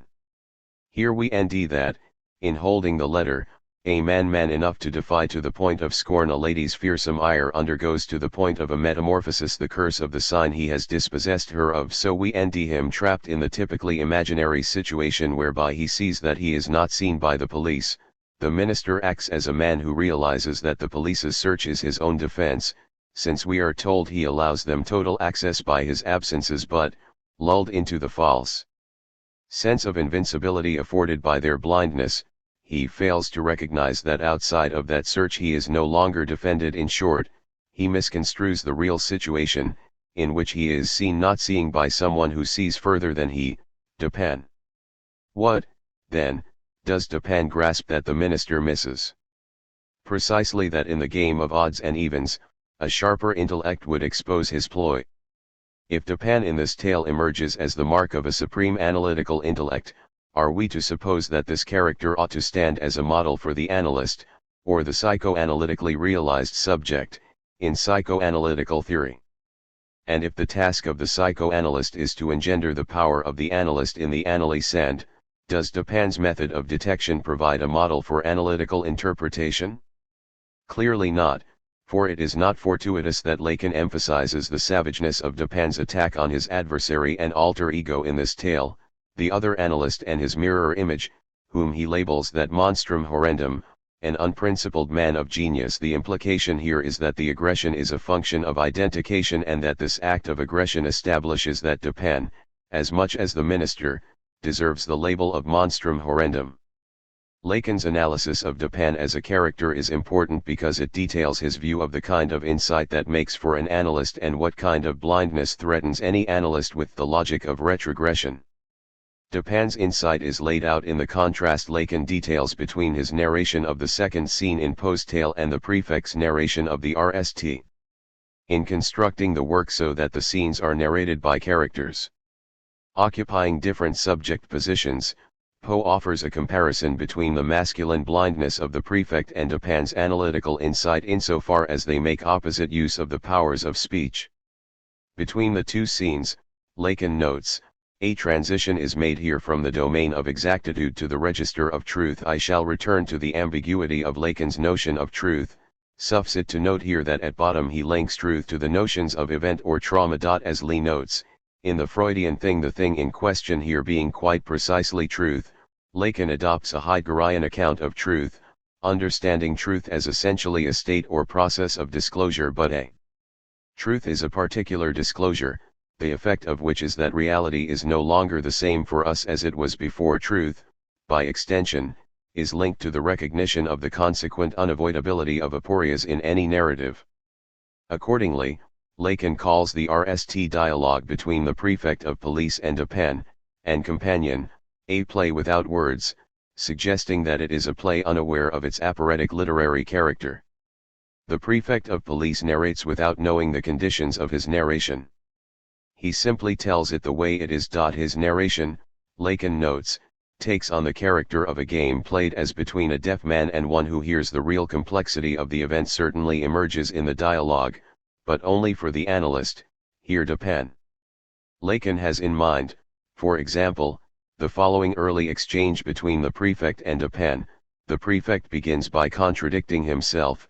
The fact is, the business is very simple indeed, and I make no doubt that we can manage it sufficiently well ourselves, but then I thought Dupin would like to hear the details of it, because it is so excessively odd. This contradiction is at once underscored by Dupin, simple and odd, forcing the prefect to admit his perplexity openly. Why, yes, and not exactly that, either. The fact is, we have all been a good deal puzzled because the affair is so simple, and yet baffles us altogether. Dupin then presses the point by proposing more than once that the truth might lie in paradox, but this is a notion the prefect immediately and automatically dismisses, negates, scoffs at, and renders null. Perhaps it is the very simplicity of the thing which puts you at fault. What nonsense you do talk. Perhaps the mystery is a little too plain. Oh, good heavens! Who ever heard of such an idea, a little too self-evident? Ha! Ha! Ha! The automaticity of his response to a notion beyond the narrow framework of the position from which he speaks, wreaked performatively in the repetition of the interchange, like a stuck record, signs the unconscious repetition compulsion that characterizes his imaginary capture. As Lacan notes, it is as though the highly significant commentary into which he who understands integrates it, could, because unperceived by him who does not understand, be considered null. Dupin's narration of the second scene stands in stark contrast to the prefect's mode of speech, by virtue of its evident self-consciousness, as indicated by his lengthy analyses of both the modus operandi of the police and of the minister. He is clearly wise to the conditions of narration that underpin the masculine and feminine subject positions and is aware of how they relate. He is also, at least apparently, aware of the conditions of his own narration, for he describes in erudite detail his own modus operandi. This show of erudition and the easy cunning with which he uses the power of analytical reasoning, a combination of mathematical and poetical genius, To outwit and trick the minister is all but guaranteed to install in the listener, the reader of the tale, the impression that Dupin is the true master of the situation and the hero of the tale. Moreover, this impression is confirmed, it would seem, by the fact that he does not try to hold the letter but exchanges it for a check, thus apparently allowing him to withdraw from the symbolic circuit of the letter if Dupin sees that he has tricked the minister by the power of his reasoning, and constitutes himself thereby as fully master of the situation. Lacan, however, expresses an early suspicion that there is a certain dissonance between, on the one hand, the admittedly penetrating though, in their generality, not always quite relevant remarks with which he introduces us to his method and, on the other, the manner in which he in fact intervenes as he puts it, the prot Dupin so nimbly extracts from his exploit, if its purpose is to allow him to withdraw his stakes from the game, makes all the more paradoxical, even shocking, the partisan attack, the underhanded blow, he suddenly permits himself to launch against the minister, whose insolent prestige, after all, would seem to have been sufficiently deeded by the trick Dupin has just played on him. If Dupin occupies the position of analyst by virtue of a certain intellectual knowledge of the conditions of narration, there is nevertheless something troubling about his action, which reminds Lacan of a definition he once gave of the modern hero, whom ludicrous exploits exalt in circumstances of utter confusion as indicated in a footnote. This is a reference to his insistence in function and field that the kind of psychoanalyst who did not take account of language resembles the type of modern hero famous for his vain exploits in situations entirely beyond his control. In other words, for Lacan, like the analyst who does not take proper account of the conditions of narration, the function of language and its relation to the unconscious, Dupin does not really know what he is doing. Instead, in constituting himself as master analyst, Dupin remains blind to the function of the unconscious, or, that is, the function in the dialogue of his own desire, which, like an undertow, drives the logic of retrogression. It is not simply that his act of revenge undermines the outward impression created that he won the day through the neutral power of reasoning. It is rather that it confirms what is already there to be found symptomatically in his discourse, namely that if winning was the point of employing his analytical prowess, then this prowess serves only his own drive for mastery. Lacan notes the heuristic quality of the enigmas, paradoxes, and even jests presented to us as an introduction to Dupin's method. In other words, the games he uses as metaphors for his strategy suggest that it is aimed at winning rather than reaching the truth. The implication is that Dupin is as unconsciously invested as all of the other characters in acquiring power or mastery over the rest. His discourse on his modus operandi, ostensibly a mode of enlightening the reader concerning what it takes to be an analyst, forms a smokescreen of rational neutrality that veils his hunger for power. The solver of enigmas could equally turn out to be an impressive hoax, the august joker who has duped us all into believing that he alone has secured his withdrawal from the symbolic circuit. What could be more convincing, Lacan asks, than the gesture of laying one's cards face up on the table? So much so that we are momentarily persuaded that the magician has in fact demonstrated, as he promised, how his trick was performed, whereas he has only renewed it in still purer form. Lacan thus claims to be more analytically aware than Dupin of the conditions of his narration, for in the symptomatic eruptions just discussed, he can fathom the unconscious motivation, a desire for analytical mastery deemed as power over others, that Dupin misses. What Lacan, unlike Dupin, knows as an analyst has to do with the nature of genuine mastery. According to Lacan, in misrecognizing mastery as power over others, what Dupin does not see is that his analytical modus operandi engenders the radically destabilizing situation of odds and evens between adversaries of equal intellectual power. If adversaries are equal, then there is only chance and no longer reason in the game. Dupin, for example, is certain of the minister's downfall or disgrace when he tries to use the letter. For 18 months the minister has had her in his power. She has now him in hers, since, being unaware that the letter is not in his possession, he will proceed with his exactations as if it was. Thus will he inevitably commit himself, at once, to his political destruction. His downfall, too, will not be more precipitate than awkward, but Lacan notes that he has probably underestimated the minister. If he is truly the gambler we are told he is, he will consult his cards anal time before laying them down, and upon reading his hand, will leave the table in time to avoid disgrace, and no doubt will begin to plot his revenge. In this case, the intellects are matched and the game devolves into a pessimistic no-win situation of perpetual power struggle. The warning to analysts, of every ilk, that Lacan extracts from Dupin's blindness, therefore, is that genuine mastery cannot be understood in terms of exercising power over others. Rather, what psychoanalysis in principle requires of an analyst, or aims at in any psychoanalytically realized subject, is a form of self-mastery, which is deemed as the power of inventive self-renewal through the interminable labor of self-analysis. Concluding remarks: Empty speech/full speech and the talking cure. Lacan's seminar on the Purloined Letter presents the theoretical underpinnings for Lacan's claim that psychoanalytic practice, among other things, should aim to bring analysts into being. Like Socrates, those who are already analysts should serve as self-effacing midwives at the birth of new analysts. Their task, in other words, is to intervene where the death drive in either of its manifestations becomes a disempowering aporia for individuals, and to facilitate their progressive shift from the subject positions dominated by imaginary actions to the position of analyst.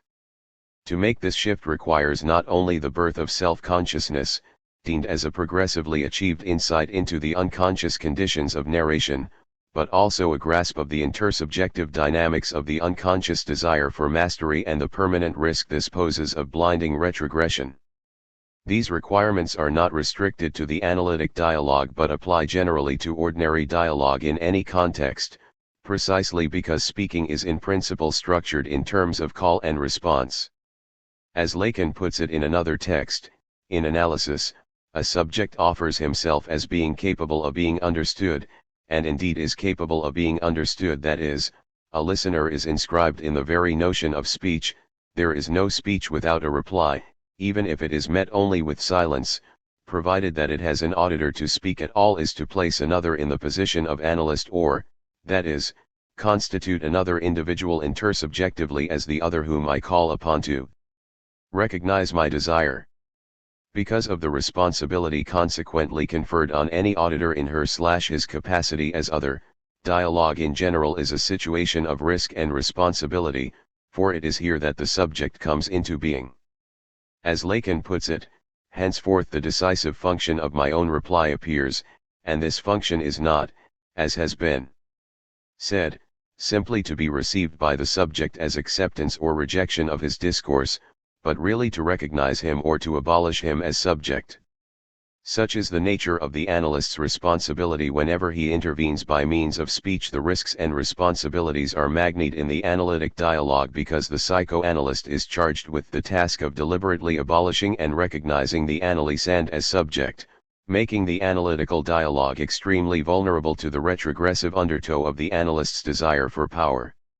Lacan's challenge to the analytic establishment, then, is to make good the claim inscribed in the name psychoanalysis, instead of playing the modern hero, where the analysand may be helped despite the analyst, by taking seriously the function of language and its association with power.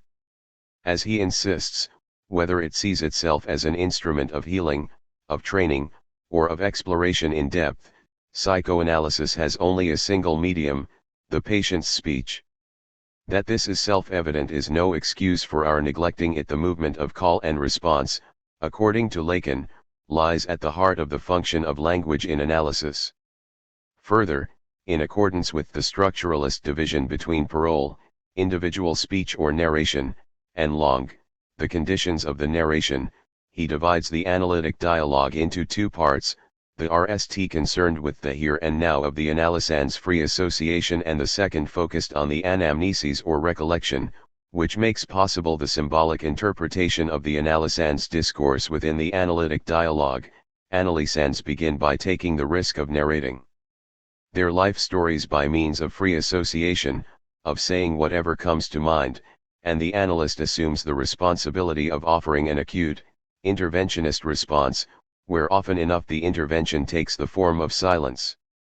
Initially, Speaking about oneself is relatively easy, as Lee notes, for we have ample recourse to the superficial, media-propagated stereotypes by means of which we can avoid a genuine speaking about ourselves in Lacan's terms.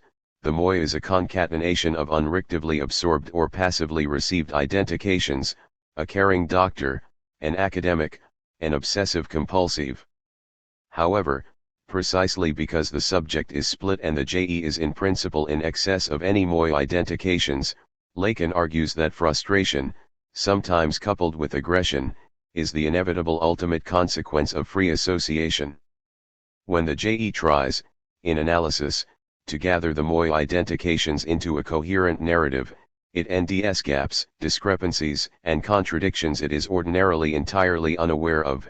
I am a caring doctor, bound by the Hippocratic Oath, I am a shareholder in a private hospital. Bearing in mind that analysans seek intervention precisely because of subjective troubles, the analytic dialogue is initially focused on abolishing the analysand as a moi. While analysans work to weave their narratives into an objectifying coherence, analysts initially work to counter the call for affirming recognition implicit in such self-objectification, in the hope of dismantling the illusion that identity is ever properly captured in any moi construction.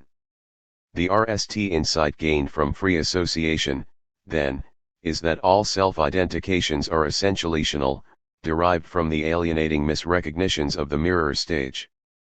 This insight, in turn, dispossesses analysans of their overt desires, for they come to realize that these have been shaped by various preggiven symbolic systems. It is in this sense that a subject's speech is what Lacan calls empty. The art of the analyst, according to Lacan, is not simply a matter of dissolving paralyzing identifications.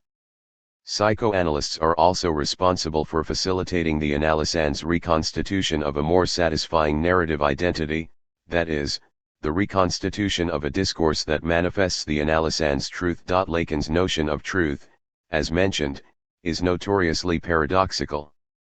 In his words, the analysand's narrative presents us with the birth of truth in speech, and thereby brings us up against the reality of what is neither true nor false, recalling his conception of truth as trauma, the effect of which is that reality is no longer the same for us as it was before. One could begin by suggesting that the birth of the analysand's truth occurs in the recognition of her desire. But this involves recognizing both what this desire is and that it lacks. In other words, insofar as the imaginary structures that analysans tend to imitate remain unconscious, their narrative continues to be lived merely as an unrictive, meaningless, unstructured, incomprehensible stream of consciousness. They grasp the truth of their narratives when they see how their actions have been structured by unconscious subject positions and come to grasp the articulation of those structures. This should be a life-changing event whose truth is, in an important sense, still to come. It will be conferred retroactively. Truth, then, in a second sense, is best captured in the oxymoron of a necessaration. In other words, a narrative will be true insofar as subjects are ready not only to reject false desires but to recognize true desires and assume them, by taking responsibility for weaving them into a necessaration, which is, then, paradoxically, the true story. This activity of reconstitution invokes, as Lee points out, Freud's notion of Nachtraglichkeit or deferred action, in French après coup, the notion that the meaning and physical effectiveness of early experiences and memories can be and routinely are revised or even constituted for the RST time. In the light of later experiences for Lacan, in short, analysts are charged with the responsibility of facilitating the process whereby analysans come to recognize and assume their desires. In order to free the subject's speech, according to Lacan, we introduce him into the language of his desire, that is to say, into the primary language in which, beyond what he tells us of himself, he is already talking to us unknown to himself, and, in the RST place, in the symbols of the symptom again, in his words, the analytic experience allows us to feel the pressure of intention that drives.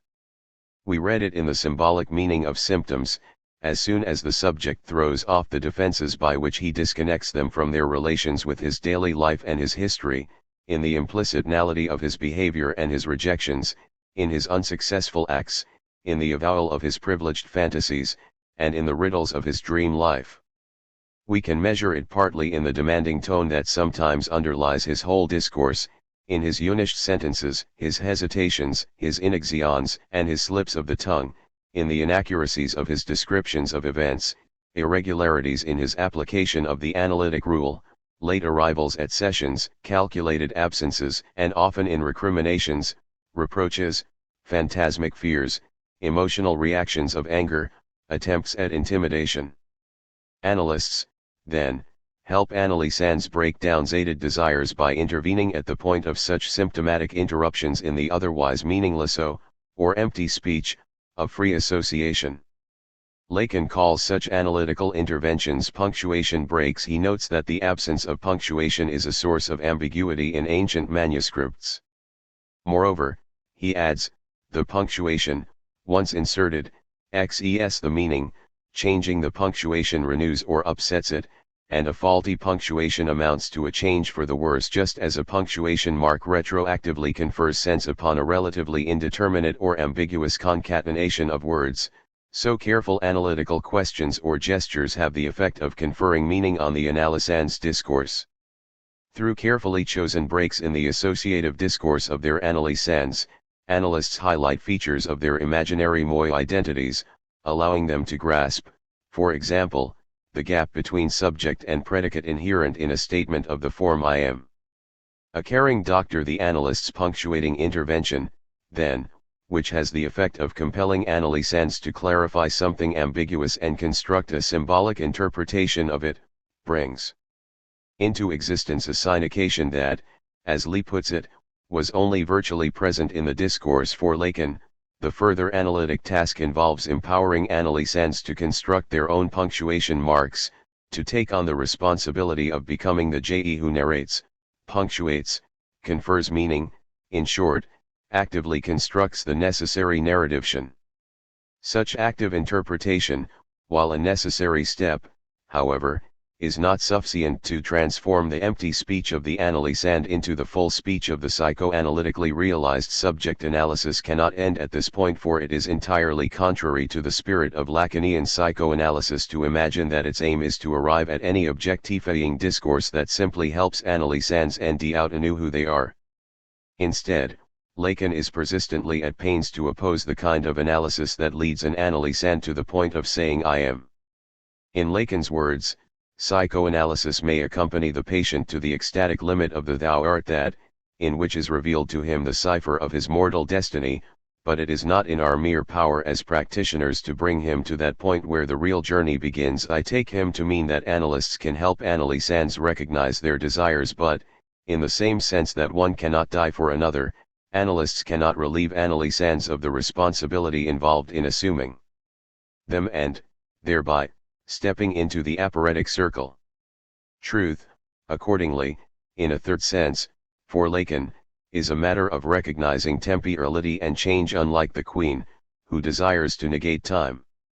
However, he agrees with Heidegger that understanding one's temporality does not imply an acknowledgement of humanitude in the sense that one is heading toward death 1 minute, day, year at a time. Recognizing truth as temporality, then, is not reducible to the commonplace that we all die, but is a matter of recognizing that any night identity is a necessarytion, that the I is always in excess of that tion, which means that the tion requires inventive iteration. To recognize temporality is to recognize that the kernel of truth is a traumatic event around which human subjects build their necessarations, which are impossible to do without but which remain always to some extent alienating. It is only if one becomes sated with a particular tion, and, in this sense, desire to subject time itself to paralysis, that disorders occur. Accordingly, the null part of the analytical task is to engender a recognition in the analysand that the narrative constructed by the je to deem the moi on the basis of events is a necessarytion that remains permanently open-ended. Just as all events are constituted retrospectively through their narration, nachträglich, so the deliberate punctuation mark retroactively confers meaning or truth on a narrative. But punctuation is intrinsically paradoxical. Punctuation continually resolves ambiguities retroactively, only to generate others. This understanding frees the JE from the narration and opens it up for reinvention, allowing new strands to weave their way in and perhaps, again retroactively, to throw new light on the existing narrative. As Lacan puts it, in psychological anamneses, it is not a question of reality, but of truth, because the effect of full speech is to reorder past contingencies by conferring on them the sense of necessities to come, such as they are constituted by the little freedom, the artistic license through which the subject makes them present. It is clear that for Lacan the psychoanalytically realized subject theorized in his seminar on the Purloined Letter, accords with his later conception of ethical being, deemed as the ethical power of inventive sublimation, which marks the apotheosis of human being. The fully realized human subject is one who has achieved such ethical power, which, paradoxically, amounts to an awareness of the persistent responsibility to keep striving for mortal immortality as the appropriately human end.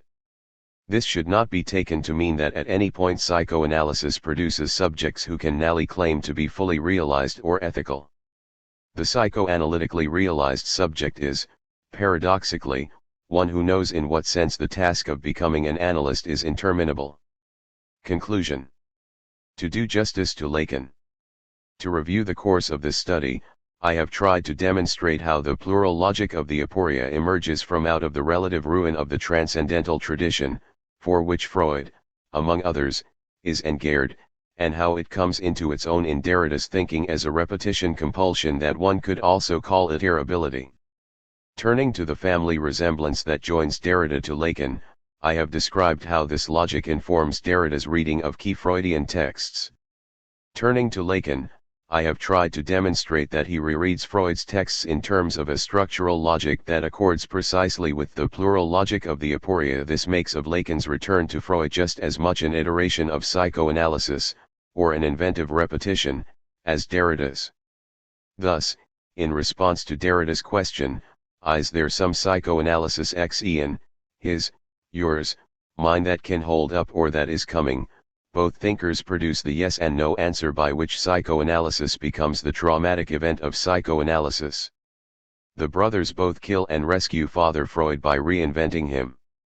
That an accord can quite easily be established between deconstruction and Lacanian psychoanalysis on the basis of a shared post-structural logic makes Derrida's stubborn resistance to Lacanian discourse all the more curious, and one could even say distressing, for those, and I count myself among them, who have above all placed faith in Derrida's perspicacity and admired deconstruction's power to open the wrapping without losing the present. While acknowledging the clear injustice of Derrida's criticism, and without wishing to make excuses for the inexcusable, I shall by way of conclusion follow Barbara Johnson's example in trying to salvage something of value from it. First, what did Derrida say when Lacan's Acrites and Deconstruction arrived on the scene simultaneously? For the love of Lacan inscribes Derrida's retrospective reactions upon this beginning at the end of an era, speaking in honor of Lacan shortly after his death. At this end point, Derrida notes that he faced at the time what he calls a chiasmus.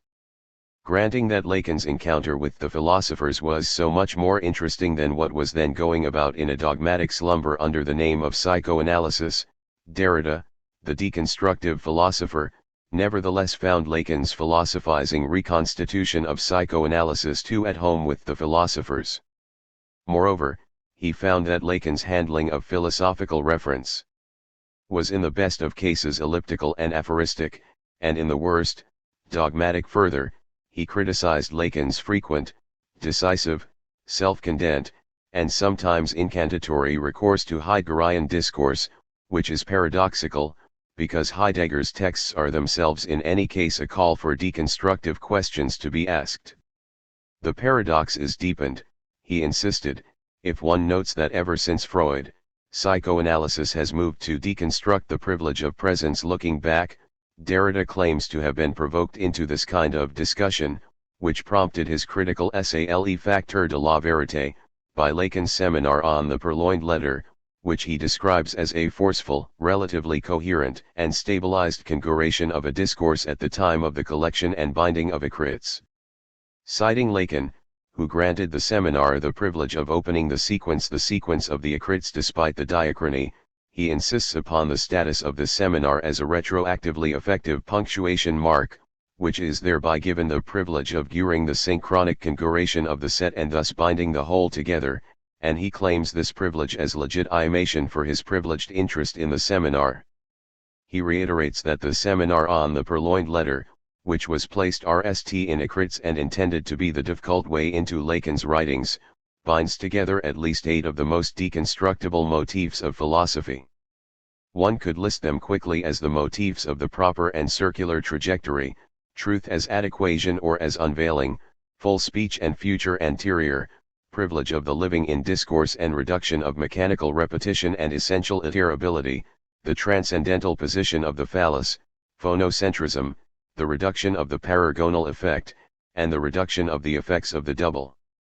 Derrida argues that these 8 motifs are tied together in a configuration that is indispensable as the support for Lacan's grounding affirmation, articulated in the last words of the seminar. Thus it is that what the purloined letter, nay, the letter in sufferance, means is that a letter always arrives at its destination further, as he sums up the earlier argument of le facteur de la vérité. Now this conclusion was possible only insofar as the letter, which for Lacan is not the signier, but the place of the signier, is not divided. Lacan says that it does not suffer partition. Cut a letter into small pieces, he says, and it remains the letter. It is consequently, what Lacan then calls the materiality of the signier, which he deduces from an indivisibility that is nowhere to be found, always seemed and still seems to me to correspond to an idealization of the letter, to an ideal identity of the letter.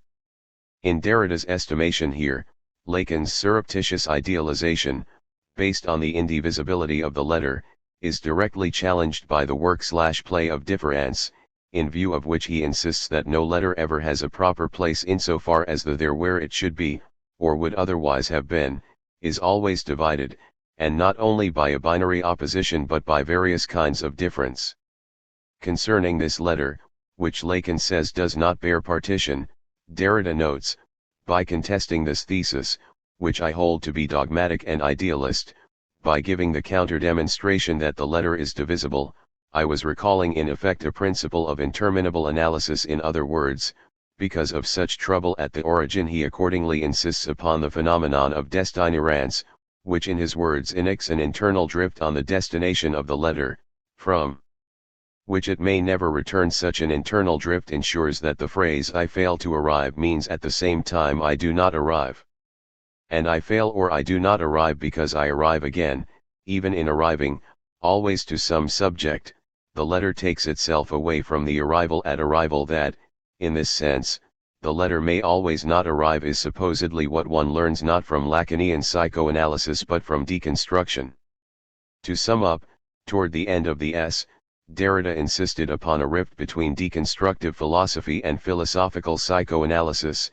It was possible to witness a theoretical binding of the Lacanian discourse that made the most strenuous, and powerfully spectacular use of all the motifs that were in my view deconstructible. Undergoing deconstruction, would it be plausible to suggest that Derrida's criticism of Lacan's seminar on the purloined letter represents a precipitous early assessment that has since been revised in the approximately 30 years that conclusion intervened between Le Facteur de la Vérité and For the Love of Lacan? Not at all.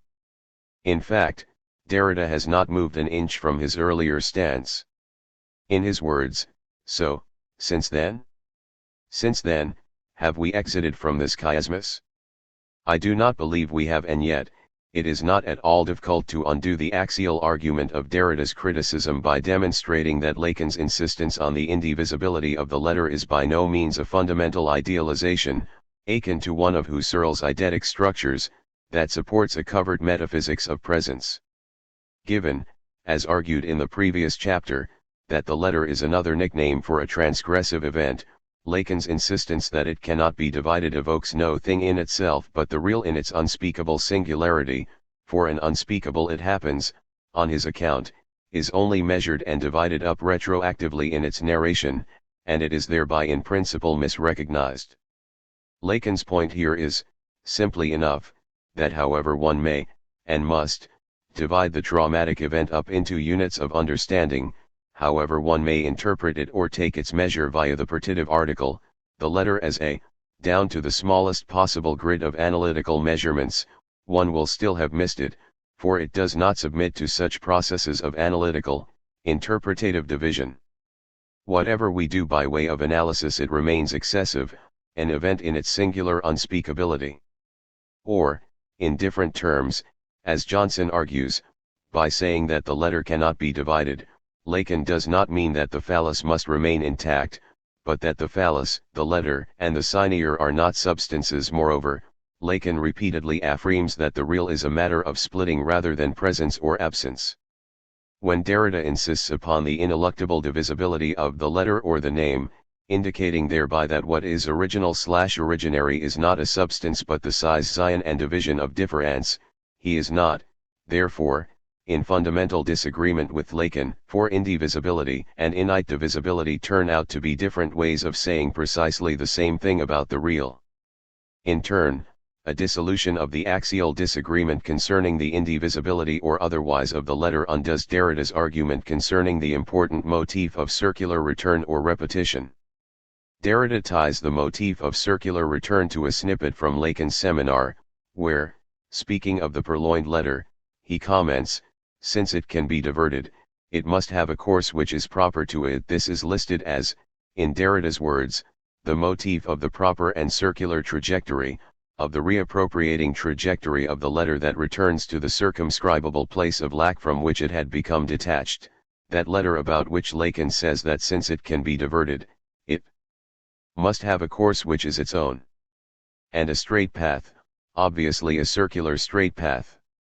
Derrida's argument here matches his critique of Husserl for insisting that there is originally an ontological system of eidetic structures. On this account, any eidetic structure, for example, supposedly, the Oedipus complex, no matter where it ends itself, repeats itself as precisely the same. In other words, whatever the particular context, be it Victorian Vienna, consumerist California, or tribal Africa, one can be certain that the Oedipus complex will be at work there and can be refound at work through anamnesic analysis. Similarly, in the seminar on the purloined letter, the letter represents an essential, fundamental, and determinate structure, in this case, the circumscribable structure of lack, which can be misrecognized or distorted as it passes through the deals of linguistic misappropriation but which can always be returned to its proper place, i.e., understood properly, by perspicacious psychoanalytic theorizing. This allows us to think, as Derrida puts it, that a letter always arrives at its destination, authentic, intact and undivided. The letter, on this account, stands as metaphor for the formalizable structure of the symbolic order, the structure of intersubjectivity that gathers around the axis of lack, which is repeated across every particular context and can be refound by analysis of any intersubjective situation.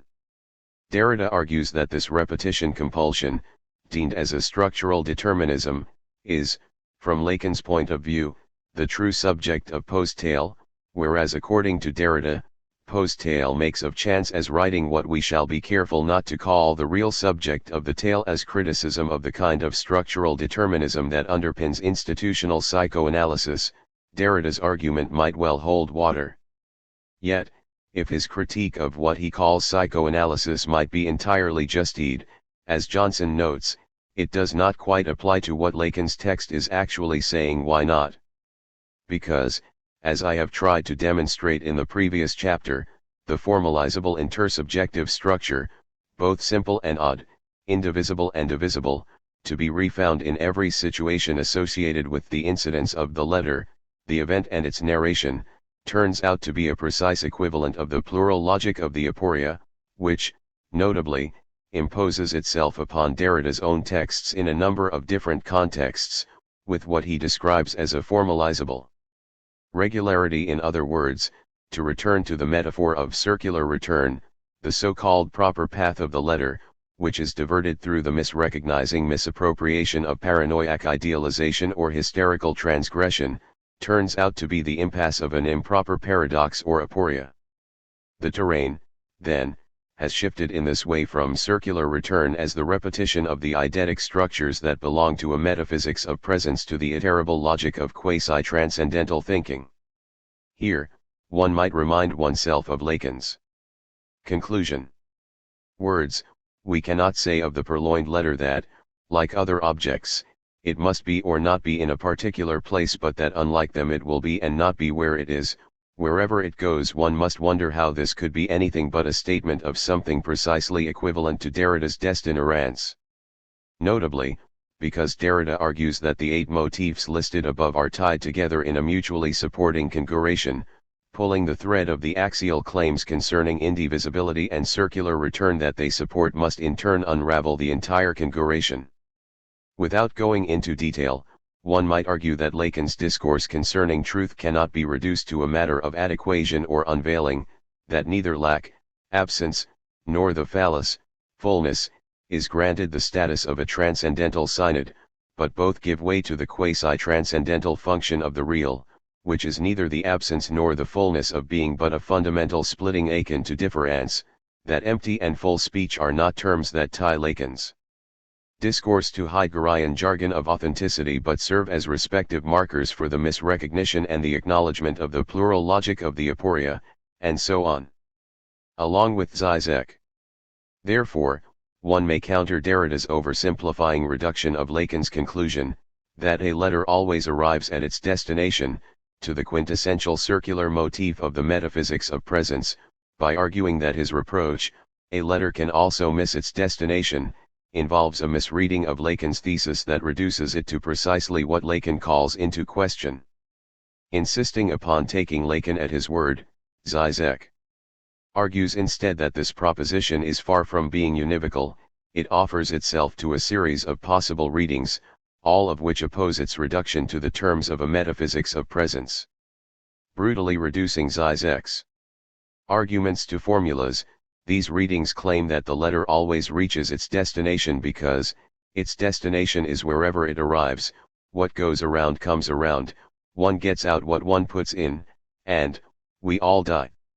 While granting that the phrase by itself is ambiguous enough to sustain multiple Lacanian readings, however, Zizek's criticism of Derrida's reproach compounds one missed encounter with another. His multiple readings take Lacan's phrase out of the context of the seminar on the purloined letter, yet this is the only context within which Derrida's reproach functions. In other words, assuming that Derrida's reproach is transferable intact to new contexts, Zizek proposes to challenge it by proposing readings of the phrase to which Derrida would by no means raise objections. To avoid unnecessary and confusing antagonisms, then, it is important to restrict Derrida's reproach to the context of his critique of the seminar on the purloined letter. It seems clear enough that Lacan here ties his phrase to his claim that the post-structural logic of the symbolic order generates an unconscious repetition compulsion in those subject to it. Derrida's reproach functions only in this context, and only because he mistakenly construes Lacan's phrase to be part of an edus that supports a metaphysics of presence, whereby something like a Husserlian eidetic structure repeats itself intact no matter what the context. In other words, Derrida's warning that the letter can also not arrive is a reminder, unnecessary as it turns out, to the metaphysician of presence that he mistakenly takes Lacan to be that the logical structure that underpins the repetition compulsion is a matter not of essence and presence but of difference.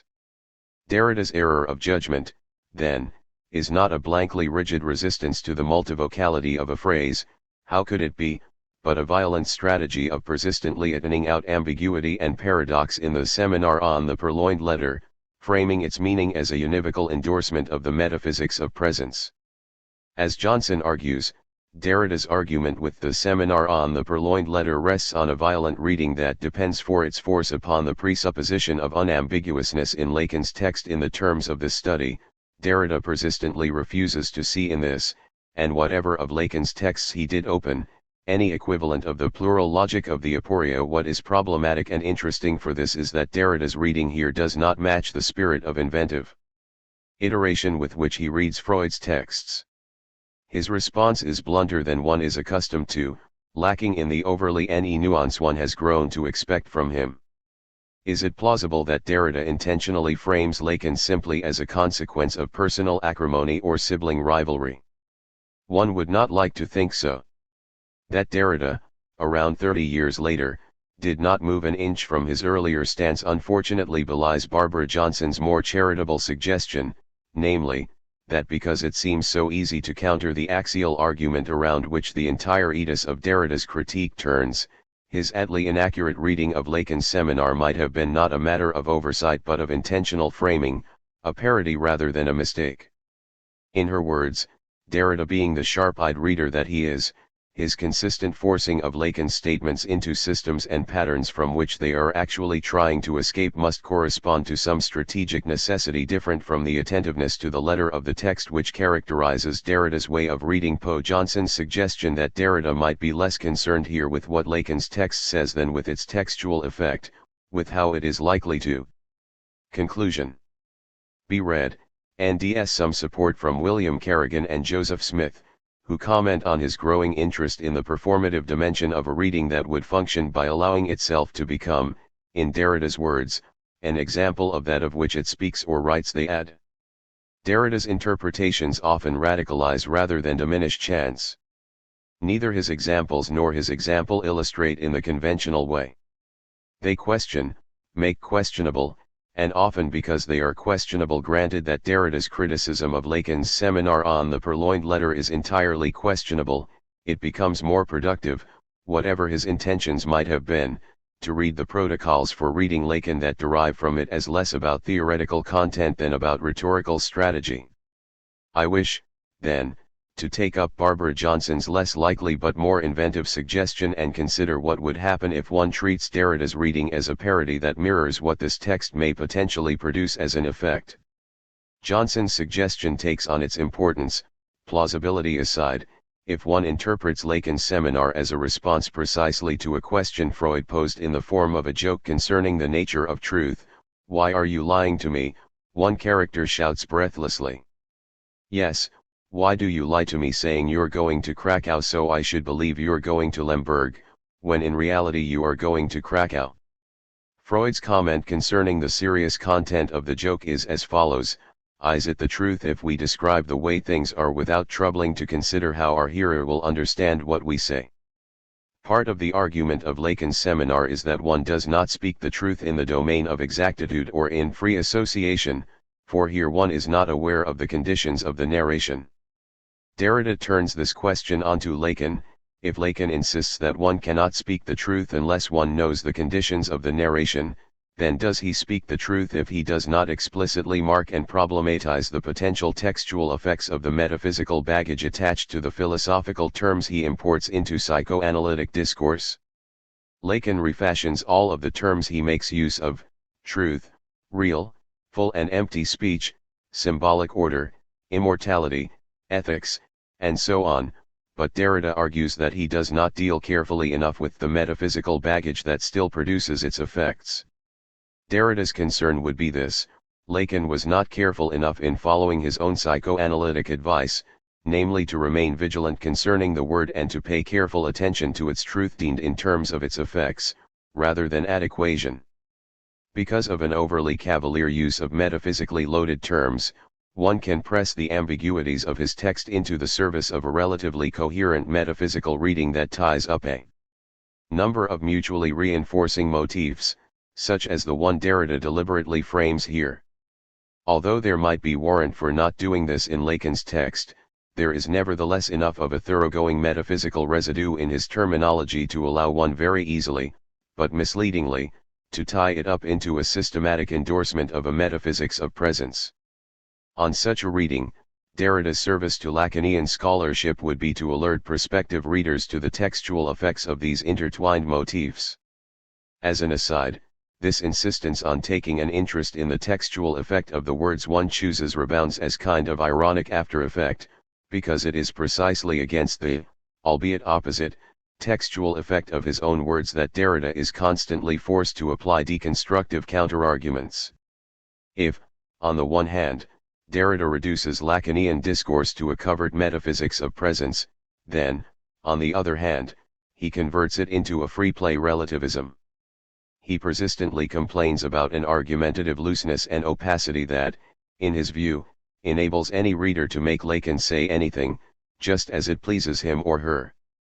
First, he claims, Lacan, always sensitive to theoretical movements, understandably enough, and even to a Derridian critique correspondingly readjusted, recast, or sometimes contradicted earlier claims.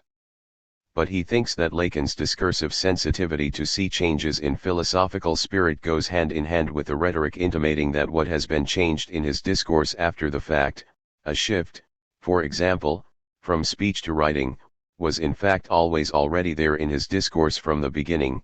As a necessity to come, he argues that Lacan's ideas change, but he presents them as if the new had always already been inscribed in the earlier work, which can now be seen as merely propædeutic or preparatory. He does not acknowledge ineance, and he does not mark changes. Thus, Derrida grumbles, there will always be ways of putting together textual evidence that will make his reading of the seminar on the purloined letter seem unjust. Second, since Lacan's discourse took the form of spoken discourse, which was recorded in various ways and edited with an active and heavy hand, who will ever know just who said what and when? Finally, this uncertainty of origin in the Lacanian text is compounded by an equal uncertainty of destination, whose stakes hang on interpretative decisions to be made by those faced with Lacan's elusive, elliptical, hyperbolic gross queries of style. All of this makes it impossible to tell for sure, or in the end, what Lacan would or would not have said. The question here becomes, is one speaking the truth if one pretends to describe things as they are, knowing full well that the ambiguity and equivocally of what is said makes it impossible for those who hear to assess it? Conclusion. As a later generation reader, of course, I am in no position to assess, or set much store by, this gripe. Suffice to suggest that the Lacanian equivalent of the plural logic of the aporia seems too thoroughgoing and fundamental to have been inserted as an afterthought. In any case, such uncertainty, for Derrida, is not the most serious problem. Rather, the problem would lie with a reading that still, in face of this, insists that there is a true Lacan to be refound. Concerning analysis or interpretation of the Lacanian text, Derrida insists that Lacan in general does not exist for him. In contrast to what he sees as the tendency toward a circumscribing, protective jealousy and mastery in the relations between Lacan and his interpreters, he insists that, as a matter of principle, he has never pretended to enclose Lacan himself in his readings. Even if he aims to uncover and open up some or other relatively stable configuration to be found in a specific Lacanian text, he does so in a way that would not be a totalizing, homogenizing, critical, in Kant's sense of limiting, or objectifying metadiscourse on Lacan's texts. In any case, there have since been countless countersignatures that constantly put all of what he has to say back into play in what he calls other scenes, and Abim Derrida insists that his own text, on a purloined and wandering letter, his own letter, is set adrift, without the prospect of a necessary return, and all of this is a good thing. Lacan, he insists, knows this, but his readers, his analysts, must be wary of what unconscious motives in Lacan make him pretend not to know, that is, what in him, contrary to his own discourse, promotes the guru-supplicant relation. Here, in my view, one at last comes to what Derrida is really resisting in relation to Lacan. As a self-proclaimed authentic interpreter of Freud in opposition to the more dominant, but for Lacan inappropriate, appropriation of Freudian insights by ego-psychologists, Lacan's return to Freud is hardly the substitution of one foundational discourse for another, it is a movement away from domestication by the ego-psychologists who are economizing on Freud, in order again to face the complexity and difficulty of paradox. Yet, if Lacan's reading of Freud is a matter of the inventive repetition that is consonant with the spirit of what he says, Derrida accuses him of contradicting this overt discourse by maintaining all the problematic metaphors of master and disciple in relation to his own readers. Lacan, as second-generation master analyst, in Derrida's estimation, performatively ties his discourse to all of the traditional motifs of disciplinary institutionalization he has elsewhere deconstructed. Despite all he has to say about the undertow of power, for example, he offers these insights as the truth bestowed on the supplicants by the master who already knows all of it. Notably, a criticism of Lacan for a performance inconsistent with what he says tacitly already grants that the discourse itself cannot conform to the metaphysics of presence. Derrida's resistance to Lacan's power concerns less the content of what he is saying, than its performance and the effects of this performance on the reader. Hence the epigraph to Le Facteur de la Vérité, which is a citation from Baudelaire: "They thank him for the great truths he has just proclaimed, for they have discovered, O verrier of that which cannot be varied, that everything he has uttered is absolutely true, although at Rst, the good people confess, they had had the suspicion that it might indeed be a simpleton." Poe answers that, for his part, he never doubted it. This charge, however, is not confirmed in the work of many of Lacan's close readers, who treat his writings precisely as a gift, a stimulus to keep writing. Jacques-Alain Miller describes the situation well. Reading Lacan's Seminar, he remarks, is not unlike the Lectio of the Middle Ages, where the lesson of a master was to be divided into three parts: litera, sensus, and sententia. The discipline of commentary focuses on the deeper levels of meaning, sententiae, that underlie what is explicit at the level of sense and grammar. Lacan, commenting on Freud's writing, makes maxims, sententiae. The question of interpreting Lacan, for Miller, centers on deciding what to do with these maxims, whose effect, he notes, is seemingly to present Lacan as an author in the medieval sense of the word, that is, as the one who knows what he says. Yet, as Miller argues, despite his sententiae, however, Lacan is not an author. His work is a teaching. We must take this into consideration.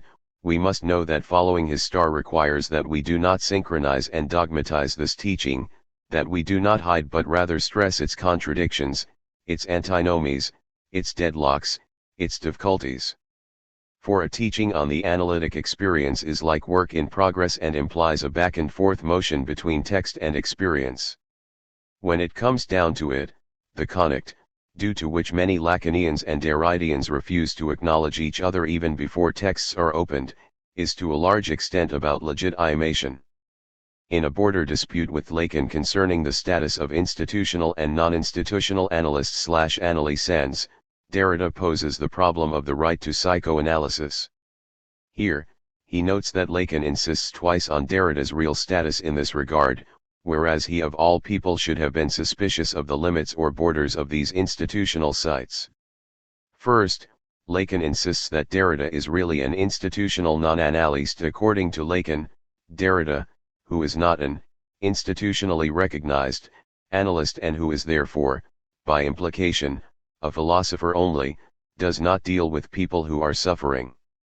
Meaning by that people who are in analysis, by implicitly suggesting that Derrida cannot rightfully speak of suffering or transference since he does not deal with people in analysis. Lacan is here, in effect, making institutionalized clinical treatment and the rules that organize the analytic situation into criteria of absolute competence for speaking about such things. In response, Derrida points out that one does not need the analytic situation to become the victim of suffering and transference, that is to say, love. In short, these experiences are not restricted to the analytic situation, and institutionalized analytical training is not the only way to achieve competence to speak about or deal with them. Second, Lacan mistakenly suggested in a seminar that Derrida was in analysis, that is, was really an institutional analysand. Again, Derrida counters that he has never been in analysis in the institutional sense of the analytic situation, but it matters little, since anyone can be both analyst and analysand in their own ways, without the institutional stamp. To sum up, Lacan, as an institutionally recognized analyst, claims to offer the legitimate return to Freud due to the insecurity of Freudian concepts. However, Derrida insists that something beyond psychoanalysis is already inscribed in its commencement. In other words, not even Freud has an inalienable right to psychoanalysis, and this, accordingly, puts the idea of a return into question.